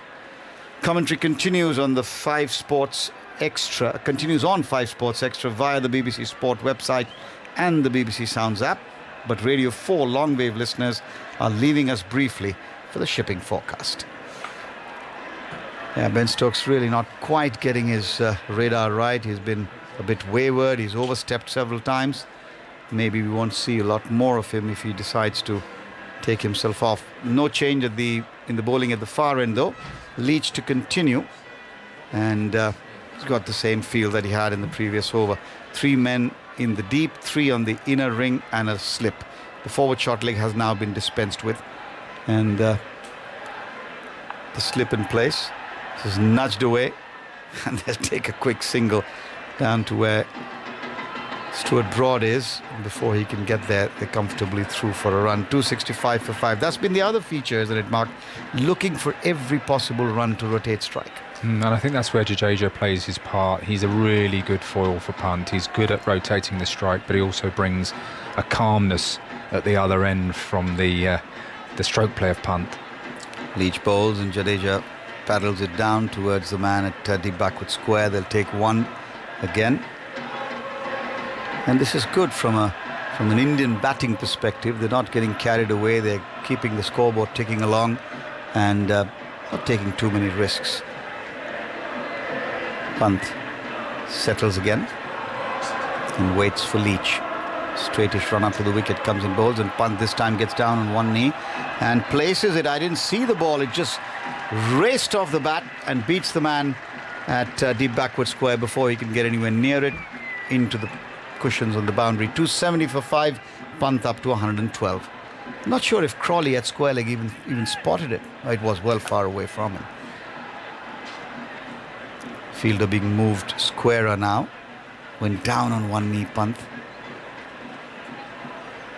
Oh, in fact, the fielder there is getting two different signals. The bowler wants him to go finer. And now I think everything is ready, and Leach is happy with where the man is as he comes in and bowls to Pant. Down the wicket comes Pant. He's lofted this straight field. He's going to get runs. 4 or 6, we'll have to wait. It is 6 as the umpire raises his hands. Got to the pitch of it, got all of it, and eased it over the boundary. The side screen in front of us. 276 for 5. The second of his 6s now. Well, it's another big hit. I mean, that's gone well back, at least 20 yards back over the bowler's head. When he comes down the wicket, he really gives it everything. And it's difficult for Leach because in the previous ball wasn't that short, and Pant so quick to pick up the length on the back foot, pulling it round through square leg. Very, very difficult for the left arm spinner to have any control over these two left-handers. Leach again to Pant, and Pant works it quietly on the onside, won't get a run, and there's a poor throw. It's beaten the keeper. England's fielding just a little bit ragged at the moment, and that's another gift of 4 runs. I think it was Crawley, who sent the return in. It was out of reach of Sam Billings, and it raced away. 280 for 5. We've seen a gift of 8 runs in the last 5 minutes. Those buys for a wide ball were very wayward delivery from Stokes, and now overthrows when there should have been none. That doesn't help the bowler at all. There's Leach up again, and Pant comes down the wicket, takes his bottom hand off. Is the fielder interested? No. It's sailed into the stand and way back, about 8 or 9 rows back into the stand opposite us for the second 6 of the over. And Pant is really turning it on here. 286 for 5 now. Oh, this is breathtaking stuff. I'm absolutely loving watching this. It's so difficult for Jack Leach. You've got to feel for him. Nothing really in the pitch. And a batsman who is absolutely fearless. He's come down the wicket here and hit this one even further than the previous 6. Over long on. Not worried in the least. The fact that Jimmy Anderson is back there at mid-on. He's just, well, hit it 20 to 30 yards over his head. Taking one hand off the bat in the end, which it sort of extended his reach. Yep. But another terrific shot. And how do you put a lid on this scoring rate? England really struggling. But I mentioned, I think last time Ramps was on, how dominant Pant has been against left-arm spin in his Test career today, helped by those 4 overthrows. 59 from 32 balls from Jack Leach. As Ben Stokes starts a fresh over, Jonathan Agnew is in place. Time to get you out of here, Prakash. 6s flying out of the ground. 286 for 5. Stokes on his way, then a watery shadow to his right. Runs in and bowls on the leg stumps, turned away into the square leg region. And there's no run. So, what an innings, really. It felt at one stage when they came together, England might have bowled India out for 150. 98 for 5. These two had other ideas, and of course the way that Pant particularly, but also Jadeja too, plays. They both bat so positively. And England have gone from 3 slips, 4 slips, 5 slips to no slips. As Stokes moves in, bowls, and it's a short ball outside the off stump. Jadeja looks around. It's this short-pitched method now that Stokes is trying. So a deep first slip, which you don't often see. Fine third man, really. 2 in the offside there. Gully, point. But everyone else over to our left, out there in the leg side. So a fine leg. That rather unusual, deepish backwards square leg as well there for the pull shot. Deep square leg, mid-wicket and mid-on. Stokes round the wicket, runs in, bowls short down the leg side. Jadeja just walks inside, rather disdainfully looks at it. Go past his waist and into Billings' gloves. It's okay this, as long as the batsman's prepared to take it on, but if you're just going to watch it go through without a short leg to fend it off and take a catch that way, it can become a bit of a stalemate. 286 for 5. In goes Stokes again. There's long strides. He bowls short. It's pulled away into the leg side, down towards that man coming up from backward square leg. Rather mistimed there from Jadeja. And they take 1 run. 287 for 5. And now Pant. I saw Root loosening up there, I do. At mid-wicket, rather than Jack Leach spinning the ball into the left-hander. Try and get one, if there is any spin there at this early stage. It's rather doubtful, but you never know. So Root is loosening up, and that's one of the latest no-ball calls there can have been, and Stokes can't quite believe it. That has just been made now, and when he's at the end of his mark, ready to come in and bowl the next ball. Not Alin Dar's fault, it's the length of time it's being taken for the third umpire to contact him. In goes Stokes again, bowls short and is paddled away around the corner by Pant. Rolls away down to fine leg. And there's one more. Pant on 129.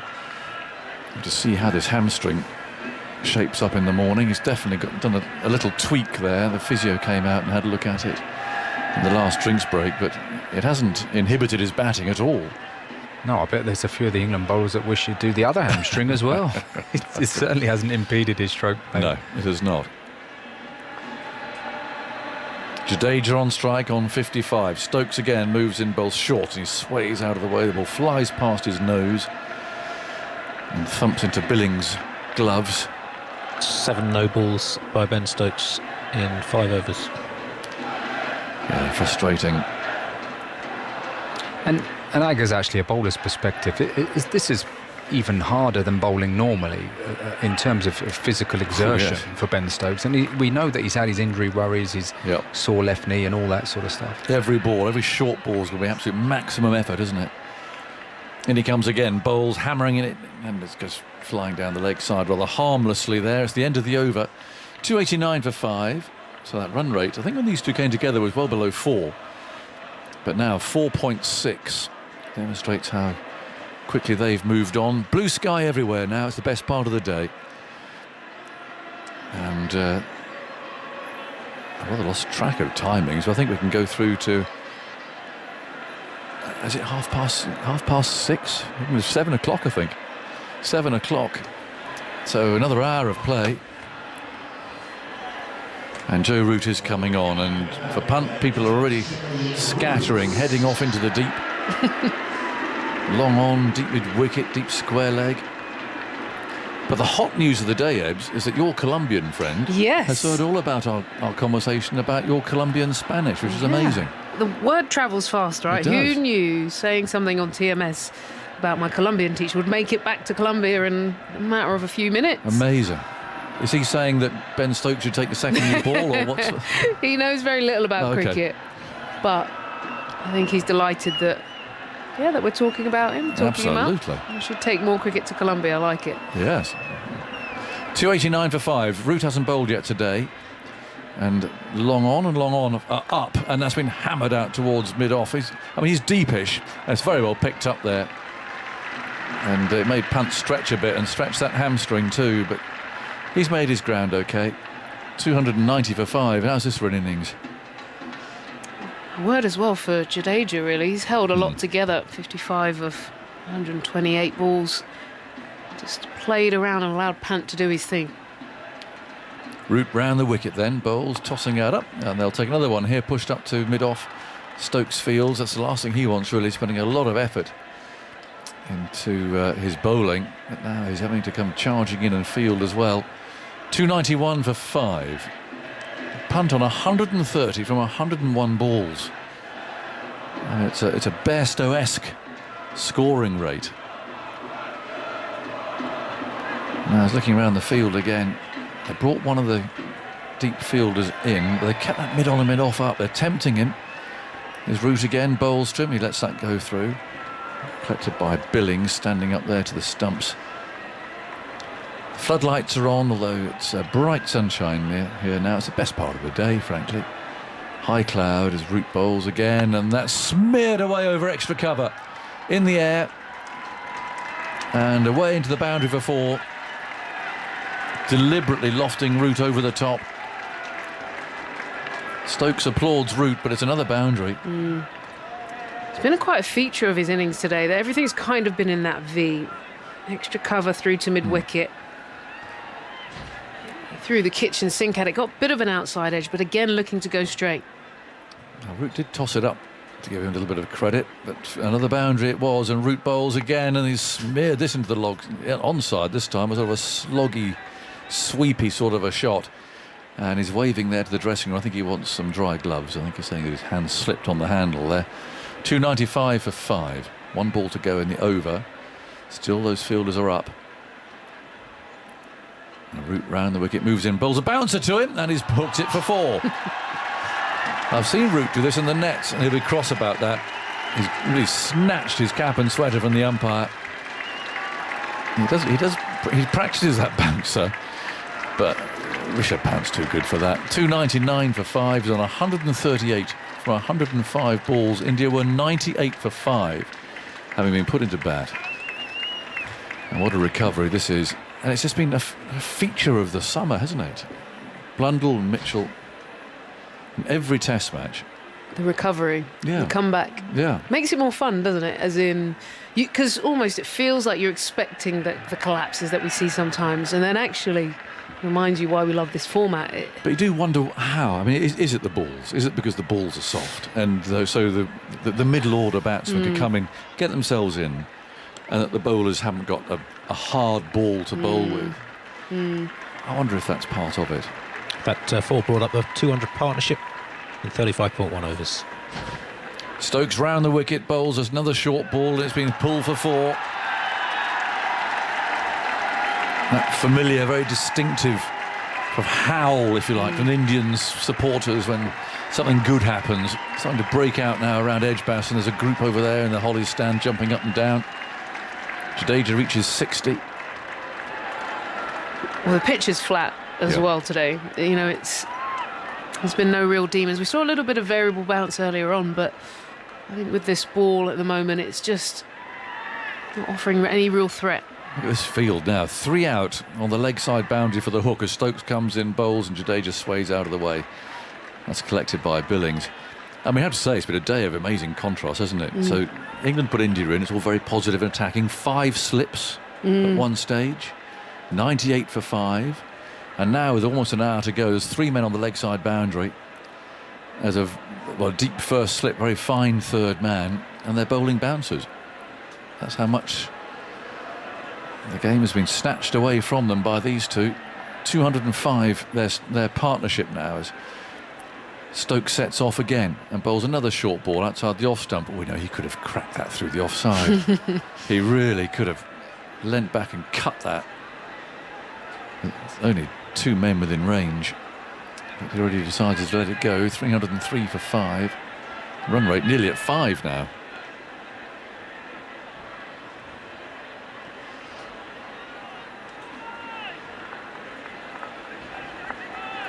Neither of these two have given a chance. Stokes sets off once more, bowl to Jadeja. That's pitched up, and he plays that from the crease back to the bowler again, who sweeps his long hair back and trudges back to his mark again. How are you going to get someone out in this situation? It's merely it's caught somewhere in that leg side, isn't it? That's the only way, really.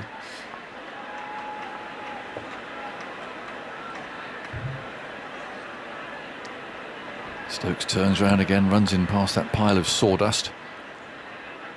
Round the wicket he goes, bowls another bouncer, which today just watches, switches the bat and having anything to do with that.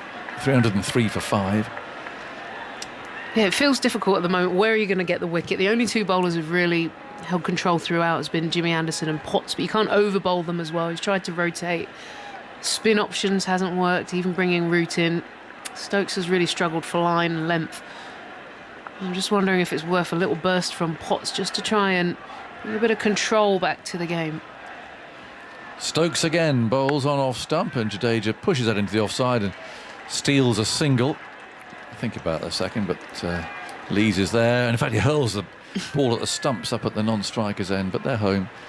And the trouble is with something like this, I was talking to Alistair Cook about it the other day, when you also have the option of putting all the men back, as he famously did at Headingley against Sri Lanka that time, and Matthews got that brilliant 100.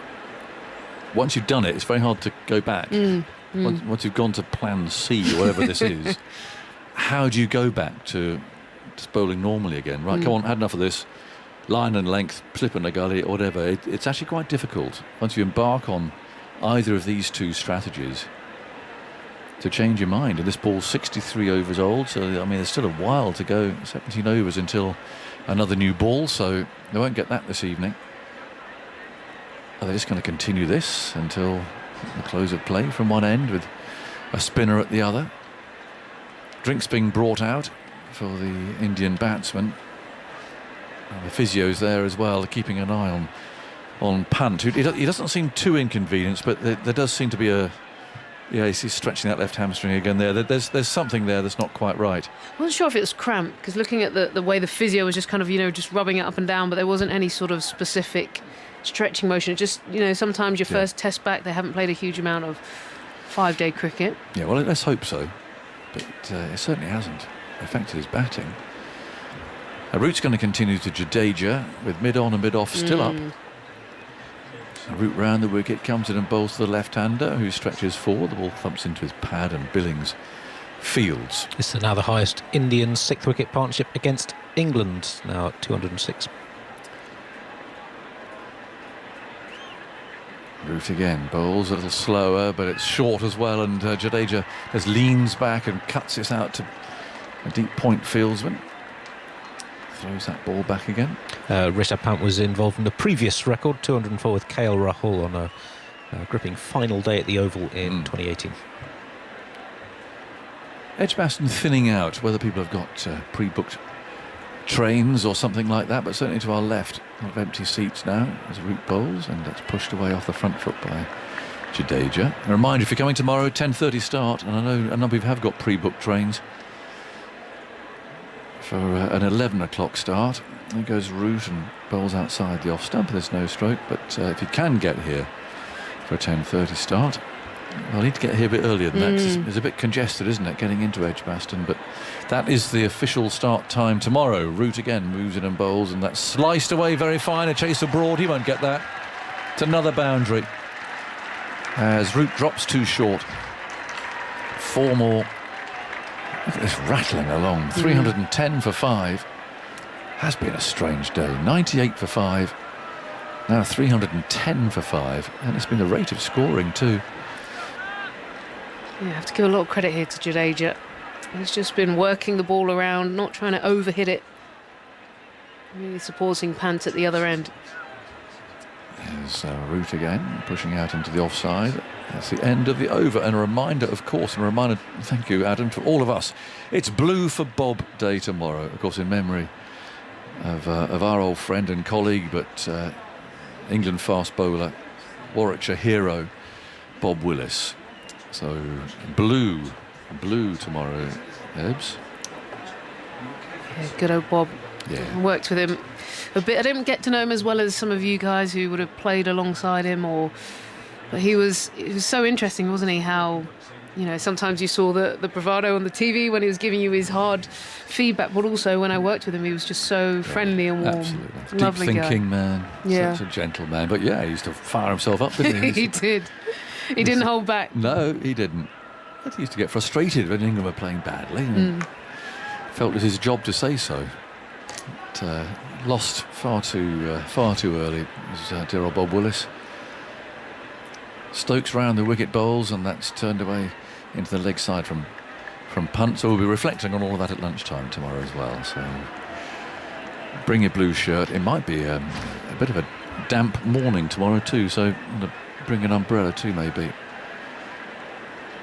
Now that's thumped into Pant's leg. Oh, it's his hand. That's hurt him. So he's got a tickled up hamstring, and now that has hurt his left hand. And again, the physio is running out. Chap with very bright yellow trainers running on. That really has hurt him, you know. Some concern, I think. The physio's having a look. The umpire's having a conversation with him. Pulled his glove off there very quickly. Physio's there, he's got his magic spray. And so it looks like a sort of involuntary drinks break's going to be taken now. But well, look, someone brought on the ice and he said, don't worry about it. So I think he's all right. I think it's one of those he's just got to just suck it up and get on with it. But it was moving all right. He sounded uncomfortable stay at the crease because he was hit in the unmentionables earlier as well. It took some time to recover. Then he's done a hamstring, and now clearly a damaged finger. So it's been a painful 100, this. Painful but brilliant. 138 from 106 balls. There's more treatment going on now. The umpire likes to keep a bit of an eye on this, keep things moving. He keeps looking at that finger. So the England players taking the opportunity to have a drink as well. The physio goes trotting off. He's got a couple of minders there inevitably, carrying towels and drinks and that sort of a thing. Did you have to do that job in your day? Yes. Well, carrying. Yeah. Oh, yes. Yeah. I was 12th man here in my Ashes winning year. Oh, yeah. Yeah. Well, you were a good 12. You know, I 12th a fair bit as well. You have to be. There's either your good 12ers or the ones that when they're not playing, everyone knows about it. I think we're doing it for England. You've got to put a bit of a show on, haven't you? Yeah. I mean, it's a pretty grotty job, but fresh from my Ashes winning success at Old Trafford, I was surprisingly made 12th man here. They thought that 0 for 90 and 2 not out wasn't quite up to scratch. So I was 12th man here. and 12th man at the Oval, actually. So, yes, I did it quite a lot. In goes Stokes round the wicket and bowls, and that's down the leg side, and Punt can watch it go through. I think the most difficult customer as 12th man that I had was Andy Roberts, the great West Indian fast bowler, who had a sign language all of his own. I mean, you do tend to know what the signs are, don't you, for various bits of equipment. And I remember running out 3 or 4 times with what I thought he was talking about, and he would shoo me away when I got halfway with a bat or a pair of gloves or whatever it was I thought he might have wanted. In the end, I just packed his whole cricket case up, those big coffins, and ran out into the middle with that. What do you want, mate? Just help yourself. In goes Stokes, bowls short, pulled by Punt, finds one of the 3 men on the leg side boundary. And I can't remember what he's even selected now. It was something quite obscure, I think, knowing Andy. And on we went. But I think it was a handkerchief or something. But it's the only thing. So I ran out there with an entire coffin full of kit. It's quite funny, actually. It's a bit passive-aggressive, that. Well, you know, Andy was a good mate of mine. He could take it. He could take it. Yeah, but... surprised you didn't play, though. 0 for 19. Yeah, he's surprised? Yeah, I'm surprised. I would have picked you. Yeah. I got my invitation to Downing Street, though. Still went. Yeah, you'll take that. Oh, yeah. 311 for 5. Stokes wheels round again. And he's bowling to Jadeja. This leg side barrage field. Round the wicket he goes, bowls. Jadeja's up on his toes, gets an inside edge, almost goes into his stumps.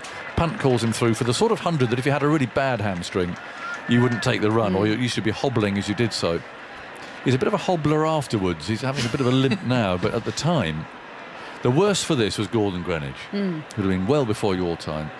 But if Gordon turned up with a limp, bad news. He would just stand there and just smash the ball everywhere. He wouldn't bother running. You know what's coming. Oh, yeah. I never quite knew what the limp was for either. But if he hobbled out to bat, he would just, oh no. Game over. This is horrendous. Yeah, wouldn't bother running. He just hit everything for 4. Stokes round the wicket, bowls, and again it's a pull shot from Punt. This time just for 1. Down to fine leg. And for people tuning in, well, funny old day again. I mean, it's been an extraordinarily similar day. Although that's another no ball. Although we got into our TARDISes and our time machines for this match to happen a year after it should have done, basically. But England won the toss, put India in. It was quite humid. It seemed like a reasonable decision at 98 for 5, certainly. Gill out for 19, Pujara 13, Falhari for 20, Kohli for 11, and Iyer for 15. Goes Stokes and bowls, bit of bounce there as Jadeja fends that away into the gully. 3 wickets for Anderson and a couple for Potts. But since then, it's been the Rishabh Pant show. I say he was hit in a painful place. It took a little while for him to recover from that. He's definitely tickled up a hamstring, whether it's cramp or anything more sinister. I suspect we might find out tomorrow. Nasty blow on the hand that's still affecting him, actually. That's still, you can see the way he's shaking that left hand right now. That's tickled him up. But he's scored a brilliant 100. 140 he is from only 109 balls. In goes Stokes. Bowls outside the off stump. And again, maybe one that Jadeja could, rapier-like, have flashed away through the offside, but he declined. It's 314 for 5. There's still 40 minutes of play to go. And don't forget the podcast after that. And your highlights, Ebbs. Yeah. You'll be doing Tune in later. You'll be bang on. You'll be live when... Are you on today? I wasn't sure with the outfit whether you were dressed up. Planning for TV. Or I dressed up in the hope that the shiny trousers. I would grab your attention. And you'd say, got to have Aggers on the camera tonight. But unfortunately, yet again, I've been overlooked. I shall try harder tomorrow. Okay. Well, you can wear my garb if you like. Because I think I'm more suitably attired than you are. Especially those nice stains down the side of the jacket there. That's particularly attractive. How do you spot those? Keen eyesight. I think we could do with some fashion help in the old TMS box. He's right, though. Slightly concerned about that. First ball of a new over is thwacked back over the head. And I think onto the sponge on the full by Punt, Rishabh Punt, who moves with that to 100 and I think that's 146, isn't it? We're going to be waiting to see because I have to have a look at this, Ebony. So Roots bowled it in the down the wicket has come Punt. He's hit it flat. And that's not the angle that's going to tell us really anything. We need the full. I think that's it on the full. I think it's into the foam. The foam boundary marker. This has been a key feature, really, just how straight he's played, actually. Yes, he's charged. Yes, he's done all sorts of funky things after the shot, but so much has gone in that V down the ground. That's definitely 6. I don't know why we're waiting any longer. Here come Richard Kettlebury's arms, rising above his head. 146, punt off 110 balls. I think we might be in interesting territory here. Andy Zaltzman's working furiously away to my left. Next ball is out! Caught and slip! He's gone for a big heave, and he's got the edge and given a simple catch to slip, and Root has got his man. But what an innings this has been from Rishabh Pant. 146 from 111 balls. It has been thrilling and superb. He's brought his side back from the brink of calamity. They were 98 for 5. When he and Jadeja came together, they've added 222, and now he's walking off blooded but unbowed. He's been smashed on the groin, he's been smashed in the thighs, been smashed on the fingers. He's spent as much time on the floor in this innings as he has on his feet, but he is enthralled at this crowd that all stands to him. What a knock from Rishabh Pant as he raises his bat. His helmet is off. It has been great to watch, and it's got his team, well, you might say on top at 320 for 6. He just went for one last wallop to get himself to 150. Couldn't quite reach it. It was a little wide, and there was an edge. It didn't go through fast at all to slip. It was one of the easier catches you'll get at slip off a spinner. And now he trudges slightly disconsolately, but he shouldn't. He should be in no way disconsolate. That was Ebony Rainford, Brent. Marvellous stuff. It was marvellous. I think so many words come to your mind, whether it's game changer or X factor or just everything that you want. What I enjoy about Test cricket is just that when you think the game is gone, someone like that who can just come in and turn things around and does it in such an entertaining fashion. At some stages it looked like England had absolutely zero answers because he just kept coming, throwing the game back at England. And I think he's made the most of a pretty flat wicket as well, and there wasn't a huge amount in the ball, so he's been able to pick his areas and just go for it. Outstanding. Well, he's basically played the way that England have batted, and a lot of Indian fans become exasperated by Rishabh Pant because he gets out often to shots a bit like that, but maybe when he's only on about 12 or 15. But that's the price you pay to be able to see one of these, well, you know, I was there moments. 146 and 111 balls. It's been brilliant. It's been that Stokes has tried all sorts of different plans, none of them particularly effectively. The plan that we have been calling for, Root, has worked in 14 balls. It's cost 22 runs, but the off spinner to the two left-handers was the ploy that came to Stokes a little bit late, but he's got his man. Anyway, I'd have to just say hello. Hello. Hello. Hello. Hello. It's been a long time. It's been a long time. Yeah. I saw you a bit in the winter. We've caught up once or twice. Yes, no, I meant on air. But yes. Here comes Root. First ball to Shardul Thakur. Is defended back to the bowler. So does that mean that Root comes off now? He's done his job, or are you coming at him with, say, a burst of Potts? I would like a burst of Potts or Anderson at the new bowler. It's only, we got half an hour left, so... Root in, and Shardul Thakur stays in his crease and pushes into the offside, and suddenly there's urgency everywhere as Sam Billings runs from his position behind the stumps to collect the ball. We'll come to you, Andy, at the end of the over. Maybe you can tell us what the fastest 150 for India was in Test as well, so we can see whether or not Rishabh Pant missed out on it. Yeah. I don't know if you're Thakur coming to the crease. Root in, has defended again without any foot movement, just staying back in his crease. He's got his jumper on. It's been a bit of a chilly day, but the sun is very much out now, but the wind is still quite vigorous. As England will look also to get through some overs here. As this is driven nicely through the offside. Shardul Thakur get off the mark, but he will keep strike at the end of the over as it goes out into the offside. Man comes in from the boundary to field. A successful over from Ben Stokes comes to an end. India have finally lost their 6th wicket. They're 321 for 6. Andy Zaltzman. Rishabh Pant's final figures: 146 from 111, 4 sixes and 19 fours. Had that ball ended where he was trying to hit it, i.e. in the crowd, an 111 ball 150 would have been the second fastest in Test history, joint second fastest. Brendan McCullum reached 150 from 103 balls against Sri Lanka in the 2014-15 season in Christchurch. Mahela Jayawardene had a 111 ball 150 against Bangladesh back in the 2001-2 season. So Pant would have equalled that had he connected with that ball. The partnership 222 from 38.3 overs, India's highest for the 6th wicket against England, and Pant's innings also the highest by an Indian wicketkeeper in England, and the second highest by an Indian wicketkeeper against England after Budi Kundaran's 192 at Chennai in 1964, and he doesn't get that many mentions on TMS these No, days. he doesn't. No, nothing like enough.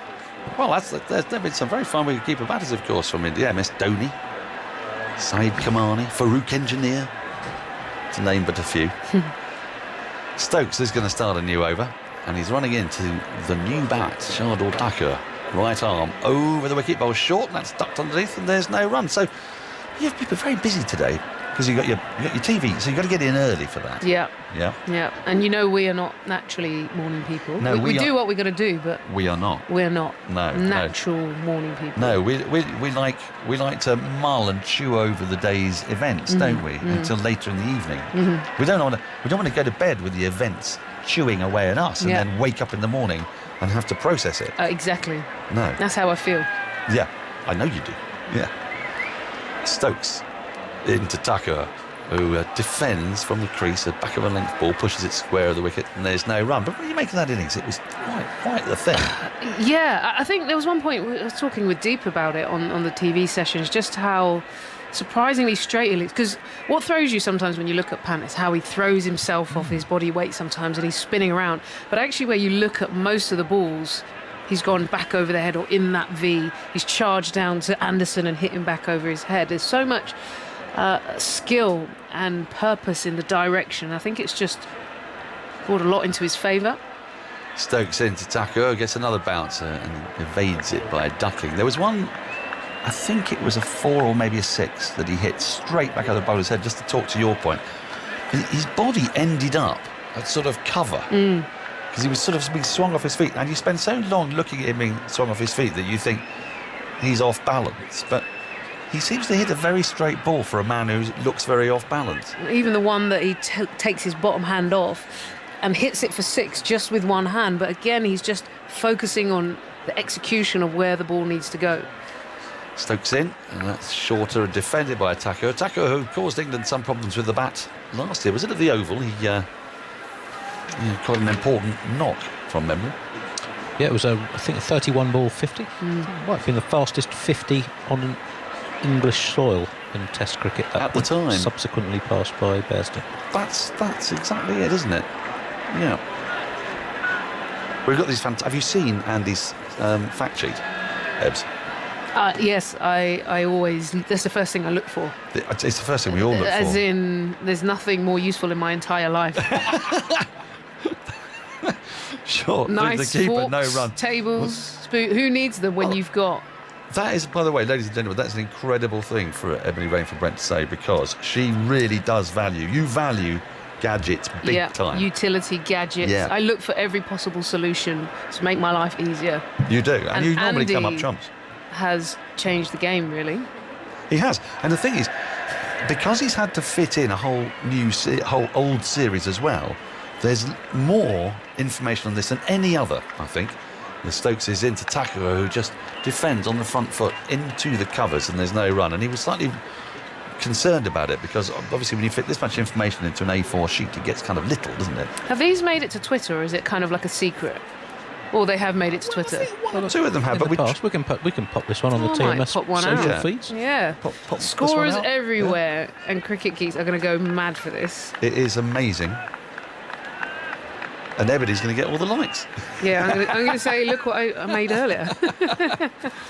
Stokes in to complete the over, and that's defended well by Thakur, just staying in his crease and pushing into the onside, just in front of square. That felt alarmingly like a maiden from Stokes. 322 for 6. It was a maiden. In terms of unless a no ball is being signalled here. Yes, Which it's a it no is. ball, so yes, it's not a maiden, of course. Well, it couldn't be, could it? Stokes has got his hands on his knees going, no, not really. Do I have to do another ball?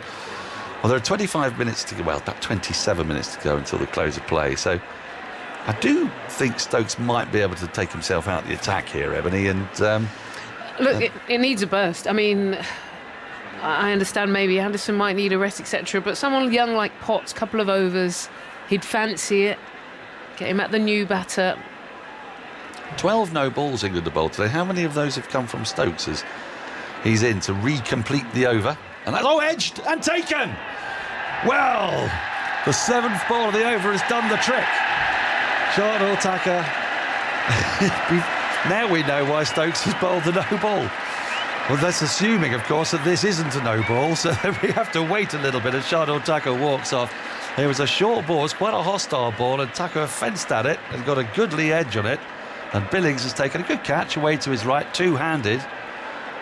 But I'm never quite sure with Stokes. There was a bit of glove on that, I think. And Billings had to make a bit of ground to his right. He went through a little bit more slowly, perhaps, than he was expecting. And India have now lost their 7th wicket. 2 getting down very quickly here. There's no sign of it being called a no ball, and Thakur is almost off the pitch. So I think we can confirm that that is out. Well, quite a bit of venom in that ball there from Stokes. He's been trying to bang away and maybe missed his length or line at times, but that one to a pretty new batter rose on him, awkward angle and length, and just tickled it through, really. You now think with 7 down, these last 2 wickets, can England just turn this game back towards, something that they all feel they can control? The danger is, at the other end, if runs flow a few more boundaries, gets nearer 400, then you start to get a little bit nervous. But wrap this up another 20 runs or so, then it's a really good set-up game. Well, I think England will actually think, judging by the way they approached the Trent Bridge test, when now Shami was just waiting there, but he's now making his way out to the middle. That's the new batter, Ahmed Shami.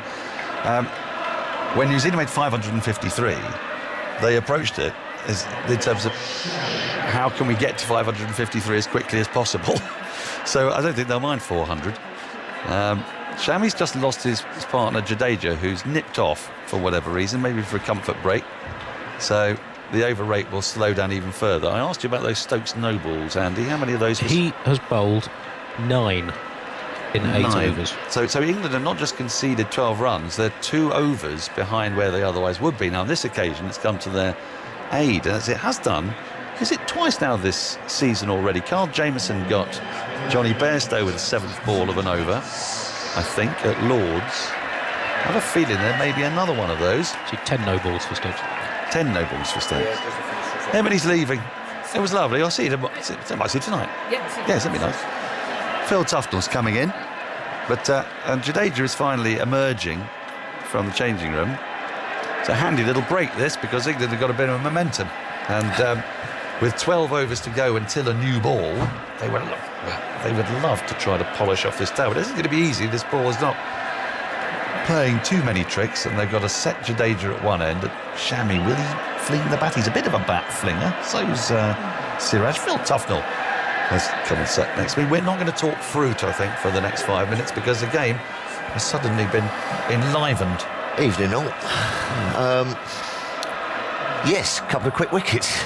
Just puts a different perspective on it, doesn't it? I think Pant had sort of just looked like he'd come to the end of his tether a bit there, hadn't he? The hamstring had gone, he'd got one wrapped on the knuckle, and I think it was a good one in the groin, side leg, and he'd been battered and bruised, but what a fantastic innings. We've seen some great partnerships and great innings this summer, haven't we? I mean, that was right up there with him. Well, Root has taken the wicket, and Potts comes on to replace him, which I think is probably the right move. The first ball's been pushed down to the offside. There's a single there, but Jadeja doesn't want it, which is interesting. Yeah, Shami can give it a whack, and so can Bumrah. We've seen that at Lords, if you remember. We're going everywhere. Yes, but one thought, perhaps, a Jack Leach, 2 left-handers, bit of Joe Root bowling it wide outside the off-stump. Could have perhaps come on a 4 or 5, 6 overs before. We've been mentioning that. We've been talking, well, I'm sort of banging on about for an hour and a half. Oh, well, there you go. Stokes in, tucked away down to deep backward square, and strangely, Jadeja's not taken the run on offer. Oh. So we've gone to that stage a little bit earlier than I thought we might have done. Yeah. So what we're going to have here is the field is well spread. There's a deep backward point, there's a cover point, deep. Mid-off is a fair way back. Long leg is back. Deep backward square is back, obviously. Mid-wicket is saving 2. there are 2 slips in place and a deep backward point. So, essentially, what Stokes and Potts are saying to Jadeja is, you can defend the first 4 balls and we'll bring the field in, you'll have to have a thwack. Cuts at this ball, and there's no real timing on it, and it rolls down towards that deep backward point, but they don't run. And the other thing, perhaps worth having a little chat about, is I know this sort of like attacking England field setting and everything, but perhaps there was a sort of a point in that partnership. Perhaps it was just a little bit of defensive cricket might have been sort of, do you know what I'm saying? Well, especially with the balls, because every game has followed this pattern. Yes, exactly. Hanging outside that off stump. It's not a weak thing to do. You know, you just bowl wide of off stump. Pops in, flicked away to mid-wicket. Now he does take the single, so Shami will have 2 balls to face. His mid-wicket's up 2/3 the way back, 324 for 7, and Jadeja to 69. Yeah, and you can, keep a couple of slips in a gully, but then, just sit things back a little bit and have an hour of just, or 45 minutes of just bowling it slightly wide of the off stump and letting the batsman come to you a bit. It was all a little bit, short ball, 7 on the hook. Yes. Or 4 slips, and an extra cover in the mid-off with huge acres of space, just to be for the left-hander, just to chop the ball through point. Now I like it, and I like that proactiveness about proactivity about it, but sometimes just a little bit of defensive cricket is called for. Pops into Shami, and Shami tucks the ball into the onside and requests a single, and Jadeja says, no, you haven't really been getting the tactics here. You stay there. Like Monty Python and Holy Grail. No, you stay here. Yes. And make sure he doesn't leave. So you stay there and make sure that I'm on strike at the start of the next over. Yeah, but having said that, I suppose 3-2-4 for 7, if they can bundle India out from 350. It's pretty good. Not bad. I was saying to everybody, especially on this pitch, people saying it reminds them of Trent Bridge. Oh, it could be flat, yeah. New Zealand made 553. Absolutely. And then England tried to get there as quickly as possible. Yeah. I mean, I think it's very hard to... Well, I say that. I think we probably do now actually know what England are going to do. They're going to play ultra aggressively. Last ball of the over. Potts into Shami, and Shami covers up in defence. Slightly crabby defence. Turns it into the onside. That is the end of the over. 324 for 7. More ruminations from Phil Tufnell, and then to take you through to the close of play, it's going to be Prakash Wakanka. I mean, there have been some big scores here during county cricket. I mean, this pitch is, I think, only going to get better and better. Going to get a touch harder, come onto the bat a bit more, perhaps a bit more bounce, and perhaps more easy to bat on. But I can't see any footholds for the spinners. It's going to be a flatty, this. So 350 might be gettable. Prakash, evening. Certainly, the wicket hasn't done much to concern the batsman, particularly after that early period of the first 5 wickets or so. It's looked a little bit settled down. There wasn't too much pace in it. Having said that, that one did lift to Thakur, didn't it? I mean, what a great delivery. I mean, he's on top hand. That's probably Stokes and the effort, right? The shoulder going into it, really. Yeah. I think we could be in for another run fest. Wow. The wicket looks full of runs for sure. It looks full of runs. So 324 for 7 now, and Stokes is going to continue, having picked up the wicket of Shardul Thakur. 2 slips in place for Jadeja. He's up, he bowls, and Jadeja pushes on the offside. Doesn't take the single, which was always available. So shepherding the tail now is what Jadeja's job is going to be. Obviously nothing much to come after this. The skipper, Jasprit Bumrah, and then Mohammad Siraj. Mind you, Bumrah did get a 50. Yes, I was there at Lord's. Very different situation, though. Well, yes, but they're not quite as... yeah, I mean, gone are the days of Bedi, Chandra and Prasanna at 9, 10 and 11. Or Tufnell, Malcolm and Giddings. Yes, I remember many years ago hearing about it. I don't know if it's a true story or not, that Chandrasekhar was presented with a bat with a big hole in the middle. Oh, no, I didn't get one of those. Here's Stokes now into Jadeja. He's up, and Jadeja's hammered this one, but only to the man at deep mid-wicket, and there will be no run. even though there would have been one easily available. Now, this is always a bit of a question mark, isn't it? Do you take as many runs as you can? Do you sort of farm the strike and try and get a boundary away every now and then? With 5 men guarding the boundary, not that easy. No, but I think England won't mind this now, because they were under the pump there, weren't they, during that magnificent partnership. Now things have just slowed down.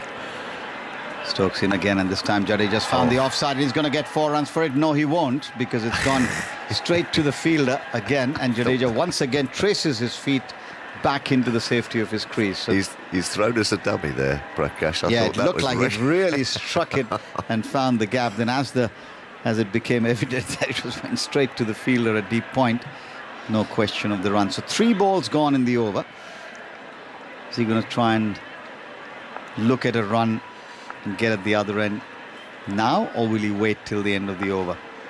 Stokes in again, bowls, and this time it's pushed on the offside. He's done it the second time now, single of the 4th ball, and giving Shami 2 to face off the bowling of Ben Stokes. Been another great day of Test cricket, hasn't it? Been fantastic again, one of those classic days, isn't it? England right on top, picking up 5 early wickets, 98 for 5. India looking like almost done for, and then a rearguard counter-attacking, one has to say. Absolutely. Innings by the 2 left-handers. Yeah, they did grind the way there. What is it about wicket keepers and the England bowlers? Blundell got a bundle of runs, and Pant getting 140 magnificent runs. Wasn't it a great run? Wasn't it fantastic? We've seen some cracking knocks. We're only halfway through the summer. That was right up there. A well spread out field, give you that after this delivery as Stokes is up, bowls down the leg side, and Shami is looking to sort of swivel around, gets I think a toe end and gets to square leg where it's fielded. There's no run. There's a very, very fine third man. There's a man in the covers. There's a deep first slip as well. Yes, there is for the one that balloons up. This is a field placing that I've been seeing a lot so far this summer. The deep first slip for the top edge hook or the uppercut. It's a very deep first slip. Yes, that's the only position I can call it. Here's Stokes to Shami, and Shami looks to turn it away on the onside. There's a big appeal down the leg side. Stokes, is he going to refer it? Because it almost came sort of in slow motion. It was the keeper who went up first, and Stokes threw his hands up in the air. He might as well refer it. He's got nothing to lose, really. All 3 reviews, yes, and he has. He was very keen. Well, we'll find out in about a minute and a half. Umpire to director, we have a player's review for caught behind, original decision not out. It's a fair delivery. Can we start with spin vision, please? Shami didn't look too disturbed, but you never know. Here it is, Tuffers. Yeah, let's have a look. Oh, it's gone past close to those gloves. That bottom hand of Shami. Can we have ultra edge, please? It is close to the glove. Let's have a look. Ben Stokes was absolutely adamant, but roll it through. Keep rolling, keep rolling, keep rolling. All the way, keep rolling. Thank you. I'll go back to Aleem on field.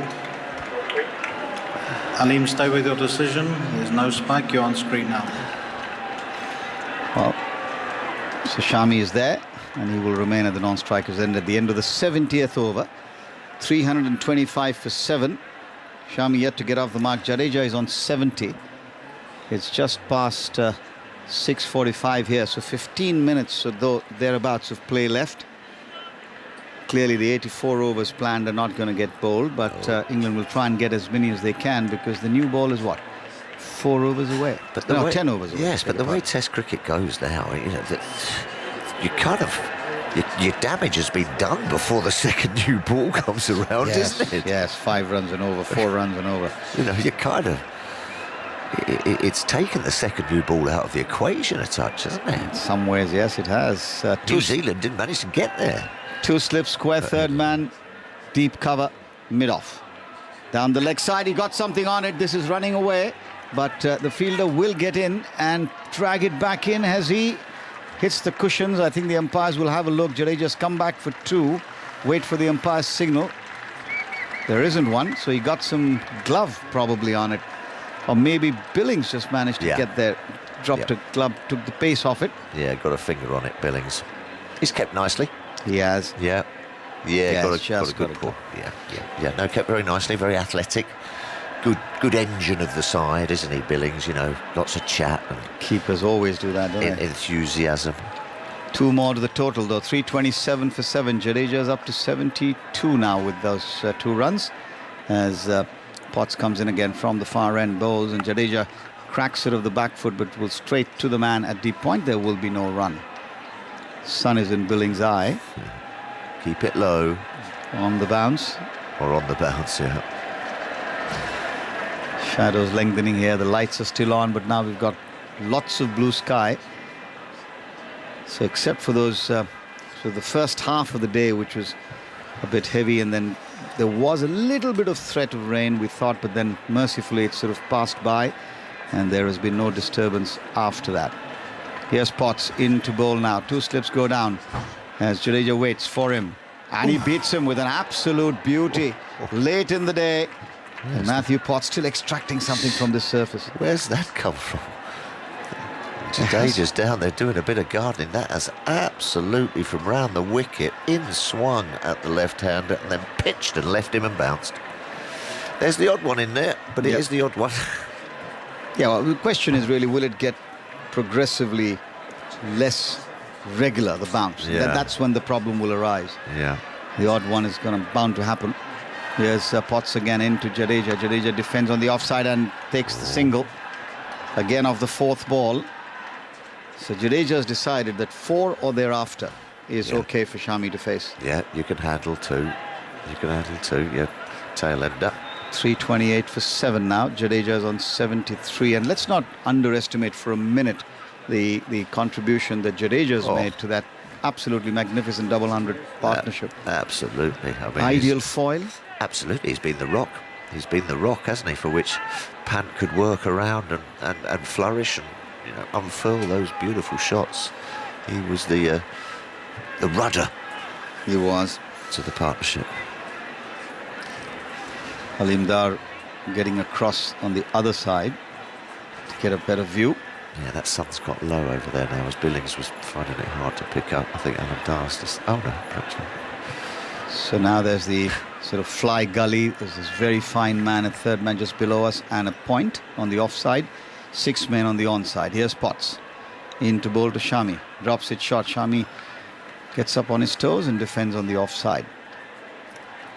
This is interesting, isn't it? When the ball is that short, it's outside the off stump. Someone at Shami's batting prowess won't think of dropping his wrist and letting it go through. He sort of goes up with the bounce. Us tail-enders, we're drawn to the ball. You either want to stop it or hit it. Yeah. It's not in the makeup to leave it. Well, I think Jadeja's just got down and had a word with Shami. I don't think he would have told him what to do. We're just telling him, take it easy, not too long to go now. No. Hang in there if you can. Potts turns and bounds into us from the far end, comes in and bowls to Shami, and Shami sort of gets up and looks to sort of play the Kapil Dev-esque stroke, not with the same result. No run. 328 for 7. 70 when it was bowled, it's ended. To highlight the dominance of middle order players this season, we've had 7 centuries at number 5 or 6. Pant batting at 5 today. We've had 300s from Darryl Mitchell, 1 from Blundell and 2 from Bairstow. And 700s from 5 or 6 is the most ever in an English summer. We're only early on in the 4th test. And there have been 2 previous summers with 6 hundreds from 5 and 6, 2013 and 2014. But this is the first with 7, and we're not even halfway through. That can only be the ball. You think so? Can only be the ball, can't it? Ever. Well, we've still got another half of the summer to go. Exactly. So, well, this is also the centuries in the middle order just scoring at a rate of knots, really, in terms of piling up early in the part of the summer. No one's got to run up front. Have they? No one. Stokes turns at the top of his run and goes away from us to bowl to Jadeja. 2 slips in place. He's up, he bowls, and Jadeja just lets it go through to Billings. 328 for 7 it remains. So Shardul Thakur, who was preferred, keeping the sort of format in which India played the first 4 tests last year, to Ravichandran Ashwin. Didn't contribute with the bat today. He will be called upon, no doubt, to try and do something with the ball. He's had a couple of nice holidays when he's come over here, hasn't he, Astrid? All those wickets, all those test centuries, running out the drinks.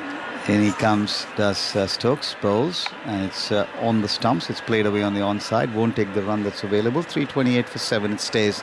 Jadeja 73. The Indian dressing room must be breathing just a little bit easier than they were at 98 for 5. Oh, absolutely. Been rescued by that partnership. I think it was the highest ever, wasn't it? Andy, was it the highest ever? Highest for India against England for the 6th wicket. Yeah, highest ever, yeah. Nice. Away goes Stokes again to Jadeja. So up he bowls. Jadeja defends on the offside. No run. Shadows lengthening. You can now see the lights really not having much of an effect. And I wonder why they're on, but maybe that's part of the regulatory part, because there's no cloud in the sky. It's almost a clear blue sky. Some patches of white cloud. Can't be a visibility issue. It's been cold though, isn't it? It's been blustery as well. It has been cold all the way through. Yeah, there's been that wind nipping at you. Didn't like days like that, taken out of you as a fielded side. They've chased some leather. Stokes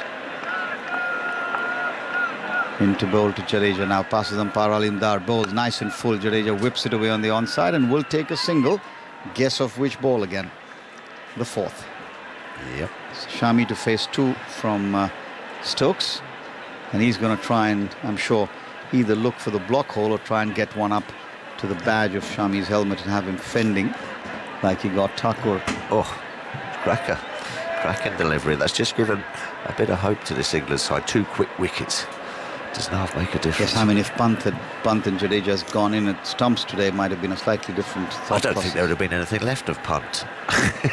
Took a bit of a, bits were falling off of him. Took a bit of a battering, didn't he? You've got to be brave.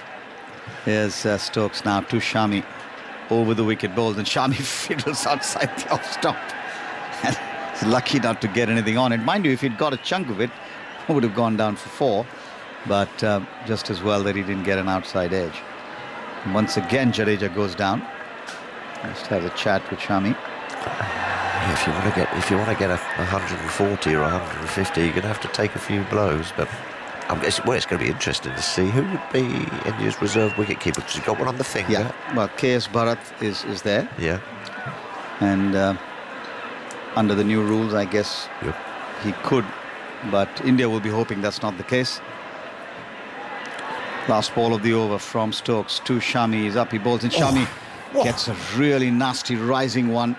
He's lucky to get out of the way, and it's taken by Billings. End of another over. It's 329 for 7. 72 overs have now been bowled, and I make it about 5 minutes to stumps. A little more on the anatomy of Rishabh Pant's extraordinary innings. 26 off his first 33 balls, and 121 off 78, including 46 off the last 22 balls that he faced from the spinners. 74 off 39, 59 off 32 from Jack Leach, 15 off 7, including the ball that dismissed him from Joe Root. So Leach conceded 22 in that over, including the 4 overthrows. His most expensive over in Test cricket, and the most expensive over in Test cricket in England since 2005. Yeah, I think they missed the trick there, not bowling Joe to the 2 left-handers. Earlier on. Yeah. All right, you give Jack a couple, it was only going to go one way with Pant. He's already tagged him a couple of times in India, didn't he? He fancies him.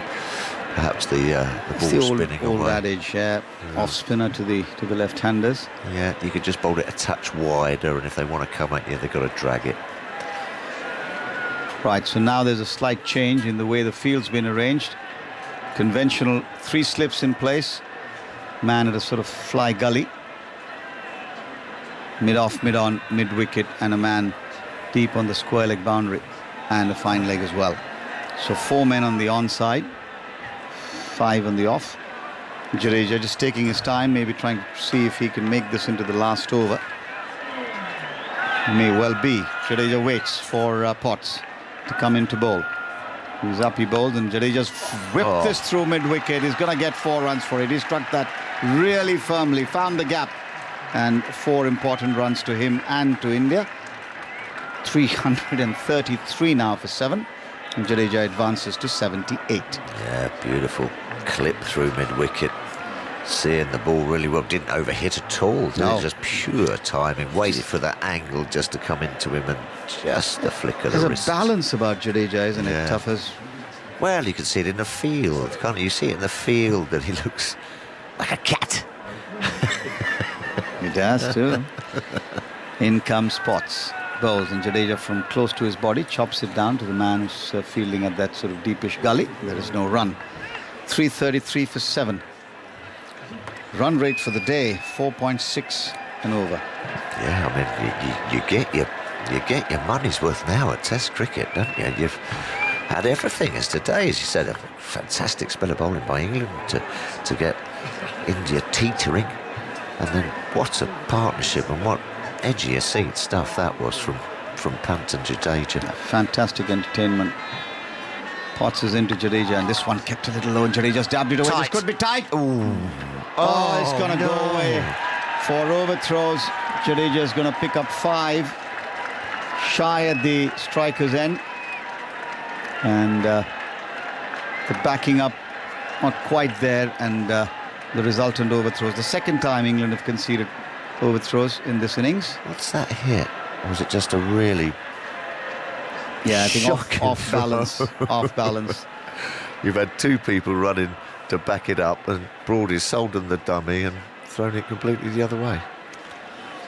So with those extra runs, India moved to 338 now for 7. Correction, that wasn't Stuart Broad, it was the 12th man fielder. And now this wasn't the 4th ball, Tuffers, so it's got 3 balls at Shami. Right. And the slip cordon now looks the way it looked in the morning. 4 slips in place and a leg slip as well. So Shami better be ready for some nasty stuff. Can he keep it out? Potts bowls, nice and full outside the off stump, left alone by Shami. Yeah. 2 for 85 for Potts, and the prize wicket, of course, of Virat Kohli. When things were going nicely. And then, well, it would be a learning curve for you. I mean, I don't think Matthew Potts would have encountered an onslaught like that before, so that's all one for the memory banks, which gets stored, and he'll learn from it. Well, I'm certain he will, and he's been an absolute revelation, hasn't he? He's bowled superbly. His pace is up right at the end of the day as well. Comes in and bowls, and Shami gets right behind it. If he'd missed that, that was going to be plumb in front, but doesn't. Pushed away on the onside. This could be the last ball of the day. So we're going to be, what, 73 overs, so 11 overs shot from the 84 that's supposed to be bowled. It's a chunk. Yeah, but there have been interruptions, all kinds of things. Yeah, you don't mind that. Least of those being punts, running repairs. Yes, and having to get the ball back. Physio's been at him. Defended by Mohammad Shami very competently, and that is stumps. Ravindra Jadeja will remain not out, and he'll come out and resume tomorrow on 83. Shami is yet to get off the mark, but importantly has faced 11 balls, and India are 338 for 7, which didn't look remotely likely when they were 5 down for 98. 73 overs have been bowled in the day, and the players just beginning now to walk off. Our TV highlights are on air now on the BBC 4 and the BBC iPlayer.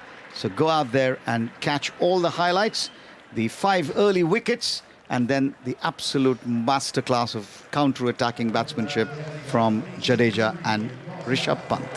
And there have been some highlights. There's a few to see, that is for sure. 6s, 4s. Batsmen on the back. Yes. In the middle of the pitch. Throwing themselves at everything. It's been, as you say, another fantastic day of Test cricket. I think England will be wandering off a little bit battered and bruised and scratching their head, but sometimes you've got to doff your hat and say well played, and that partnership between those 2 Indian batters was just wonderful to see.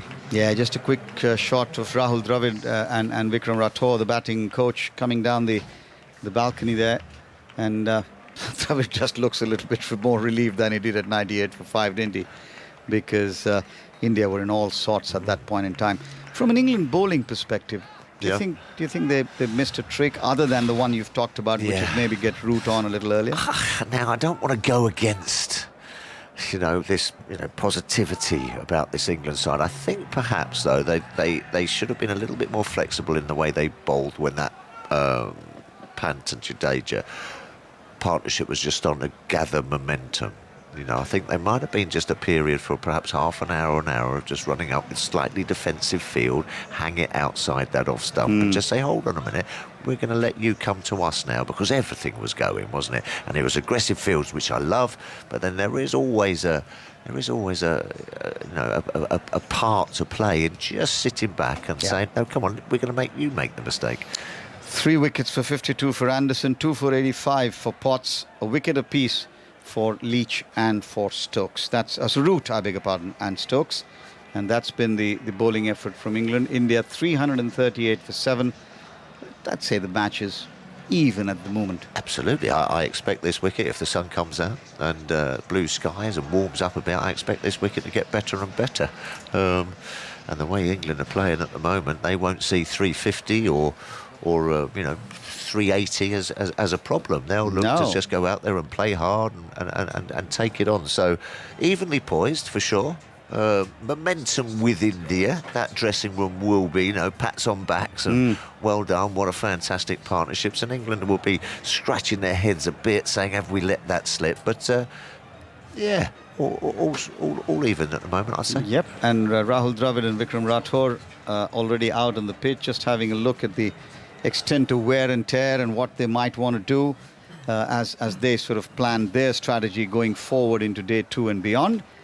And India will feel a lot better than they were. We've repeated this, and it's been a fantastic day of Test match cricket, another exciting day. And I'm handing over to Jonathan Acton. Yes, thank you, Prakash. It was a day, wasn't it? And yet sort of familiar, really, for everyone who's been watching English cricket this summer, with wickets falling and then a massive stand. This is another record breaker, 222, which ends, you have to say, with India in a very strong position. So we'll have our review of the day, and this can be downloaded as a podcast later in the usual places, BBC Sounds and so on.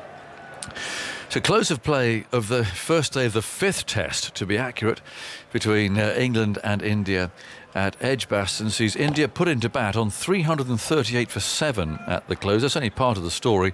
They were 98 for 5 at one stage, and England's decision then looked to be a very good one, but a brilliant partnership of 222 between Rishabh Pant, who made 146 from 111 balls, and Ravi Jadeja, 83 not out. He'll resume tomorrow looking for his 100. Has again provided rather a repeat, really, much the way that this summer has gone. Early wickets and then a huge partnership. This one also a record breaker. So it's to run through the scorecard.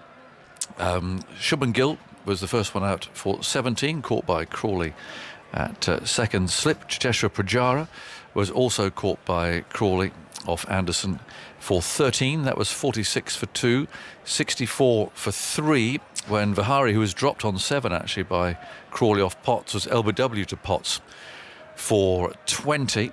And then the wicket that they always want, Virat Kohli, went to leave Potts, who was nagging away that usual line of length outside the off stump. Kohli, do I play, do I not? But he decided just momentarily too late to try and let the ball go, but in fact the ball thumped into his bat, into his stumps it went, and he was bowled by Potts for 11, 71 for 4 and then 98 for 5, when Shreyas Iyer was taken down the leg side. A good catch by Billings off Anderson for 15. So maybe, I don't know, 150 all out. It looked to be a possibility for India, but far from it. Rishabh Pant counter-attacked, as of course he does so brilliantly. He hit 19 fours and 4 sixes in that innings. He was actually trying to repeat his shot for 6 off Root when he was caught by Crawley at slip for 146 off 111 balls. Thakur didn't last long. He was caught behind off Stokes, fencing at a short ball which took the glove for 1. So tomorrow Ravi Jadeja resumes on 83 not out. Mohammad Shami yet to score. England's bowling wise, James Anderson 3 for 52, Stuart Broad wicketless, no wicket for 53. Matthew Potts, one of his toughest days actually, went for 5 and over today, 2 for 85 from 17 overs. Jack Leach back to the bad old days, nearly 8 and over, 9 overs for 71. Ben Stokes 1 for 34 from 10, and then Joe Root 3 overs, 1 for 23. Again, Pant got after him as well. So Deep Das Gupta is here, and so too is Mark Ramprakash to reflect on that. Deep, let's start with you, because put into bat 98 for 5, not much preparation or practice for India's batsmen. I suspect you might have feared the worst there. True, like you mentioned, I mean, the warm-up game was good, but then that's not the ideal preparation, right? You want to come in with having played a few test matches in the last few months, but India has been only playing T20 last couple of months at least. So yeah, a little undercooked, but then it didn't seem like it after the first 5 wickets fell. But yeah, I mean, the other thing is the first 5 wickets we're talking about, apart from a couple of deliveries, the other maybe 3 of them, maybe the batters there like Virat and Shubman Gill would be a little disappointed with the way they got out. Yes. Do you think Kohli was actually an example of the T20? That he just wasn't quite in. He wasn't sure whether to play or to leave, and a bit of a classic sort of side effect, really, of playing so much white ball cricket. It could be, yes, but the other thing is, I think we've mentioned this before the game started, the biggest challenge for Virat is not the opposition, it's about what's going on in his head. Yes. For someone of his caliber and what he's achieved over the years, I mean, he's got runs everywhere in the world, so it's not the opposition. And it's a good batting track, even though I'm saying the first half an hour as well, it wasn't doing that much.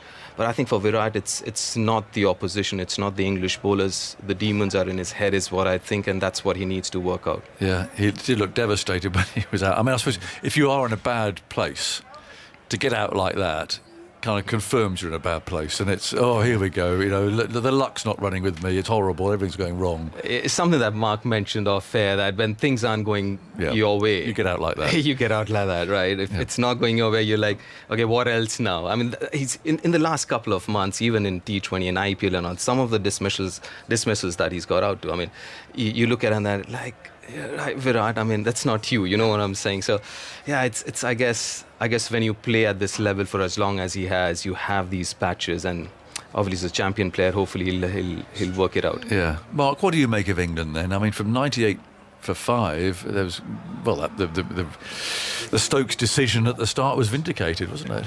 Yes, I think so. I thought to put an Indian team in short on preparation, first morning, try and grab a couple of early ones and really put them under pressure. Anderson and Broad reunited with that new ball in English conditions, absolutely. I mean, there's plenty of grass on the pitch, although it's sort of brownish in colour, so it's not a tinged green wicket that we've seen them operate so well on in the past, but nevertheless they are a handful. They will test your technique around the top of off stump, what to play, what to leave, and Virat got caught a little bit in 2 minds. Shubman Gill played away from his body, so in my mind that undoubtedly playing a lot of short format cricket and then trying to come into a test match against the calibre of bowling that England possess, that is a difficult task. Yeah, again, what to play and what not to play. It's a whole new ball game. Actually, if you've been playing white ball cricket all the time, you just hit it in a white ball game. Exactly. Yeah, the white ball really doesn't move, and you're not. If it does, you're still not changing your approach, which is you've got to be proactive and try and get on with it and put bat to ball. So I thought actually Pujara looked in quite good nick. His feet moved well. He had a couple of nice. He had an off drive and a back foot sort of cut shot, and I thought he moved around the crease well. And probably because he's played a bit more red ball cricket and less white ball cricket than some of the others. In this particular case, of course, once that ball gets older, and the seam movement stops, there's not much swing, your white ball players suddenly can really influence the game. If they come in and play with freedom and aggression and the power that they possess and the range of shot, suddenly they can take the game by the scruff of the neck, and we saw that brilliantly from Pant. I mean, is it just coincidence that we're into our 4th test this summer, and it's been almost like the same, that you get early wickets, and then there's been not just an annoying stand, but huge stands, hundreds of runs at a time. This was a record again. Is it the balls? Is it the way that England are planning to bowl at batsmen who are set? I mean, we saw again here going on to that short ball attack again because they seem to run out of ideas. I mean, is it down to the ball, do you think? Well, I think that definitely plays a part. I don't think England did anything particularly wrong, but the ball just stopped moving. It gets softer. It doesn't really move off the seam. And They continue to bowl decent lines and lengths. You put that together with the brilliance of Punt, and we mustn't forget, actually, the orthodox stroke play from Jadeja, who is a fantastic foil for someone like Punt. Jadeja brings a calmness to the crease. He rotates the strike well, and they batted really well as a partnership. So it's those two things, I think, combined. Now, we saw Blundell and Mitchell do it for New Zealand as the ball got older. And if you can survive that early difficult period as a top order player, then you can capitalise on that later on as the ball gets older. Yes. Rishabh Pant, I mean, this is one to watch on the highlights and so on. I mean, in a way, to me at least, he looks an extraordinary player. And there's a lot going on. It's quite frenetic. He'll charge down the pitch and lots.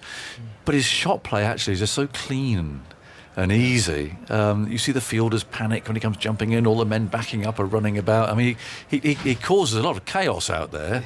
He does. But he's just got this brilliant eye and this confidence. True, and this innings was a little different from the others that I've seen. It was a lot straighter.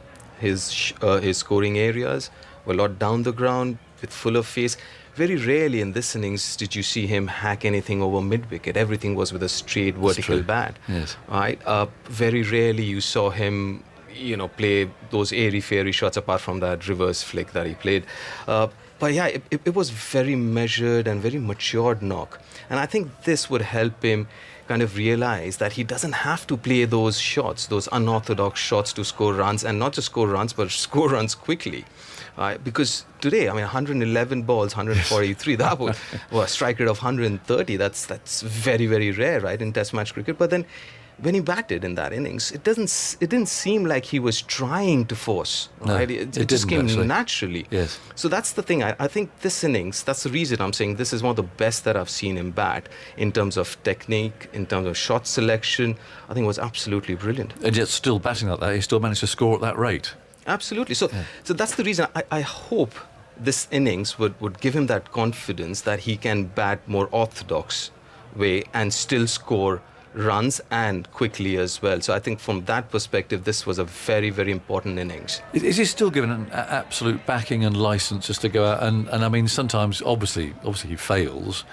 But as we were talking actually at lunch, weren't we, Mark, about this whole question of bats of feeling that they are going to be supported if they do get out playing in a way. And Punt obviously really does feel that he has got the support of, albeit a new captain and a new coach now, as opposed to Shastri and Kohli and so on when he played before. But yeah, he's still in that situation. He's just get out there and just play. True, but the other thing is he's also taking that responsibility now that he's a vice captain. He's leading an IPL side as well. So I think that responsibility also has made him play with a little more caution, if I may say so. I mean, he still more responsibility, perhaps. Yeah. I mean, because the shot selection again, I mean, it was spot on. It was absolutely brilliant this innings, and I think even though he has that confidence of the team management and captain, and he can still get away with a few airy-fairy shots, but I think personally he puts on himself that responsibility to kind of make sure, and especially in conditions like these, or right situation that the Indian team was 98 for 5. He came out when he was 68 for 3 or something when he came out to bat. So I think he's putting some pressure on himself to perform under those situations. Yeah, and it wasn't an easy innings. He got a horrible blow in the unmentionables early. He then has done something with a hamstring, whether it's cramp or whether there's something a little bit worse than that. And there we don't know. He got a bad blow on the finger, which clearly really hurt him. I mean, it was a brave innings too. Yeah, we saw lots of different aspects. We saw some premeditation. Yes. Which I mentioned about the white ball skills, where running down the wicket at Jimmy Anderson and hitting him back over his head, sort of calculated gamble, backing Anderson's sort of metronome accuracy that he thought, right, well, I'll try and put him off his line and length. So there was some premeditation in there, but shots all round the wicket. I wonder whether Ben Stokes will reflect on. I think it's one thing to have faith in, say, Jack Leach, and to give him the ball and to keep him on and to give him some cover at long on and deep mid wicket. But most captains in modern day cricket would have probably gone with the off spinning option. Yes. Now, Joe Root is not necessarily a recognised frontline spinner, but he's actually a very canny bowler. Has a decent record against India. He took 5 wickets somewhere. 5 for 8. Yes. And he's got a clever thinking brain when he's got the ball in his hand. So with 2 left-handers at the crease, I was surprised that Joe Root didn't perhaps get the ball a touch earlier. And that's just something that a little area that Ben Stokes may reflect on. Yes. And Stokes' captaincy generally, as I mentioned at the start, I mean, there were 5 slips at one stage.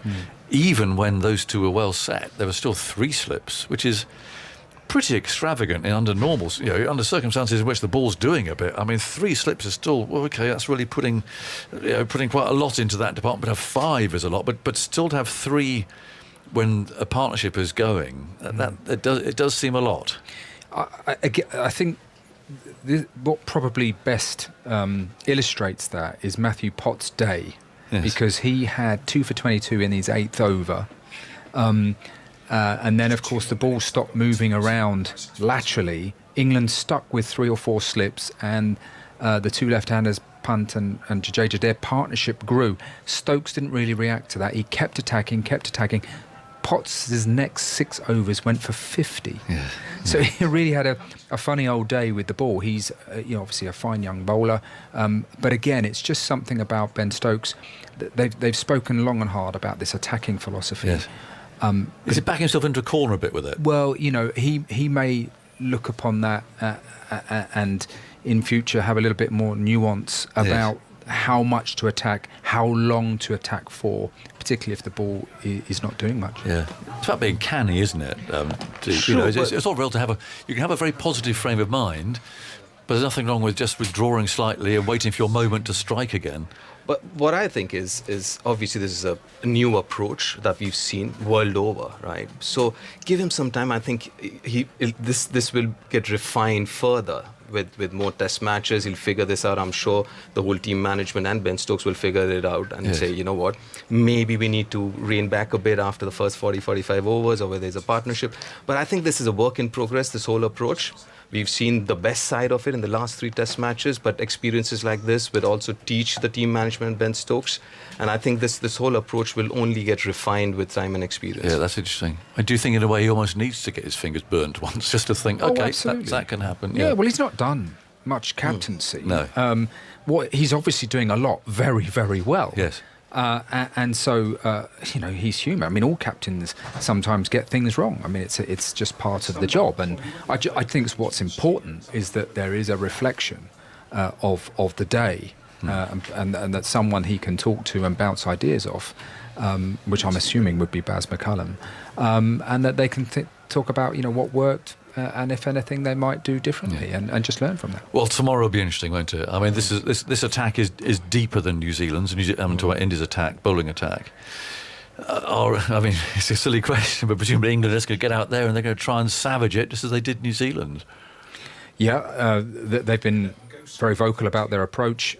Even the top order players have sort of been not given a licence. I shouldn't say that. I mean, you still want to make good decisions to deliveries that you face, but we expect certainly the middle order to come out and continue where they left off at Headingley. Yeah, Jadeja 100 tomorrow.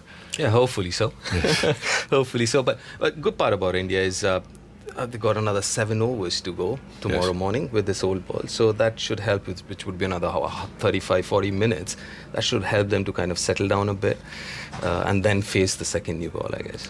Right, thanks to you two. That's Deep Das Gupta and Mark Ramprakash. We can get some reaction from the England camp now. The assistant coach, Paul Collingwood, has been speaking to Simon Mann.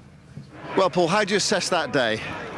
Well, it was another entertaining day of Test cricket. I thought we saw some world-class bowling this morning, and we saw a counter-attack from Pant later in the day, and it was another day of exciting Test cricket. Pretty much what we've seen in the last three games against New Zealand.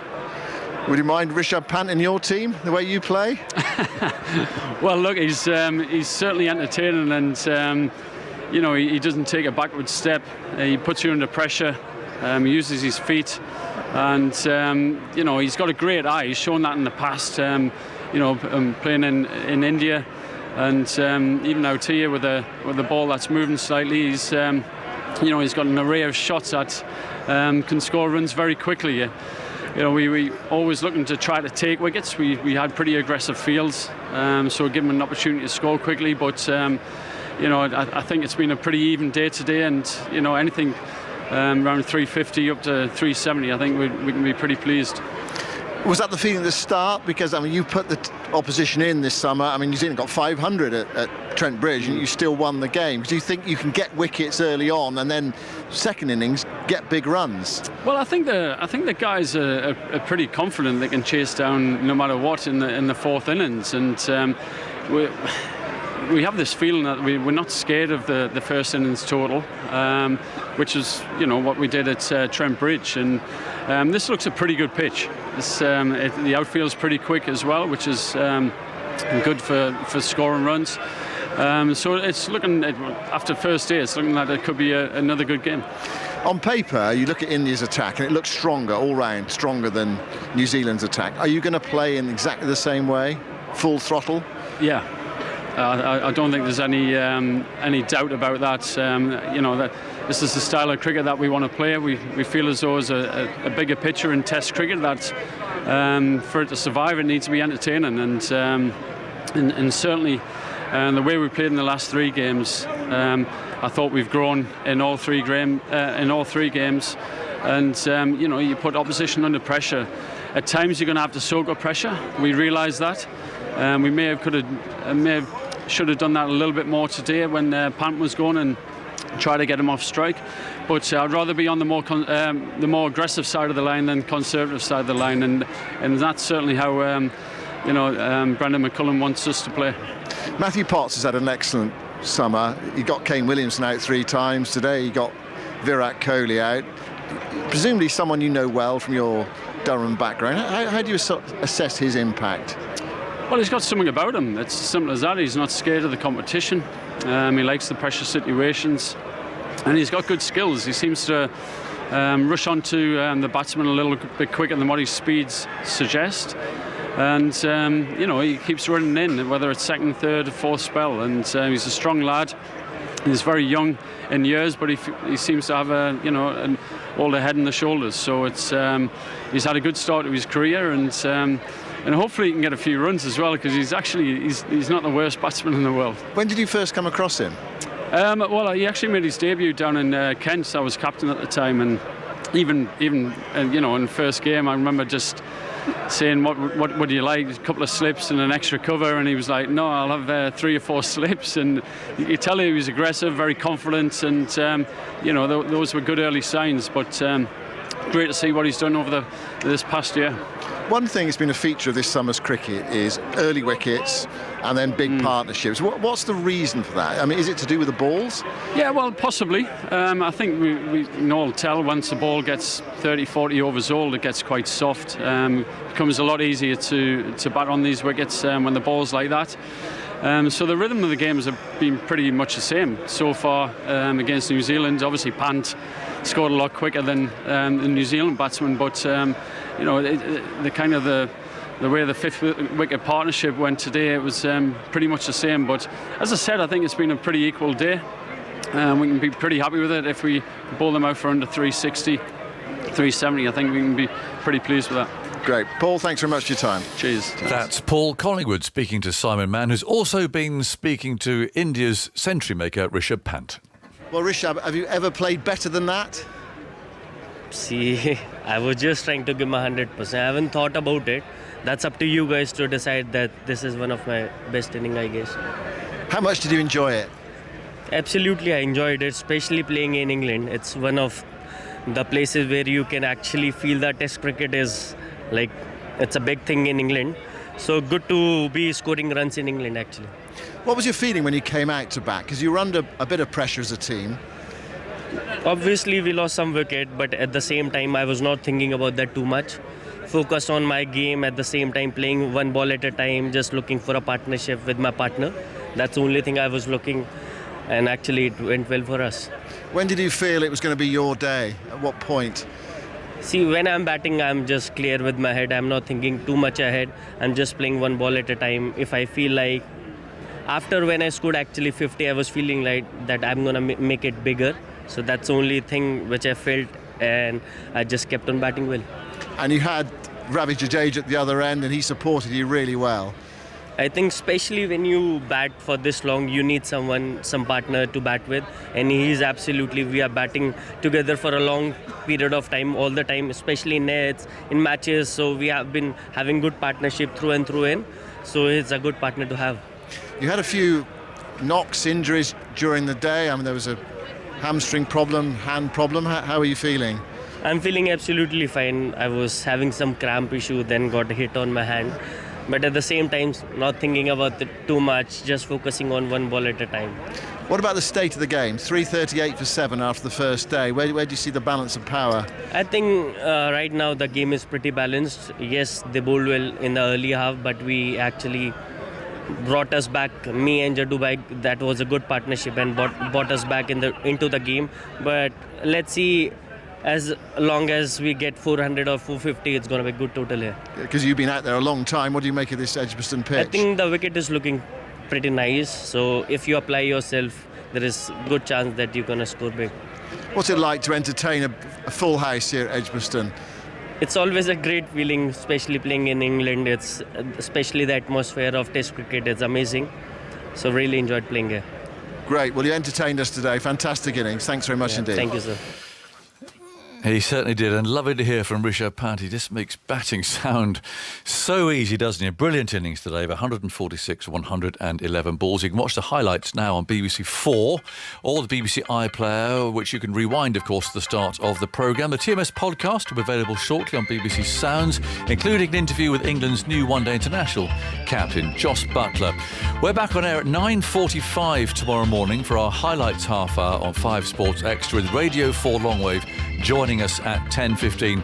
Remember, if you're coming to Edgbaston tomorrow, well, maybe you need a brolly in the morning, but more important, don't forget to wear blue for Bob in honour of Bob Willis. There we go, that's the close of play here, and we look forward to your company tomorrow. Goodbye from us at Edgbaston.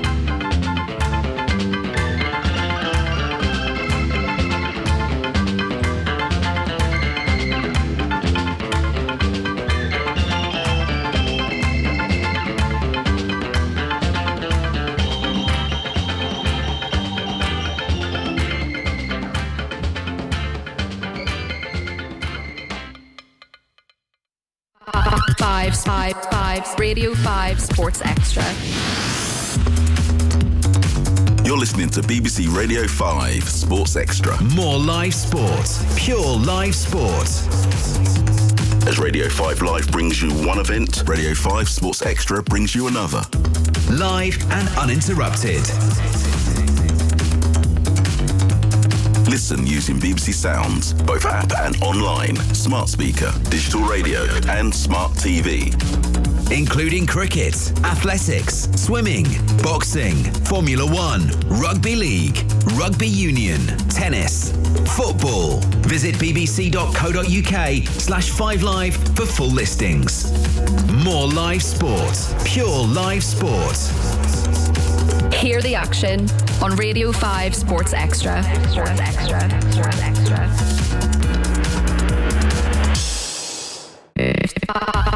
5 Radio 5 Sports Extra.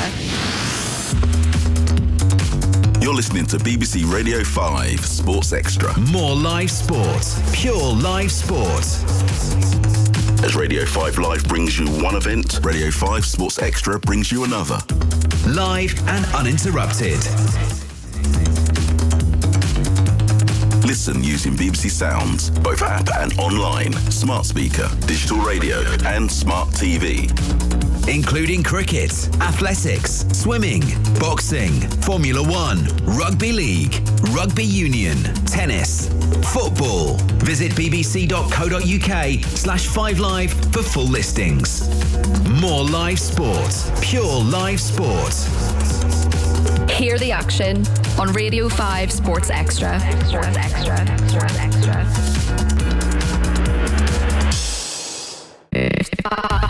5 Radio 5 Sports Extra.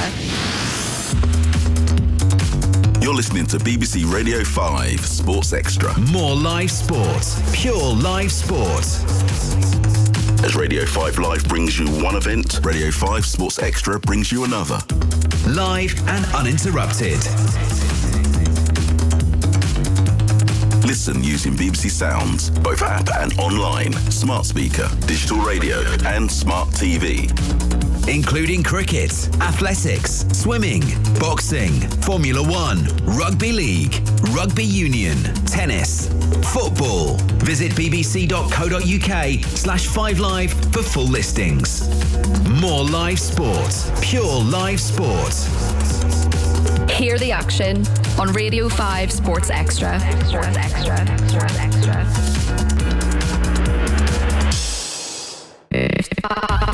5 Radio 5 Sports Extra. You're listening to BBC Radio 5 Sports Extra. More live sport, pure live sport. As Radio 5 Live brings you one event, Radio 5 Sports Extra brings you another. Live and uninterrupted. Listen using BBC Sounds, both app and online, smart speaker, digital radio and smart TV. Including cricket, athletics, swimming, boxing, Formula 1, rugby league, rugby union, tennis, football. Visit bbc.co.uk/5live for full listings. More live sport, pure live sport. Hear the action on Radio 5 Sports Extra. Sports Extra. Sports Extra.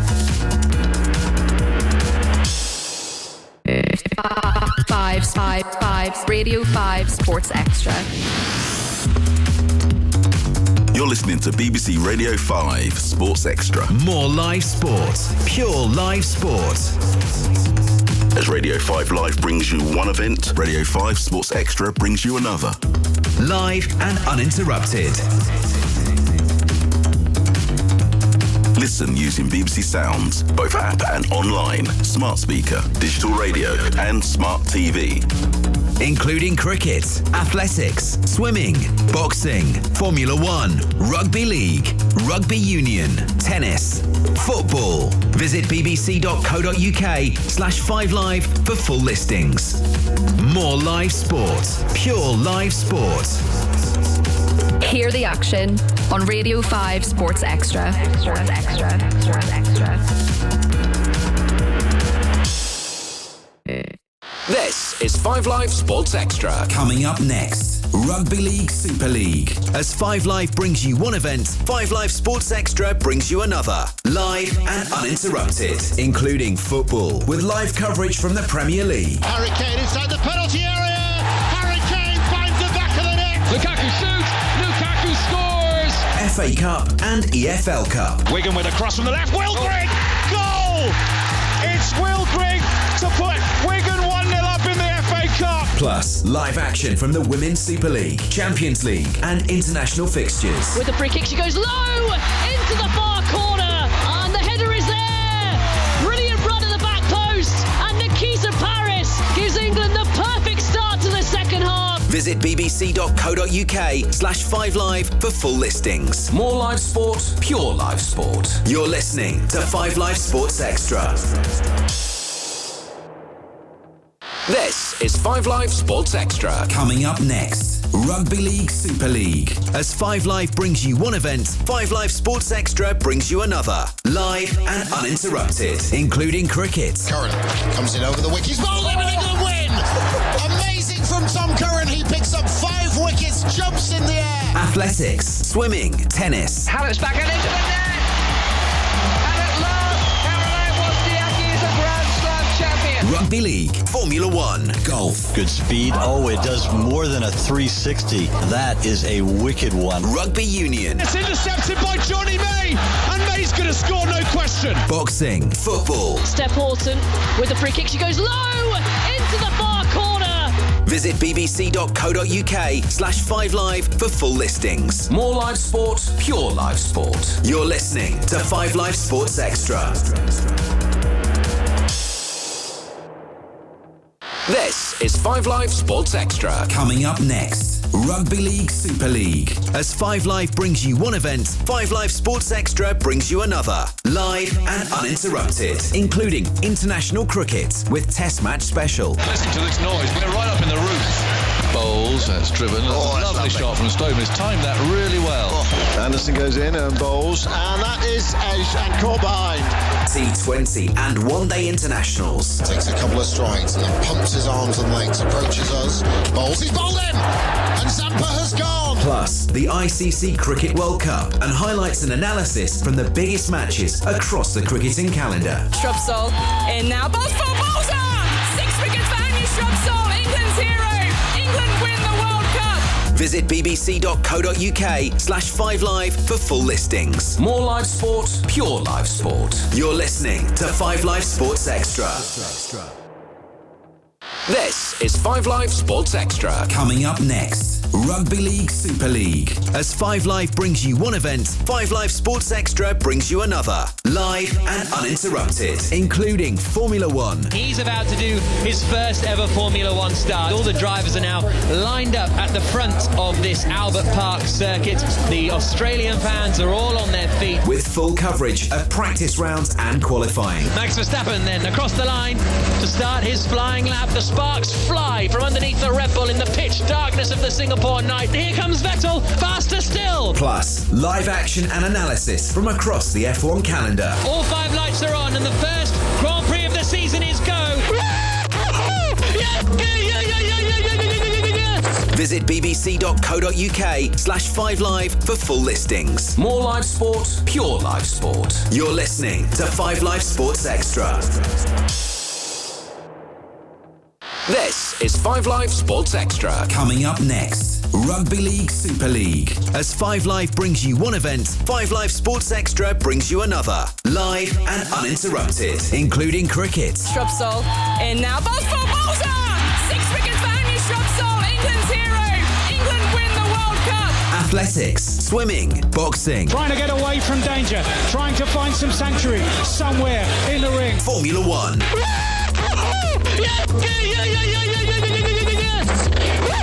Golf, Rugby League. Luke Gale tries this time. Luke Gale! Rugby Union, tennis, football. Wigan with a cross from the left. Will Grigg! Goal! It's Will Grigg to put Wigan 1-0 up in the FA Cup. Visit bbc.co.uk/5live for full listings. More live sport, pure live sport. You're listening to 5 Live Sports Extra. This is 5 Live Sports Extra. Coming up next, Rugby League Super League. As 5 Live brings you one event, 5 Live Sports Extra brings you another. Live and uninterrupted, including tennis. Serves, big serve. This to take it all the way. And the screaming and the roaring and the come on, still going. With live coverage from every Grand Slam. Nadal celebrates another straight sets victory. First couple of rounds safely negotiated. Serena and her elder sister Venus Williams are making the walk of champions. Every single one of these Grand Slam wins means so much. Plus ATP Tour Finals and Davis Cup. What an extraordinary spectacle. This does not feel like it can be happening. Well, what a time, the longest and the most intense rally of the match. Visit bbc.co.uk/5live for full listings. More live sport, pure live sport. You're listening to 5 Live Sports Extra. This is 5 Live Sports Extra. Coming up next, Rugby League Super League. As 5 Live brings you one event, 5 Live Sports Extra brings you another. Live and uninterrupted, including cricket. Curran comes in over the wicket. He's bowled him and England win! Amazing from Tom Curran. He picks up 5 wickets, jumps in the air. Athletics, swimming, tennis. Hallett's back and into the net! And at last, Caroline Wozniacki is a Grand Slam champion. Rugby League, Formula One, golf. Good speed. Oh, it does more than a 360. That is a wicked one. Rugby Union. It's intercepted by Johnny May, and May's going to score, no question. Boxing, football. Steph Houghton with the free kick. She goes low into the far corner. Visit bbc.co.uk/5live for full listings. More live sport, pure live sport. You're listening to 5 Live Sports Extra.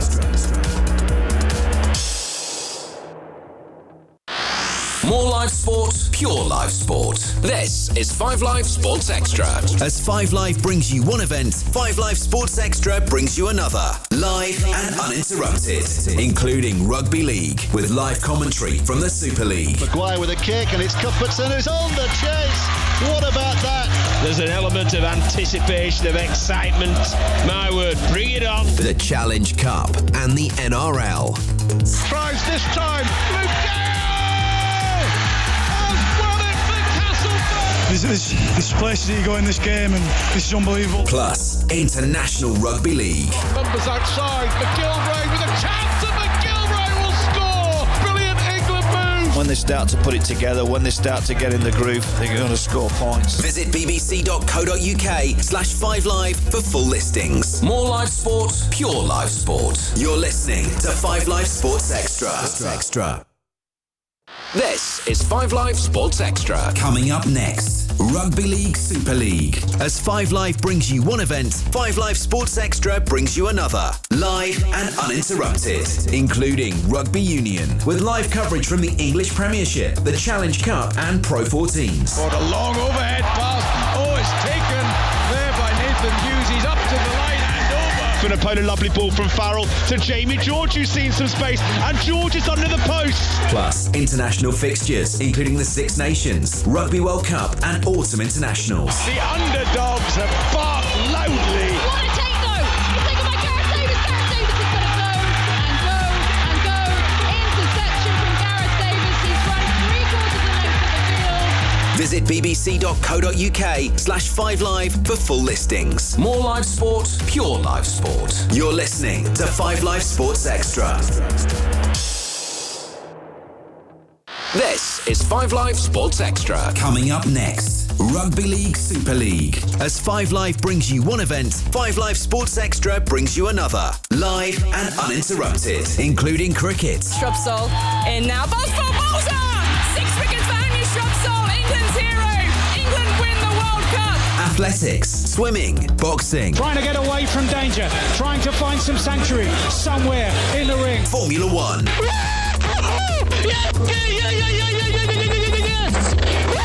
Golf, Rugby League. Luke Gale tries this time. Luke Gale! Rugby Union, tennis, football. Wigan with a cross from the left. Will Grigg! Goal! It's Will Grigg to put Wigan 1-0 up in the FA Cup. Visit bbc.co.uk/5live for full listings. More live sport, pure live sport. You're listening to 5 Live Sports Extra. Unbelievable! That's breathtaking. Top quality rugby league there. And that is the icing on the cake. Is he going to score? It's over. It's a try.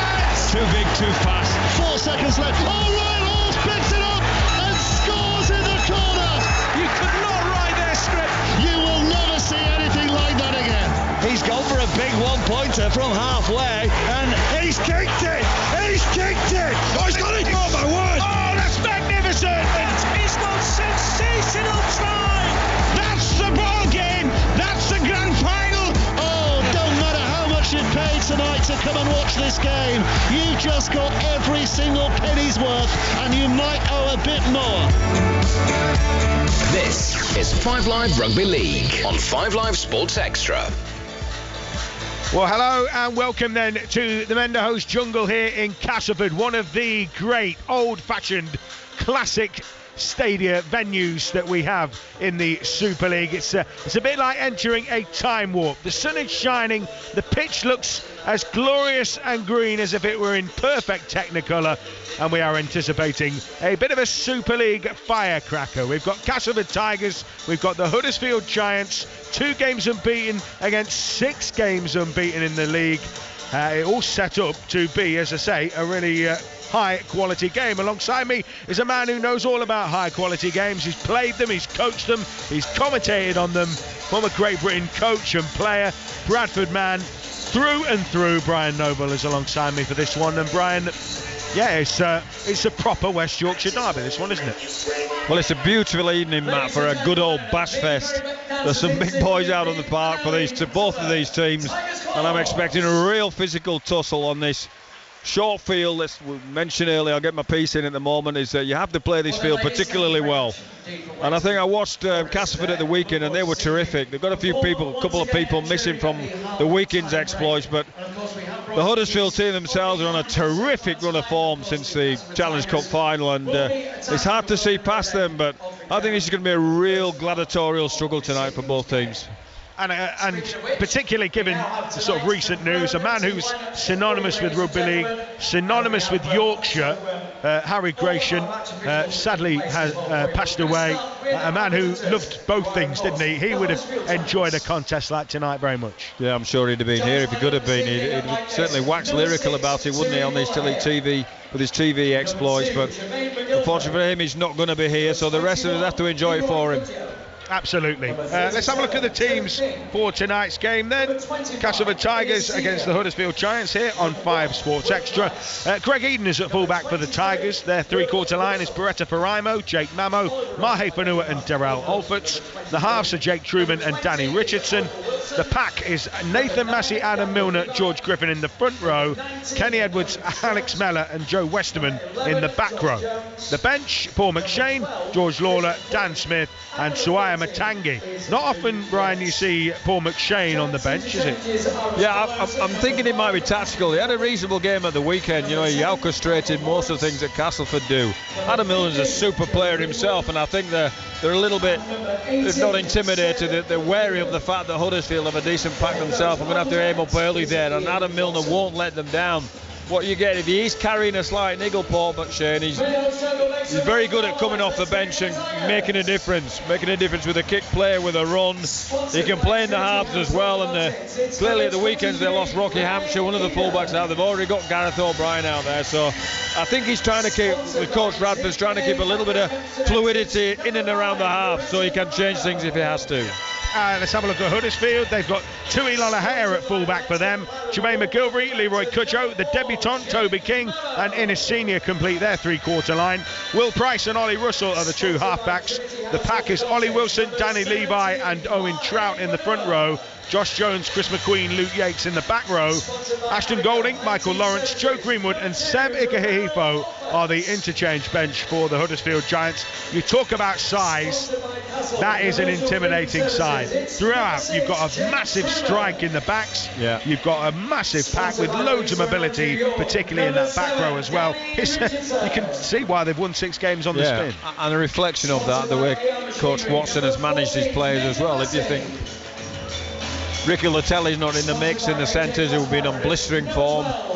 Cogger and the starting halves, Cocker and Fars are not anywhere near the scene and everything like that. So you look at Russell and you look at Price and it's as mouth-watering as if they were there. Do you know what I'm saying? It's such a wonderful opportunity.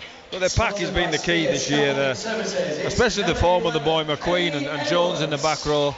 The unsung hero Oliver Wilson, they're really going about doing their job and they're laying a platform for the strike in the back. So it's no mistake tonight, Cass are going to have to be good because they're in a rhythm at Huddersfield. Now the only way you take a team out of the rhythm is you take them to places where they don't want to be. Now to do that, you've got to be uber aggressive and you've got to do something different. Now I know Coach Radford, he will be trying something different.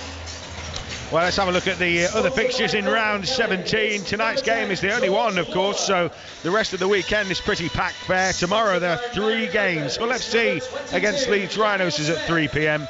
Catalan Dragons against Saints. Last year's grand final rematch. That's at 6 p.m. And then Toulouse against Hull KR from 8 p.m.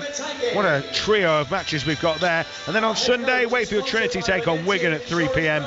and Warrington Wolves take on the Salford Red Devils. That one is also at 3 p.m. Just a quick word on, in particular, Catalan against Saints. Well, I hope Saints have been training in a sauna. I was looking at the weather down there. It was 33, 34, 35 degrees.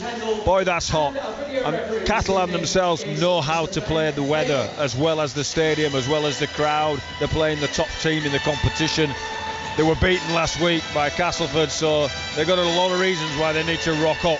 And I think that it's going to be a tough job for the Saints, but who would back against St Helens in the current form that they're in as well? You know, they keep managing to knock out wins and do it the right way, but it was a terrific struggle there earlier in the season in the Challenge Cup, so there are a lot of reasons why that should be a humdinger as well. We'll turn our attention now to events here at the Jungle tonight between Castleford Tigers and Huddersfield Giants. Last week the visitors were again very impressive on the road with a 38-10 victory at Hull KR. The game also provided a landmark moment for Jermaine McGilvery, who scored his 200th try for the Giants, and he moved clear into 6th place in the all-time Super League try scorers table. A little earlier I caught up with the prolific winger. Jermaine, what's the next landmark? 200 up for you tries wise. What's the next target? Try get into the top 4. Try for the playoffs. Personal milestones are really good, but I'm about the team, especially at my age now. I've not won a lot of team accolades, so it'd be really good to get into them big games at the end of the season. You're on such a good run of form. The bounce back after Tottenham, you could easily have gone into your shells, but that's been anything but the case. What do you put that down to? Yeah, I probably most people would have thought that we would have fell off. It was a bit disheartening, especially in the manner we lost as well. But it just shows the character and the belief we've got within the team and what us created. We've been on a good winning streak. But I'd put it down to the personnel and the coach, really. We didn't dwell on it, even though I didn't want to come into training for at least a week or so. But it's one of them things. It's sport at the end of the day, and we can only control what we can control. So credit to the boys and credit to Watto. With 6 wins on the spin, you're definitely not flying under the radar anymore. I guess teams have come to sort of try and knock you off, and Casa no exception tonight. Yeah, Casa are a quality team, and at home they're a different animal as well, so it's going to be tough, but we just take each game as it comes. And Casa, it's a unique ground because it's smaller than usual. It's different, and they know how to play it to a tee, and the fans are really close as well, which is a bit daunting at times depending what kind of day it is. But no, it should be a good game, and like I said, we'll take each game as it comes, and Casa are a top side. Did you get some good sledges here then? Yeah, now and again. It's more in that corner there. I get quite a bit of abuse, but it's a part of the game. And I absolutely love it, and it's something I'll probably miss when I finish playing, all the banter and stuff like that. And despite, as you say, it's a kind of very compact ground, quite old-fashioned, but it always looks like a good track. Is that fair game? Yeah, it is. Yeah, it's a traditional ground. I like coming here. The surface is quality. It is an old ground. It is small, but like you said, the surface is always quality. I've never been when it's not been a nice track to run on, so that'll be good for us. Jermaine McGilvery there, speaking to him earlier. He's got 5 tries in the last 3 against Cass. They've won all 3 of those of Huddersfield Giants. But, handing in these kind of international badges, so to speak, kind of hanging up the boots on an international level can only be beneficial to the Giants, can't it? Absolutely, and it's a miss for the international team as well, because I still think he's one of the best wingers in the world on his day. The meters he makes after contact and the way that he finds his front, and by that I mean the way he plays the ball quickly for other people to carry the ball next, has been an outstanding feature of his game over the years. He can finish as well. If he's 10 metres out, you wouldn't back against him with however many defenders are there. So it's definitely a bonus for the Huddersfield Giants if they can wrap him up in vinegar and brown paper at the end of the year and cotton wool, and then he's going to go around again, and that's good for them. Well, Castleford beat Catalan in dramatic circumstances last week, winning in golden point extra time thanks to the boot of Danny Richardson. It was a golden moment for the halfback, who was fearing the worst after suffering a neck injury earlier in the season. So did he feel like he was finally back after that winning score?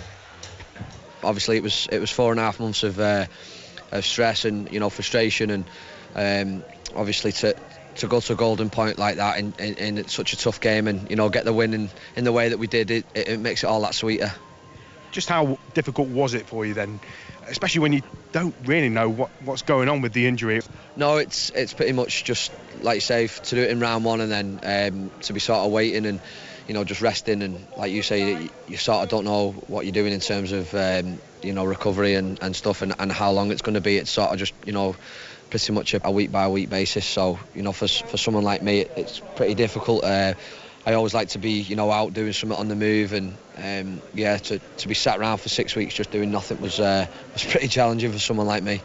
Being back in the fold then, back with the lads, having that sense of camaraderie again, must have been special, and you're going to be back tonight as well?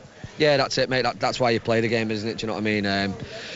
like you say, to get the win, and you know all the boys are buzzing, you know, and I've obviously played my part in that. Is a special feeling, and you know, but that's pretty much gone now. We're totally focused on tonight, and hopefully we can do it tonight, but not go as far as it did last week with a bit of luck. What do you expect from Huddersfield?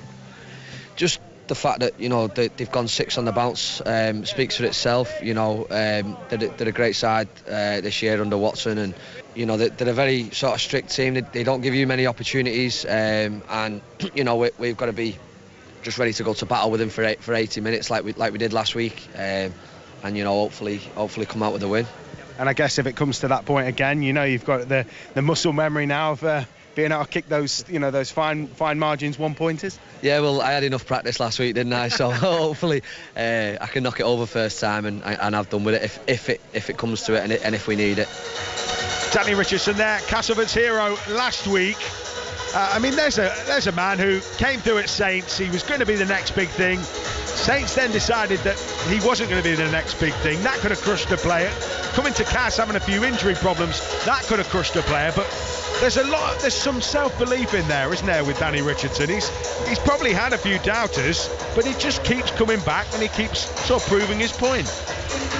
Well, it's not the dream ticket for some people. You have to take a circuitous route to get to where you want to be. But the overriding principle of that is you've got to be dirty in the way you got about it. Whatever the obstacles put in your way, you find a way over it, around it, through it, under it. If you have got rehab to do, you've got to do all your rehab. And then you've got to get back on the field. And then you've got to convince the coaching staff of whichever club you're at or whichever level you're playing at that you're good enough for that team. And the fact that he's done all of those things can only augur well for the future. There's not much going to knock him off now. He's just got to start getting into a rhythm of his game and a rhythm of play that's going to keep him at this level for a long time. Well, the atmosphere is starting to build. There are some Giants fans on the railway end. The Weldon Road end is packed as usual. The Princess Street stand is starting to fill up as well, and we've got the armed forces here forming a guard of honour for the two sides as we await this one. I mean, looking at the teams, Brian, you talked about how it's going to be a massive battle up front. Yeah. So the Huddersfield Giants come here as favourites? I think they do come here as favourites. I think their form suggests they should be favourites. Let's not forget they got themselves to a Challenge Cup final as well and lost it by a small margin, so they were well in the game. Many people thought they should have won the game, so their form before that was good as well. So you have to knock this team off their form. To do that, you're going to have to be physical. You're going to have to take a few chances. You know, it's risk and reward tonight for me for Cass. If they want to play set for set with Huddersfield, I think they'll get beat. I think they've got to do something different. I think you might see a play-3 kick. I think you might see a kick from a difference, a reverse kick. You might see, I don't know, you may see a difference in tactics in relation to how they go about their business. So I think the challenge is for Castleford tonight. I think they've got themselves, they've won a couple of games. They're without a couple of, you know, big boppers particularly. The boy Watts will be missed. I think he makes a difference when he comes off the bench. McShane's coming off the bench, so Coach Radford's clearly thought about this one, whether it's a form issue or whether it's he wants to change the game issue. We'll wait and see. But I can only play the plaudits that are there for this Huddersfield side. They're playing really, really well. They're in a form, they're in a rhythm, and I know myself, when you get a team in a rhythm, boy, are they hard to knock out of it. And you lose Ricky Latelli and you bring in, I mean, the fact Jake Wardle couldn't get in the team suggests how well Ricky Latelli was playing. But for him to go out of the team, Wardle might have had his chance, but instead it's Toby King who gets a chance. Oh dear, we've only got Toby King to put in there. Oh dear, we've only got Leroy Cudjoe to put in there, who's been an international sense and a world-class performer who knows what he's doing. And I tell you what, look at the size of the blokes. They're not midgets, are they? So they've got the blueprint.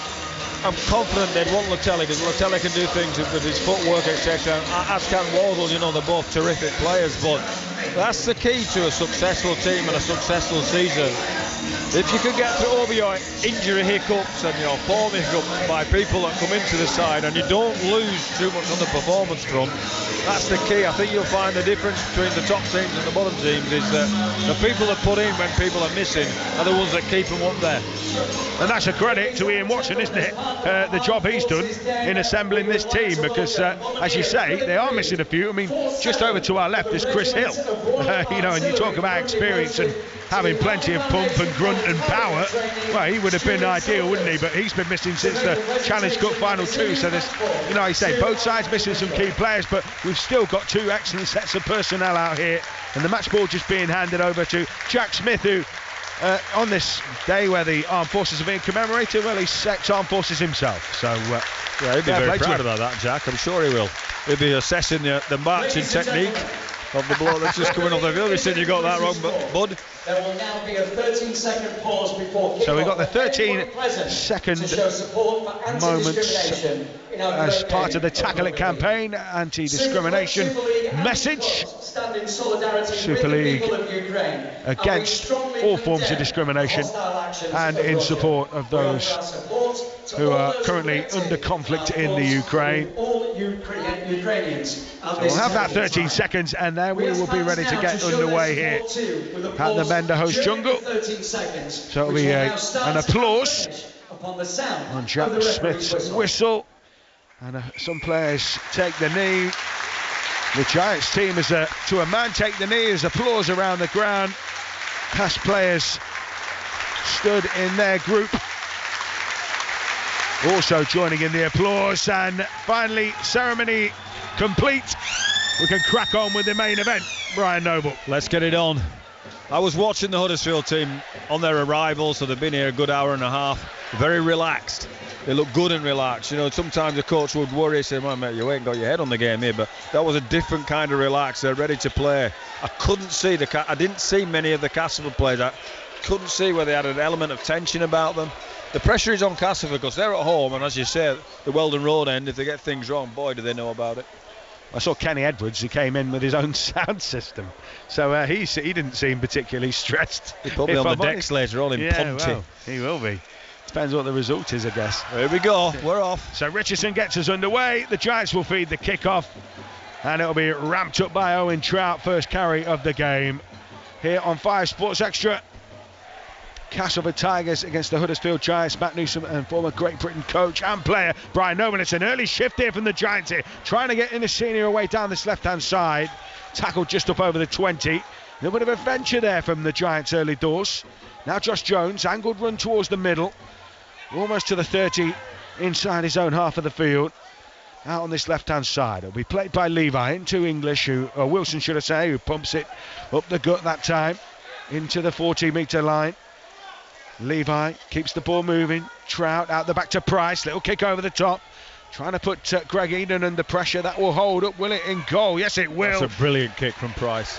In the end, Greg Eden does make it out of his own in goal, but he's going to be dragged back over and pinned in goal, and that will be a dropout. Well, there you go. That's why they're number 4 in the league ladder. On the top of the Pops charts, they're number 4. First set, Leon Price. I've got him in the brain. Will Price smacked a brilliant +2 kick for the second receiver just outside the 40. It lands 2 metres beyond the dead ball line, and Eden brings it out into the field of here, but he's met by 5 black jumpers who smash him back into the in-goal. Goal line dropout, Cass. Yep, Castleford under the pump already. Richardson skims one away to that right-hand side, but it's scooped up by Leroy Cudjoe, and he looks to take it straight in. McQueen is trying to direct a bit of traffic. Likewise, Levi from that right-hand side, but it's Trout. Plays a little short ball to Luke Yates now. Huddersfield inside the Castleford 20. Centre field around about 15 metres away. It'll be Yates who plays it. Levi jumps out of acting half, turns one back on the inside to McQueen. He's going to be held out just a couple of metres away here. Just to the right of the post. Cass along their own goal line. Levi swings the pass back out towards the 10. Price takes it and plays a short ball to Wilson, and he's almost through. He's tackled just a couple of metres away. Levi will come to the short side. Russell turns it back in field to King. Crapping across the 10. Flings the pass to McQueen. He thought about a wraparound. There was nothing going. And then he took it in himself. They've got from left to right here. On the tram lines, right-hand side, it'll be the last tackle. Huddersfield putting Cass under the pump here. Price with a little dart and a run. He will go down with it last tackle, but they'll hand it over. I didn't think he realised that was last play. They've gone coast to coast in that whole set. So from the kick, from the 2 sets, if you like, in attack, they've gone left to right, the full width of the field. They've probed in and around the middle with McQueen and the boy Wilson. They've had a look. To fair play to Castleford, they defended their chalk really well. 2.5 gone, 0-0. here on 5 Sports Extra.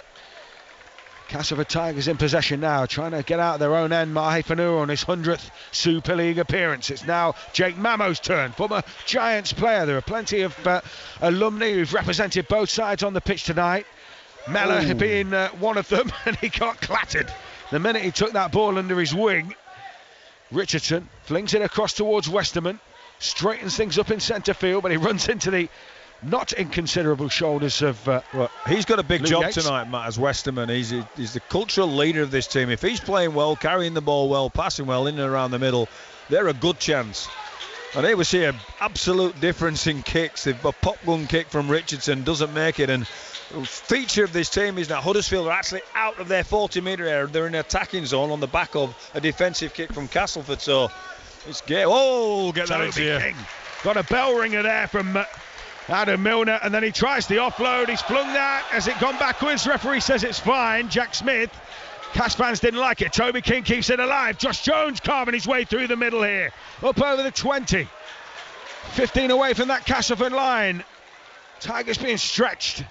There's Levi, scoops it up. And another set restart. Russell, short ball to Yates. They really are playing the squeeze here. 5 metres away with almost a full set in the bank. He'll be short towards Wilson, who's judo thrown to the ground that time by Westerman. 5 metres away, maybe a little less, it'll be Russell. Russell tries to dart and skim, but he's tackled on the scrum line's left-hand side. Well, they've certainly got an early test, haven't they, Castleford, on their own line.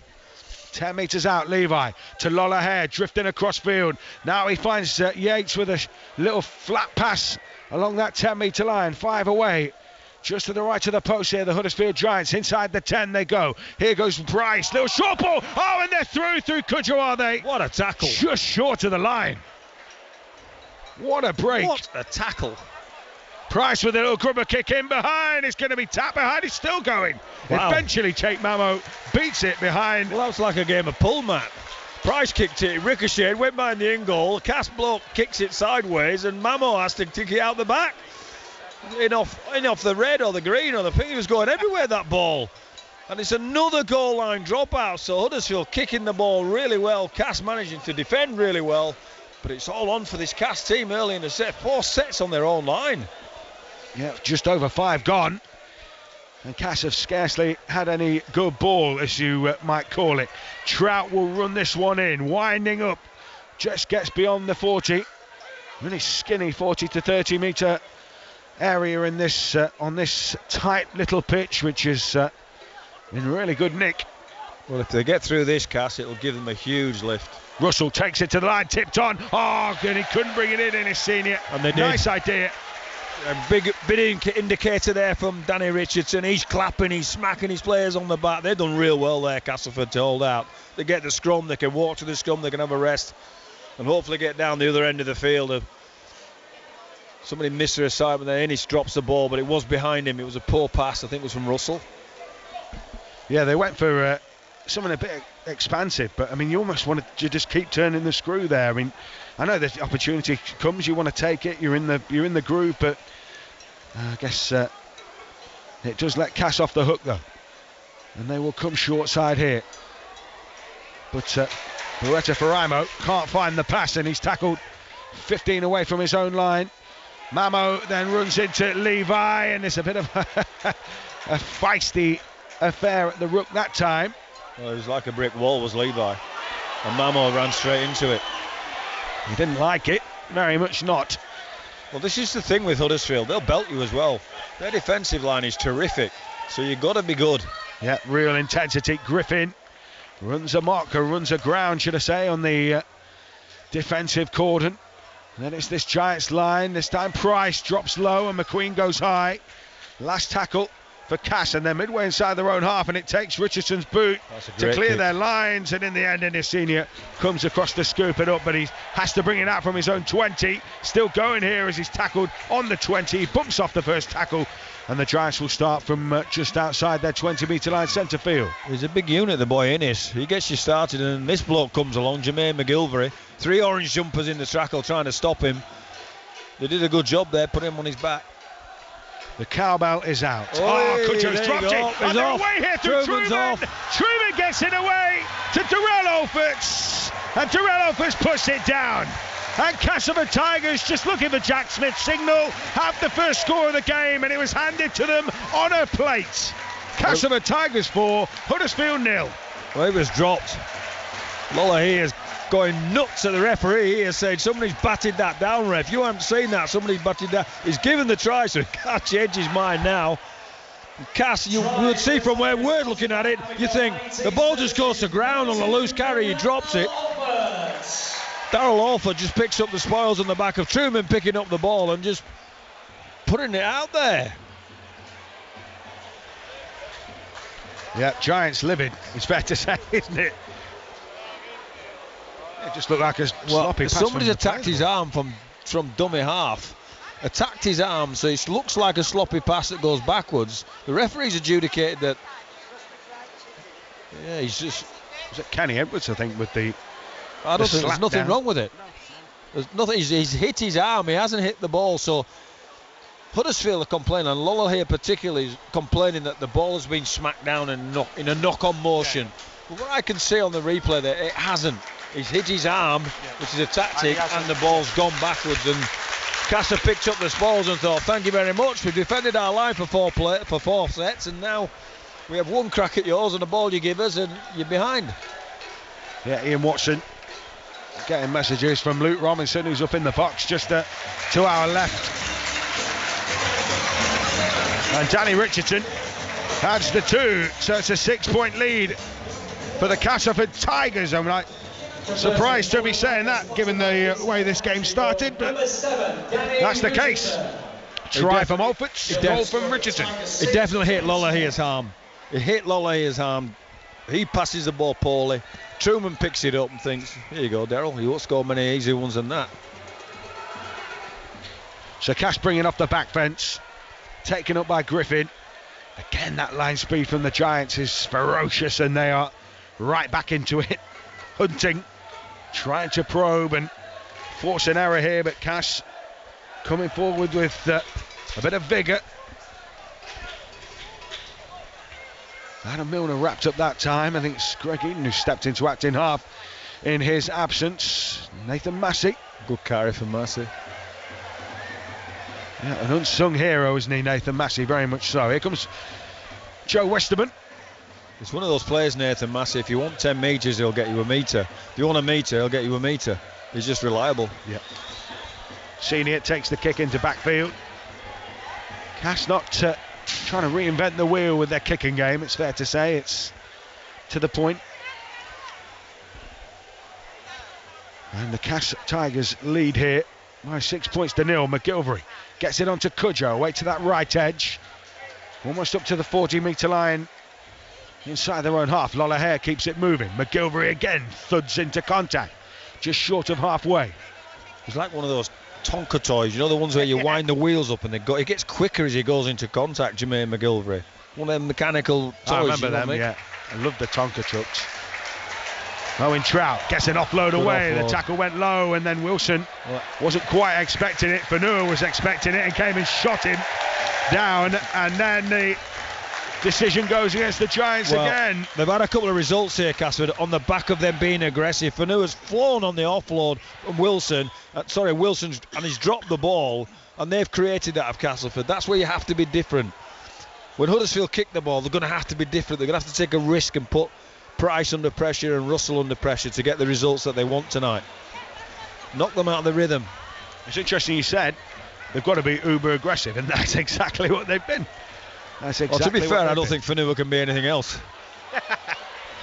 Jake Mamo then against the side for whom he made 25 appearances. Scored 17 tries as he following his move from Newcastle Knights.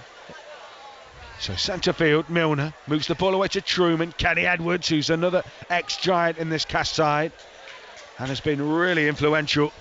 Great footwork, great power on that edge. Now Richardson, short ball to Mellor. That's a good catch from Mellor. He was down by his knees. Took that under pressure from Jones. Westerman takes it in, he'll pass out the back. Truman, Price came hunting and found him. Good tackle from the Giants halfback. Here goes Westerman. Eden will book a kick up here for Castleford into backfield. It's well taken though by Jermaine McGilvery, and then on the back of that, he's dragging defenders with him. Kenny Edwards trying to lock up the ball. That's a meeting of minds, isn't it? That's a meeting of men, meeting of athletes, a meeting of giants, a giant and a tiger, literally. Toby King on the back of the play. Well, there's no secret, is there, to Huddersfield? Toby King, Jermaine McGilvery, Innes, outside backs, and then somebody kicks it, or the forwards, whilst the forwards are getting a rest on their way back. They found another great kick here, Huddersfield. Yeah, Lollahair stood that up just outside the goal line. Greg Eden had to go all the way back, and he just ran over the top of Will Price there. He did all right there, didn't he, Eden? So a scamper forward from Alfords. A few of those cast forwards just winding their way back into position here. Truman spotted a gap, and he's through here. Jake Truman goes round the full-back. Jake Truman with a full race to the line. Jake Truman, going to get there. That is sensational. Jake Truman just parted the defence with the beautiful footwork. What a try that is from Castleford. And the Giants put them under the pump for a good 5 minutes, and now they've conceded 2 tries. Castleford Tigers turn the game on its head and lead by 10 points to 0. Well, we didn't talk about him at the start of the game, but I'm a huge fan of Jake Truman. He's one of those people that goes about his business, does it? What you don't think about him is the elusivity he's got, and he's taken off from dummy half and beaten 3 blokes there. He's beaten the 2 markers, and he's got the full-back on his own. He beats Lola here. He beats everybody, and then he's got some toe, he's got some foot speed, he's gone the distance, and he's stuck it over the line for a breakaway cast score, a second breakaway cast score. But he can do that. That's fantastic from Jake Truman. Unbelievable finish. They're a bit stunned here, Huddersfield. He'll be a test of character for Ian Watson's side, that's for sure. As Danny Richardson prepares to take his second conversion of the game.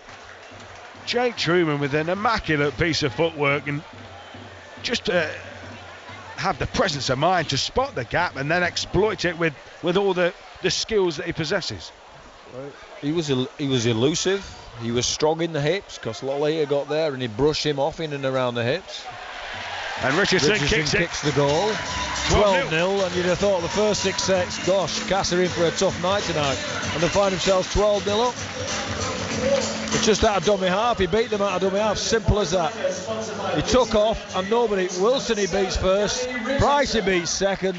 Poor efforts, you have to say, from Lola here trying to get back there, and Truman wasn't going to be caught.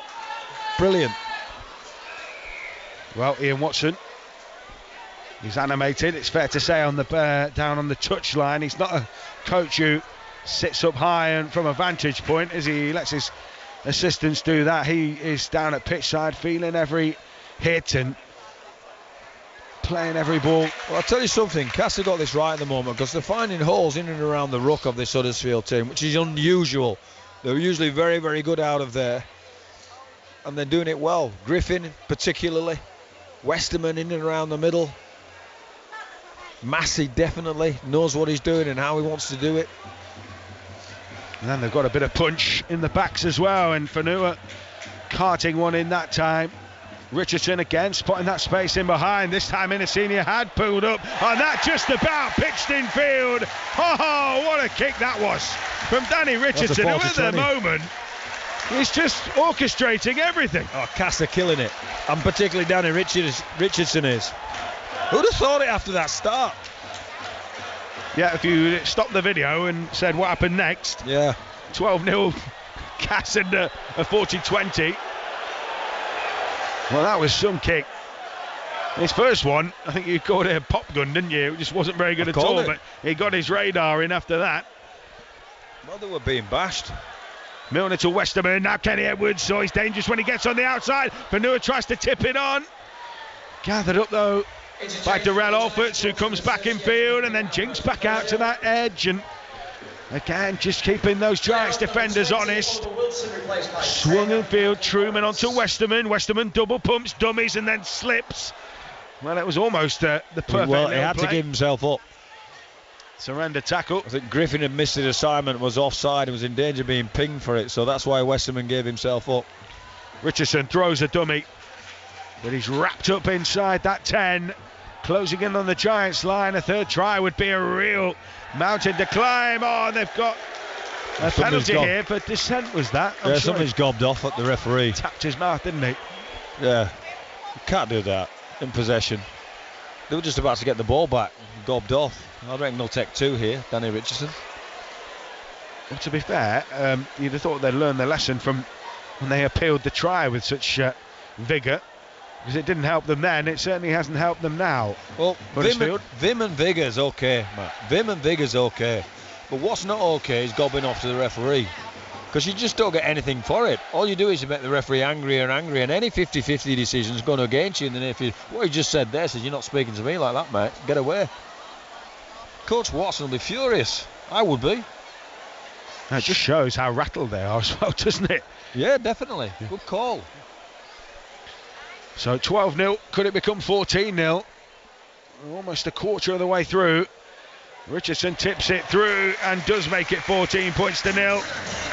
And as I say, Huddersfield Giants will be thinking, can we turn the computer off and start and then turn it back on again here, because it's not going their way. Those Giants fans on the railway end. If I spoke to you the way that he's probably just spoken to the referee in relation to questioning his decision, you'd turn me off, Matt. You would. You're supposed to say no, I wouldn't, Brian. I wouldn't do that. No. I would never do that to you, Brian. Those big boys are doing a good job for Cass. Yep, they really are giving Huddersfield many problems. And it's scooped up there by Jake Mamo on the back of the charge from Faraimo. Greg Eden spills it. Could this be the chance?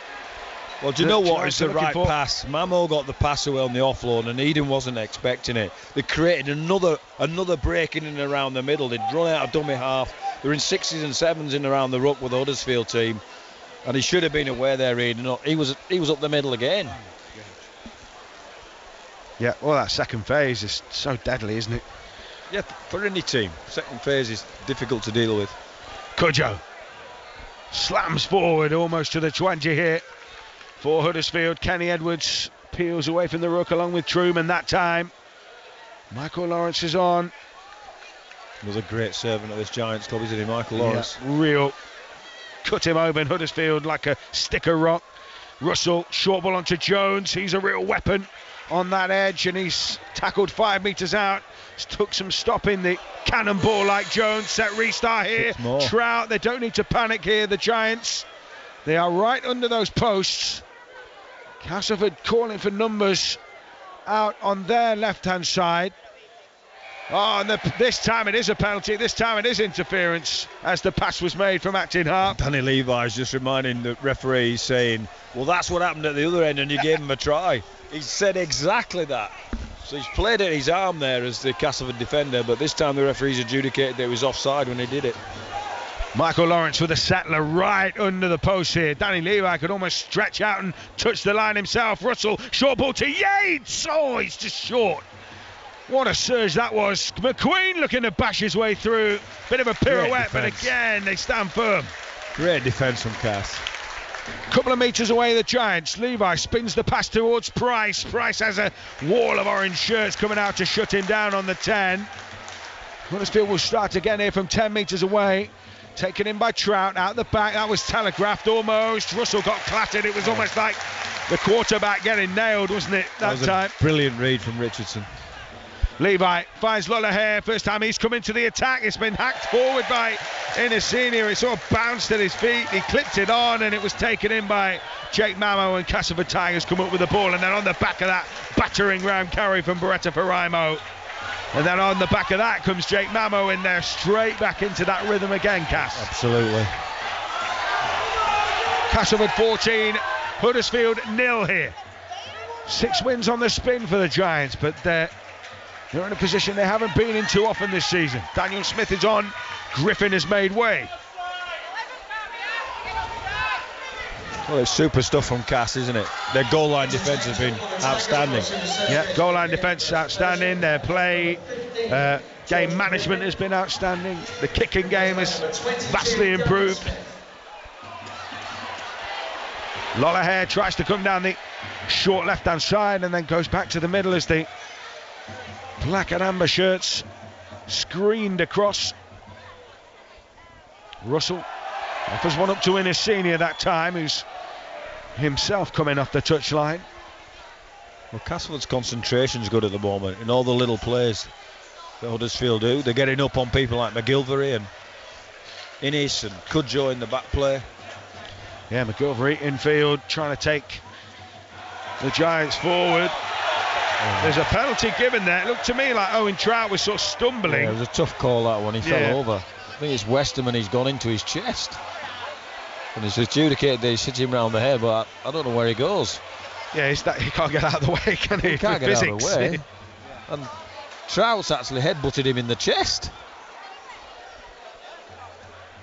So Westerman actually receiving treatment here.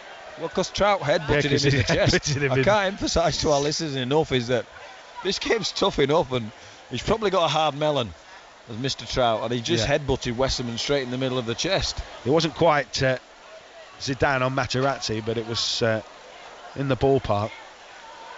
Well, it's a tough call on Westerman, is all I'm saying. But absolutely. Understandable if you see it, the speed that the referee sees it at. He does get him high in around his arm, goes around his head, but again, it's a stooping play. But it's the right call.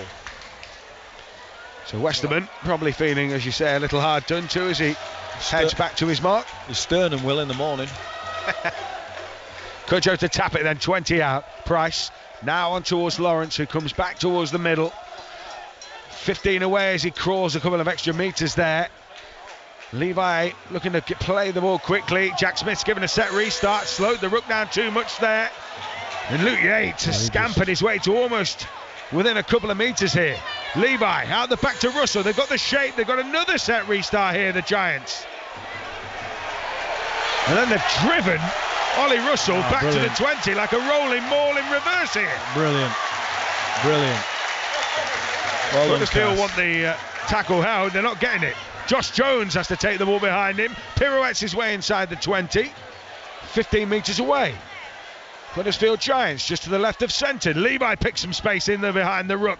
Now here goes Price. Price with the dummy. Price with the step. Edging towards that line.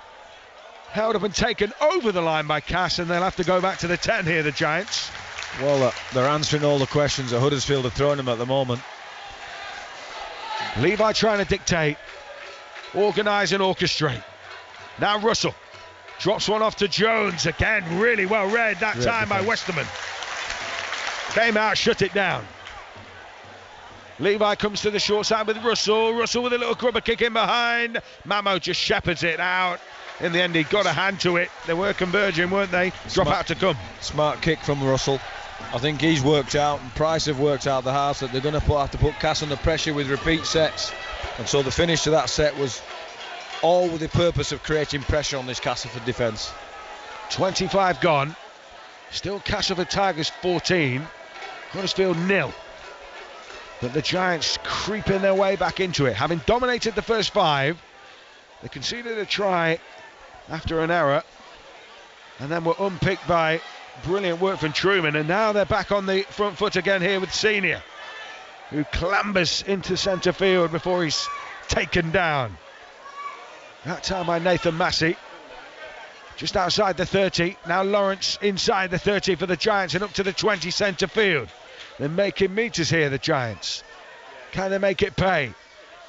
Now Price plays at pace out the back to Russell, and he gets it on to King, who flings it wide and loose, and Cass come up with the ball. Well, every time they've created pressure, Huddersfield have let them off the hook, haven't they? With an error. Innes previously and King on that occasion. Off number 12, Adam Milner. So Adam Milner off, and Paul McShane is on. So maybe it was about changing things up when a game got to a certain point. So we'll see what McShane can bring, because at the moment, Adam Milner being given an applause off the field by the fans in this stand here for what he's done so far. Yeah, I think it's a reflection of how much work he's actually done. Yeah, real graft around the ruck from Adam Milner. So Cass on their own 40. McShane jumps out of acting half to Truman. Truman again parting defenders. tackle just over halfway. Richardson scoots back to that short side and then puts up a palm. Lollahair being jeered as it comes down. He allowed it to bounce, and the bounce favoured him in the end. So you have to help me. Do you think he allowed it to bounce? I think that was a spiral moment and it bounced. I think he's looking at that thinking, I don't want anything of that. Well, I thought that he would have liked to have caught it, but didn't trust himself. Very diplomatic. So, Cass. I think he bailed out. Yeah, you're probably right, to be fair. So 40 out from their own line here, the Giants. Greenwood is on. Trying to add a little bit more punch on those edges, perhaps. Now Russell plays short. Oh, that's a clattering challenge, that, in centre field. They're trying to release the big units here. Luke Yates that time was just smothered. Another tackle from Castleford, this time on Michael Lawrence, just outside the 40. Inside the 40 they go. Josh Jones, he can just see a swarm of shirts in amber shirts They're around coming him. forward really well, Castleford, both sides of the road, because Jones likes to come back against the grain, and they've seen that. Price swings the kick up out to that edge. It's taken brilliantly in the end, really well taken by Darrell Olferts. He's forced back, but he did the hard stuff, and that was secure the ball. Yeah, did the tough job, caught the ball. And this has been a feature of Huddersfield's play, keeping teams within their own 20 defensively. I mean, the line speed there, I mean, they it's almost like they're operating in gangs, isn't it? That gang went up hard, and then, if it comes to a different part of the field, then that gang goes up hard, trying to conserve energy. The way they defend, it's one gang's got flick knives and the other gang's got baseball bats. Because when they get to you, they hurt. So you're going to get whacked either way. Yeah. So Castleford get a penalty here. Leroy Cudjoe, the man who was pinged. 11 minutes to go. Not going their way, is it? It's not going their way. And this will be unusual recently, so they've got to cope with that mentally as well. Yeah, you're right. And actually, you can become accustomed to winning, but forget some of the traits that you need, the hard-nosed edges, I guess, that you need to get you there.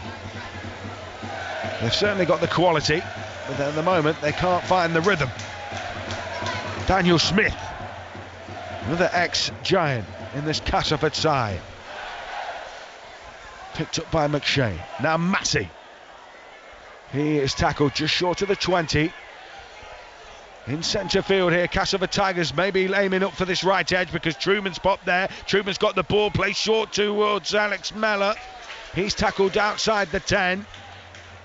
Out on this right-hand side, Mamo plays back towards the middle. Truman crabbing across, turns it back infield towards Daniel Smith, who came back against the grain, tackled in centre field, inside the 10. Here goes McShane, now Westerman, now Truman, floating ball, McGilvery couldn't pick it up, still got it. It's gone straight to Darrell Olferts. That's a try. And Darrell Olferts gets another score, and that is 18 points to nil. Castleford Tigers, mind you, we're going to the video referee first. Well, it's whether he got there or not. McGilvery's gone for the big pick in the sky. I'm going to catch this, and he doesn't. He tips it on. But this is all about whether Olferts gets there. Here we go. Let's have a look.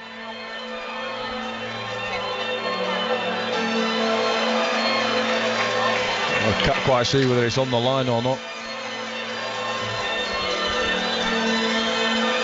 That is some finish. That is conclusive. In real time, I did think he'd got it, but there we go. That was bang on. We're just seeing if he's got control of the ball, I think. Front on, it looks like he's... Yeah, might have. He's downward pressure. It's going to be a try, this. Yep. There it is. Confirmation. A third try for Castleford. And the chance to go 20-0 up here against the Giants side.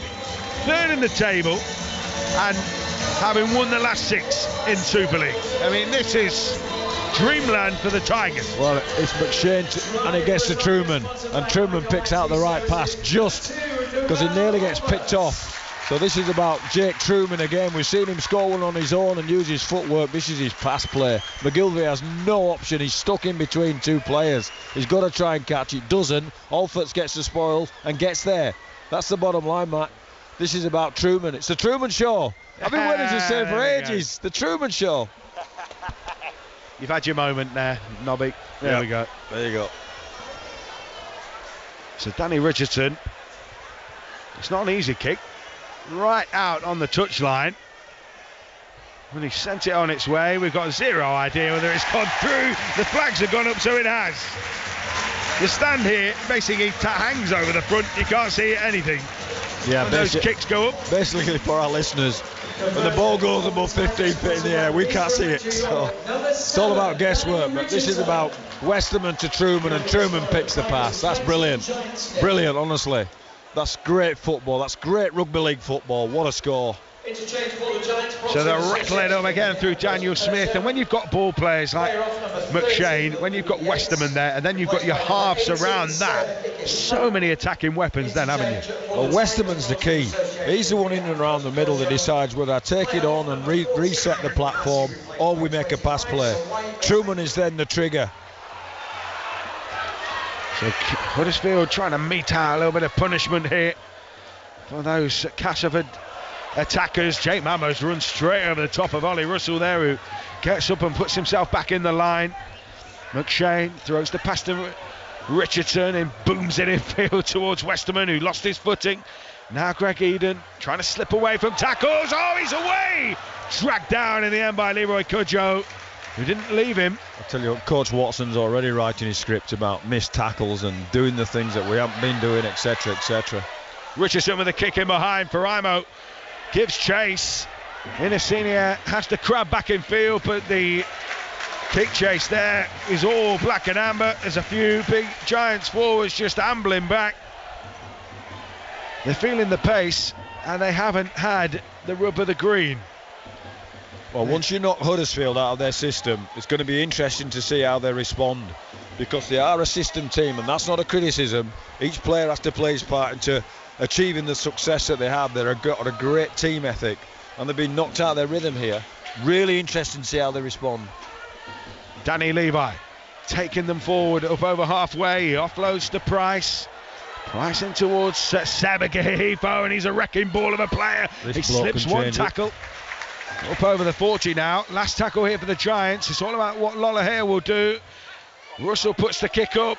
Toby King trying to make it a contest. It comes down with Senior. Really good take by Senior. Doesn't want to go down with the ball though. Lawrence on towards Lolohea. They're short of numbers on that far side. It's a really good kick to McGilvery. Jermaine McGilvery's been put in touch. Wow, that's a brilliant tackle. He's gone to the... Has he got it down? He scored this, McGilvery. I don't believe this. He scored this. Well, Jermaine McGilvery has gone up as a try here. It's gone up as a try, hasn't it? 6 minutes 20 to play in this first half. Jack Smith has gone up to Ben Thaler in the video ref's booth and said, try. Well, first of all, is he onside? That's what I'd ask. Well, we can't see McGilvery, so we don't know. We can see Cudjoe, but not McGilvery. McGilvery was ahead of Cudjoe there. So it's a great take, lovely kick. He's got the power. We'll see from this angle.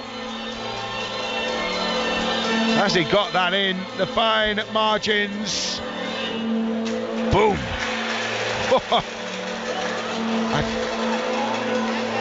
He certainly got it down. Whether he was in touch first of all, it's hard to synchronise, isn't it? The camera angles.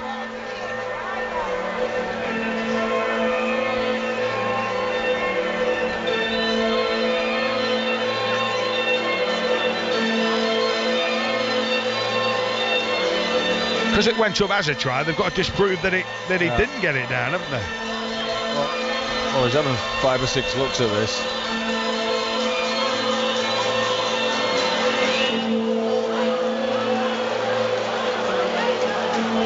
Well, the Giants fans have done their best to persuade Ben Thaler by cheering every time they've shown the angle. The touch judge was down as low, almost a sumo-style squat to see whether he could get a good angle. Well, with all this deliberation, I think he's got to go back to the referee's decision, and he's given a try. Well, they're looking at the grounding, aren't they? But then again, it's like whether they're trying to decipher at what point on the other angles, where was the ball when it was put down. So as you say, it's gone. The video ref's made his decision. Try. There we go. So Huddersfield Giants, right at the back end of this first half, having started so well, blown away, have a foothold again. Just about. In an untypical Huddersfield try. So they played a bit of patter ball. They were throwing the ball everywhere. Lolohea manufactures a kick. I don't know if he... So he comes back against the grain. First of all, Russell finds a kick. They get it back. They keep the ball alive on one side of the field. It comes to Lolohea. He sees McGilvey out there. Now, this is the one where, first of all, is he onside? McGilvey's clearly in front of Cudjoe. And does he get it down? Well, the video referee and the referee, Mr. Smith, says yes. So it's a try. So a big kick from the far side touchline for Will Price. And that'll be interesting to see how Castleford deal with this, because it's all about mentality. So the kick from Price is good. 20 points to 6. Well, it has taken to almost 5 minutes of the first half remaining for the Giants to get themselves on the board. And will that jump start their game, or will Castleford come flying back out the traps again? Well, I think with 4.5 minutes to go, I think Cass would like a little bit of consolidation here. Take stock and say, right, this is what we've been doing really, really well. And Huddersfield, Ian Watson will clearly want his troops in. That's a good score for Huddersfield just before the half, because he can reinforce some messages to Coach Watson. So, taken forward by Joe Greenwood, who was just poleaxed. He was bashed. Suaya Matangi not missing against his old club. Seba Kahihifo puts it under his wing and he follows suit.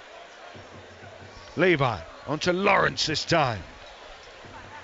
Trying to leave defenders scattered across this turf. Russell turns it back towards Greenwood, who ran into his man. Was Kahihifo. Looked like he was in the line for a minute, but he got away with that one. Last tackle. Will Price will run it maybe here. Will Price will hack it ahead. Straight down the throat of Greg Eden. And the chase catches up with him. 15 from his own line. Well, it was a poor finish from a good set from Huddersfield. Price just took the line on there with players around him and should have found a better kick. He's just chipped it to Eden. Yep, straight down the throat. A lot of battering ram stuff again from Beretta Faraimo, who's really drilled the ball in with real zeal every time. Mamo gets an offload to McShane. Daniel Smith comes raiding through the middle and runs into some big shoulders. Pinballing around off the big lumps. And Truman floats another pass wide. And they're attacking the short side again with Fanua down that left. Scramble defence from the Giants though. Shuts down the play. Scooped up. Truman will just thread the kick. That's smart play from Truman. He's a smart footballer. I've said that already this evening. The listeners will be getting me fed up saying about it, but this boy is a smart footballer.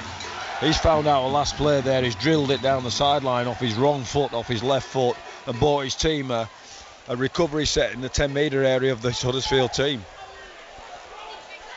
So Giants, 2 minutes 40 and counting of this first half remaining, or Jack Smith wants to bring play back, and they'll have to do it all again. 15 out from their own post here, Senior. Well, concentration's the key here for Castleford. They've got to keep doing the things they've defended really well, haven't they? How many times have we talked about them defending their own goal line and then picked up the spoils and taking their opportunities at the other end? Ikahifo tries to get a quick play of the ball. Likewise Lawrence as he hits up through the middle. 40 metres out from his own line here for the Huddersfield Giants, who trail by 20 points to 6 here. Will Price shut down on halfway by Joe Westerman that time. Too quick out, off the line, offside. So the Giants have a chance. They've had one set here. Oh, this is an important set.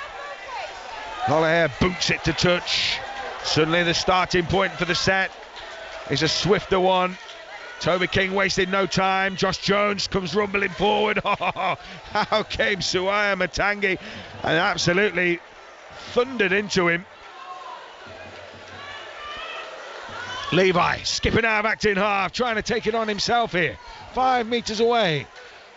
1 minute 18 and counting here. Will Price, short ball to Greenwood. Now onto Lollaher. Back in field it comes with Chris McQueen, who's a try-scoring threat.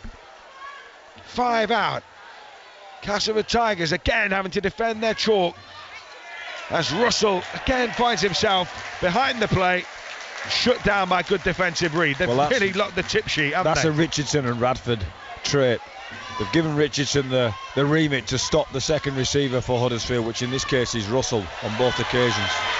Matangi went hunting for Lollaher and he led him a bit of a merry dance, but he has forced him away from goal. But Lollaher still going here, and here comes Greenwood, tackled on the last tier. 10 metres away. Huddersfield with one tackle left in the set. Price. Up goes the kick towards that far side. McGilvery there, Cudjoe there. It's bounced behind. It came off a cast hand. It'll be a drop out. Well done, Daryl Alfers. Less than 20 remaining. Well done, Daryl Alfers. They've got 3 Huddersfield Giants players around him waiting for the catch in goal and score. And now they've got 15 seconds. Is it 10 seconds before half time? They've stopped it on 9, which is, I'm sure the Giants are delighted about. Ian Watson, as you say, has scribbled many a note in that little book. So the catch drop out from Richardson.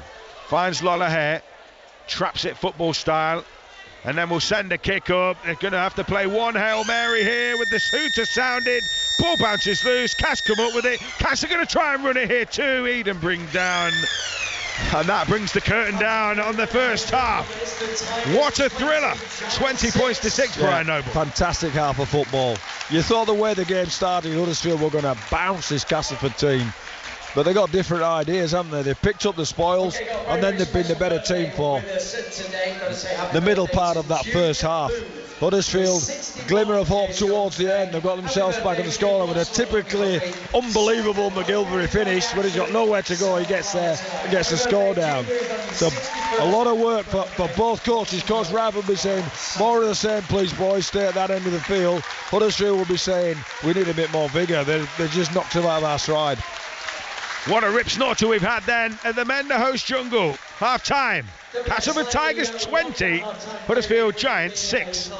This is 5 Live Rugby League on 5 Live Sports Extra. Right, time to take a breath. Goodness me. Ferocious and frantic fare in that first half here on 5 Sports Extra. Well, as always, the Super League show will have highlights of this game and all the others from round 17, with the first viewing on the BBC iPlayer from 7 o'clock on Monday night. For the night owls amongst you, it's also on BBC One on Monday evening at 11:40 p.m. And for the early risers, the opposite end of the scale, it's repeated at 8:15 on BBC Two on Tuesday. And your weekly offering of the 5 Live Rugby League podcast is available to download and listen to from BBC Sounds every Wednesday. And on this week's podcast, Dave Wood spoke to the chairman of International Rugby League, Troy Grant, about the international calendar, the appetite of the Aussies, the future for Great Britain, and a whole host of other things. But he began by describing his background and what his immediate priorities were on taking over the role just before the pandemic struck. I was a police officer for 22 years. I was in Parliament for 8 years, and I know a fair bit about governance and administration, and that's probably what the organisation was lacking. There was always the self-interest of the members, I guess, that always dominated the outcome, and more of an independent lens. The greater good of the game outcomes for International Rugby League was where the honest discussion was had by the members rather than going around in circles. So it's a challenging one. We're not a big organisation. There's only 2 full-time employees and a number of part-time contracted people. So it was very much relying on volunteers. I don't get paid myself as chairman. There's no stipends and things like that. So we're pretty lean financially.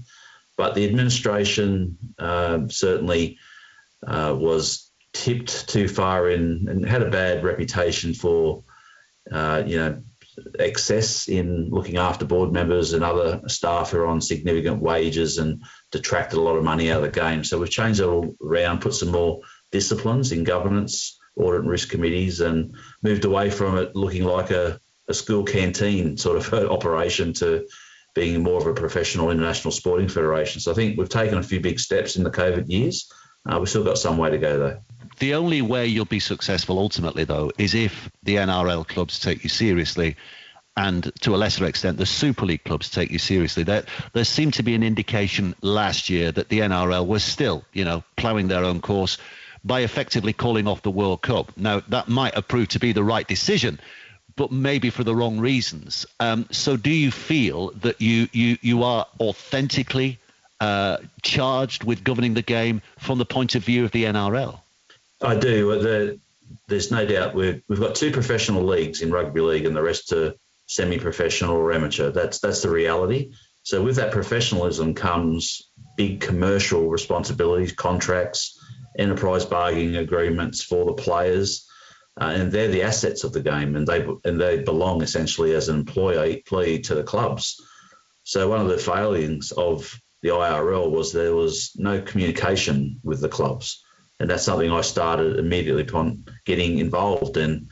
And I went around. I already had some relationships through the New South Wales Rugby League and across the professional clubs during my time in Parliament.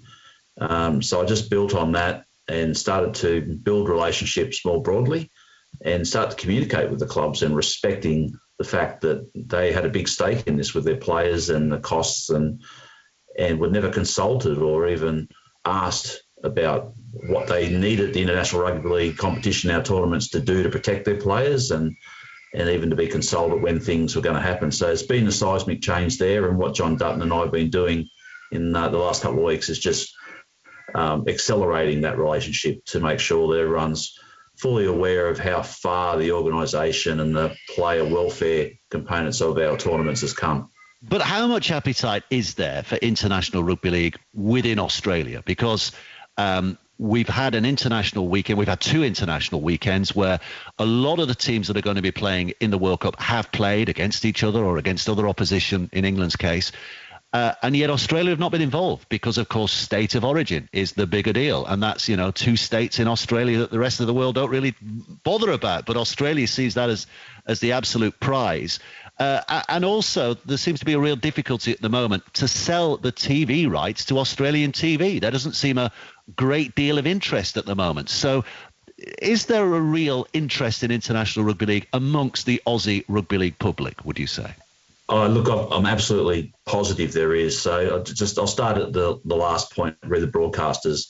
It's not true there's no interest. There's massive interest because we spoke to them face to face. It's just a matter of commercial negotiations of the value of that interest. And John Dutton's doing a great job in not just giving away those broadcast rights, because the investment being made in the production of that product is valuable. And the notion of just giving it away would be just crazy from a commercial sense. What has historically happened in the Southern Hemisphere is that any international contact has been wrapped up inside the NRL broadcast deal. It hasn't been a standalone asset or been able to forge its own value, I guess. So that's what's been the sticking points about trying to understand the value of the International Rugby League product. So that's the first point. But the appetite is immense. Going back to your point about the Kangaroos themselves, yes, it's like 1 or 2 tests in 5 years, I think, and obviously a significant last test with their loss to Tonga. So the lack of the Kangaroos activity certainly indicates that there's not as much interest there. That's certainly not the case with the players. There's been some circumstances around that. Obviously, the pandemic has had a big impact on their ability to do so. And again, while the Wallabies have toured and cricket players have toured and that sort of stuff, the difference is that they're all centrally contracted to the national body, where the players are not centrally contracted to the ARL. They belong to the NRL clubs. So there's some challenges in overcoming that. So appetite's absolutely strong. No doubt we need more and more activity to build on that and unlock the potential. And the reality is State of Origin is an elite level of competition that is significant to the broadcasting rights, which funds the professional game of rugby league in Australia. That's the reality. So for those purposes, it needs to have that prominence. Otherwise, the money is not there to invest in other aspects of the game, be it international, be it grassroots, be it the competition at the NRL Premiership. The reality and the challenge for us is to then have a coherent calendar of consistent content so that the international game doesn't fade from memory again and we don't sort of make and repeat any mistakes from the past. Which leads us on to what I was going to say next. I'll ask you next, is where is that calendar at? Because, any other major sport, football, rugby union, you can buy tickets now, or at least you can put in your diary now, 3, 4, 5 years down the line, what you can expect to see. Rugby league, traditionally, the last few years, you don't know year on year what's going to be happening. So after this World Cup, where are we at in terms of putting a hard and fast calendar for international games in place? Yeah, so the original timeline was I was pretty keen to announce the first segment of that World Cup in around this period now, while we had the Pacific Test happening. It hasn't been quite finalised because the reality is that we have to build a calendar that is sustainable, or that is can pay for itself. We can't build something that's pie in the sky. It's got to wash its face financially. It's got to be a good investment. It's got to make sense as well. And it's also got to play into what we need strategically out of the game. So we've had a look at a lot of incarnations. The World Cup of Nines was scheduled in Sydney for next year. The pandemic has meant that we've had no opportunity to have any qualification process for that tournament. And now that we've only got 3 years before France and the massive amount of qualifications that need to happen in the 13-a-side game for men and women, and also because of the expanded competition, wheelchair and youth, under 19 youth as well. I think the next 3 years will be dominated by fixtures regarding qualification and getting more 13 content. So I think we haven't made decisions yet. We're very close on making sure that we get the Kangaroos and the Kiwis and Pacific sides touring France and the UK. And obviously I saw Sean Wayne's comments about his enthusiasm to get the English down to the Pacific as well for potential content as well. So we just need to line all that up essentially and get it right. So we'll announce the next couple of years leading into France, and then we'll announce the rest of the 12-year calendar probably just after the World Cup is about the timing. Do you see Great Britain as being part of that? I mean, obviously that was experimented with. I'm not sure Wayne Bennett quite got the Great Britain concept from the teams he picked and the comments he made. It seemed more like an England training camp. But do you see Great Britain as being an important part of that, or would you consider it now, because of World Cup qualifications, that it should be England, Scotland, Wales, Ireland separately? Yeah, look, I do respect the Great Britain format. I really do. There's a great heritage there. But what I, as chairman, and it's just my personal view, would rather see is more consistent content for England, Scotland, Wales and Ireland, with France in that mix as well. There just has to be the equivalency of content in the Northern Hemisphere that occurs in the Southern Hemisphere across the Pacific nations. So the way I look at it is, England's parallel to Australia, France parallel to New Zealand, Wales parallel to Tonga, for example, and Scotland and Samoa and Ireland PNG type situations. We need to build up the Northern Hemisphere. So the only way to do that, I think, is playing as those nations rather than in the Great Britain Lions format.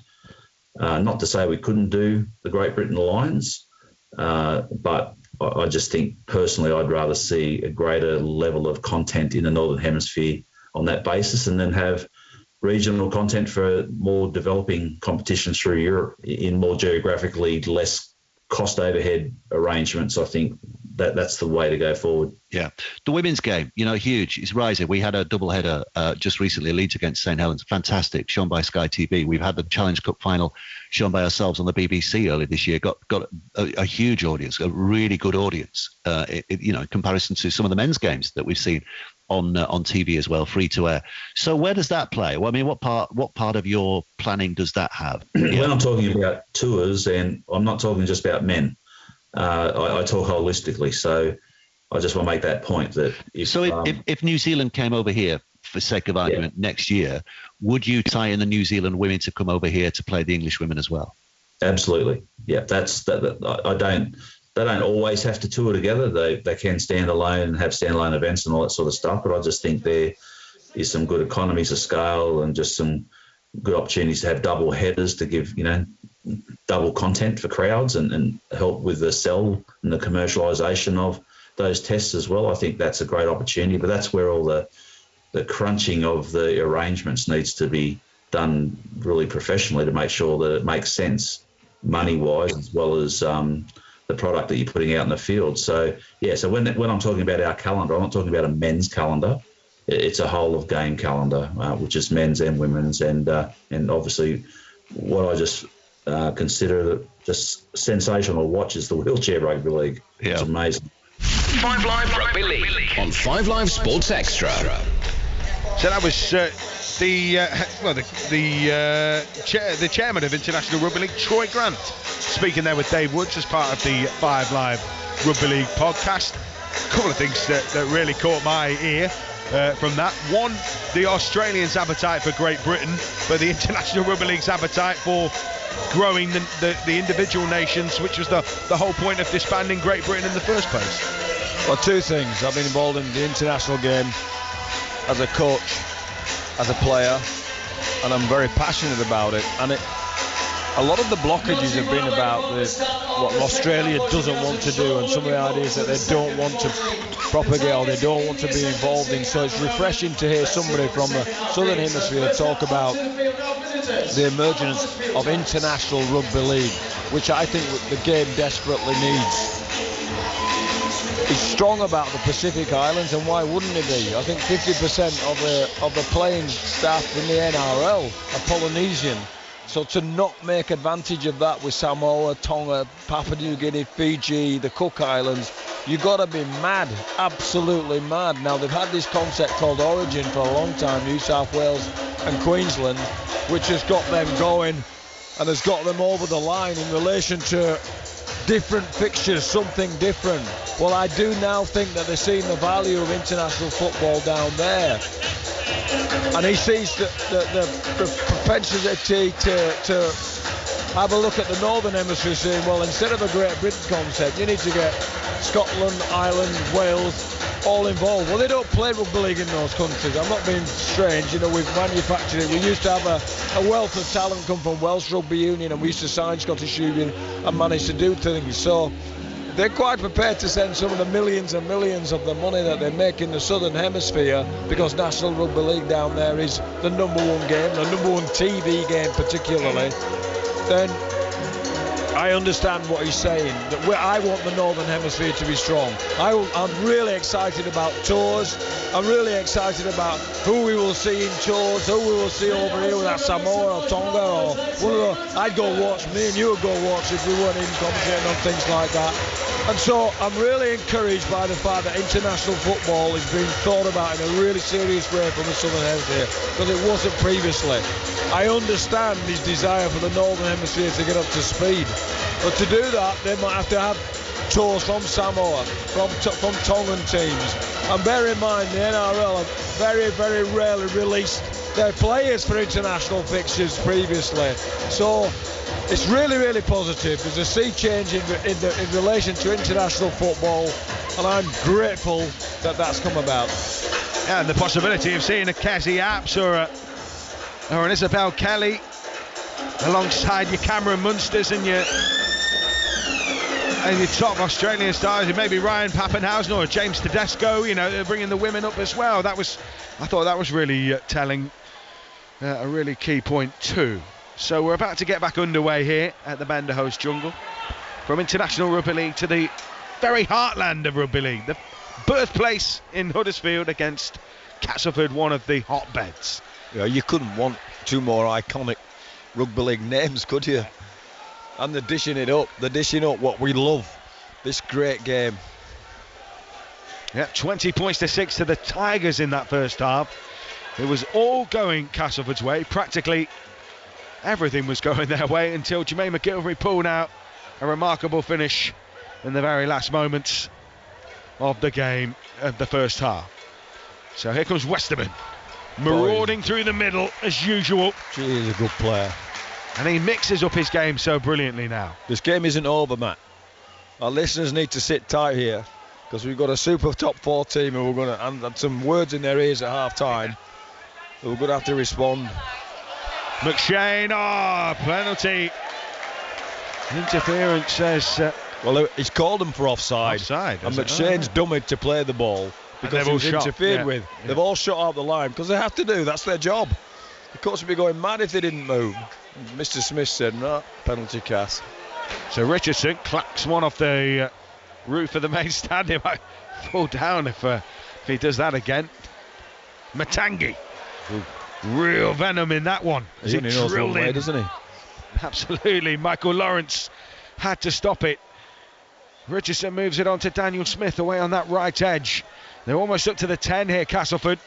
McShane sweeps infield to the left. It's dropped off nicely from Westerman to Kenny Edwards that time. Foiled 5 metres away. Paul McShane has a little scout. Matangi's almost bouncing up and down wanting that ball. And he runs over the top of his man and he's just short. McShane from the play the ball. Short to Kenny Edwards. Locked up and foiled that time, and that's a turnover.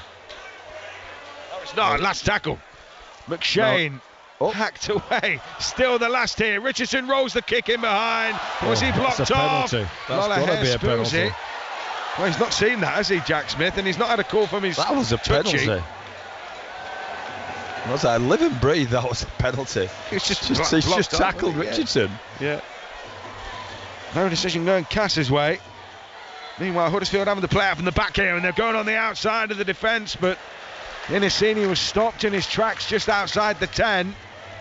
Toby King will try and pick the short side again, and then weaves his way back in field. Halted in centre field, 20 metres out from his own post here. Danny Levi surveys his options, sweeps it right. Price to Lollahair, now Cudjoe.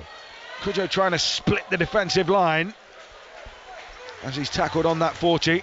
Inside his own half, Levi trying to quicken things up here. Price slides the kick downfield, but again straight down the throat of Eden. And Eden returns it with interest, and Cass are up to the 30, first tackle.